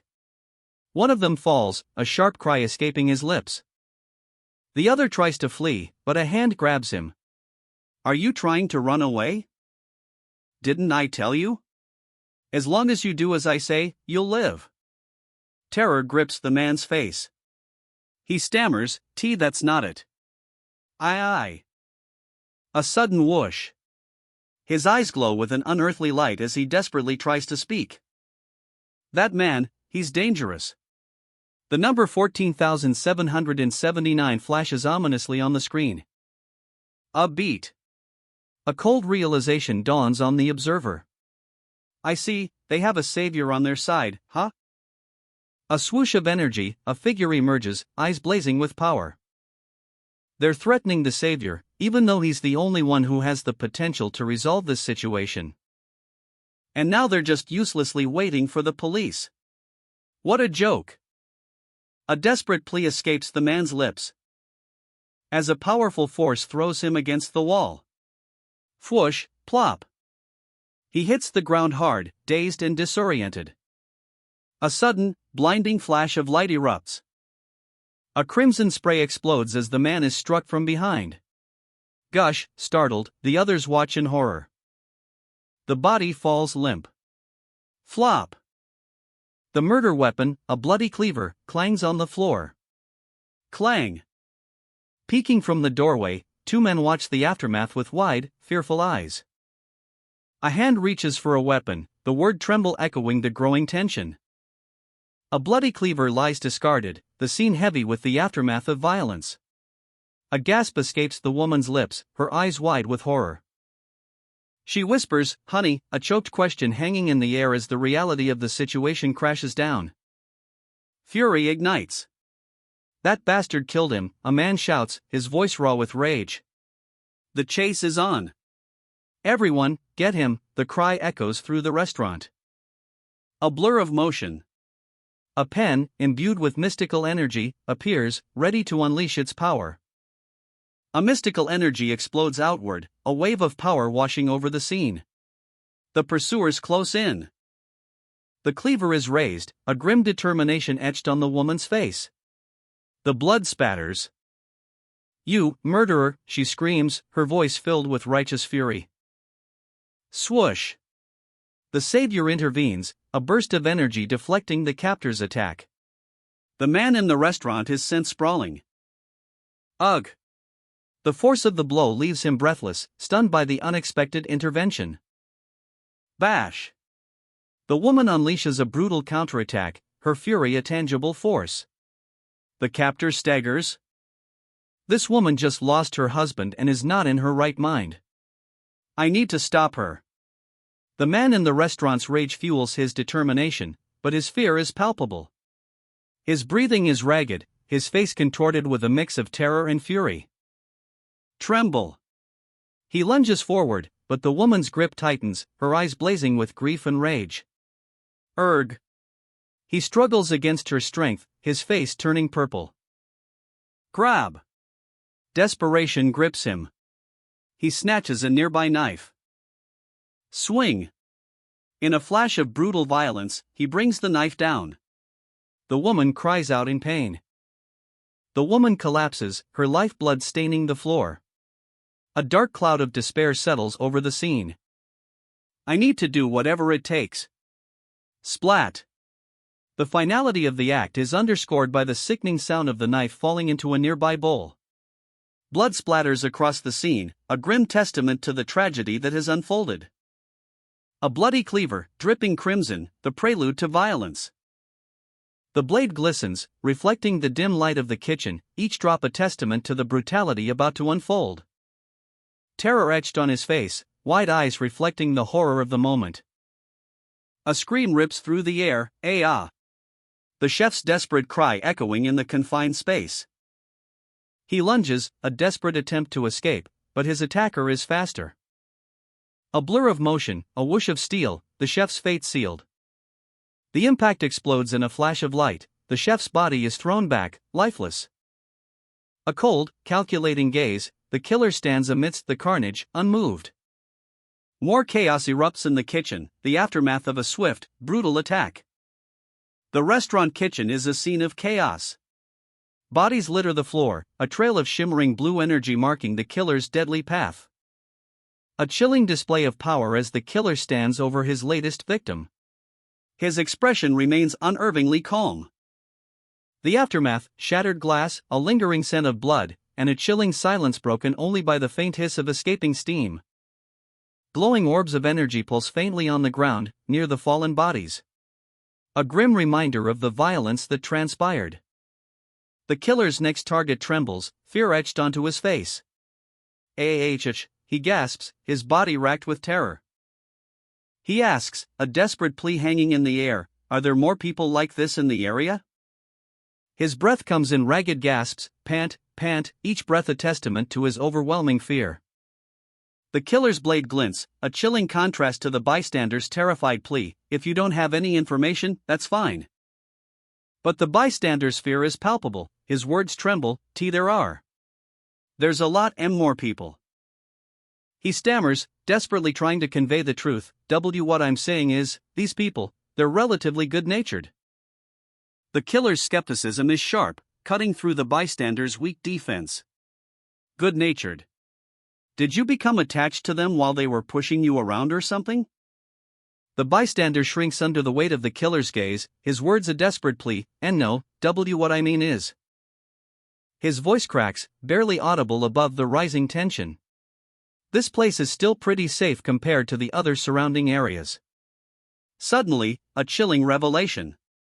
The Blue House asterisk has been taken over by criminals. Asterisk the office and official residence of the South Korean president. A wind whispers through the trees, carrying the weight of this shocking news. The image of the Blue House, once a symbol of power and stability, now stands under a shadow of uncertainty. The killer's expression hardens. The Blue House. Is this information reliable? His doubt is evident, a flicker of uncertainty in his usually unwavering eyes. The bystander, sensing his chance, pleads again. Oh. That's right. Give me a second. Please take a look at this. A business card, crisp and clean, is presented. The name, Manhwa Kong, senior reporter for the Baekdong Daily News.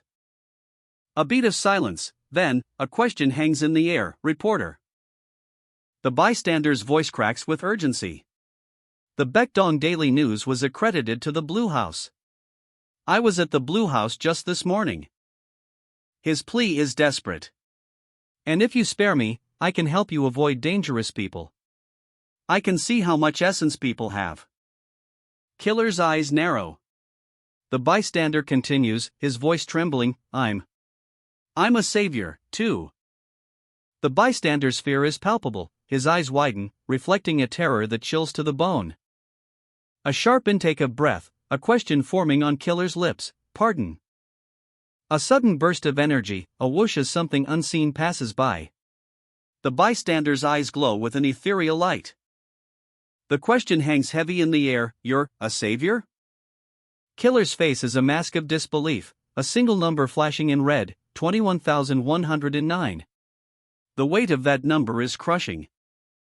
The screen flickers, displaying a stark digital readout. Manhwa Kang's essence ranking is revealed, 3021, a number that speaks volumes about his power. But even this data is incomplete. The sheer volume of information available hints at a deeper mystery, a truth hidden beneath the surface. A chilling question hangs in the air. Could this seemingly ordinary man be one of the legendary saviors, wielding the power to reshape reality itself? The suspense builds. A digital display shows a ranking, and Manhwa Kang's name appears, not among the top tiers, but with a number that hints at something extraordinary. The scene shifts abruptly. Chaos erupts. A wave of destruction has swept through the area, leaving behind a trail of devastation. Amidst the rubble, two figures emerge. Witnesses to the destruction, their fear palpable, their questions echoing the unspoken terror. A furious outburst. Who dares destroy this place? The raw anger is a stark contrast to the silent devastation. The confrontation intensifies. Accusations fly, fueled by fear and uncertainty. The weight of the destruction hangs heavy in the air. A tense moment. Manhwa Kang's calm demeanor is a stark contrast to the chaos around him. He seeks answers, not confrontation. A sudden burst of energy. A powerful blast of energy erupts from Manhwa Kang, silencing his opponents and ending the immediate threat. The aftermath is left to settle. The killer lunges, a blur of motion. Swoosh. But Manhwa Kang remains unfazed, a flicker of something immense stirs within him. The bystander's eyes widen in terror. Damn it! I've never been this afraid before, not even in the presence of powerful congressmen. He recoils, fear etched onto his face. How did he end up here? The bystander crumples, his resolve shattered. No, wait. A sudden spark of determination ignites within him. This is my chance. He clutches a crumpled piece of paper, a vital clue.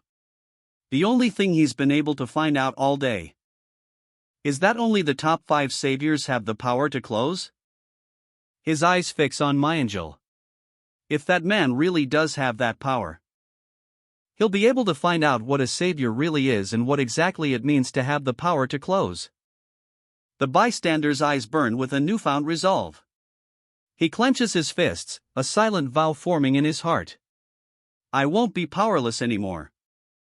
This is his chance. A chance to rewrite his story. He'll play every card he's been dealt, even if it means risking everything for survival. The weight of his decision is palpable, a silent bow of determination. He stands tall, a stark contrast to his previous posture. His voice is firm, unwavering. I'll tell you everything I know. Please, take me under your wing. A sudden, sharp thought echoes as the bystander prostrates himself before Manhwa. Humiliation, but also a desperate plea for survival. Manhwa sips his drink, seemingly unfazed. His words are calm, almost dismissive. It's pointless for you to kill me. I only have 100 essence, after all. But Manhwa's eyes narrow, a flicker of doubt crossing his face. He's not so sure that's entirely true. The bystander sweats, his desperation growing. He knows the truth, but if I spare everyone for that reason, I won't be able to collect more essence. A quick cut to a different location, a casual diner. Two figures sit, seemingly unaware of the life or death situation unfolding elsewhere. One is a doctor, the other a helicopter pilot. The bystander's voice is laced with apprehension. So you're saying that I need to offer something just as valuable in order to be spared? The bystander's words hang heavy in the air, a stark warning etched on his face. Manhwa's response is immediate, a quiet determination hardening his gaze. He'll forge his own path. The bystander's desperation intensifies, a palpable fear gripping him. He's playing his last card. A bold declaration, a gamble made under pressure. The stakes are higher than ever. The bystander's voice cracks, a tremor betraying his fear. He's revealed his trump card. Manhwa's eyes widen, a mixture of shock and suspicion clouding his features. This is unexpected. The bystander's offer is a lifeline, a desperate attempt to change the course of events, a gamble on Manhwa's reaction. A moment of stunned silence, then, a question hangs in the air, heavy with uncertainty. Manhwa's skepticism is evident, his expression a mask of doubt. He's weighing the risks. Manhwa's skepticism is palpable, his eyes narrow, questioning the bystander's claim. Are you saying a mere reporter like yourself knows where the president is? The bystander's expression is one of weary resignation. He sighs, a visible weight settling on his shoulders.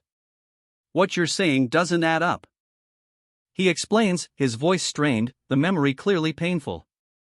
When the Blue House was taken over, the president and executive branch had already been relocated. Reporters, myself included, and public officials were supposed to be relocated shortly thereafter. A sudden whoosh of air precedes a chilling revelation. His voice drops to a near whisper, eyes wide with a mixture of fear and disbelief. That's what was supposed to happen. But then those bastards stormed in. At first, I wasn't worried much, there were only about 10 of them. Bam! The doors burst open, revealing a scene of overwhelming force.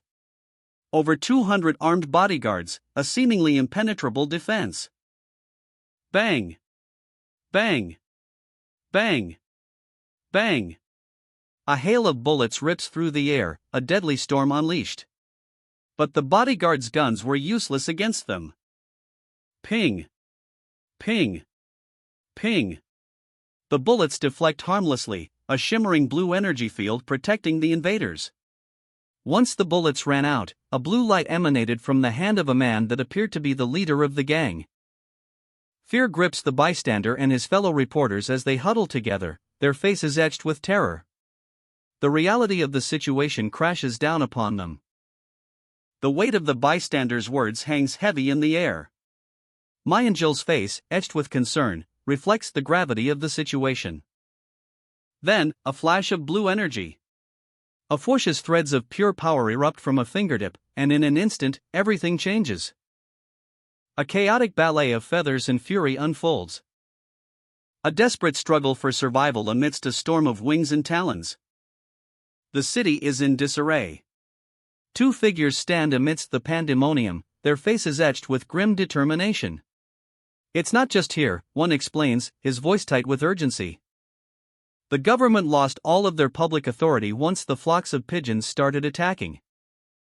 And in the wake of the avian assault, chaos reigns supreme.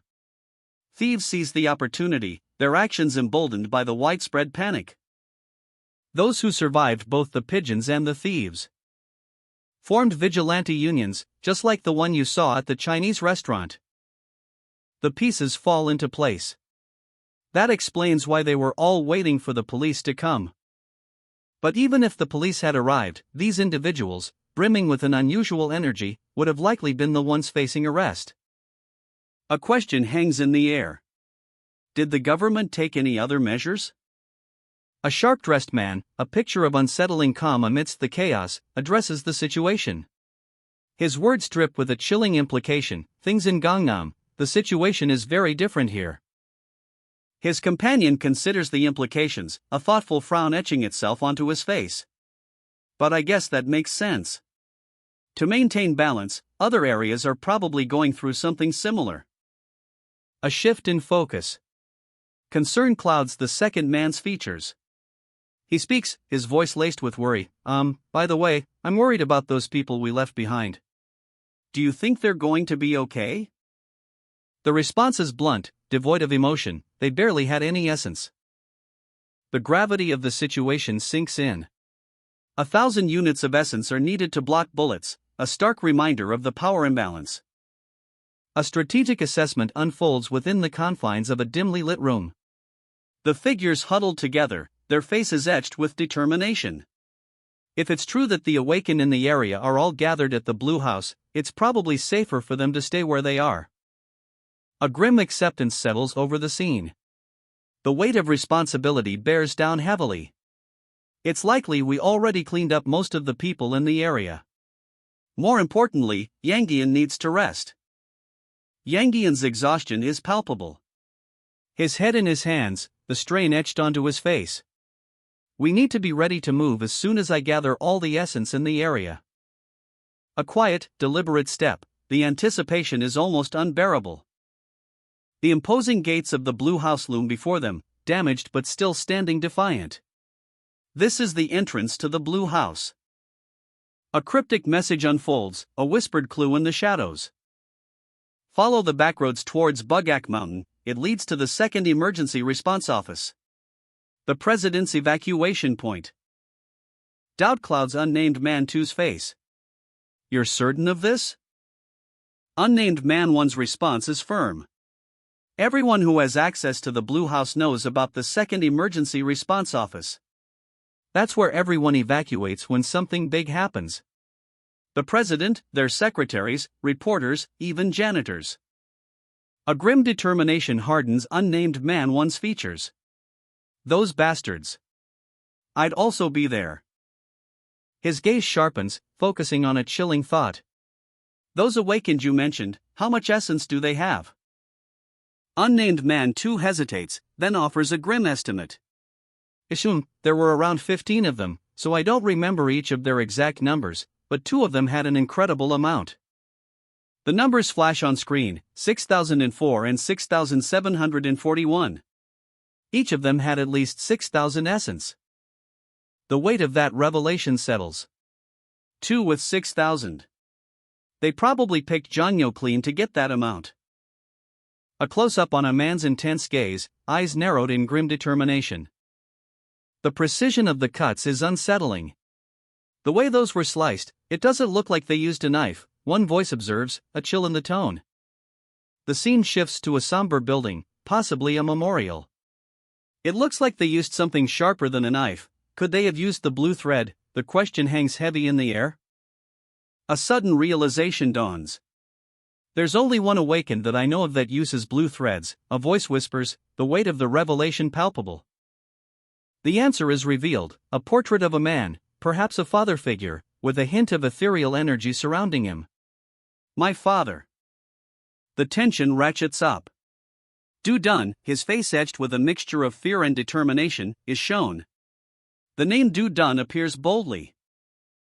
A sudden burst of energy, a swoosh as a fingertip glows with power. The scene ends on this powerful image. A shadowy figure, his face etched with grim determination, stands amidst swirling, ethereal energy. He raises a hand, and from his fingertips, a spark ignites. A sudden, violent slash erupts. Blood splatters across the panel as the figure unleashes a devastating attack. A young man, his expression a mixture of awe and fear, watches the scene unfold. He mutters, "I tried to imitate what I saw him do." But the attempt falls short. His own energy flows differently, a stark contrast to the power he witnessed. But it was impossible to use essence the way my father did. His brow furrows in concentration. A question forms, a seed of doubt planted in his mind. Evaluator, is the way you use essence assigned at random? Or is there a commonality with those who can use it in the same way? The answer arrives, a revelation that shifts the very foundation of his understanding. Essence is manifested based on the user's characteristics. A stylized, almost pixelated sequence unfolds, showing multiple figures wielding similar energy, their attacks mirroring each other. Swoosh, zwoom, whoosh. The visual emphasizes the similarity in their abilities. Therefore, people with similar characteristics can have their essence manifest in similar ways. The young man's eyes widen. A chilling realization dawns upon him. I knew it, the way essence is used can be unique. A wave of apprehension washes over him. The implications are terrifying. Does that mean I might one day face an attack that is similar to mine? He stares intensely, a strange, unsettling feeling creeping into his heart. That's a strange feeling. Zhang Yu, a young man with a determined look in his eyes, is approached by an older, bespectacled man. The air crackles with unspoken tension. A nervous question hangs in the air. Will Zhang Yu cooperate with the government? Zhang Yu's response is measured, cautious. He'll consider working with them, but only if absolutely necessary. But the older man's apprehension grows. The stakes are too high for uncertainty. Step. Zhang Yu's decision is far from final. He needs to investigate first. A map unfolds, revealing the extent of the damage. The government possesses crucial information, the locations of all gateways and the full scale of the disaster. And Zhang Yu's gaze sharpens. He wants to know their strategy for the rank 1 savior. The mystery deepens. His eyes, narrowed in intense focus, reflect a burning curiosity. The weight of responsibility bears down on him, leading him to the secretary building, a grim testament to recent events. This is where the pieces begin to fall into place. The scene is brutal. Bodies litter the ground, a chilling reminder of the conflict. But amidst the carnage, a discovery. Some essence remains, a vital clue. The damage here mirrors that at the gateway entrance. 2 blood-stained pistols lie on the cold, hard floor, the grim evidence of a recent struggle. The blue thread, it seems, did most of the work. Footprints, leading away from the scene. A trail of clues left behind. Following the trail, the investigators deduced their target's destination, the basement of the secretary building, specifically the crisis management room where the president was believed to be. But they arrived too late, the president was already gone, evacuated in the chaos. And the trail continues, leading them towards the main building. The chase is far from over. The sheer scale of the Blue House grounds, over 2.7 million square feet, presents a daunting challenge. This hunt will take time. Uncertainty gnaws at them. Are they even still there? The vastness of the complex makes it hard to be sure. But a grim determination hardens Zhang Yu's features. He'll find them. He has to. Zhang Yu prepares to move, a surge of energy crackling around him. He'll blaze a trail for his companion to follow. With a whoosh of power, he vanishes, leaving the older man to follow in his wake. The hunt intensifies. Zhang Yu unleashes a burst of energy. The ground cracks under the force of his attack. A shockwave propelling him forward. He's a blur, a phantom, leaving only the faintest trace of his passage. The imposing structure of the academy looms before him, a silent sentinel guarding its secrets. But Zhang Yu's momentum is unstoppable. He's already inside. Inside, chaos reigns. Numbers flash on the walls, a frantic display of escalating tension. "Ha!" one of the guards shouts, eyes wide with disbelief. Zhang, a whirlwind of motion, strikes with impossible speed. He's a phantom, a whisper of motion, leaving his opponents stunned. A question hangs heavy in the air: what should I do if my father's in there? Gunfire erupts. Bang! Bang! Bang! The sounds of conflict echo through the halls. Another voice, strained and uncertain, whispers, "Will I be able to keep being objective?" A bullet whizzes past, narrowly missing its target.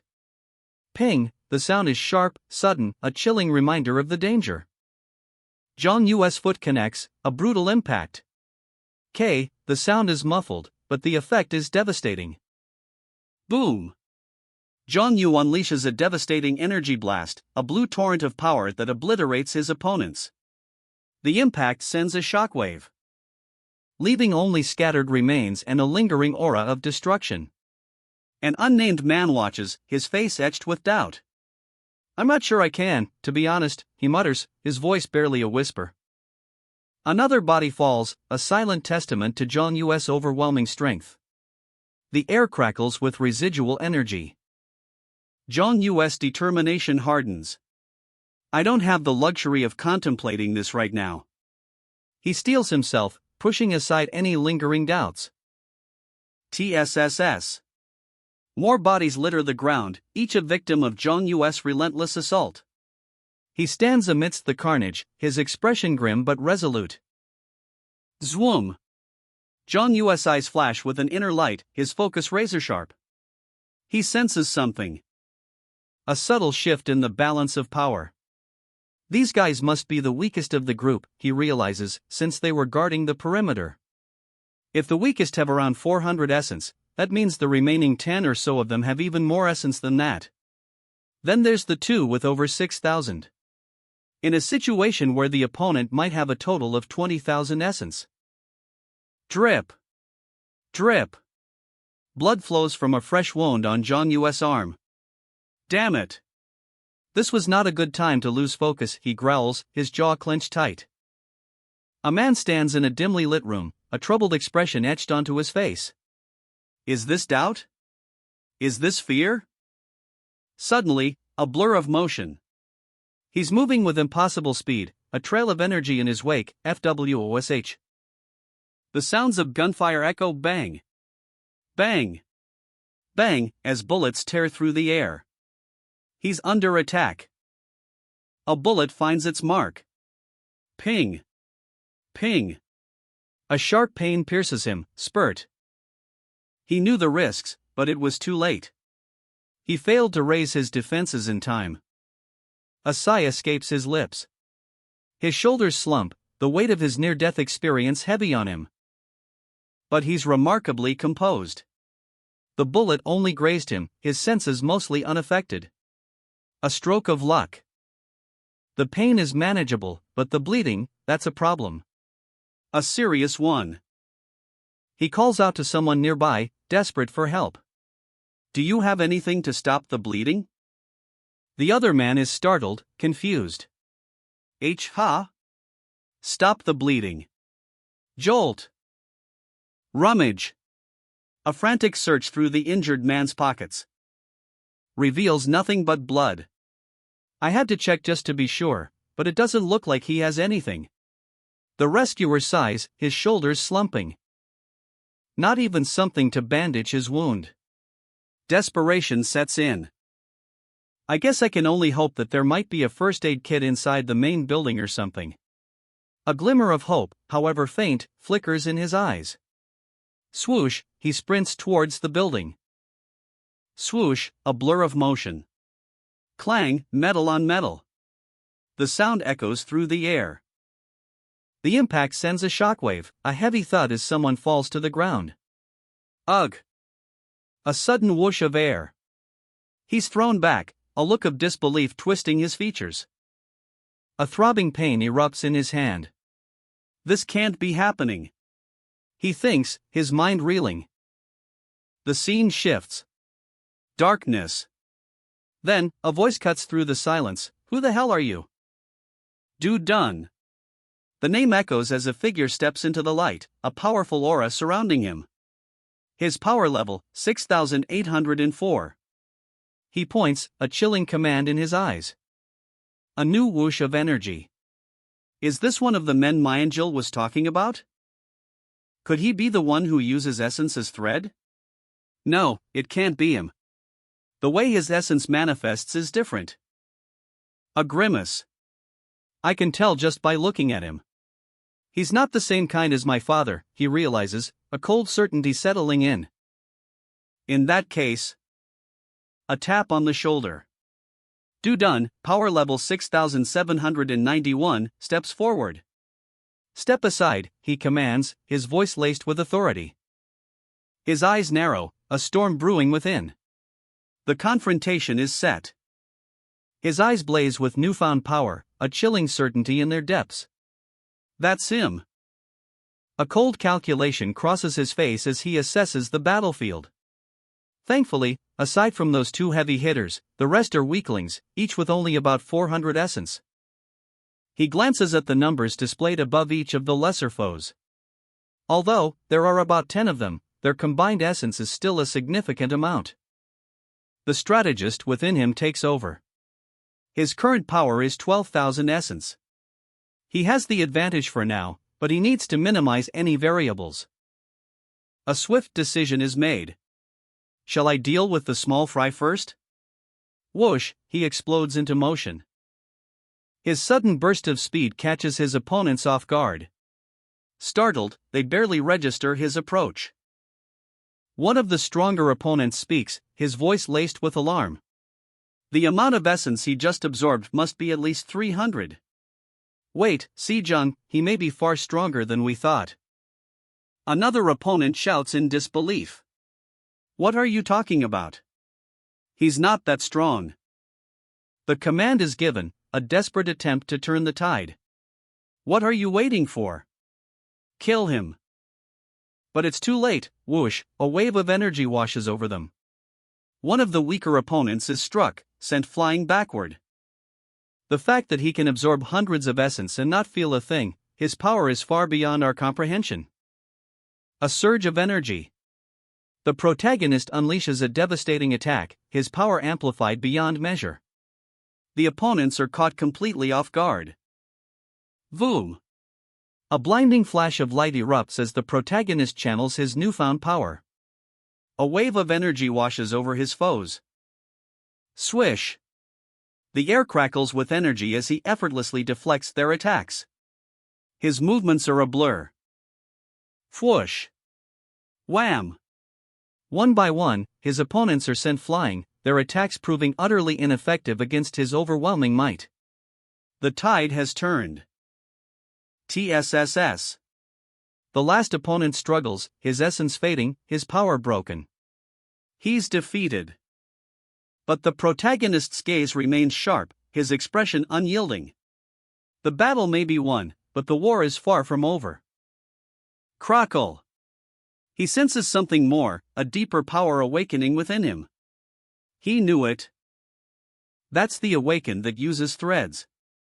A new power, a new threat. He calls for backup. Swish! With a flick of his wrist, he signals his ally, Sejong, to prepare for what's to come. They might still be able to talk it out. Hyun's eyes narrow, suspicion clouding his features. Are these two brothers? The pieces fall into place. That explains why he used his thread to save his younger sibling, a powerful display of familial loyalty. A swift movement, a blur of motion, skid, the sound of feet sliding across the ground. Even in this desperate situation, family bonds remain. Thud. One brother falls, defeated.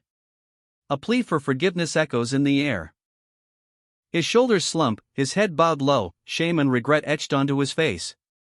He admits their presumption. A desperate plea for help. We'll do anything. Their lives hanging in the balance. Hyun's gaze is intense, unwavering. He's not easily swayed. Are you asking me to spare your lives? A moment of quiet contemplation, the weight of their actions pressing down on them. Hyun's decision is clear. He wants answers.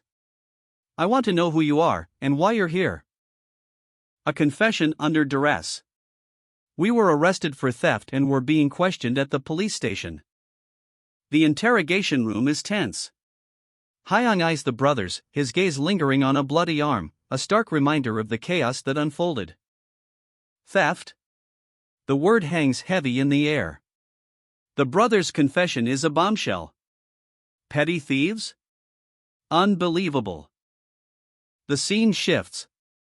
A gun appears, a sudden flash of steel. The incident happened during questioning. A fight erupted, shots fired. A desperate struggle for survival. The brothers fought back, a desperate act of self-preservation, ending with every officer dead. Outside the station, a grim alliance forms. The surviving prisoners, united by circumstance, a desperate pact forged in the crucible of violence. Hyun's skepticism is palpable. His questions cut deep, probing for the truth behind their actions. Was there more to their story? Hyun's face is etched with suspicion. The brothers' desperation is clear, their fear a tangible thing. A plea for mercy. If I tell you, will you let us live? The weight of their fate hangs in the balance. But Hyun remains resolute. He has his own agenda, his own reasons. He needs to collect as much essence as he can, while he can. A harsh truth. Survival is a brutal game, even for the strong. Ambush, injury, the dangers are ever present. Hyun's eyes narrow, suspicion etched onto his face. Don't you think people like us should stick together, he presses, his voice laced with doubt. One of the brothers groans, his frustration boiling over. Ugh, screw this, he mutters, his shoulders slumping in defeat. Hyun's patience snaps. How long are you just going to sit there and beg, he explodes, his aura shifting, radiating barely contained fury. His eyes blaze with righteous anger. The brother's fear is palpable, he knows he's pushed Hyun too far. And unleashes a torrent of raw power. Take this, you bastard, he roars, launching a devastating attack. Swoosh. A blur of motion. A swift, precise strike. Swish, the brother barely has time to react before Hyun's fist connects. Hyun grabs the brother by the throat, his grip like a vice. Grab, the brother struggles, but it's no use. With a sickening crunch, Hyun delivers a bone-jarring blow. The brother crumples to the ground, defeated and broken. The brother gasps, pain etched across his face. Ugh, he groans, his body racked with agony. Hyun stands over him, his expression grim but resolute. He raises his hand, a faint glow emanating from his palm. A desperate plea echoes, barely audible above the rising tension. Wait. But it's too late. The air crackles with energy, blast, a shockwave erupts as Hyun unleashes his fury. A searing blue energy blasts forth, a fist of pure power, aimed directly at the brothers. The impact reverberates through the floor, plop, one brother is sent flying, a stunned expression frozen on his face. Hyun's eyes narrow, his gaze fixed on the remaining brother, a flicker of recognition crosses his face. S.C. Jung. Arg! A guttural scream rips through the air, the raw agony etched onto his face is undeniable. His eyes blaze with fury, a flash of energy sparking from his fingertips, a desperate counterattack is forming. With a roar, he unleashes a wave of energy, a blue torrent hurtling towards his unseen foe. You bastard! The energy whips through the air, a furious blue cyclone. Die, he bellows, his attack relentless. CHHH. The energy strikes, a searing impact that sends a shockwave through the air. Slash. Slash. Two swift strikes, precise and deadly, follow the initial blast. Whoosh. He finishes his opponent with a final, devastating blow, leaving him encased in a sphere of blue energy. Ugh. A single step, the quiet prelude to a storm. A name whispered on the wind, Jae Jong-yu? Mayan Gil. The recognition hits like a punch. Whoosh. Energy crackles, a raw power unleashed.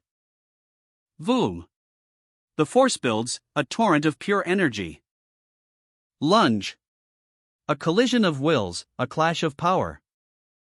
Swoosh. The unseen force strikes with blinding speed. A brutal impact sends Mayangil sprawling. Leap. A desperate attempt to escape.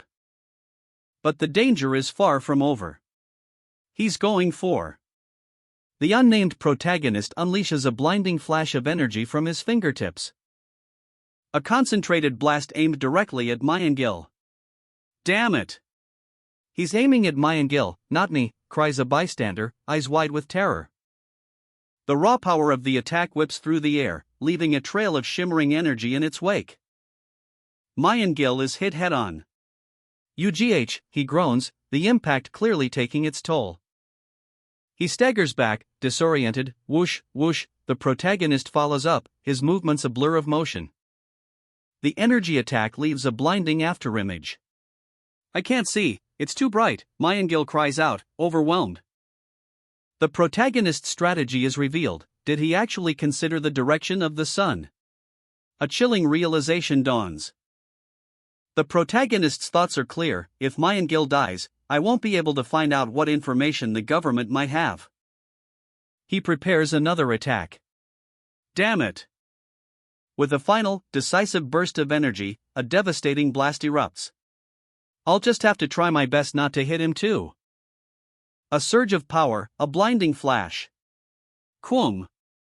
The unnamed protagonist unleashes a devastating energy blast. The raw force of the attack impacting Mayangil with earth-shattering power. Gah! The impact sends a shockwave, a violent OSH. Mayangil is sent flying. Crashing to the ground, his body racked with pain. Huff. He lies defeated, the fight seemingly over. The protagonist approaches cautiously, observing his fallen foe. Why, yes. At least for now. The tension is palpable, but a sense of victory hangs in the air. But the protagonist's victory is bittersweet. The other man's words linger: that guy, he has to be the same guy that took over. A lingering question hangs heavy. Is that all it took to take care of him? The answer, for now, seems to be yes. The orbs of energy dissipate, leaving only the aftermath of the battle. And a lingering mystery. I guess I'll never know why they came to the Blue House. Whoosh! A wave of energy erupts from the protagonist's foot, striking Mayangil with devastating force. Mayangil staggers, his eyes wide with disbelief. A guttural cry escapes his lips as the raw power of the attack courses through him. Ugh! Affa! The energy surges through Mayangil's body, leaving him writhing in agony. Zing! Jae-Jon-yu? His head throbs, a searing pain threatening to overwhelm him. My head feels like it's going to explode. I can't move at all. He collapses to the ground, his body racked with pain. This is Jae-Jon-yu. Tremble. Tremble.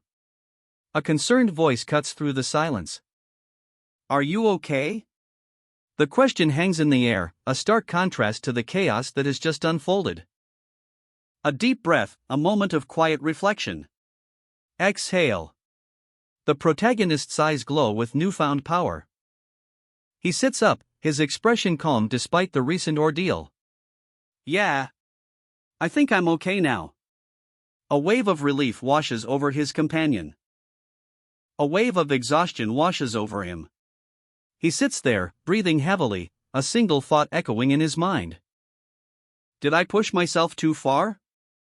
The pain is familiar, a ghost of the sensitivity tests. A chilling realization dawns. That near-fatal surge of power, it could have killed him in a real fight. ZWOM, the Pathfinder's glow intensifies. Pointing west. A silent promise of safety, a temporary reprieve. No more immediate threats near Bugak Mountain or Jangyo. The coast is clear, for now. He rises, the pain a dull throb beneath his resolve. Time to move on. His eyes narrow, a steely glint replacing the exhaustion. The fight is far from over. A gruff voice cuts through the silence. It's time to prove that you're worth more to me alive than dead. Why, yes, I understand. Let's go. A hand brushes against a rough surface, the sound is barely audible, a soft pat and a faint brush.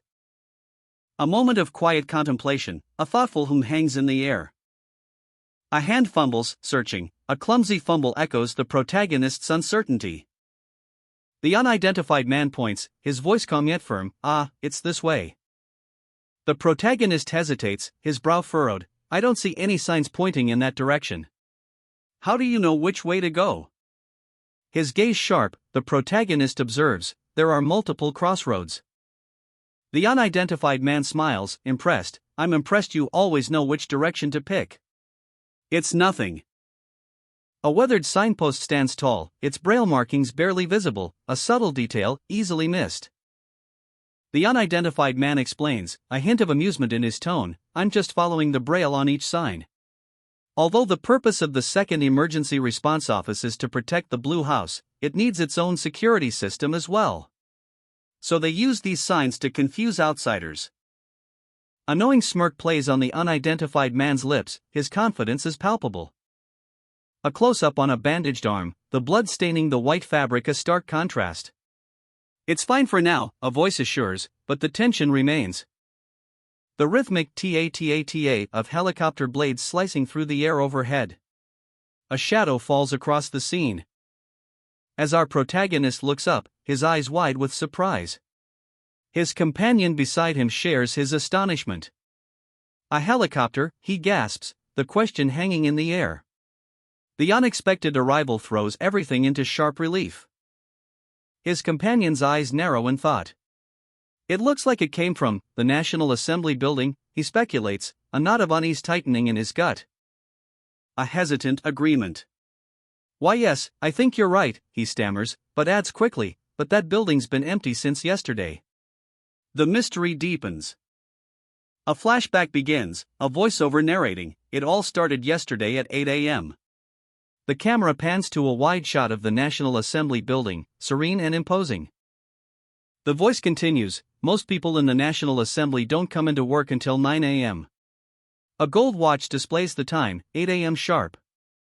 The pieces don't fit. A close-up on a lapel pin, National Assembly. The symbol of authority, now a chilling reminder of the events to come. The presidential motorcade speeds through the city, a grim landscape of chaos unfolding outside the tinted windows. Stomp, stomp, the heavy boots of unseen horrors echo in the background. The monstrous forms outside are barely visible, yet their presence is palpable. A chilling screech pierces the air, a sound of pure, primal terror. A chilling screech, the monstrous claws scrape against the car, a terrifying symphony of destruction. Inside, a man in a suit observes the carnage with grim determination. Seeing as they wouldn't have gotten the message in time, there's a good chance that most of them died on their way to work, he mutters, his voice heavy with the weight of unspoken loss. His face, etched with worry and grim acceptance, reflects the horrifying reality of the situation. Meanwhile, elsewhere, a lone figure watches a helicopter approach. Then who's in the helicopter, he wonders, a knot of unease tightening in his gut. The rhythmic ta-ta-ta of the helicopter blades fills the air, a sense of foreboding hangs heavy. He takes a step forward, his resolve hardening. There's no use wondering. I'll just find out myself. He declares, his voice firm despite the uncertainty. A moment of quiet contemplation, then, a sudden whooshing sound cuts through the stillness. His eyes widen, a look of dawning realization. Something feels off. He whispers, sensing a hidden danger. An unsettling silence hangs in the air. The unnamed protagonist, his brow furrowed in concern, notes the absence of the usual summer cicadas. John U.S. name is called out, a question hanging in the air. A flash of blue energy erupts. With a FWOSH, a spectral blade materializes in John U.S. hand. He moves with unnatural speed. And with a slice, a tree is cleanly severed. The precision is terrifying. The older man, startled by the display, recoils. Sparks fly, a crackle echoing through the woods. revealing a damaged power line. "I knew it," he mutters, "we're in the military support zone."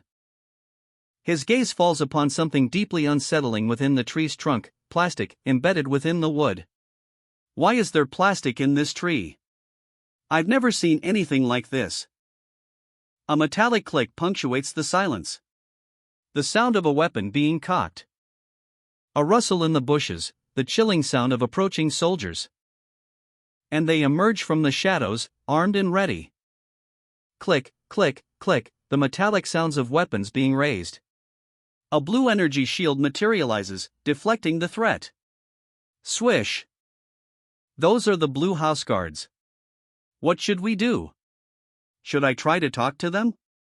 A nervous question hangs in the air. Seeing as they haven't fired on us yet, it looks like fighting isn't the only option. A glimmer of hope. Don't move. The whirring of a targeting system locks onto them. The tension is palpable. If you take even a single step, we will open fire immediately. Identify yourselves and explain why you're here. The soldier's voice is firm, unwavering. Are they broadcasting this? A realization dawns. That's good, since it'll save me some time. A smirk plays on his lips.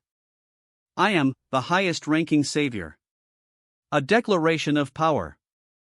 A figure stands before us, his expression grim, determined. He's here for a purpose, a mission, a meeting with the president.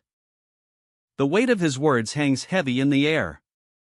I am the highest-ranking savior.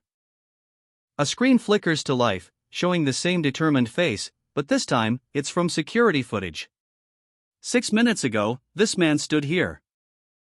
And now, the president watches the replay, his expression unreadable.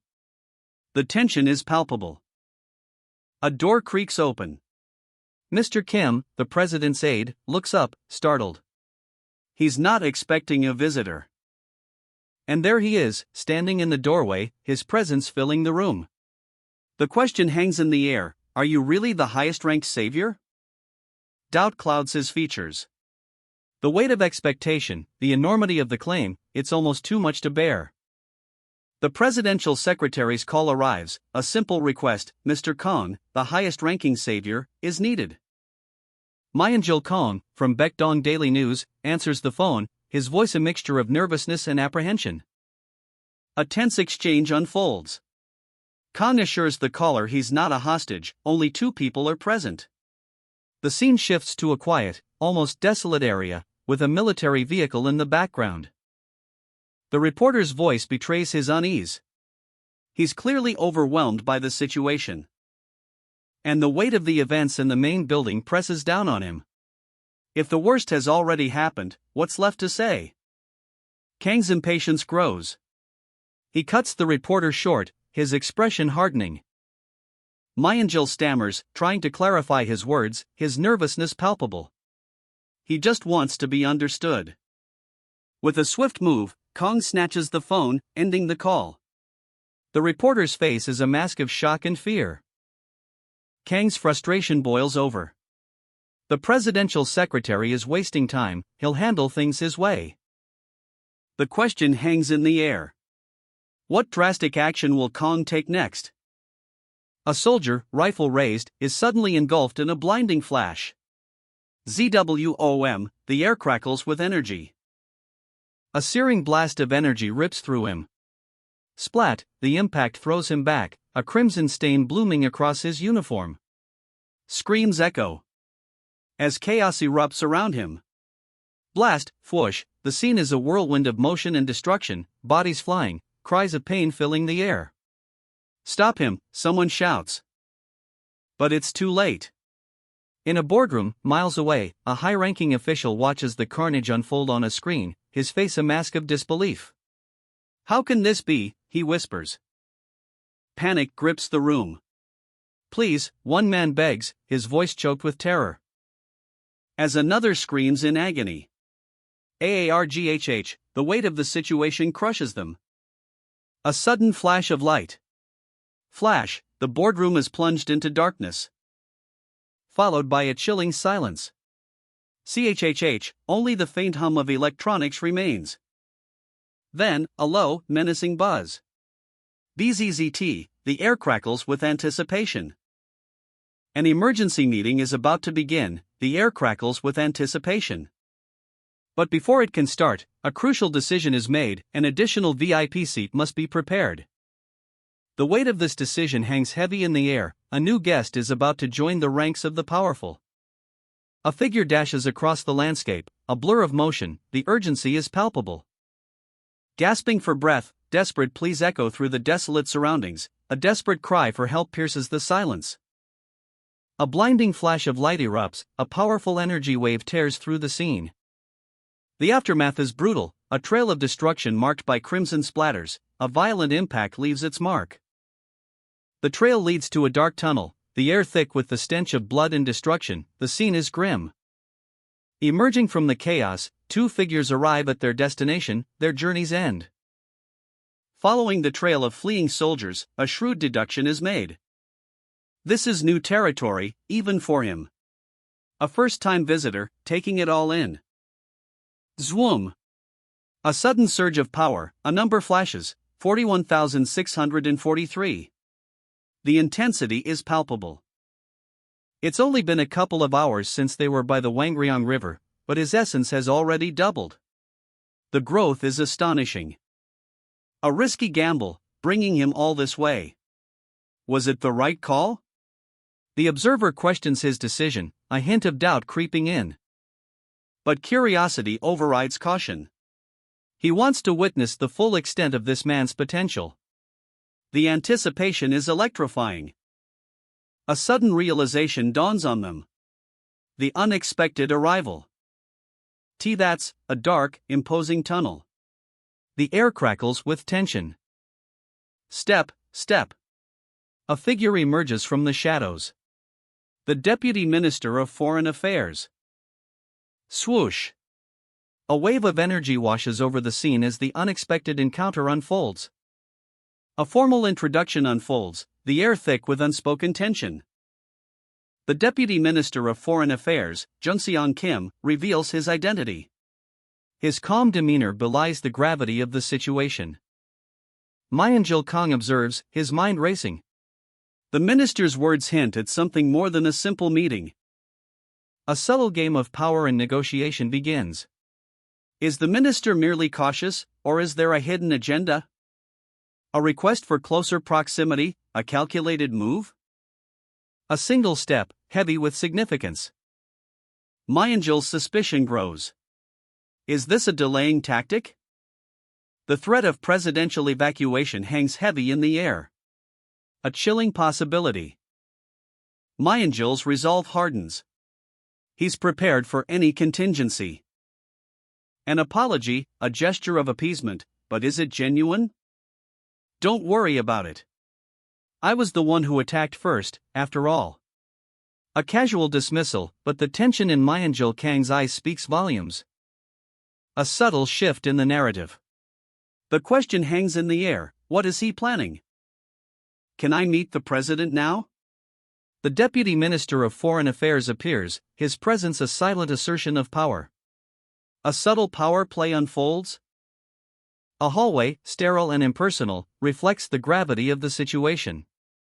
Myeonjil Kang's gaze sharpens, suspicion etched onto his face. Of course.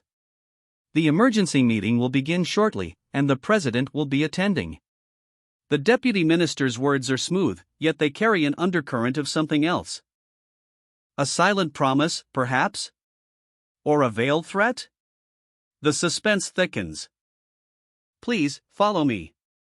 A gesture, sharp and precise, guides Myeonjil Kang forward. He follows, his eyes never leaving the deputy minister's back. A silent tension hangs heavy in the air. Every step echoes in the quiet hallway. A hushed murmur ripples through the grand hall, the air thick with anticipation. Myeonjil Kang's eyes narrow. This is not what I expected based on what Myeonjil told me. The deputy minister's words hang heavy in the air. A stark contrast to the official report. I was told that only the president and a few executive members were evacuated from the Blue House. The deputy minister sighs, a subtle shift in his demeanor. We were able to evacuate about 1,000 people. At the time, we just tried to get as many people out as we possibly could. We were in a situation where nobody knew what would happen next. Myanjal's suspicion deepens. You say as many people as possible, but I only see people in high positions and their family members here. The deputy minister's calm facade cracks for a moment, a flicker of something akin to guilt crosses his face before he quickly recovers. Ordinary citizens followed our evacuation orders to come here, but they are unaware of what's going on out there. The only thing they do know is that the highest-ranked savior will be attending today's emergency meeting. The deputy minister extends a hand towards Myanjal, a subtle gesture of power, perhaps a veiled threat. Myanjal Kong sits alone, a stark figure in the otherwise bustling hall. His eyes dart around, suspicion etched onto his face. The number 2663 flashes before his eyes. A flinch, barely perceptible, betrays his inner turmoil. The discrepancy is undeniable. Suddenly, the deputy minister looms, a towering presence radiating power. The number 41,643 hangs heavy in the air, a stark contrast to the previous figure. The tension is palpable. The deputy minister's eyes gleam with cold calculation. The number 41,643, a silent accusation, hangs in the air. Myanjal trembles, the weight of the unspoken threat pressing down on him. Ants. A single ant, a tiny speck in the vastness of the world. Yeah, it reminds me of ants. A society existing within an iron fortress, built by their own rules. With all the ants working hard every single day. But to those ants, humans are overwhelming, one-sided, and unavoidable. A force that can't be stopped, even if an entire species utilized everything they accumulated over generations to fight back. Whoosh. That's how ants view humans. Jab. They see humans as monsters who destroy their society. Without any particular reason other than entertainment. A chilling message arrives, a digital harbinger of doom, a declaration of war from the monsters beyond the gateway. The aftermath of their brutal invasion is laid bare, bodies scattered, a testament to their merciless power. Fear grips the survivors, their bodies tremble, reflecting the terror that has consumed them. But from the ashes of destruction, a figure emerges, a young man with eyes blazing with cold fury, a sinister smile playing on his lips. With a crackle of dark energy, he unleashes his vengeance, a wave of power that obliterates his enemies, leaving nothing but crimson splatter. The scene is a canvas of carnage, a bloody testament to the power unleashed. His past actions haunt him, the memory of his time as a human, treated as insignificant. He makes contact, a calculated move, a strategic alliance forming in the shadows. A helicopter descends, a symbol of a new power, a new chapter begins. He surveys the city, a cold calculation in his eyes, a decision made, a path chosen. The young man's inner monologue reveals his cunning strategy. Although I did exaggerate my abilities, I was still one of the chosen ones, so I didn't think twice about taking advantage of these benefits while I could. His eyes widen in disbelief. No way. Out of all the people he could have come across, he'd run into the actual highest-ranking savior. The young man, flanked by two older men, walks down a grand aisle. The number 41,643 looms large, a stark reminder of his rank, or at least, that's what he thought. A hasty handshake seals a deal, a moment of tense formality in the grand hall. But the arrival of the true highest-ranking savior throws everything into chaos. The young man's carefully constructed facade crumbles. His face contorts in fear and despair. The weight of his deception crashes down. I'm back to being an ant again. Tremble. The young man sits, fidgeting, a nervous energy radiating from him. As a chilling announcement begins. A map of Seoul flashes on the screen, color-coded to show the terrifying reality of the situation. Red zones, confirmed gateways. Yellow, areas lost to chaos. Gray, the unknown. The scale of the disaster is laid bare. The presenter continues, his voice a monotone drone against the backdrop of growing unease. Explaining the grim details of the unconquered territories. The map shows vast swaths of the country plunged into darkness. A ripple of fear runs through the room, whispers of disbelief and terror. The young man's eyes widen, reflecting the dawning horror of the situation. He's trapped, his deception exposed. And the chilling words of the official sink in. The government estimates that all of you gathered here will be the only remaining survivors in the whole country. The young man stares ahead, his face a mask of stunned disbelief. The weight of the world rests on his shoulders. A hushed conversation unfolds over steaming teacups. Worries about the fallout from releasing sensitive information fill the air. The gravity of the situation sinks in. The National Assembly is gone, diplomatic channels severed. The weight of the crisis bears down on the government. A desperate measure is proposed, seeking outside help to navigate this unprecedented chaos. But doubts linger. Is this a mere attempt to justify their actions, to shift the blame onto others? A brutal reality is revealed. Thump. Thud. The new monsters are unstoppable, even with advanced weaponry. The sheer force of their attacks is terrifying. And those wielding essence, the awakened, are seizing control of major cities, mirroring the fall of Seoul. The situation escalates. Ding. Ding. Local governments declare independence, taking matters into their own hands. Leaving the government with a devastating decision: outlaws committing murder are no longer considered citizens. A desperate search for a solution begins. The fight to reclaim the city from these outlaws is far from over. The DS Group, an offer? A ripple of unease spreads through the room. The young man flinches, a subtle tremor betraying his inner turmoil. The weight of the situation presses down, the details of the offer are laid bare. The DS Group boasts numerous awakened agents, their influence sprawling across parts of Seoul. A bold move, a lifeline, or a dangerous gamble? The government, desperate for solutions amidst the crisis, considers the offer. The food shortage, the overflowing emergency shelters, the pressure mounts. Whispers fill the room. A murmur of cautious optimism, then, a sharp counterpoint. They call themselves agents, but they're nothing more than murderers. The harsh words cut through the tense silence. Doubt seeds itself. The clock ticks. 1 hour until the DS Group's representative arrives. A vote looms, a decision that could alter the course of the city's fate. They can't just order the government around. The dissent is fierce. The young man sips his tea, his expression unreadable. Jong-yu, the young man, is asked for his opinion. The weight of the world rests on his shoulders. He takes a moment, then speaks. It's not bad. A single, understated statement, yet it carries the weight of 1,000 unspoken words. The teacup clinks softly against the saucer. A contemplative young man sips tea, a thoughtful expression on his face. Maybe it's because of everything that's been going on, but it feels like I haven't enjoyed something like this in a while. He turns to an older, bespectacled man, his assessment measured. Oh, right. Looking at the situation, I don't see any reason why the government should decline the offer. Without their own plan, they're probably just grateful for an offer like this at all.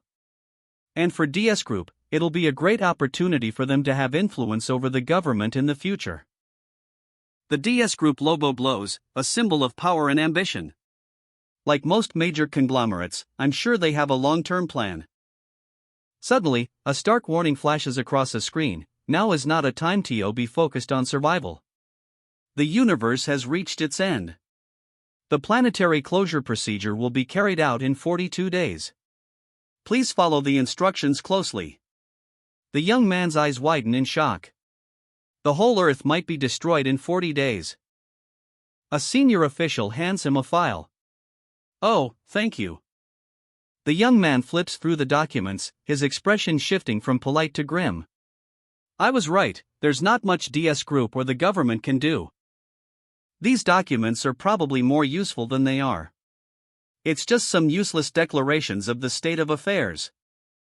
But it also includes the locations of all the military bases, different agency phone numbers, and information on the areas that declared separation from the government. The young man stares intently at the documents, a flicker of understanding dawning in his eyes. A chilling document unfolds, a comprehensive report from the Ministry of Foreign Affairs, detailing the complete isolation of the Republic of Korea. All communication, online and offline, has ceased.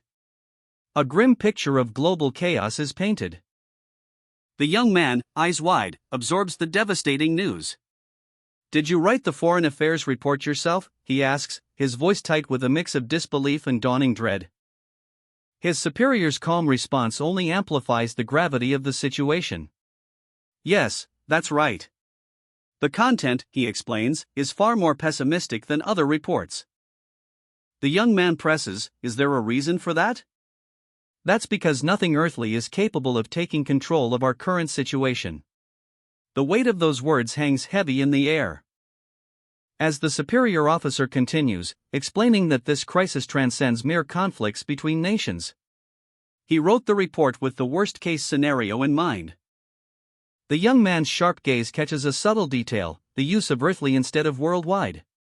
A subtle shift in meaning, a chilling implication, revealing a depth of understanding that surpasses everyone else's. He's not just assessing a crisis, he's predicting the destruction of the government and the rise of a new power. Even if the Earth's closure doesn't happen, the consequences are catastrophic: food shortages, a decimated population. This man, Jungseon Kim, a name whispered with a mixture of fear and respect, may have foreseen the fracturing of local governments, a master strategist playing the long game. Jong-yu receives a ballot, a stark symbol of the New World Order. The choice is laid bare: agree or disagree. A simple question with devastating implications. Jungseon Kim, ever the enigmatic figure, poses a chilling question. If forced to choose, to save only 2 lives amidst the chaos, who would you pick? The weight of impossible decisions crushes Jong-yu. Just 2 people?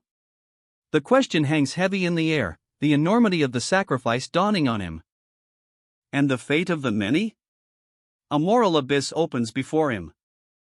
Damn! The young man's resolve cracks under the pressure. The young man's eyes dart around the room, suspicion etched onto his face. What's his true intention behind this question? His thoughts race, a chilling realization dawns. If Jungseon Kim wanted to, he could have slaughtered everyone here, just like he did with the soldiers. But the fact that he's offering a choice, saving 2 people, means there's something to gain from it. Jungseon Kim's brow furrows, his gaze intense. He's considering the worst-case scenario. His response is curt, cold. "All I can say is, it's not much different from what's written in the report." The weight of his words hangs heavy in the air, a chilling directive follows. You need to take the 2 people who will be the most useful to you wherever you go in the future. The young man's jaw tightens. Could you be more specific? Jungseon Kim's eyes gleam with a calculating glint. You need to weigh the meat before you price it. A sinister smile plays on his lips, a cruel proposal. So, I recommend holding an auction for the 2 lives to be spared. An auction. The murmur of anticipation ripples through the crowd. With this many people? That's right. It will be easier to find what you're looking for without having to force it out of them. With their life on the line, they'll be more eager, and you may find an unexpected bid you could benefit from. So, if you were to pick the best hand in the room, who would it be? A thoughtful pause hangs in the air.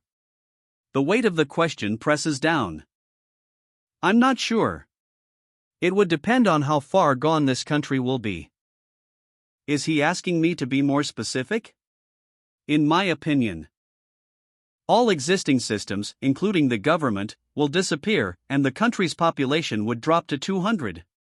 No, less than 200 people. Around 200 people? Would it really drop that low? Wait. In that case, the deputy minister's eyes dart nervously. Rice? The word hangs heavy in the air. A brief, almost imperceptible pause before he asks for a moment's leave. His subordinate grants it curtly. With a sudden dash, the deputy minister is gone. He leaves two startled officials behind. And the young man's gaze sharpens. He knows exactly where the deputy minister is headed. The young man's plan is clear: to take the deputy minister with him, but only if he's satisfied with his answers.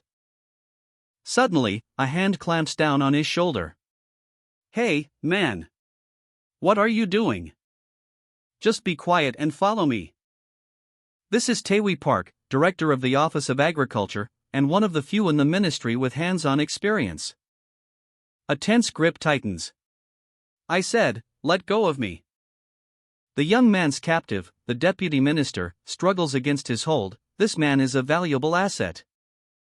Director Bach, a sharp glint in his eyes, addresses the young man. "Please answer the following question earnestly." Recognition dawns on the deputy minister's face. "Sorry." "Oh, you're that savior." The young man's gaze is unwavering.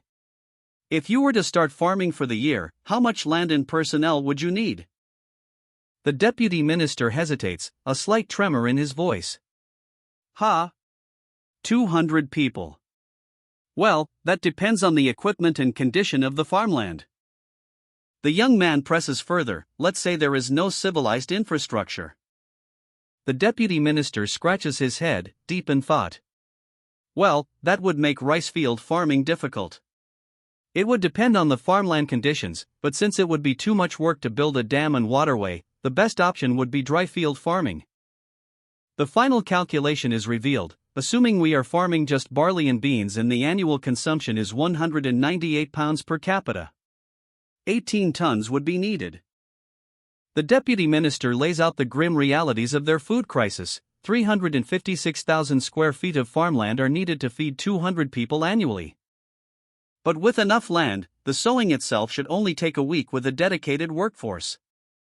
The young man's sharp gaze questions the minister's calculations. Why is he being asked this? A silent observation, the young man's practical knowledge is immediately apparent.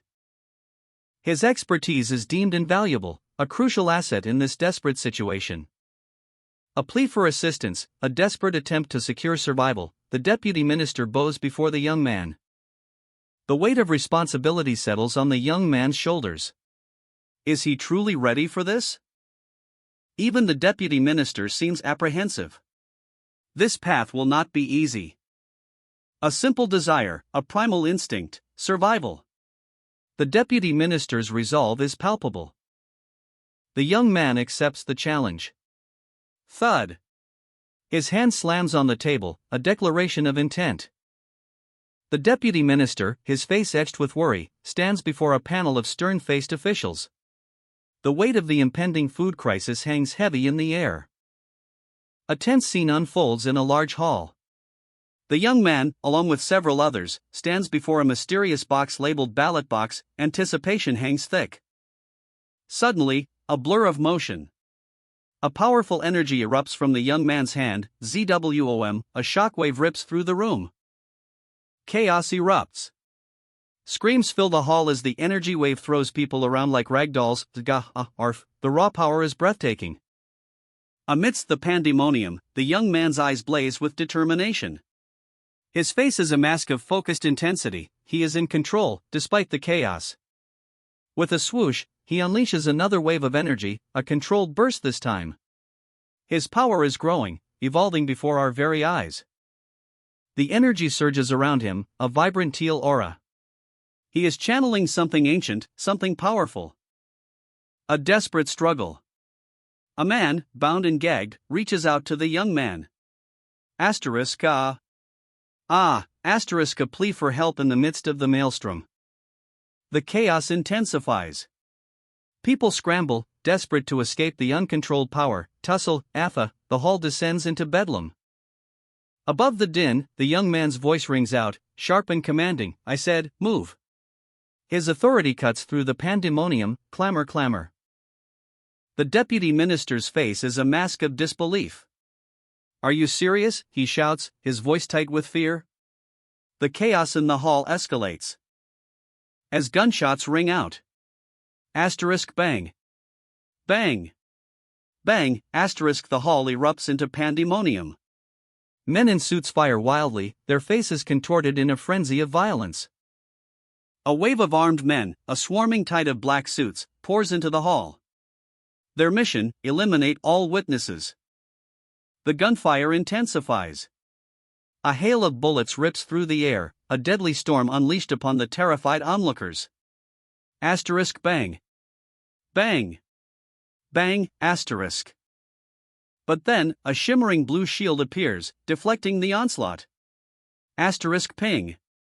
Pang. Ping, asterisk the young man stands defiant, a calm eye in the storm. He speaks, his voice calm yet powerful. Generally, it takes hundreds of essence to block one bullet, even with 40,000 essence, blocking this firepower consumes a large amount of essence. His analysis is swift, precise. I was right to think it would be more efficient to shift the density of the shield to one side. Asterisk ping. Pang. Ping, asterisk bullets glance harmlessly off the redirected energy. The deputy minister breathes a sigh of relief. I'm relieved this turned out the way I'd hoped. The immediate danger is over, but the tension remains palpable. The young man's gaze hardens. Has the president evacuated already? He asks, his voice low and dangerous. The threat is not yet extinguished. He knows there's more to come. I'd better hurry if I want to take care of things before DS Group gets here in an hour. With a whoosh, he vanishes, leaving only the lingering scent of ozone. Slash. The young man moves with impossible speed, a blur of motion as he deflects a hail of bullets. His power is breathtaking. Ugh. Ping. One of the guards, caught off guard, is hit by a thrown object. He clutches his side, his face contorted in pain. But the threat isn't over. Another projectile, a grenade, hurtles through the air, whoosh. The young man's eyes widen in realization. The situation is critical. He's facing a deadly dilemma. A grenade, ticking down, hangs suspended in midair. The opulent hall, moments ago filled with chaos, is now eerily silent. A moment of agonizing decision. If he protects himself from the grenade, he'll be vulnerable to the guard's bullets. If he attacks the guards first, the grenade will explode. A desperate choice must be made. Damn it! I have no choice. His resolve hardens. He'll face the danger head-on. Zwoom! With a burst of speed, he makes his decision. He'll use his body to shield others from the blast. Leap! He launches himself towards the grenade, a human shield against the impending explosion. The deputy minister watches, his breath caught in his throat. Flash! The world explodes in a blinding flash of light and sound. The aftermath is yet to be seen. Boom! The grenade explodes in a flash of light and a deafening roar. A wave of concussive force throws the onlookers to the ground. The young man, body battered, slides across the floor, skidding to a halt, his breath ragged. He coughs, a pained expression twisting his face, his vision blurs as the world spins. Concerned voices call out, Jae Jong-yu. Are you okay? But his focus is inward, his body screaming in protest. He wipes blood from his lips, a grim determination hardening his gaze. This is the closest he's ever come to death. Having 40,000 essence is not enough to protect the ARC passengers and be prepared for all variables. He needs more, far more essence. With a steely resolve, he speaks, I'll take care of the rest on my own. All of you, go find a decent place to hide. A wave of concern washes over the deputy minister's face, his eyes fixed on the young man, a silent question hanging in the air. The young man's resolve hardens. Yes, it's much easier to fight alone, he states, his voice low and grim. With each deliberate step, the young man advances through the ravaged hallway, the weight of his decision echoing in the silence. He glances around, a flicker of hope in his eyes. Has everyone escaped? A shadow of doubt crosses his face, the weight of responsibility heavy on his shoulders. A trail of mud leads to a hidden door, the evidence of a desperate escape. The young man's eyes narrow, a grim understanding dawning. "So that's where you've been hiding," he mutters, his voice laced with cold fury. The air crackles with tension, a sudden, violent movement. A hat flies off, revealing a furious face. The man's rage is palpable. Crash! A plant pot explodes in a shower of soil and broken ceramic. The sound echoes through the room. He stands, a silhouette of simmering fury. Another man sits defeated on the floor, his face etched with pain. The tension hangs heavy in the air. A single word escapes his lips: "Fuck." Fume. The man's anger boils over. That bastard. A twisted smile spreads across the defeated man's face, a chilling laugh escapes him. Ha ha. "Hey, sleazebag. You think this is funny?" The defeated man smirks, a glint of mischief in his eyes. "Yeah, I do actually." His amusement intensifies, he leans in, relishing the other's impending doom. Even the goddamn president is freaking out because he knows he's about to die. Isn't that hilarious? The furious man's face contorts with rage. "You little shit." His hand shoots out, a pistol materializing in his grasp. "How about I just kill you right now, huh?" The gun clicks, a chilling sound that echoes in the tense silence. Click. The defeated man remains unmoved. A barely perceptible chuckle escapes his lips. "Ha, for fuck's sake." His eyes flash with a cold fire. "Now even these losers are looking down on me." Suddenly, energy crackles around the defeated man. Crackle tap. The pistol is aimed directly at his head. He meets the threat with icy defiance. "Go ahead and shoot. Let's see who drops dead first." The furious man recoils, a look of shock and pain twisting his features. Fling ugh. The barrel of a gun, cold and unforgiving, is pointed directly at the defeated man's back. But he remains unmoved, a statue of defiance in the face of imminent death. The real enemy is out there, a chilling reminder that internal squabbles are a luxury they cannot afford. A tense exchange. 18 minutes. A sliver of hope remains. Dangue scoffs, his skepticism palpable. Was that pathetic attack all the furious man had? A desperate attempt to regain control? The director's voice is calm, reassuring. There are plenty of agents and rooms to hide in the second response office.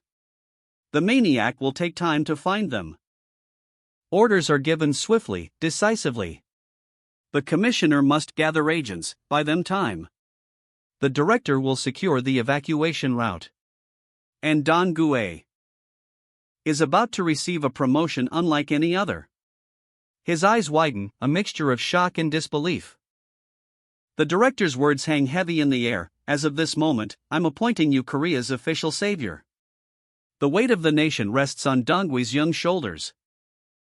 A beat of stunned silence. Official savior? The words echo in Donggui's mind, a surreal, unbelievable title.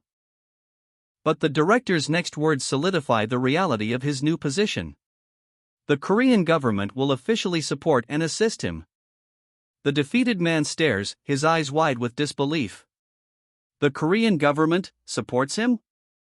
But a cynical smirk plays on his lips. "Big deal," he scoffs. "There are only 3 people left." The scene shifts to a tense meeting room. The defeated man stands alone, a stark figure against the backdrop of nervous officials. A hand reaches for a door handle, a faint blue energy crackles around it. Suddenly, a splat. Blood sprays across the wall as a hidden attacker is swiftly dispatched. Ha! A slice. The attack continues, brutal and swift. The assassin's body collapses in a crimson mess.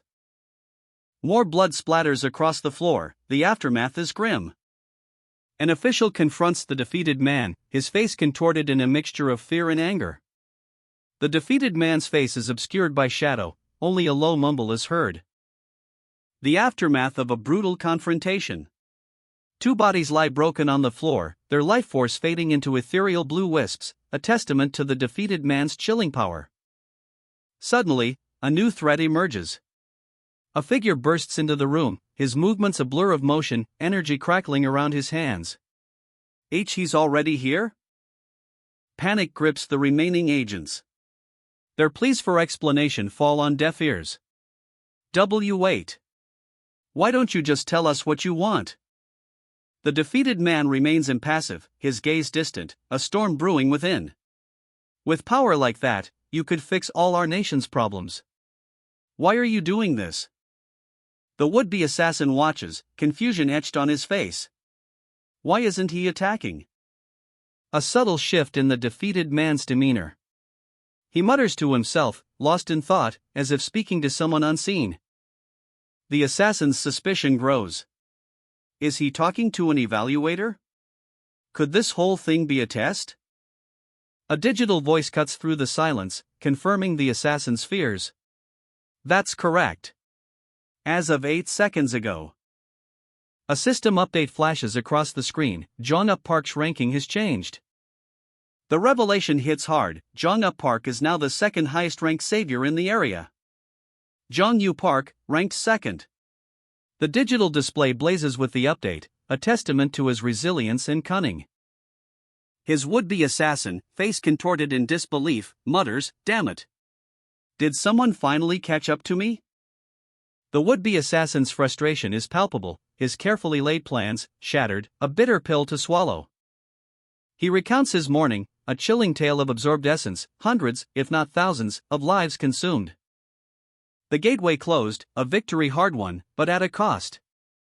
The energy surges around him, a visual echo of his actions. Yet, his surprise is evident. He didn't expect to be surpassed so quickly, especially after nearly quadrupling his essence. A question gnaws at him: how much essence does the current top savior possess? The answer is crucial.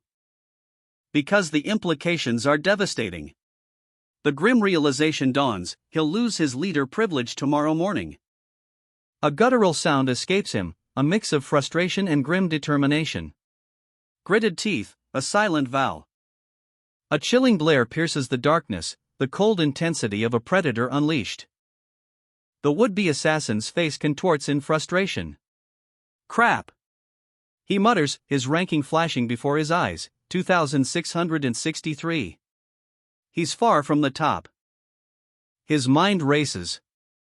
Does the defeated man have any weaknesses? The question burns in his mind, a desperate search for an edge. A sudden realization dawns. All right, he thinks, a flicker of determination in his eyes. I'd better deal with them first. Flash. A burst of energy erupts from his hand, a blinding wave of power. A plan unfolds.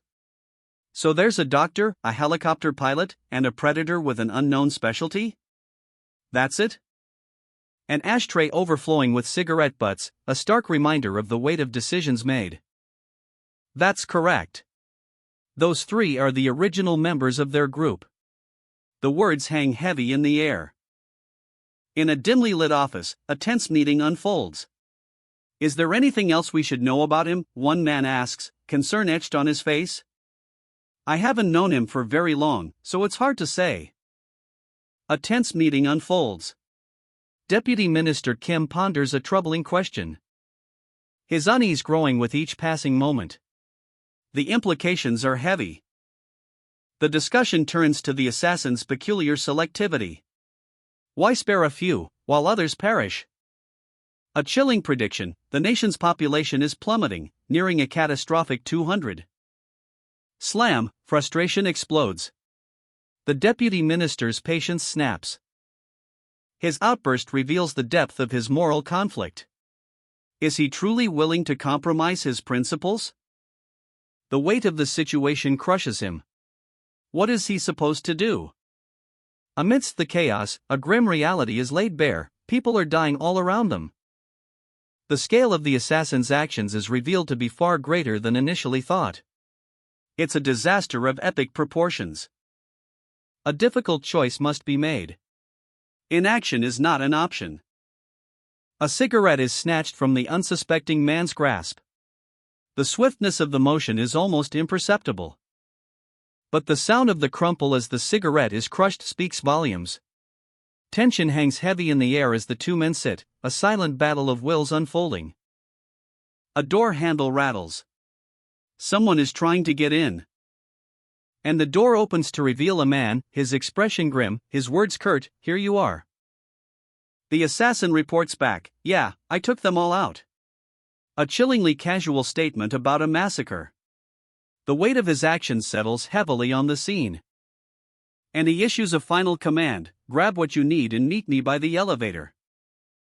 The number 49,453 flashes on the screen, a grim tally of the dead. The man's face is a mask of grim determination as he prepares for the next phase of his plan. A chilling calm before the storm. "Very well," he says, a hint of apprehension in his voice. The old man's mind races. "I wonder what's going to happen now." The narrative shifts to a wider perspective.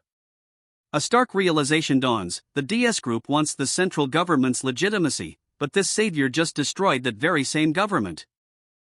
Setting the stage for an epic clash. It's like a clash of two titans with completely different views. The seeds of a new conflict are sown. The DS group's next move is clear: eliminate or recruit the assassin. A chilling calculation unfolds in the mind of a powerful figure. Either way, the simplest strategy would be to take hostage someone close to him. A pawn in a deadly game of power. But a shadow of doubt crosses the older man's face. He ponders. Does the assassin even have anyone important to him? The question hangs heavy in the air. Suddenly, a city block explodes in a fiery cataclysm. KWOM, the shockwave reverberates. As a man watches from afar, his eyes fixed on the growing inferno. "That thing keeps getting bigger and bigger," he observes, a grim understanding dawning on his face. "Shoot!" The command echoes, a grim determination in the man's eyes. Was that his last cigarette? A crumpled pack, a silent testament to dwindling resources. No booze, no cigarettes, only the harsh reality of a world teetering on the brink. The city streets, a canvas of destruction. His question hangs heavy in the air: how will he survive until the end? He studies a map, a lifeline in this chaotic landscape. Yongsan across the Han River. Noryangjin to the north. But the east looms, ominous and dark, a warning etched in smoke and shadow. A flicker of hope, perhaps survivors in Noryangjin, maybe even some cigarettes left behind. A chilling message appears on a screen: find the savior, or steal their role. A cruel choice in a dying world.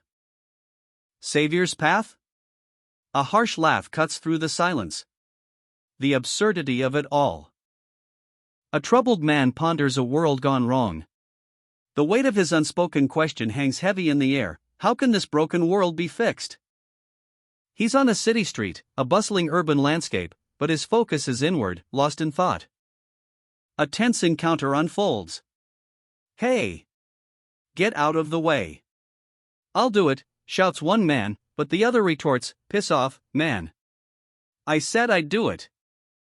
The urgency in their voices rises.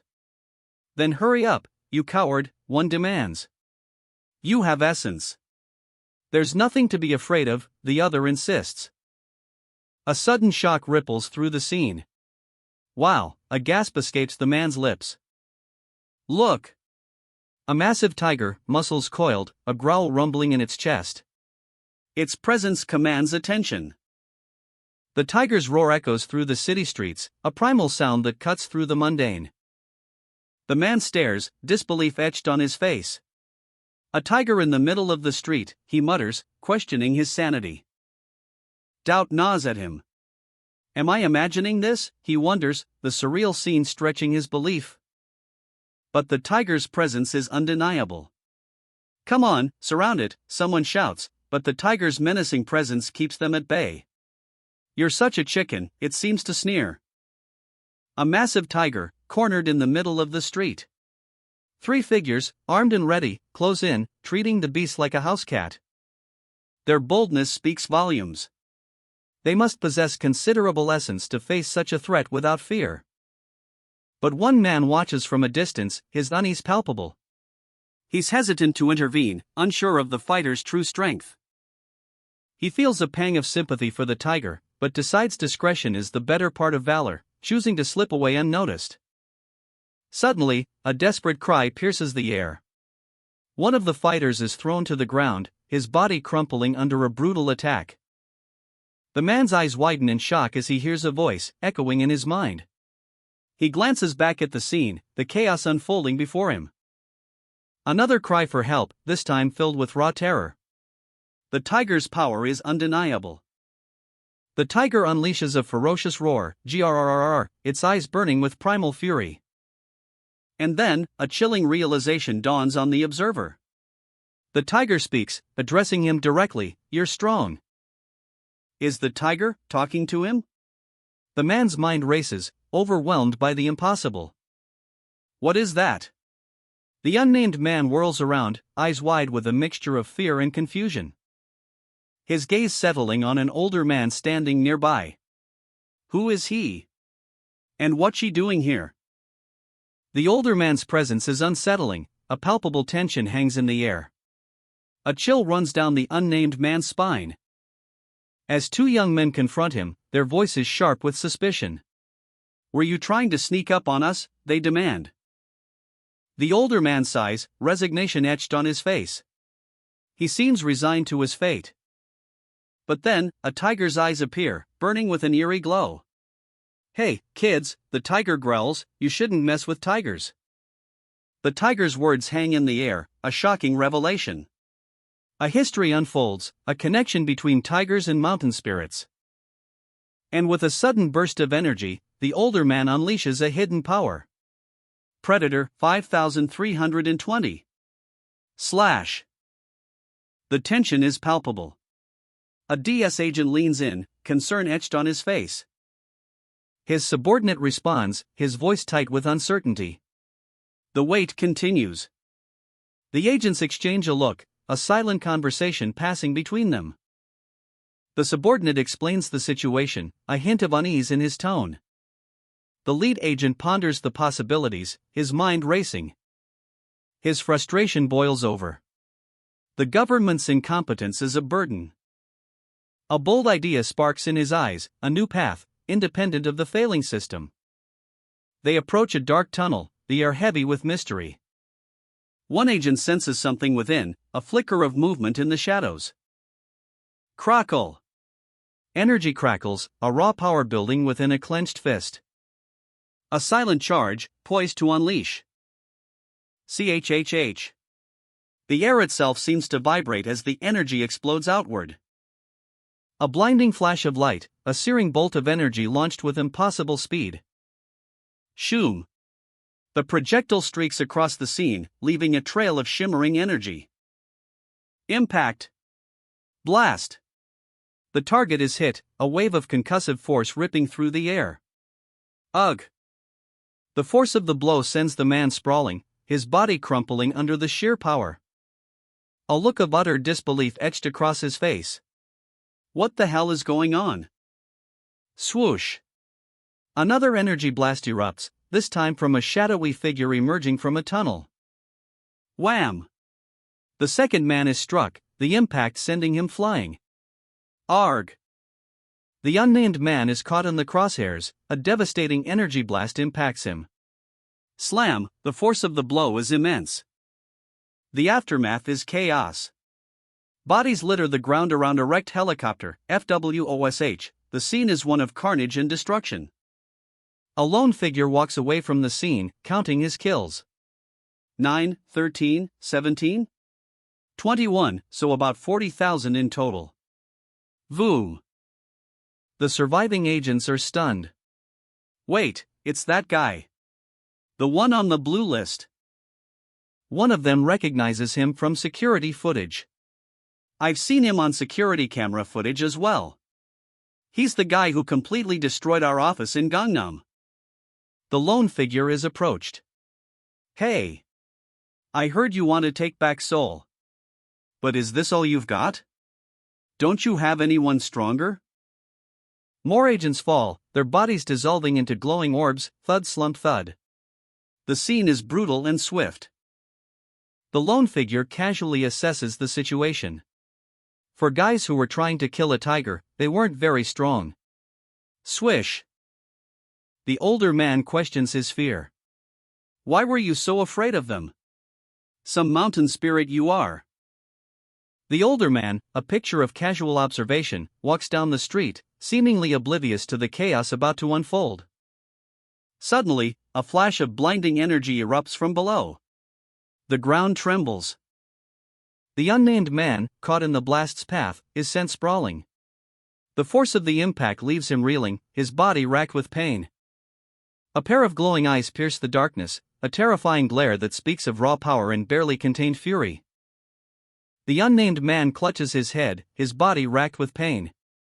Ack, my head. He groans, the number 8.971 flickering before his eyes. He mutters to himself, did I consume too much essence at once? The kickback is really strong. The aftereffects of his recent power surge are clearly taking their toll.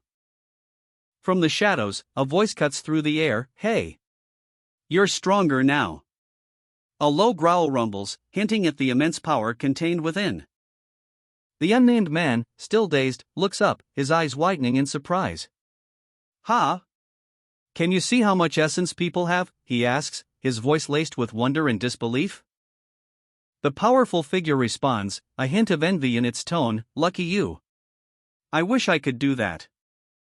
The lone figure, a powerful tiger-like creature, licks its paws thoughtfully. It muses, a question hanging in the air. Is that blood? The older man's concern is palpable as he examines the unnamed man's wounds. He's clearly worried. A sudden, guttural snarl shatters the tense silence. A massive tiger emerges, its eyes locked onto the unnamed man. The beast is agitated, its power undeniable. The unnamed man tries to calm the beast, his voice strained but firm, hey, easy there. Stay still. The older man observes, his expression shifting from concern to understanding. Ah, I see. That explains it. He finally understands the connection between the unnamed man and the tiger. The pieces of the puzzle fall into place. And the revelation hits him hard, so that's why you couldn't fight those little punks. The unnamed man's unexpected weakness is now clear. But who is the injured woman lying near the tiger? Is that your tamer? The question hangs heavy in the air. A crimson eruption. Blood splatters across the panel as bodies crumple. A sigh escapes his lips. The battle is over. 3 bodies lie still, defeated. He surveys the scene, a faint blue energy swirling around his feet. One of the fallen speaks, his voice barely a whisper. The boss said, no reinforcements are coming. So I guess, this is all of them. A faint blue energy gathers beneath his feet, a soft wish as he prepares for something more. And with a sudden burst, his essence explodes. 90,000 units.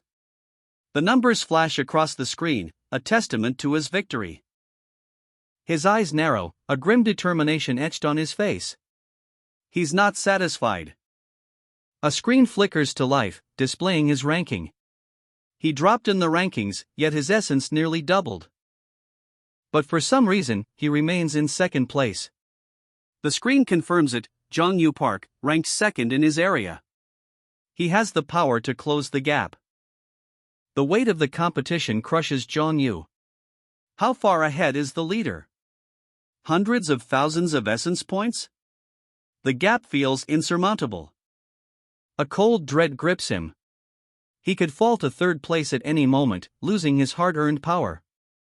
The pressure is immense. A desperate gulp of air, only to find himself sinking beneath the waves of anxiety. A heavy silence hangs in the air as Jongyu is approached from behind. A single step. Jongyu is asked if everything is ready. His response, a single, resolute word. Yes. Crates overflow with supplies, a mountain of preparedness, more than expected, even for a helicopter trip. Weapons are meticulously stacked, ready for deployment, a testament to careful planning, though space is a concern. A simple request, yet crucial for efficiency, the weight of responsibility falls on Zhang Yue's shoulders. A quick assessment, a silent exchange, the unspoken understanding between seasoned operatives. Food is plentiful, but heavy weaponry is a limiting factor. The need for lighter, more versatile supplies is clear. A sudden, sharp ring pierces the quiet, a call that cuts through the preparations. The urgent ring continues, a sense of foreboding. The call's significance is undeniable. Panic.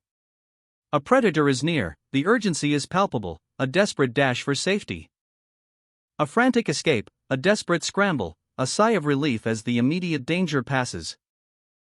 Close call averted, but the tension remains, a sense of relief tinged with lingering unease. He got scared because he's a predator, like the one in that Chinese restaurant. He's probably seen one get killed or threatened before. The weight of that experience is etched onto his face. How did you become one? The question hangs heavy in the air, a challenge and a mystery. I'm not sure. Although, I can think of one possible reason. Remember those questions the Earth asked us when this all began? One was about what we'd do if we were going to die soon. At the time, I said, I'd kill my boss. The words echo with chilling finality. Maybe that's why I was designated a predator. The papers fly, a symbol of his turmoil. His boss had been mean to him all day, the frustration boils over. That makes sense, a chilling realization dawns on John Yu. A low hum, a faint buzzing sound fills the air. John Yu's phone lights up, a call from an unknown number. The screen displays Assistant Manager Jong Yu Park, a sense of unease washes over him. He answers hesitantly, a voice on the other end asks, J. Jong Yu. A tense conversation unfolds. Hey, Seonung. How are things on your end? Is Younggian okay? Yeah, he's doing better than before. The reply comes, laced with relief, but the tension remains. Instructions follow swiftly. Then grab your stuff and get over here. Jong Yu presses for details. Where are you? The location is revealed. If you cross the Blue House and head west of Mount Bugak. A digital screen flickers to life, coordinates flashing across its surface. 172, 594.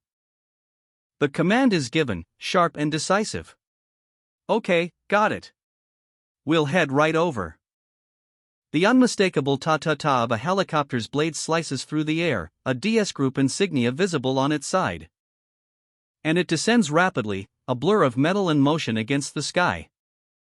Jong Yu Park and others watch, their faces etched with a mixture of surprise and apprehension.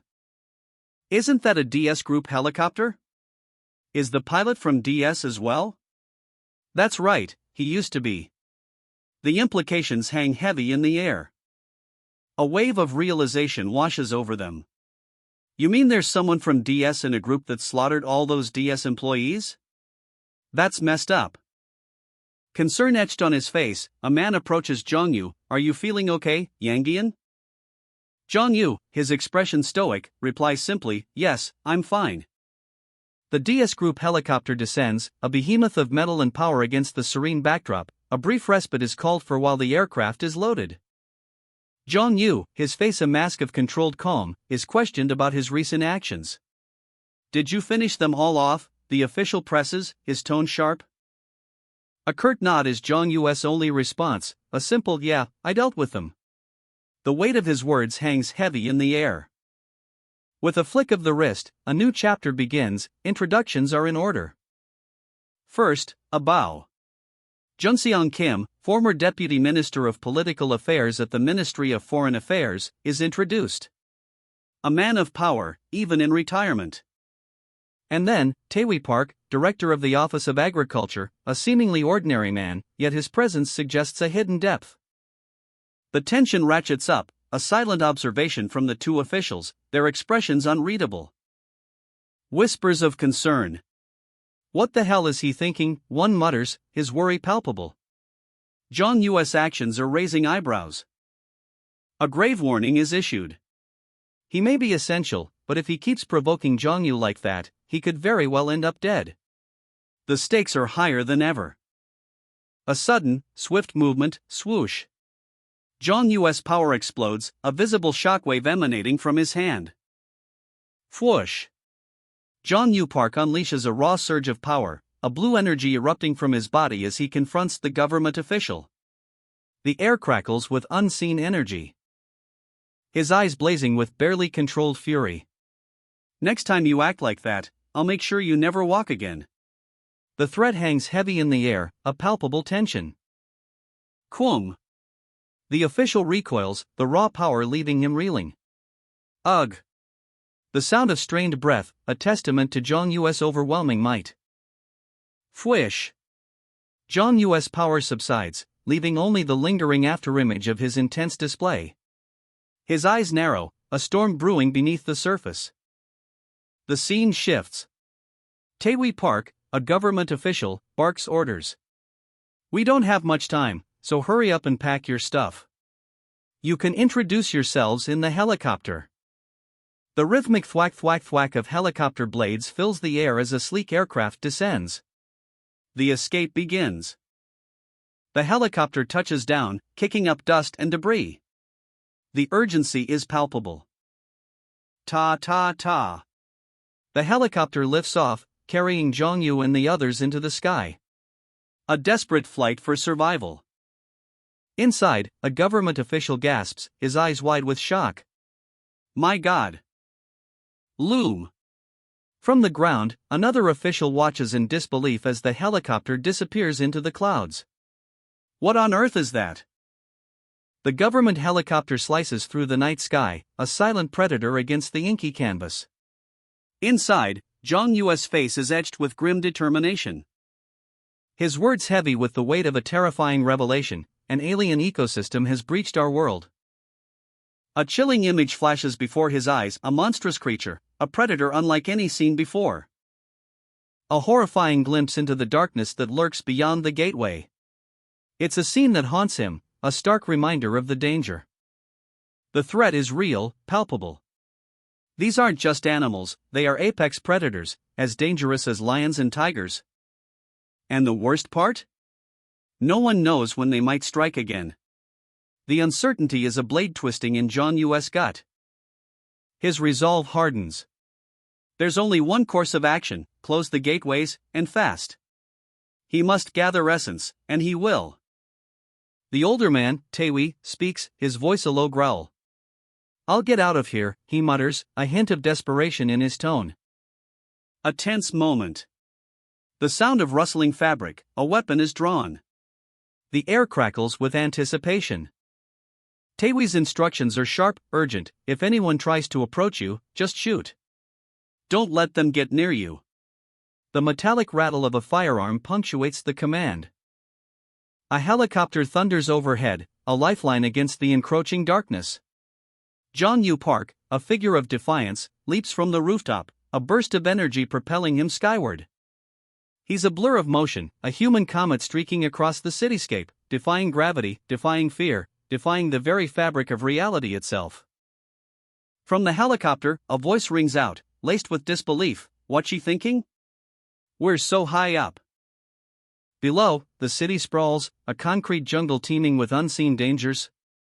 A swish cuts through the air, a trail of energy marking Jong Yu's descent. He's navigating the urban canyons with impossible grace, a breathtaking display of skill and determination. Inside the helicopter, fear morphs into raw terror, the pilot's eyes widen in stark alarm. With a series of controlled hops and dashes, Jong Yu closes the distance, each leap a testament to his incredible power. A final, powerful burst of energy propels him towards the helicopter. Whoosh, he's in. The ground explodes. A figure leaps from the heart of the devastation. A blur of motion against the darkening sky. A helicopter races to the scene. Witnesses watch in stunned silence. Amazing. I can't believe how powerful the top-ranked savior is. Another voice cuts through the awe. Does every country have people like that? If that's the case, they may be humanity's last hope. The savior dashes away, a streak of light against the gathering gloom, leaving behind only swirling dust and a lingering sense of unease. Inside the helicopter, a grim conversation unfolds. Now that Zhang Yu is gone, what will happen if that black fog reaches us? Staying here is our safest option. We'd go completely mad if we went into that fog with him. You sound like you speak from personal experience. That's right. Except for you, everyone here has been. The helicopter crew watches from above, their faces etched with concern. The black fog, a palpable threat, hangs heavy in the air. One crew member voices his apprehension. If the fog is that dangerous, wouldn't it be better to stay away from it? His superior dismisses the concern. That wouldn't make much of a difference. Besides, it's better to wait here so that Zhang Yu can save time. The older crew member's gaze hardens, a mix of worry and unwavering trust in his eyes. She doesn't seem like the most trusting person, but she has absolute faith in Zhang Yu, probably based on her experience with him. Suddenly, a violent rumble shakes the helicopter. Debris rains down from above. The crew is thrown about as the helicopter lurches violently. What was that? Another crew member shouts, the gateway is starting to close. Quum. The sound of immense pressure as the gateway begins to seal shut. The pilot's face is a mask of grim determination. A vortex of swirling energy explodes outwards. Whoosh! The very air crackles with power. The helicopter crew stares in horrified fascination. Oh my God, one of them gasps, eyes wide with disbelief. Flash! A blinding light engulfs the scene, obliterating everything in its path. A shockwave of energy rips through the city, leaving a trail of destruction in its wake. Whoosh! The pilot's face is etched with terror. The buildings. From above, the devastation is breathtaking. The ground trembles as the gateway closes. Debris rains down like deadly hail. Zhang Yu stands alone amidst the ruins, a small, purple orb glowing faintly in his hand. The destruction is complete. When you close a gateway, everything around it disappears. Only the land is left. The calm voice of the observer cuts through the chaos. I see. The pilot mutters, still reeling from the spectacle. How is he so calm after witnessing something like that? A lingering question hangs in the air. Could this be a familiar pattern for him? But there's something undeniably similar between this man and Zhang Yu. The rhythmic ta of helicopter blades slices through the tense silence, a stark contrast to the gravity of the situation. Amidst the devastation, a figure emerges. He made it. His gaze is steely, his resolve unwavering. Let's get started. Three figures stand before him, their faces etched with worry. The Ark. A hushed question hangs in the air, heavy with unspoken dread. A digital representation of a sanctuary shimmers into view. The Ark protects from monsters, ensuring survival. 10 more seats appear on the Ark for every gateway closed, but a chilling condition is revealed. The cost of survival is laid bare. If the savior dies, everyone loses their seat. A grim calculation is made. More than 200 seats are possible. The Ark Council convenes, the weight of their responsibility heavy on their shoulders. A grim discussion unfolds. The fate of the Ark and its inhabitants hanging precariously in the balance. One council member speaks, his voice laced with doubt. His words paint a stark picture, a future fraught with conflict, a ticking clock counting down to an unknown crisis only 41 days away. The gravity of the situation sinks in, the council members' faces etched with worry. The stakes are impossibly high. A tense debate ensues, the air thick with unspoken anxieties. The need for a strong leader, or responsible madman, is emphasized. A clenched fist, a symbol of unwavering resolve, punctuates the scene. The weight of the world rests on their shoulders. Hope flickers. A declaration rings out, clear and strong. Zhang Yu, the unlikely savior, is their only hope. Zhang Yu's image fills the panel, his expression resolute. He is the only one who can save them all. A brief warning, a minor inconvenience, is given. A small price to pay for salvation. The council members, bracing themselves, feel the initial impact of the ark's energy. A wave of power washes over them. A surge of energy erupts. Blue tendrils of power crackle from John Yu's hand, a silent gasp ripples through the Ark Council members. The markings on their arms glow, revealing their Ark passenger status. This means you're now a passenger on my first Arkansas. The council member explains, highlighting the significance of the markings. John Yu's brow furrows. Something feels wrong. The system shows 7 passengers, but there are only 6 present. A chilling realization dawns. A woman's face, etched with worry, fills the panel. Wait a minute. The question hangs heavy in the air: is Hyacinth still alive? The unspoken fear of loss and the grim reality of the Ark's protocols. John Yu's face is grim. The Ark's harsh reality is laid bare: passengers are discharged in case of death. He knows the truth, a heavy burden on his shoulders. He understands the precariousness of Hyacinth's situation. But she won't last long without a safe place to stay. The weight of responsibility bears down on him. The same grim truth applies to the others. The same goes for us. The stark reality of limited resources and the impending crisis. Even with empty seats, the helicopter's capacity is maxed out. A desperate situation unfolds before the council members. The helicopter is at maximum capacity, so I can't take everyone with me. A glimmer of hope. There is one possible solution. The stark white text cuts through the black background. 5. Holy ground. The use of essence within a specific area by outsiders is prohibited. John Yu's internal monologue: I need to reach first place again by tomorrow morning so that I can use holy ground. He continues his internal debate, a weight of responsibility settling on his shoulders. I'd better tell everyone about this and ask them what they think. The Ark Council members' apprehension is palpable. One of them speaks, his voice laced with disbelief: you're not the top-ranked savior anymore? An older council member explains the grim reality, his words heavy with the weight of their situation. So basically, we need the holy ground in order to load more people on the Arkansas. The council members exchange worried glances. Another member confirms, his tone grim: isn't that right, Taewi? Taewi sighs, his shoulders slumping under the pressure. Yeah, I guess so. I mean, we can't keep wandering around forever. The conversation shifts to a more long-term strategy. One council member suggests, his voice tight with concern, keep gathering essence?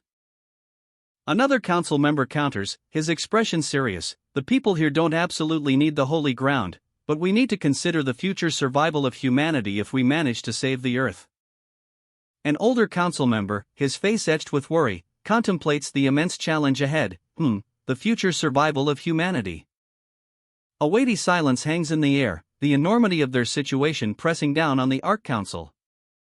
The suggestion hangs in the air, unspoken yet heavy with implication. Reproduction? Amidst the chaos, the thought seems almost absurd. But the grim reality dawns: without it, humanity faces not just extinction, but the utter erasure of their legacy. The weight of this responsibility settles on the council's shoulders, a stark choice between survival and the continuation of their bloodline. A tense discussion unfolds. The council members grapple with the ethical and logistical complexities of ensuring humanity's future. The conversation shifts to practical solutions: adoption, a radical but necessary measure to secure the future of humanity. A profound difference is highlighted between mere survival and the active preservation of humanity's future. A flash of unexpected tension, a clash of personalities, revealing the underlying friction within the council. John Yu's unwavering resolve shines through, her focus remains fixed on the larger goal, even amidst personal disagreements. A quiet determination, a commitment to securing a future for humanity, no matter the cost. The Ark Council convenes, a palpable tension hanging in the air. Donghun, a council member, presses a critical point: isn't it naturally our responsibility as survivors to ensure humanity's continued existence? He continues, his words cutting through the silence: even if preserving humanity means that people will need to reproduce, who cares if we raise our own children or other people's? Another council member, his voice laced with weariness, speaks: that's right. It's just like how we're constantly fighting within our own country, but then we're so happy to meet a fellow Korean when we're abroad. His voice takes on a new urgency, with a possible planet-wide disaster looming on the horizon. I'd be happy just to raise a baby from the same country, at least. The council member's words strike a chord. Exactly, another exclaims, his voice filled with agreement. The weight of their shared predicament settles heavily upon them. All eyes turn to John Yu. The question hangs in the air, unspoken yet heavy with expectation. What do you think, John Yu? John Yu remains silent for a moment, his expression unreadable, a thoughtful pause before a decisive answer. Finally, he speaks, his voice flat and devoid of emotion. To be honest, I don't care. To be honest, I don't care whether future kids are my own or not. It doesn't matter to me at all. After I die. Oh, really? So far, I've only focused on how to stay alive. A brutal clash. The air crackles with energy. Honestly, I can't say I have any great love for humanity. I've killed up to several hundred people or more at a time. It would be ridiculous if I started getting sentimental about that kind of thing now. A chilling smirk spreads across his face. That's why I assembled this group. You certainly have more humanity left in you than I do. You can make wiser decisions. The unnamed protagonist, his face obscured, issues a chilling ultimatum, so just leave me out of this and vote among the 6 of you. His back to the camera, he stands before 5 other figures, their expressions a mixture of apprehension and resentment. A palpable tension hangs in the air as one of them mutters, "That doesn't seem right." The scene shifts to a larger gathering. A man's voice cuts through the murmur. The government decided on matters of national importance with just 1,000 people. Why can't we? An older man, his face etched with wisdom and weariness, offers a compromise. Very well. Then how about we decide on how to prepare for the next generation? The younger woman, her skepticism evident, presses for more detail. We need something a bit more specific. She elaborates, her voice laced with pragmatism, like whether we should include couples or children on the ark. The older man nods, a plan forming in his mind. Good idea. Then we'll vote on a quota system for the next generation. And we'll keep the votes anonymous to avoid any arguments later. All matters will be decided by a majority vote. The voting slips are distributed. A hush falls over the room. The weight of their decision hangs heavy in the air. Each vote carries the fate of generations to come. The protagonist, observing from the sidelines, simply states, "Don't mind me." Junseon, the newly appointed advisor, surveys the room. His expression is one of quiet confidence, a subtle smirk playing on his lips. The weight of responsibility settling upon his shoulders as he prepares for the momentous decision ahead. The elderly man, his face etched with the burden of leadership, distributes the voting slips. The air crackles with anticipation. The weight of the decision bears down on the elderly man. His breath hitches as he realizes the gravity of the choice before them. A single, agonizing question hanging in the balance: will couples and children be allowed on the ark? The elderly man, burdened by the consequences of his actions, trudges forward, a tiger trailing behind him. His shoulders slump under the weight of his decision. A silent confession escaping his lips: this was such a bad decision. A lingering glance, heavy with unspoken weight, the aftermath of a decision hangs in the air. This tamer is obviously already dead. The grim realization dawns, a chilling truth. Judging by the stench, I'm guessing all the muscles in his body have relaxed. In this weather, he'll start rotting in no time. I need to get rid of the body before then. The problem is that this tiger won't like it. Gore. It'll throw a fit if I tell it the truth. For now, since the tiger stands out too much, I need to go inside somewhere and wait for a chance to do something. Boom. That air conditioner is running. Is someone in there? Hey, this way. Turn. The old man creeps into a shadowy building, a place he believes is big enough to hide a body. He notes the air conditioning is still working, a detail that could prove useful. Suddenly, a glint of steel, a pair of scissors appears, slicing through the air. The attack is swift and brutal. Shing, the sound of metal on flesh echoes in the silence. A desperate struggle ensues. Ugh, the old man groans in pain. A blur of motion, a swift kick sends the attacker sprawling.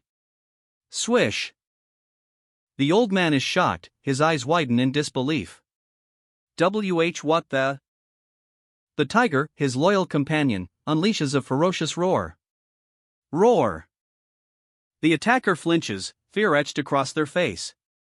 Flinch! The tiger attacks with a powerful swipe. Grarg, swing! The tiger explodes into action. A blur of orange and black fury, teeth bared in a ferocious snarl. The attacker's eyes widen in terror. Oh! He tries to escape, leaping back with a burst of speed, ZWOM. But the tiger is faster. Smash! The attacker's energy shield shatters under the raw power of the blow. The attacker crashes to the ground, groaning in pain. Did it just smash an essence force field with brute force? A heavy foot comes down, stomp, crushing the attacker's hopes of escape. The tiger growls, a low rumble in its chest. Hey! The elderly man, still shaken but safe, calls out to his protector. Be careful. I still have your tamer. The tiger pauses, a flicker of hesitation in its eyes, ZWOM, as it leaps towards the elderly man. I'd calm down if I were you.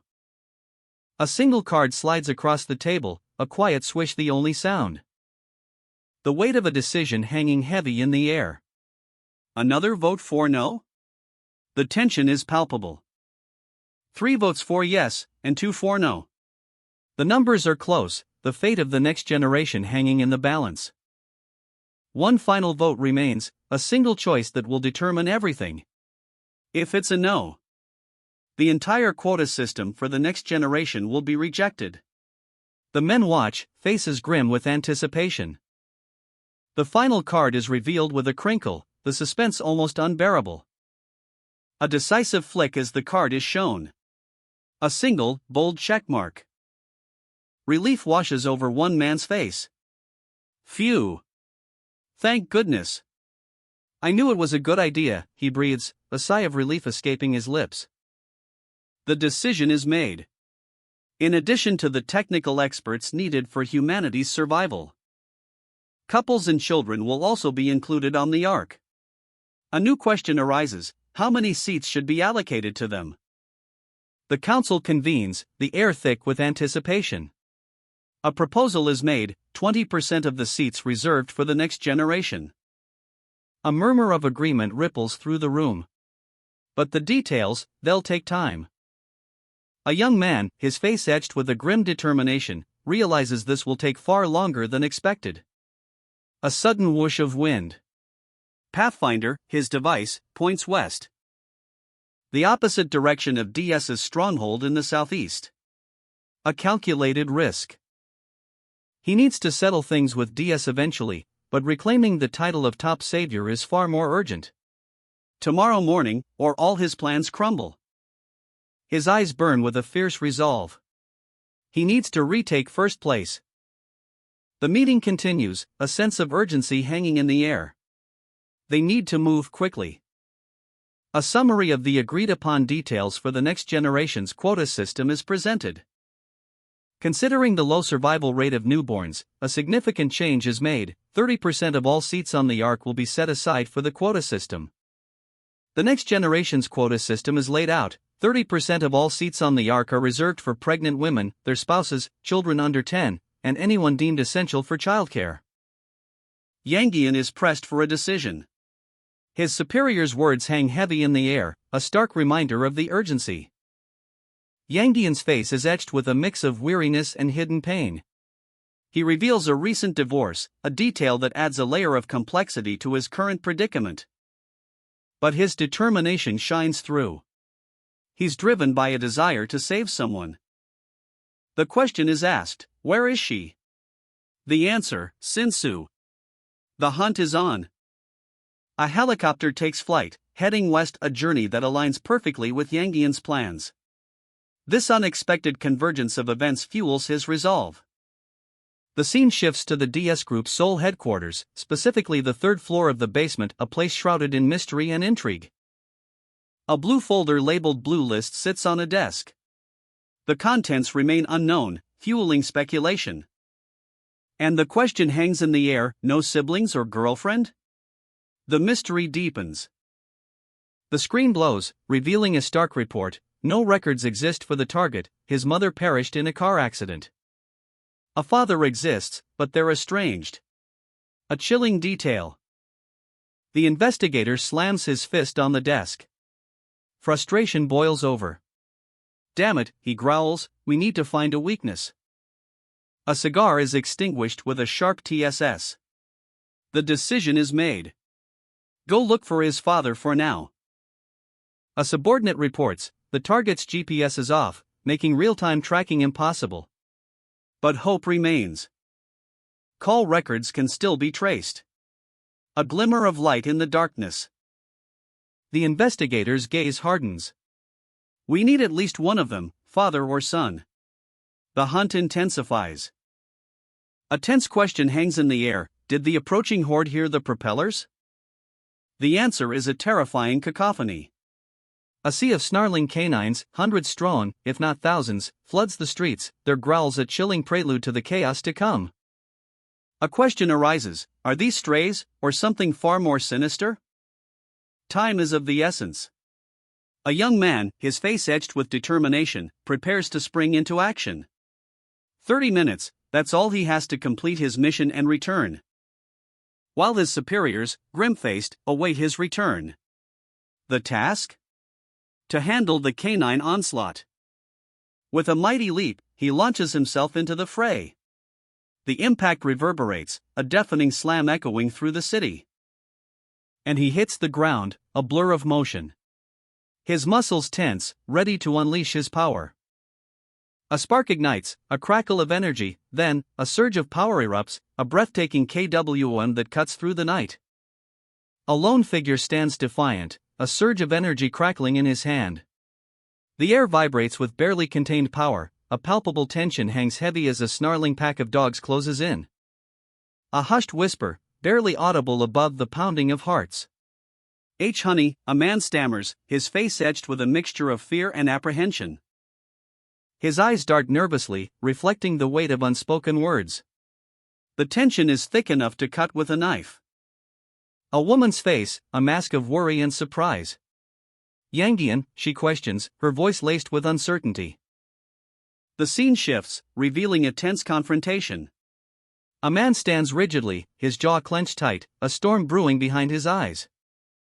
A bombshell dropped: she's pregnant, the words hang in the air, heavy with implications. The man's face darkens, his expression shifting from surprise to grim realization. More revelations follow, each one a blow to the gut. He said they got divorced a year ago, so it's not Yangian's baby. The weight of the situation settles upon them, heavy and suffocating. A tense encounter unfolds. Yangian stands awkwardly before his ex-wife and her new partner, the air thick with unspoken words. A hesitant congratulations barely masking the turmoil within him. Seonhan, the new partner, extends a hand, his words polite but laced with an undercurrent of challenge. I've heard a lot about you from my wife Seonhui. Yangian's response is clipped, his unease palpable. He's here for a reason he's about to reveal. But Seonhan cuts him off, his voice sharp, a warning: no one's coming to rescue you.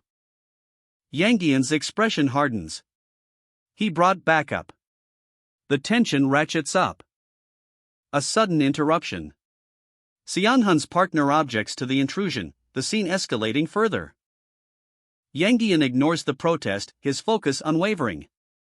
He pulls back a curtain, revealing a shocking sight that leaves Seonhan speechless. The tension reaches a fever pitch. A sudden burst of energy. A blinding flash of light erupts, pushing back the darkness. Wham!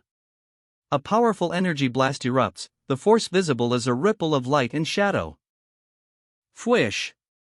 A figure streaks across the cityscape, a blur of motion, landing silently in an alleyway. Strange, glowing orbs pulse in the ground, surrounded by agitated animals. Growls and snarls fill the air. Kill the human, the dogs bark, their eyes burning with hatred. Rip him apart.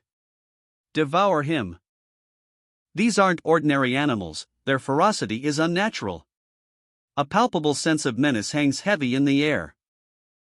These dogs have a pretty serious grudge against humans. They look just as brave as the cats in Hengun, but I doubt the locals here saw them that way. Although, I guess it wouldn't have made a difference even if they were on good terms. Blast! A blinding flash of light obliterates the pack. Only scattered fur and dust remain. Yangian, are you serious? Xianhun's face is etched with horror.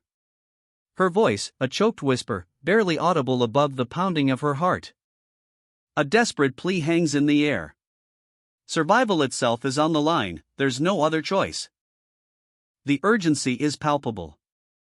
Yangian's name is uttered, a stark reminder of the ticking clock. Only 20 minutes remain. The weight of the world crashes down on Xianhun's shoulders. Xianhun's fear is palpable.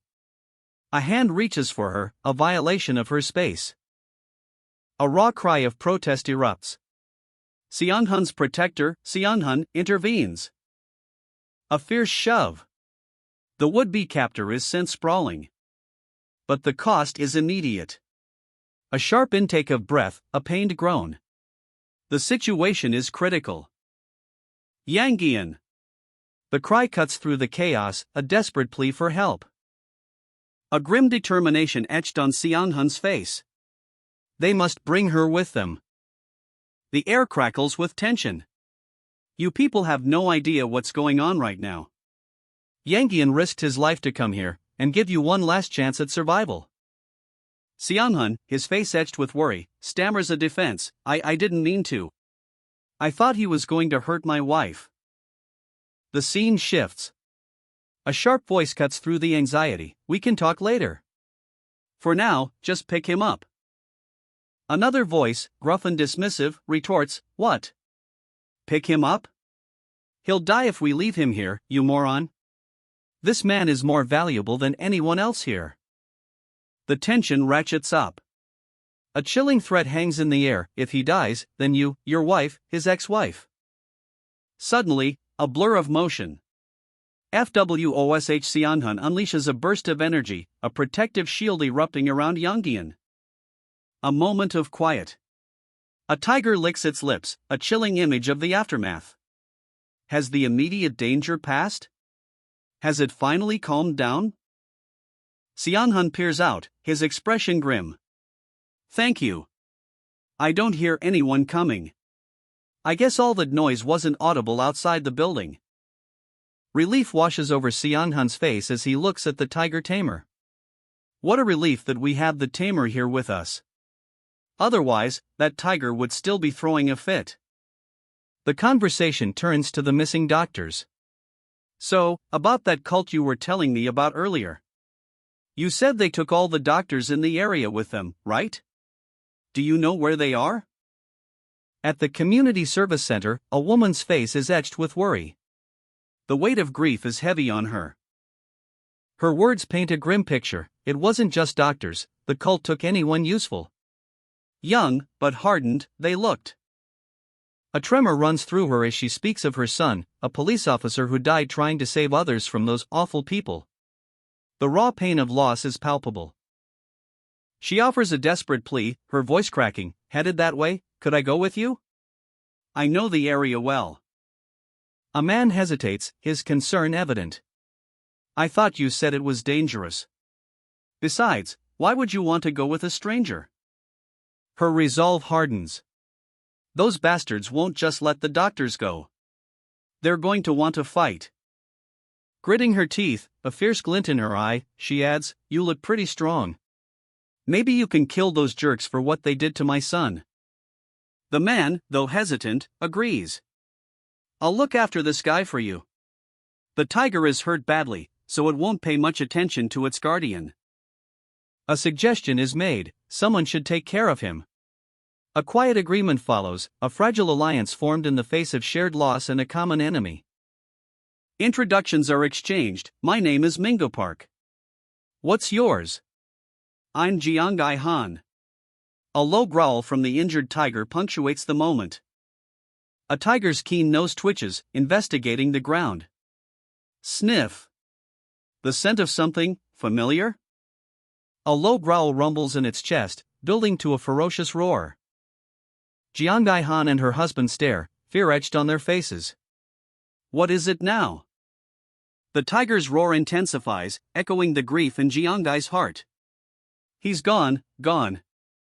A silent understanding passes between mother and beast. A desperate hand reaches out, a silent plea for connection. The tiger lowers its massive head, a gentle touch offered in response. Just like my son. Whoosh. A digital notification flashes across the screen. Jong-yu Park's ranking has just changed. What? The news sinks in. He's in first place again? He just passed 100,000 essence. A quiet calculation follows. The previous first place contender also had around that much essence. Jong-yu stands in the city, the digital notification still glowing faintly beside him. Even gathering all the uncollected essence, he wouldn't surpass 110,000. There's still a significant gap. He needs to widen the distance. But where is there more essence? His foot taps the ground, a subtle vibration. The Pathfinder, a device that indicates essence locations, points west. West? That's the direction he's been heading since leaving the Blue House and the Seoul World Cup Stadium. But there's no time to waste. Jong-yu's eyes blaze with determination. No time for hesitation, the Pathfinder awaits. A flash of blue energy erupts as he activates his power, a surge of raw essence. And the numbers flash before his eyes, 108,573 essence units. His power is growing. Jong-yu's resolve hardens. He needs to find out what the Pathfinder is pointing to, and fast. He strides purposefully towards his destination. A helicopter awaits, ready to take him where he needs to go. A low creak echoes through the building, a sound that chills him to the bone. His eyes widen in alarm. Something is terribly wrong. As he steps into a scene of carnage. Is that blood? The grim discovery sends a wave of shock through him. What happened here? A trail of blood leads to the entrance, a grim testament to a brutal encounter. A bloody scene unfolds at a helipad. The air is thick with tension. Jong-yu Park, his face etched with shock and concern, surveys the grim landscape. Where is Yonggian? The question hangs heavy in the air. Is Yonggian unconscious? The weight of uncertainty bears down. A grim confirmation, yeah. Donghan and Jungseong are looking after him. The unspoken worry lingers. Jong-yu's eyes narrow, suspicion clouding his gaze, a subtle shift in his demeanor. Something isn't right. His focus sharpens, a sudden realization dawning, a chilling thought takes hold. The shocking revelation, that unborn baby obviously isn't Yonggian's. A desperate plea echoes in the aftermath. He asked you people to take us with you. The weight of the world settles on Jong-yu's shoulders, a chilling revelation echoes in his mind. Someone else heard Yonggian's desperate plea. His eyes narrow, a storm brewing behind them. Is that so? The question hangs heavy in the air, a silent acknowledgement of the gravity of the situation. Jong-yu's internal conflict explodes. Bad timing, he needs to gather more essence, but there's no telling when Yonggian will regain consciousness. If he loses Yonggian because of this, a cold dread grips him. He won't have a helicopter pilot to take him to the gateway. His fist clenches, knuckles white. Jong-yu's frustration boils over. He wants to get rid of those two for messing things up, but even if Yonggian dies, he has to take them with him. A grim determination hardens his features. They're part of the next generation quota system. The rules of the system are laid bare. 30% of the ARC's seats are reserved for the next generation, specifically pregnant women, their spouses, children under 10, and anyone deemed essential for childbirth and childcare. Jong Yu's resolve deepens. He understands the stakes. If he breaks the rules out of anger, all future rules will become meaningless, because no one will take them seriously. Time is of the essence. Jong Yu checks his phone, 7:33. He makes a decision. He tells everyone to stay put, he'll go alone. The weight of his decision hangs heavy in the air. Panic etched across his face, the man's voice cracks, "What? What about us?" Jong Yu Park's gaze is distant, calculating. He explains, "It's getting dark, people passing by won't see the helicopter. And the apartment complex won't interfere after seeing me." A father clutches his child, fear palpable in their posture. Jong Yu's jaw tightens. His voice is cold, steely. "This is the only way for me to regain the leader privilege tomorrow." With a decisive slam, he closes the door. The weight of his decision hangs heavy in the air. A subordinate whispers, his voice laced with uncertainty, "He sure is decisive. Is he always like that?" The other man's response is firm, unwavering, "Yes. That decisiveness is the reason we're still alive." A blur of motion. Fwish, Jong Yu is gone, a blue energy trail marking his rapid escape. Whish, swoosh. Cars scatter as he cuts through the city streets, a blue streak against the twilight sky. As he heads west, Jong Yu's Pathfinder device begins to point north. A new direction, a new mystery unfolds. A digital compass spins, its arrow unwavering, a silent promise of progress. With a flick, the arrow shifts, a subtle change in the digital landscape. Jong Yu's eyes narrow, a flicker of determination igniting within them. A surge of energy propels him forward. Whoosh, he launches himself across the cityscape, a streak of motion against the twilight sky. He lands, a question forming on his lips, "What's this?" The Pathfinder's arrow points towards a familiar location, either Hongdae or the World Cup Stadium. A realization dawns on Jong Yu's face. His expression hardens. He moves with unnatural speed, a blur of motion. Flit, the digital compass beneath his feet guides his every step. The truth hits him like a lightning bolt. The arrow wasn't moving because he was getting closer, the target itself is on the move. A memory surfaces, a crucial piece of information from his evaluator, a chilling revelation, it's impossible. The Pathfinder's arrow flickers, its luminescence hinting at a hidden truth, a mystery waiting to be unveiled. Jong Yu Park's eyes narrow, his focus unwavering, the target is closer than he thought. A chilling realization dawns, he's not tracking a location, but a single individual. The stakes are higher than ever, if his target is a savior, they might be running away already. With a surge of adrenaline, Jong Yu Park makes his move, he has to catch them before they escape.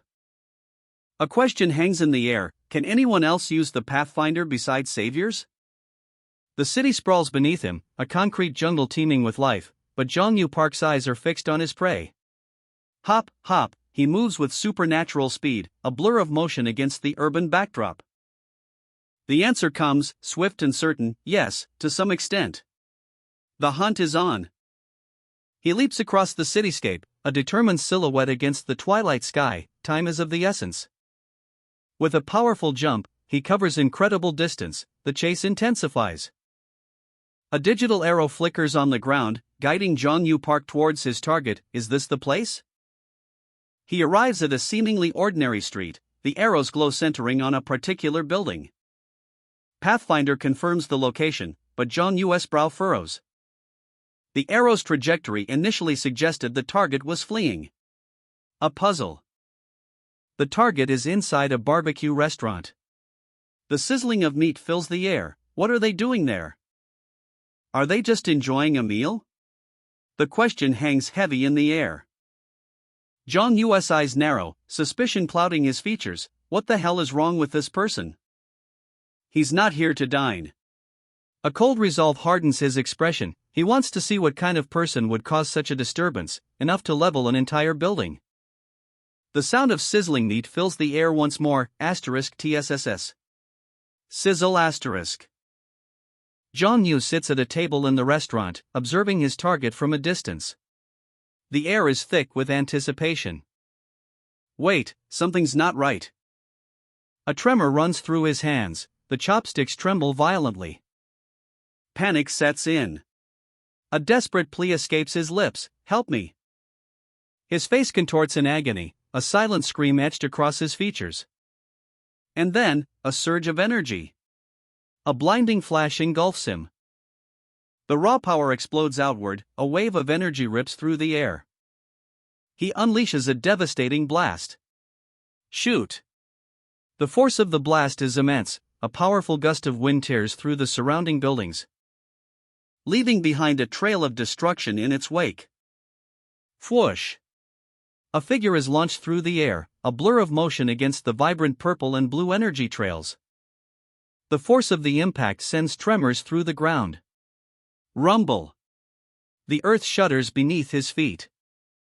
Who the hell is this guy?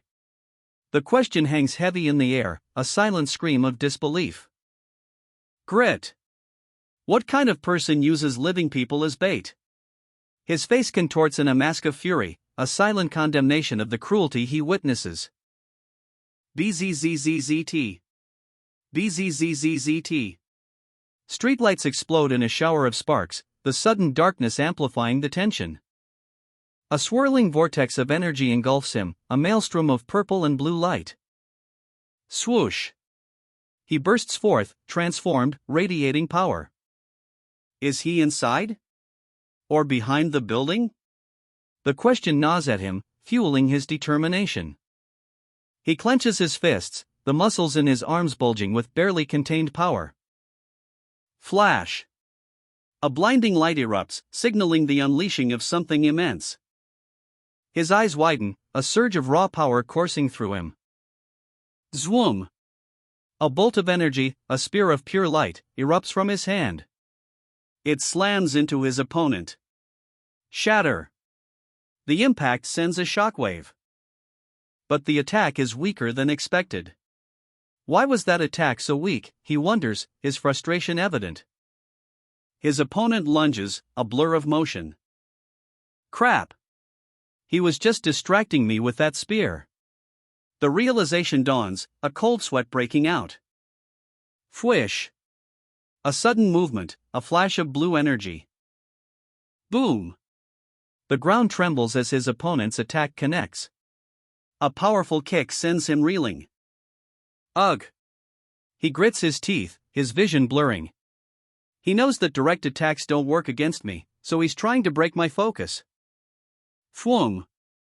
A sinister laugh echoes as his opponent unleashes another devastating attack.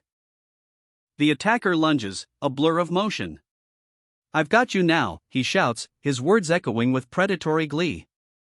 A swift, brutal strike aimed at the head. The force of the blow is palpable, a whirlwind of energy. The impact. A blinding flash of light and a deafening smash as the attack connects. Dust and debris fill the air, a moment of stunned silence hangs heavy in the aftermath. He gasps, "WHOA." From the dust, a figure emerges, radiating power. A clang as a blade meets the ground. The attacker's face is etched with regret. I shouldn't have picked a fight with a red player. His opponent's stats flash on screen, Predator, 54,843.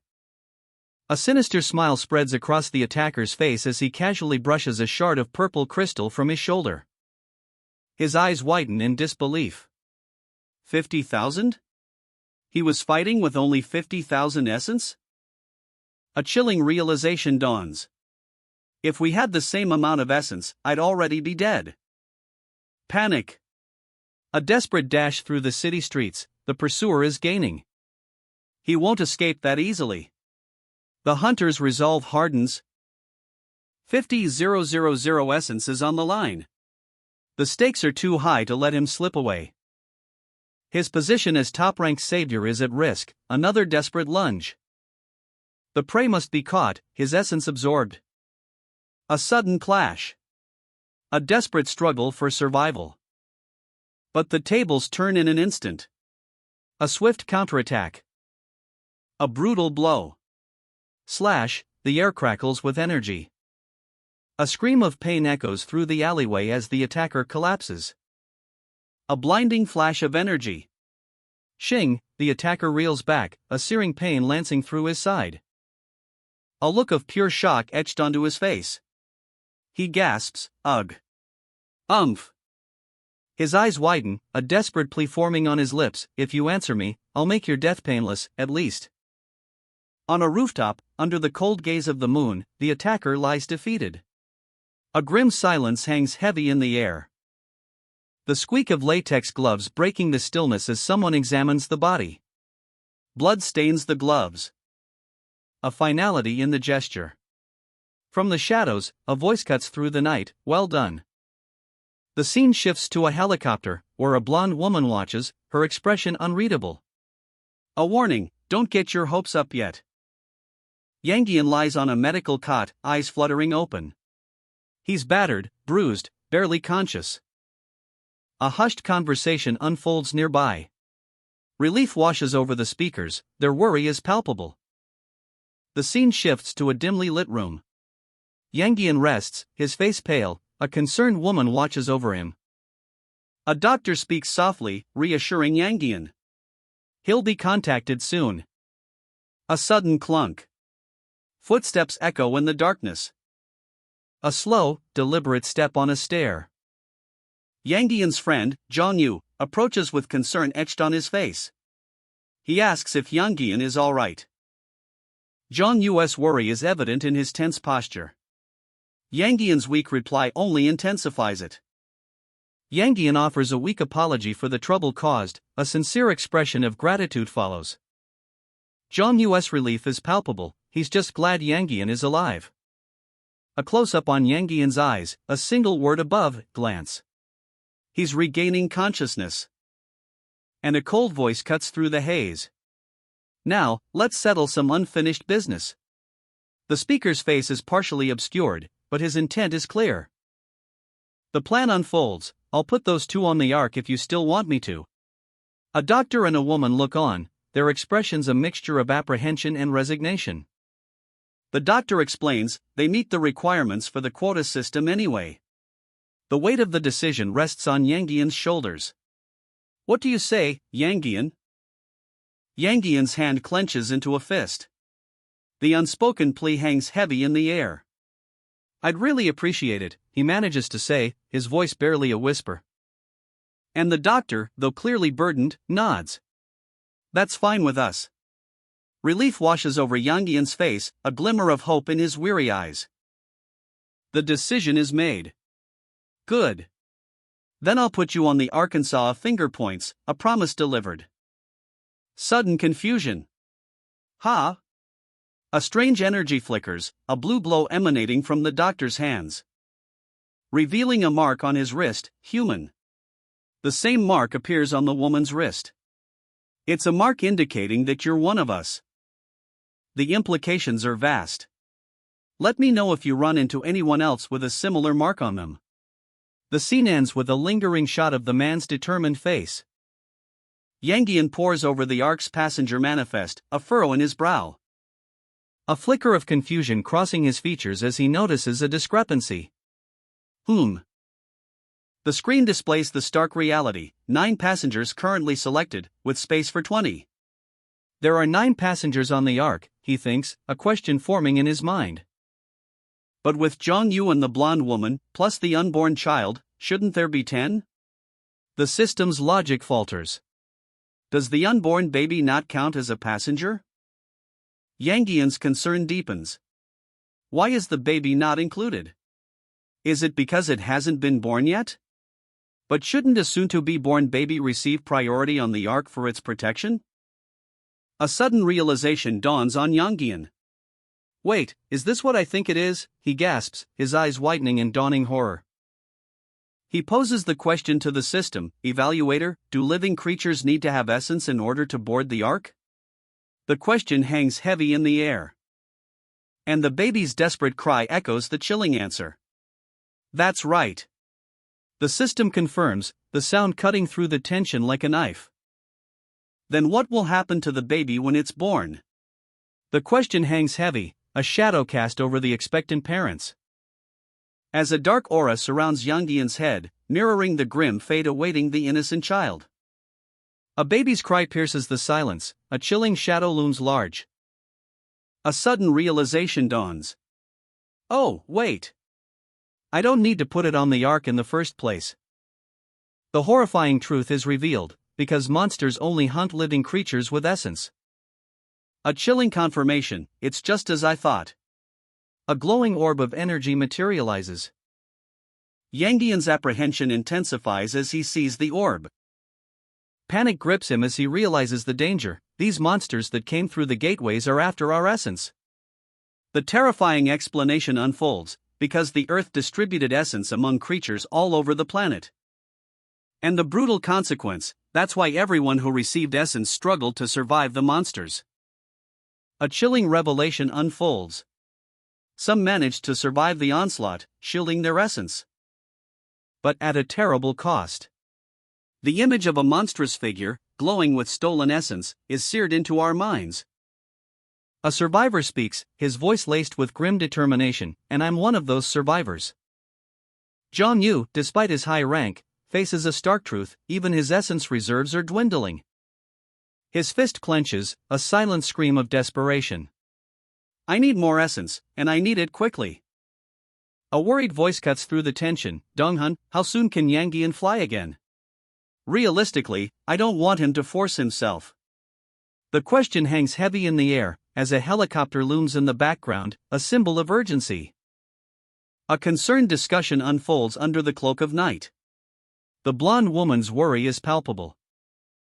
As she advocates for Yangdian's rest. Even though he insists he's fine, the need for caution is clear. Yangdian, his head bandaged, pushes past his exhaustion. His determination is evident, but his fatigue is undeniable. A change of plans. Instead of heading east, they're now going southwest, to Guangmyong. The name hangs heavy in the air, a question mark etched on everyone's face. As ominous crows perch on a building, silhouetted against the twilight sky. The destination, Seoul's Southern Detention Center. The night promises to be long. A lone tiger sits in a dimly lit church, its low growl echoing in the hallowed space. A somber question hangs in the air as a man and woman stand outside, their faces etched with worry. Are you sure you want to keep traveling with me? The woman's resolve deepens. You're going to see a lot of awful things. That's okay, she replies, her voice barely a whisper. Because of those bastards at the community service center. I'll never get to hug my son again or hear his voice. Her hands tremble, a silent testament to her grief, a decision solidifies in her eyes. So I'm going with you. In fact, I must go. A tiger's paw taps impatiently, a silent agreement. Me too. The tiger rises, a low growl rumbling in its chest, it's joining them. The man looks thoughtful, lost in contemplation. Then his eyes widen in alarm. Is that a helicopter? Do they have any idea how dangerous it is to draw attention to themselves in a world like this? A helicopter appears on the horizon, or are they that confident? It's just a medical helicopter, it doesn't have any weapons on board. The helicopter's rotors were, a rhythmic ta-ta-ta-ta echoing through the night. Descending towards an abandoned-looking building, its shadow stretching long and ominous. The helicopter lands with a soft thump, dust swirling around its metallic frame. Two figures emerge, their movements sharp and precise as they approach the building. The people who were here probably tried to escape as soon as trouble broke out yesterday morning. And this is a prison after all, so there's a good chance that it's empty. One of the men asks his companion, Mayanjil, are you familiar with the layout of the building? The other man replies, you're a reporter, so I figured you've probably been here before. A worried expression creases the man's face, his eyes wide with concern. The weight of responsibility bears down on him. He needs to find a safe haven, a place of refuge for everyone. Higher ground is key. The question hangs in the air, unspoken yet heavy with implication. Departure is imminent. His decision is made. With a nod, he and his colleagues set off to investigate the downtown area, a place teeming with unknown dangers. The city pulses with unseen energy, a network of glowing lines indicating a high concentration of awakened beings. The hunt begins. A stark warning, a desperate plea for survival. Every second counts. A sudden burst of speed. A blue streak of energy propels the man forward, a blur of motion, leaving only a trail of light in his wake. The weight of the world rests on their shoulders, a desperate search for sanctuary. A map unfolds, a lifeline in a ravaged world. Where will they find refuge? A grim determination etched on their faces, the need for a safe haven is paramount. Zhang Yue's ability to create holy ground is their only hope. The woman lies weak, a stark reminder of the fragility of life. Amidst the chaos, a quiet desperation. The search continues, hope flickering like a dying ember. Yangpyeong, a potential haven? A gateway, fertile land, a beacon of hope in the encroaching darkness. But is it truly safe? A glimmer of optimism, quickly overshadowed by harsh realities. The brutal winter and transportation issues loom large. Transportation? A luxury they can no longer afford, survival is the only priority. The monster's reign of terror forces them to consider all options, no matter how perilous. A map of Korea, highlighting potential settlements. The text emphasizes the need for a location with remaining infrastructure, prioritizing the establishment of a secure transportation network, even at the cost of farmland. A pragmatic decision, but one that could have long-term consequences.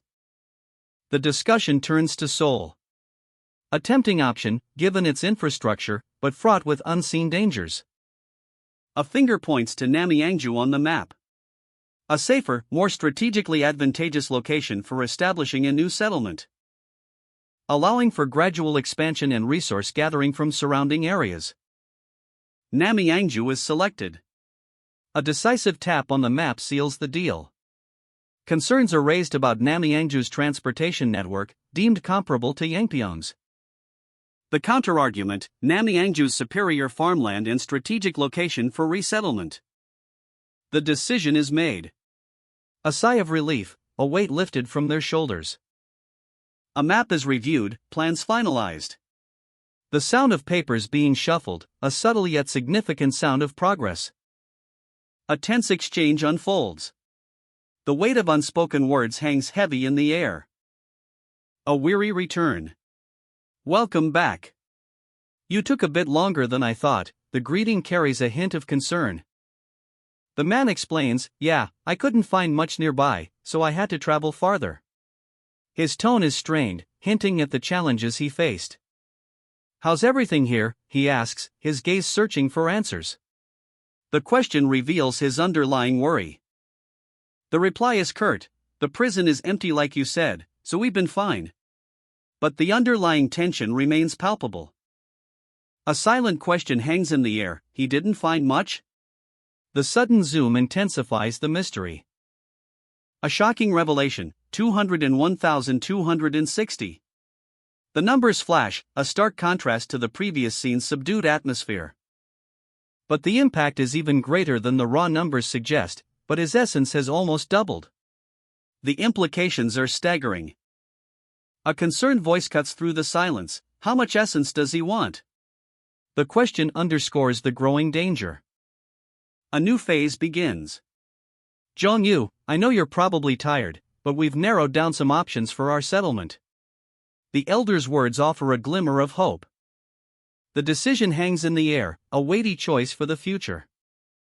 A map unfolds, detailing potential locations. Namyangju, Wakian, Busan, each with its own strategic advantages and disadvantages. But Busan? A coastal city, less than ideal for the establishment of a new settlement. Gateways, it seems, don't favor water, at least, not according to the experts. The DS Group's headquarters are in Busan, a pre-existing infrastructure advantage. A stern gaze, the weight of responsibility heavy on his shoulders. The final decision looms, a critical juncture in their journey. Time is of the essence, every moment counts in this desperate race against time. Namyangju it is. The decision is made, a new dawn breaks for the survivors. The preparations begin, a new chapter unfolds. A sprawling cityscape sleeps under a twilight sky. Then, a sudden, violent smash shatters the silence. A pixelated Earth zooms into view, a cheerful grin on its face, ZWOM. The jarring sound jolts two individuals awake. What was that sound? One of them recognizes it immediately, it's the Earth's alarm. The realization dawns, so this is what Zhongyu meant when he said that the Earth would wake us up. A man checks his phone, it's exactly 8 o'clock. A man and a woman huddle together, fear etched on their faces. The digital display behind them flickers, a stark reminder of the impending doom. The grim announcement appears, Earth's gateway restrictions have been lifted by 1 level. The total amount of essence on Earth has decreased by 5%. Only 40 days remain before Earth's destruction. The countdown continues. The essence depletion accelerates, a total of 11% has vanished in just 2 days. A chilling realization dawns. Each region's top-ranking savior will now begin selecting their leader privilege. The stakes are higher than ever. A critical decision looms. The options are laid bare: reduce Earth's closure plan by 1 day, increase the opening of gateways by 30%, increase the total number of gateways by 10%, lower Earth's gateway restrictions by 1 level, or sacrifice one savior with leader privileges at random. A grim choice must be made. The only viable option seems to be a 30% increase in the opening of gateways. The screen glows, displaying a stark choice, 4 options, each a potential path to salvation or annihilation. Number 4 is immediately dismissed, the risk is too great. Option 5? A heavy price to pay, a random sacrifice, but perhaps necessary. The man weighs his options, a grim determination etched on his face. His finger hovers over the screen, a silent countdown ticking in his mind. A 30% increase in gateway openings? Unacceptable. The consequences would be catastrophic. With a swift motion, he makes his decision.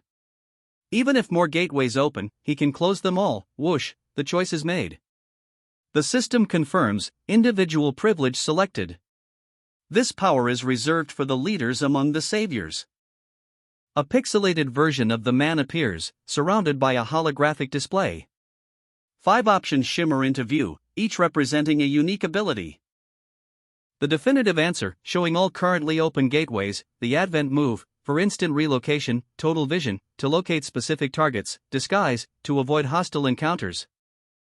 And finally, Holy Ground, a protective barrier against outsiders. The weight of these powers settles upon him. A sigh of relief escapes his lips. He's back in the driver's seat, ready to face whatever comes next. A grim determination etched on his face, the man speaks, his voice heavy with the weight of responsibility. If I didn't reclaim the top ranking, another savior would have taken me out with total vision or Advent. 2 pixelated figures appear, one with a single, all-seeing eye. A swirling vortex of purple energy connects them, a visual representation of the power struggle at play. And the man's inner turmoil is laid bare. I know that because I'm also thinking of using Advent against the person in second place now to secure my first place position. A pixelated representation of a rule appears: Holy Ground, the use of essence within a specific area by outsiders is prohibited. His gaze fixed on the screen, the man makes his choice: I'll choose Holy Ground today and work extra hard so that I can use Advent tomorrow. With a fwish, his finger selects the option. A decision that will shape his destiny. The screen blows, confirming his selection. A pixelated Earth smiles, a system message appearing: each region's top-ranking savior has finished selecting their leader privilege. A satisfied smirk plays on his lips as he observes the results. Looks like the majority of people in first place felt the same way as I did again. Murmur. A ripple of uncertainty, a silent question hangs in the air. What unforeseen consequences will follow? His eyes widen, a stark expression of disbelief etched on his face. What on earth? A gasp escapes her lips, a mixture of shock and wonder. Wow, she whispers, her mind reeling. A murmur of unease spreads through the room. This feels strangely familiar. A sense of déjà vu settles over the group. The tension ratchets up, a sudden, sharp intake of breath. The weight of the unknown bears down. His eyes, wide with alarm, a chilling premonition grips him. Something is terribly wrong. Do done, agent. The name appears, stark and ominous, against the darkening backdrop. The game has changed. His eyes widen, a silent scream trapped behind his lips. What could possibly cause such shock? A gasp escapes her, pure, unadulterated awe. Seonung, his face etched with grim determination, stands in the shadows. An agent? The question hangs heavy in the air. Seonung's colleague, concern etched on his face, asks what's going on, but Seonung stammers, speechless. Another voice chimes in, equally bewildered, they've never heard of an agent either. The mystery deepens, an explanation is needed. Seonung hesitates, then nods, a digital display flickering to life before him, revealing the word agent in stark, glowing letters. The truth is about to be revealed. A digital display flickers to life, the words human CNUNG has been re-evaluated blazing across the screen. Seonung stares, his expression a mixture of surprise and dawning comprehension. It says I was re-evaluated, he mutters, a tremor in his voice. The screen updates, revealing a new message, assigned the role of agent. You must complete the mission on behalf of the Savior. The weight of those words hangs heavy in the air. Seonung's eyes dart to a map spread out on his desk, a network of points marking potential locations. The mission is underway. His colleague, Jongyu, bursts in, concern etched on his face. And finally, he asks, his voice laced with confusion. The digital display flashes again, await the decision of the Savior in charge. Jongyu's brow furrows. The Savior in charge? Does it mean, he trails off, his voice barely a whisper? Seonung's gaze hardens, a grim determination settling over his features. The implications of this new role sink in. Jongyu, noticing the shift in his colleague's demeanor, utters a single, apprehensive word, Jongyu? Jongyu ponders, a thoughtful expression on his face. He murmurs, stroking his chin. He, too, has received the message. I see the agent message as well, he confirms, his voice low and serious. A flicker of light, a whoosh of data. Seonung stares, transfixed, as a digital message unfolds before his eyes. The screen glows, revealing a stark message, an agent has appeared to assist you in completing your mission. Pixelated figures appear, representing Seonung and Jongyu. The message continues. Activating options, manage arc, borrow essence, and transfer. Each is deactivated, awaiting a choice. The details of each function are laid bare, revealing the immense power and responsibility bestowed upon them. A final option, will, is revealed. It will deliver the Savior's last wishes in the event of their death. Jongyu's face is etched with concern. The weight of the decision hangs heavy in the air. Forfeiting my title and delivering my will, he wonders aloud. The stark white of the document contrasts sharply with the harsh crimson of the text. Transfer, deactivated, it proclaims. The Savior forfeits their title, essence, and the arc itself. Passing it all to the agent. Seonung's face is etched with a grim determination. The weight of this decision, this sacrifice, is palpable. A single, burning question consumes him. Why him? The intensity in his gaze speaks volumes. Doubt gnaws at Seonung. Does the Earth truly believe this agent is a suitable replacement? The question hangs heavy in the air, unanswered. Seonung's inner turmoil is reflected in the fragmented images flashing before his eyes. He wrestles with the implications, his resolve wavering. But a quiet acceptance settles upon his features. If this is Earth's decision, he will trust it. With a swift wish, Seonung activates the manage arc function. The screen flickers, the words, activated, glowing brightly against the dark background. He borrows essence, a lifeline of power. The numbers on the screen shift, a silent testament to the transaction. Jongyu watches, his apprehension clear. The top number represents the amount of essence he can borrow, a vast, almost unbelievable quantity. While the bottom number dictates the time limit. A countdown begins, ticking away precious seconds. Seonung's eyes, wide with a mixture of apprehension and determination, fix on the screen. The question hangs heavy in the air: how much power can he truly borrow? 280,000? The number shocks him. He knew Jong-yu was powerful, but this is beyond anything he imagined. A silent transfer of power. Wish. The screen updates, a stark visual representation of the immense energy shifting. Jong-yu's immense power, a chilling reminder of the lives touched by his actions. The weight of responsibility settles upon Seonung's shoulders. Manage arc and borrow essence. The implications of this function are vast, and he is now the one to wield it. Understanding dawns on Seonung's face. The agent, a manager of settlements, a guardian of both the Ark and the Holy Ground. The true extent of his new role sinks in. With the transfer complete, a new chapter begins. They have an agent now, and Namyangju awaits. The journey continues, one step at a time. A sprawling complex, bathed in the golden light of dawn. Namyangju. A new beginning, but the shadows of the past still linger. The helicopter blades churn, a whirlwind of motion against the bruised twilight sky. A blinding flash erupts, leaving behind only a crimson stain on the ravaged landscape. The air crackles with residual energy. Panic grips the command center. Something's coming out of the gateway. A chilling assessment follows: they must be new monsters because it's the third day. From the gateway, monstrous, winged horrors erupt. HSSSSSSSSS. The sound is a symphony of malice. Oh, great! And they fly. A monstrous, serpentine head, eyes glowing with malevolent green light, swoops down. Whoosh swoosh. Yangian, we'd better land before this gets too dangerous. Okay. The helicopter descends rapidly. Voo. The ground hits with a jarring rumble. Eek.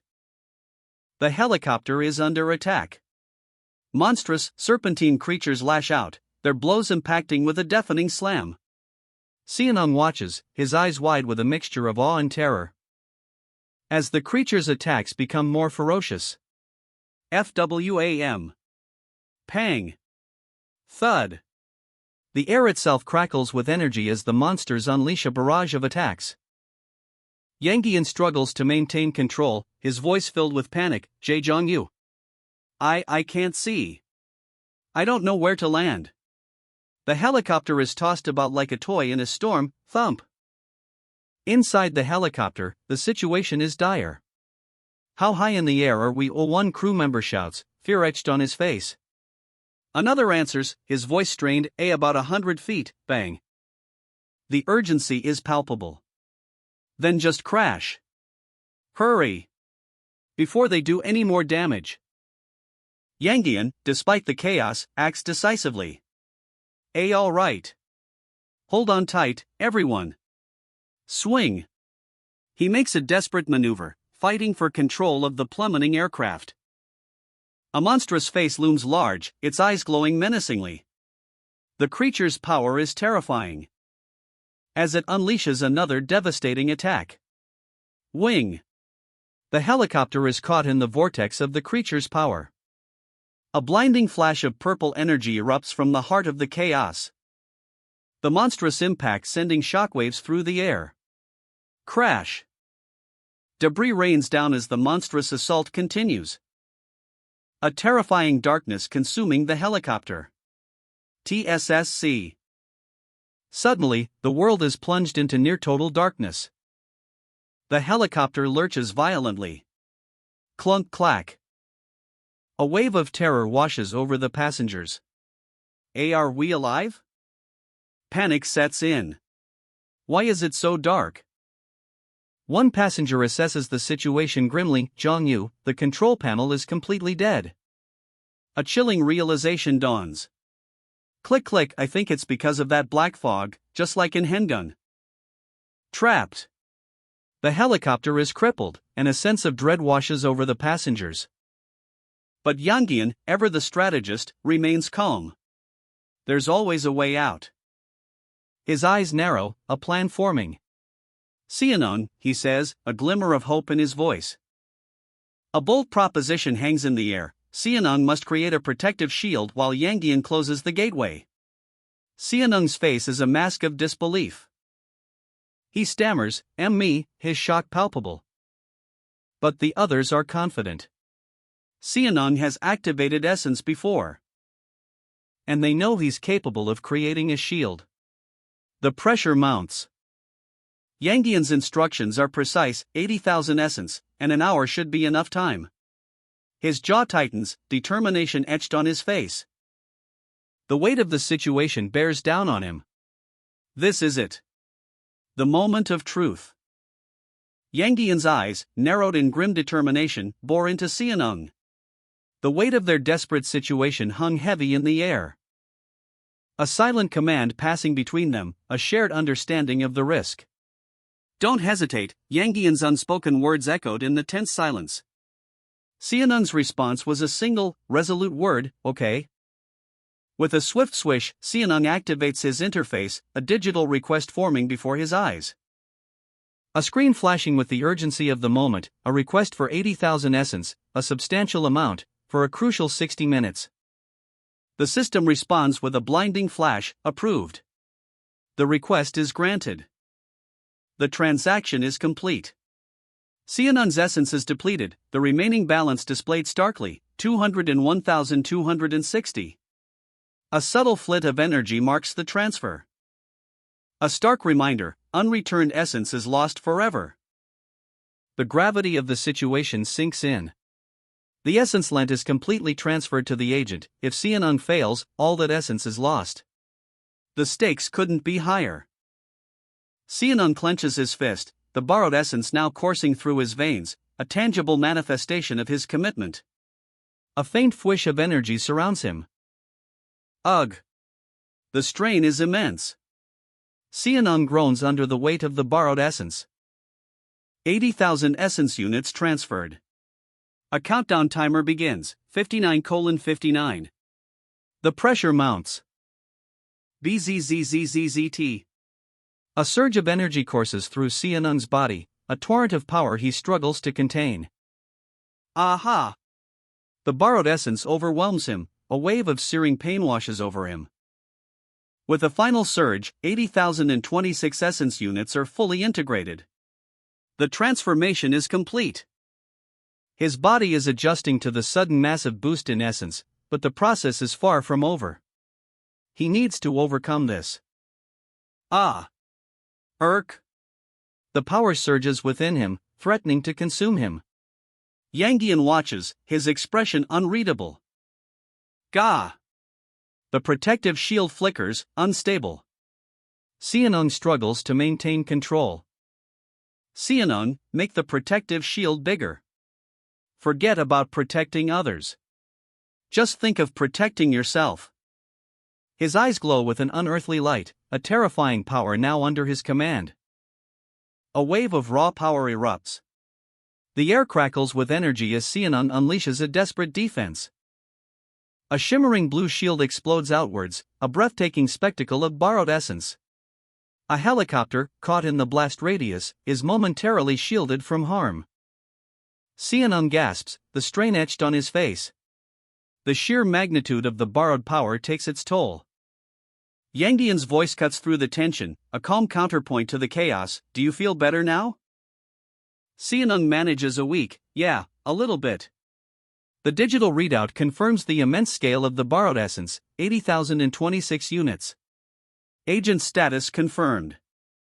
His eyes blaze with a newfound intensity, the borrowed power a tangible weight on his shoulders. He is overwhelmed, yet strangely empowered. A sickening thud, a woman clutches her stomach, eyes wide with pain. Ugh! Xianoi, cries a desperate voice. Bam! Another thud echoes through the room. Xianong. Can you do anything about those thudding sounds? Xianong's face is grim, his jaw clenched. Bang! the sounds intensify. But he barely has the strength to maintain the protective shield. Screech. Whap. Wham. Monstrous creatures attack, their claws tearing at the energy barrier. Scree. The assault intensifies. Please hurry, Zhang Yu's eyes blaze with furious determination. A massive explosion. 121,023, the number glows ominously. From the heart of the chaos, a colossal, serpentine horror emerges. Its eyes burning with malevolent green fire. A wave of energy explodes outwards. The sheer force is breathtaking. Xianung's hand grips a glowing pen-like object, the source of this incredible power. A blinding light erupts. The blast is devastating. A purple vortex tears through the air, leaving a trail of destruction in its wake. The very ground trembles. The monstrous eels, once relentless in their assault, are thrown back by the force of the blast. Their bodies contorting in the chaotic energy. They're fleeing. The dust settles, revealing a city scarred but seemingly safe, for now. A tense calm descends. Zhang Yu watches the retreating eels, his mind racing. They came at me as quickly as they could until the gateway closed, and now they're all flying away. He turns, a question forming on his lips. Evaluator, why did those eels suddenly stop fighting and start running away? The aftermath hangs heavy in the air, a lingering energy crackles where Xianung's attack struck. The evaluator's words echo in Zhang Yu's mind. The hostiles' goal is to take essence back to their world. Zhang Yu's eyes widen, a sudden realization dawning. The implications of the evaluator's explanations sink in. The hostiles don't like areas without a gateway, because there's no way for them to return to their world. A desolate landscape stretches before him, dotted with glowing orbs, gateways pulsing with otherworldly energy. Zhang Yu's voice is barely a whisper. I didn't know the monsters used the gateways to return their essence. A stark data display appears, highlighting the grim reality. Earth's gateway restrictions have been lifted by one level. The total amount of essence on Earth has decreased by 6%. 41 days remain before Earth's destruction. Then, the numbers shift. 40 days remain. Those notifications about the Earth's total essence decreasing were referring to the essence carried through gateways. The larger the gateway, the more monsters pass through it.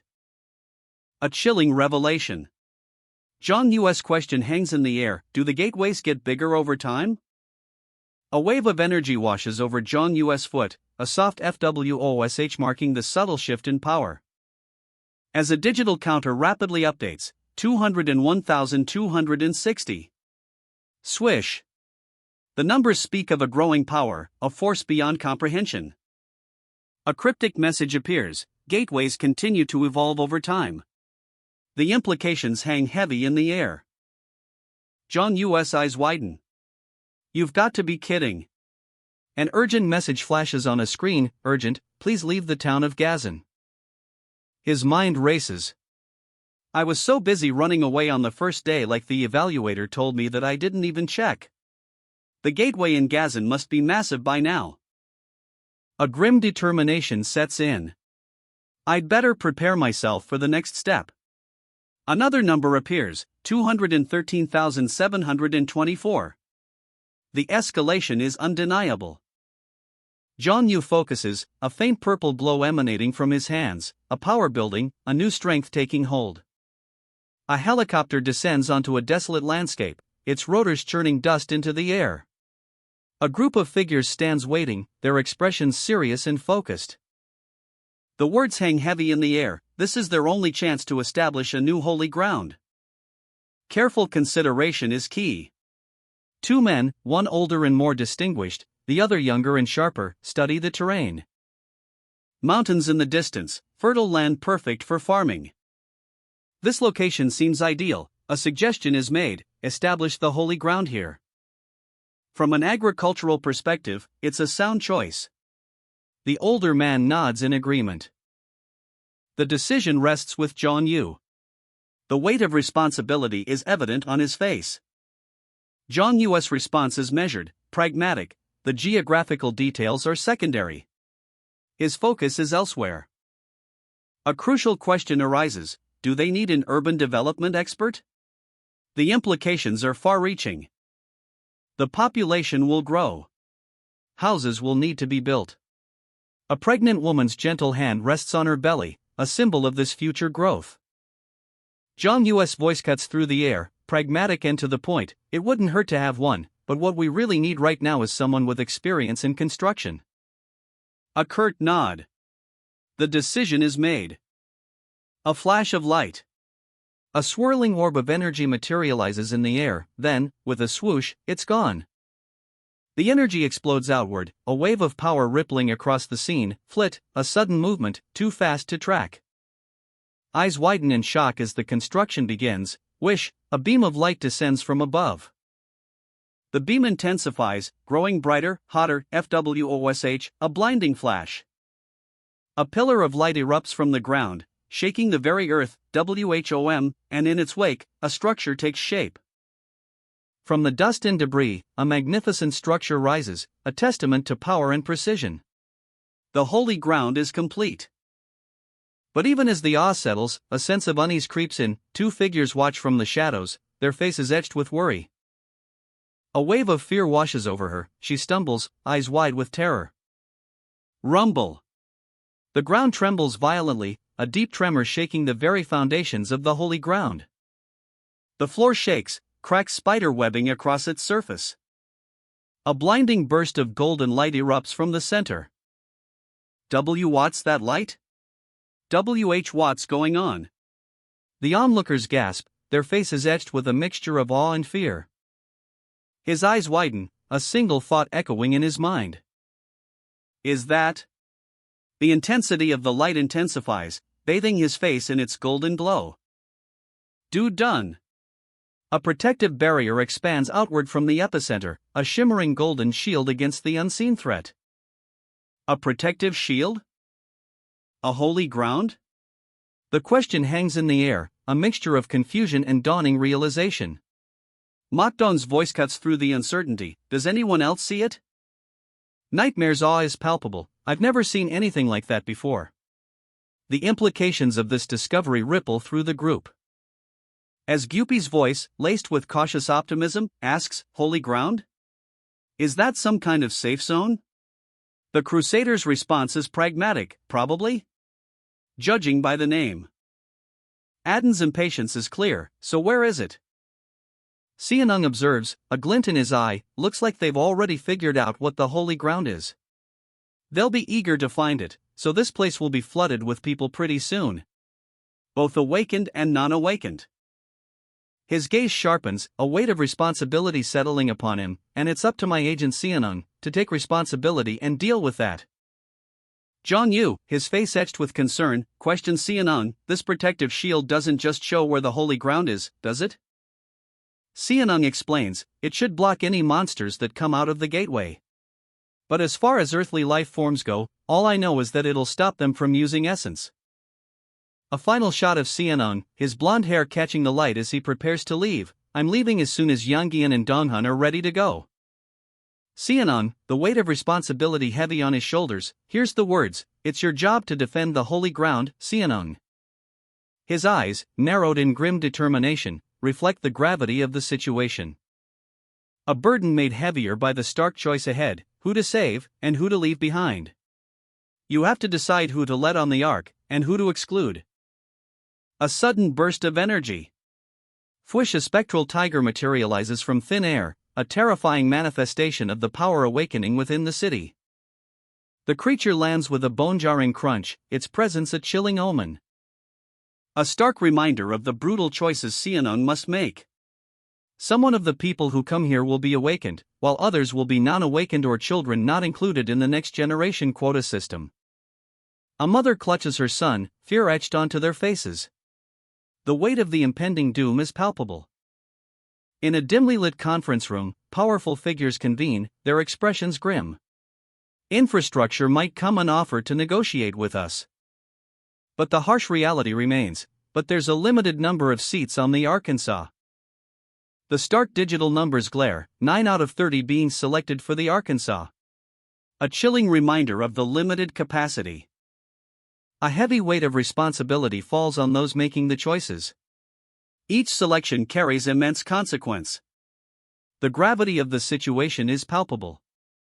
If insurmountable problems arise, a desperate plea for aid will be sent. A request for 44 essence, a resource of immense power, but at what cost? Engines roar to life. Ta-ta-ta, the vehicle speeds away, a blur of motion. A desperate race against time. Every second counts as they rush to their next objective. Concern etched on his face, a question hangs in the air, are you worried? The tension is thick enough to cut with a knife. A grim determination sets in. I'll just have to trust them. But a chilling threat follows, if I don't recognize anyone on the ground when I return, I'll destroy the whole thing. The destination is clear, let's head over to the DS group before it's too late. The urgency is palpable.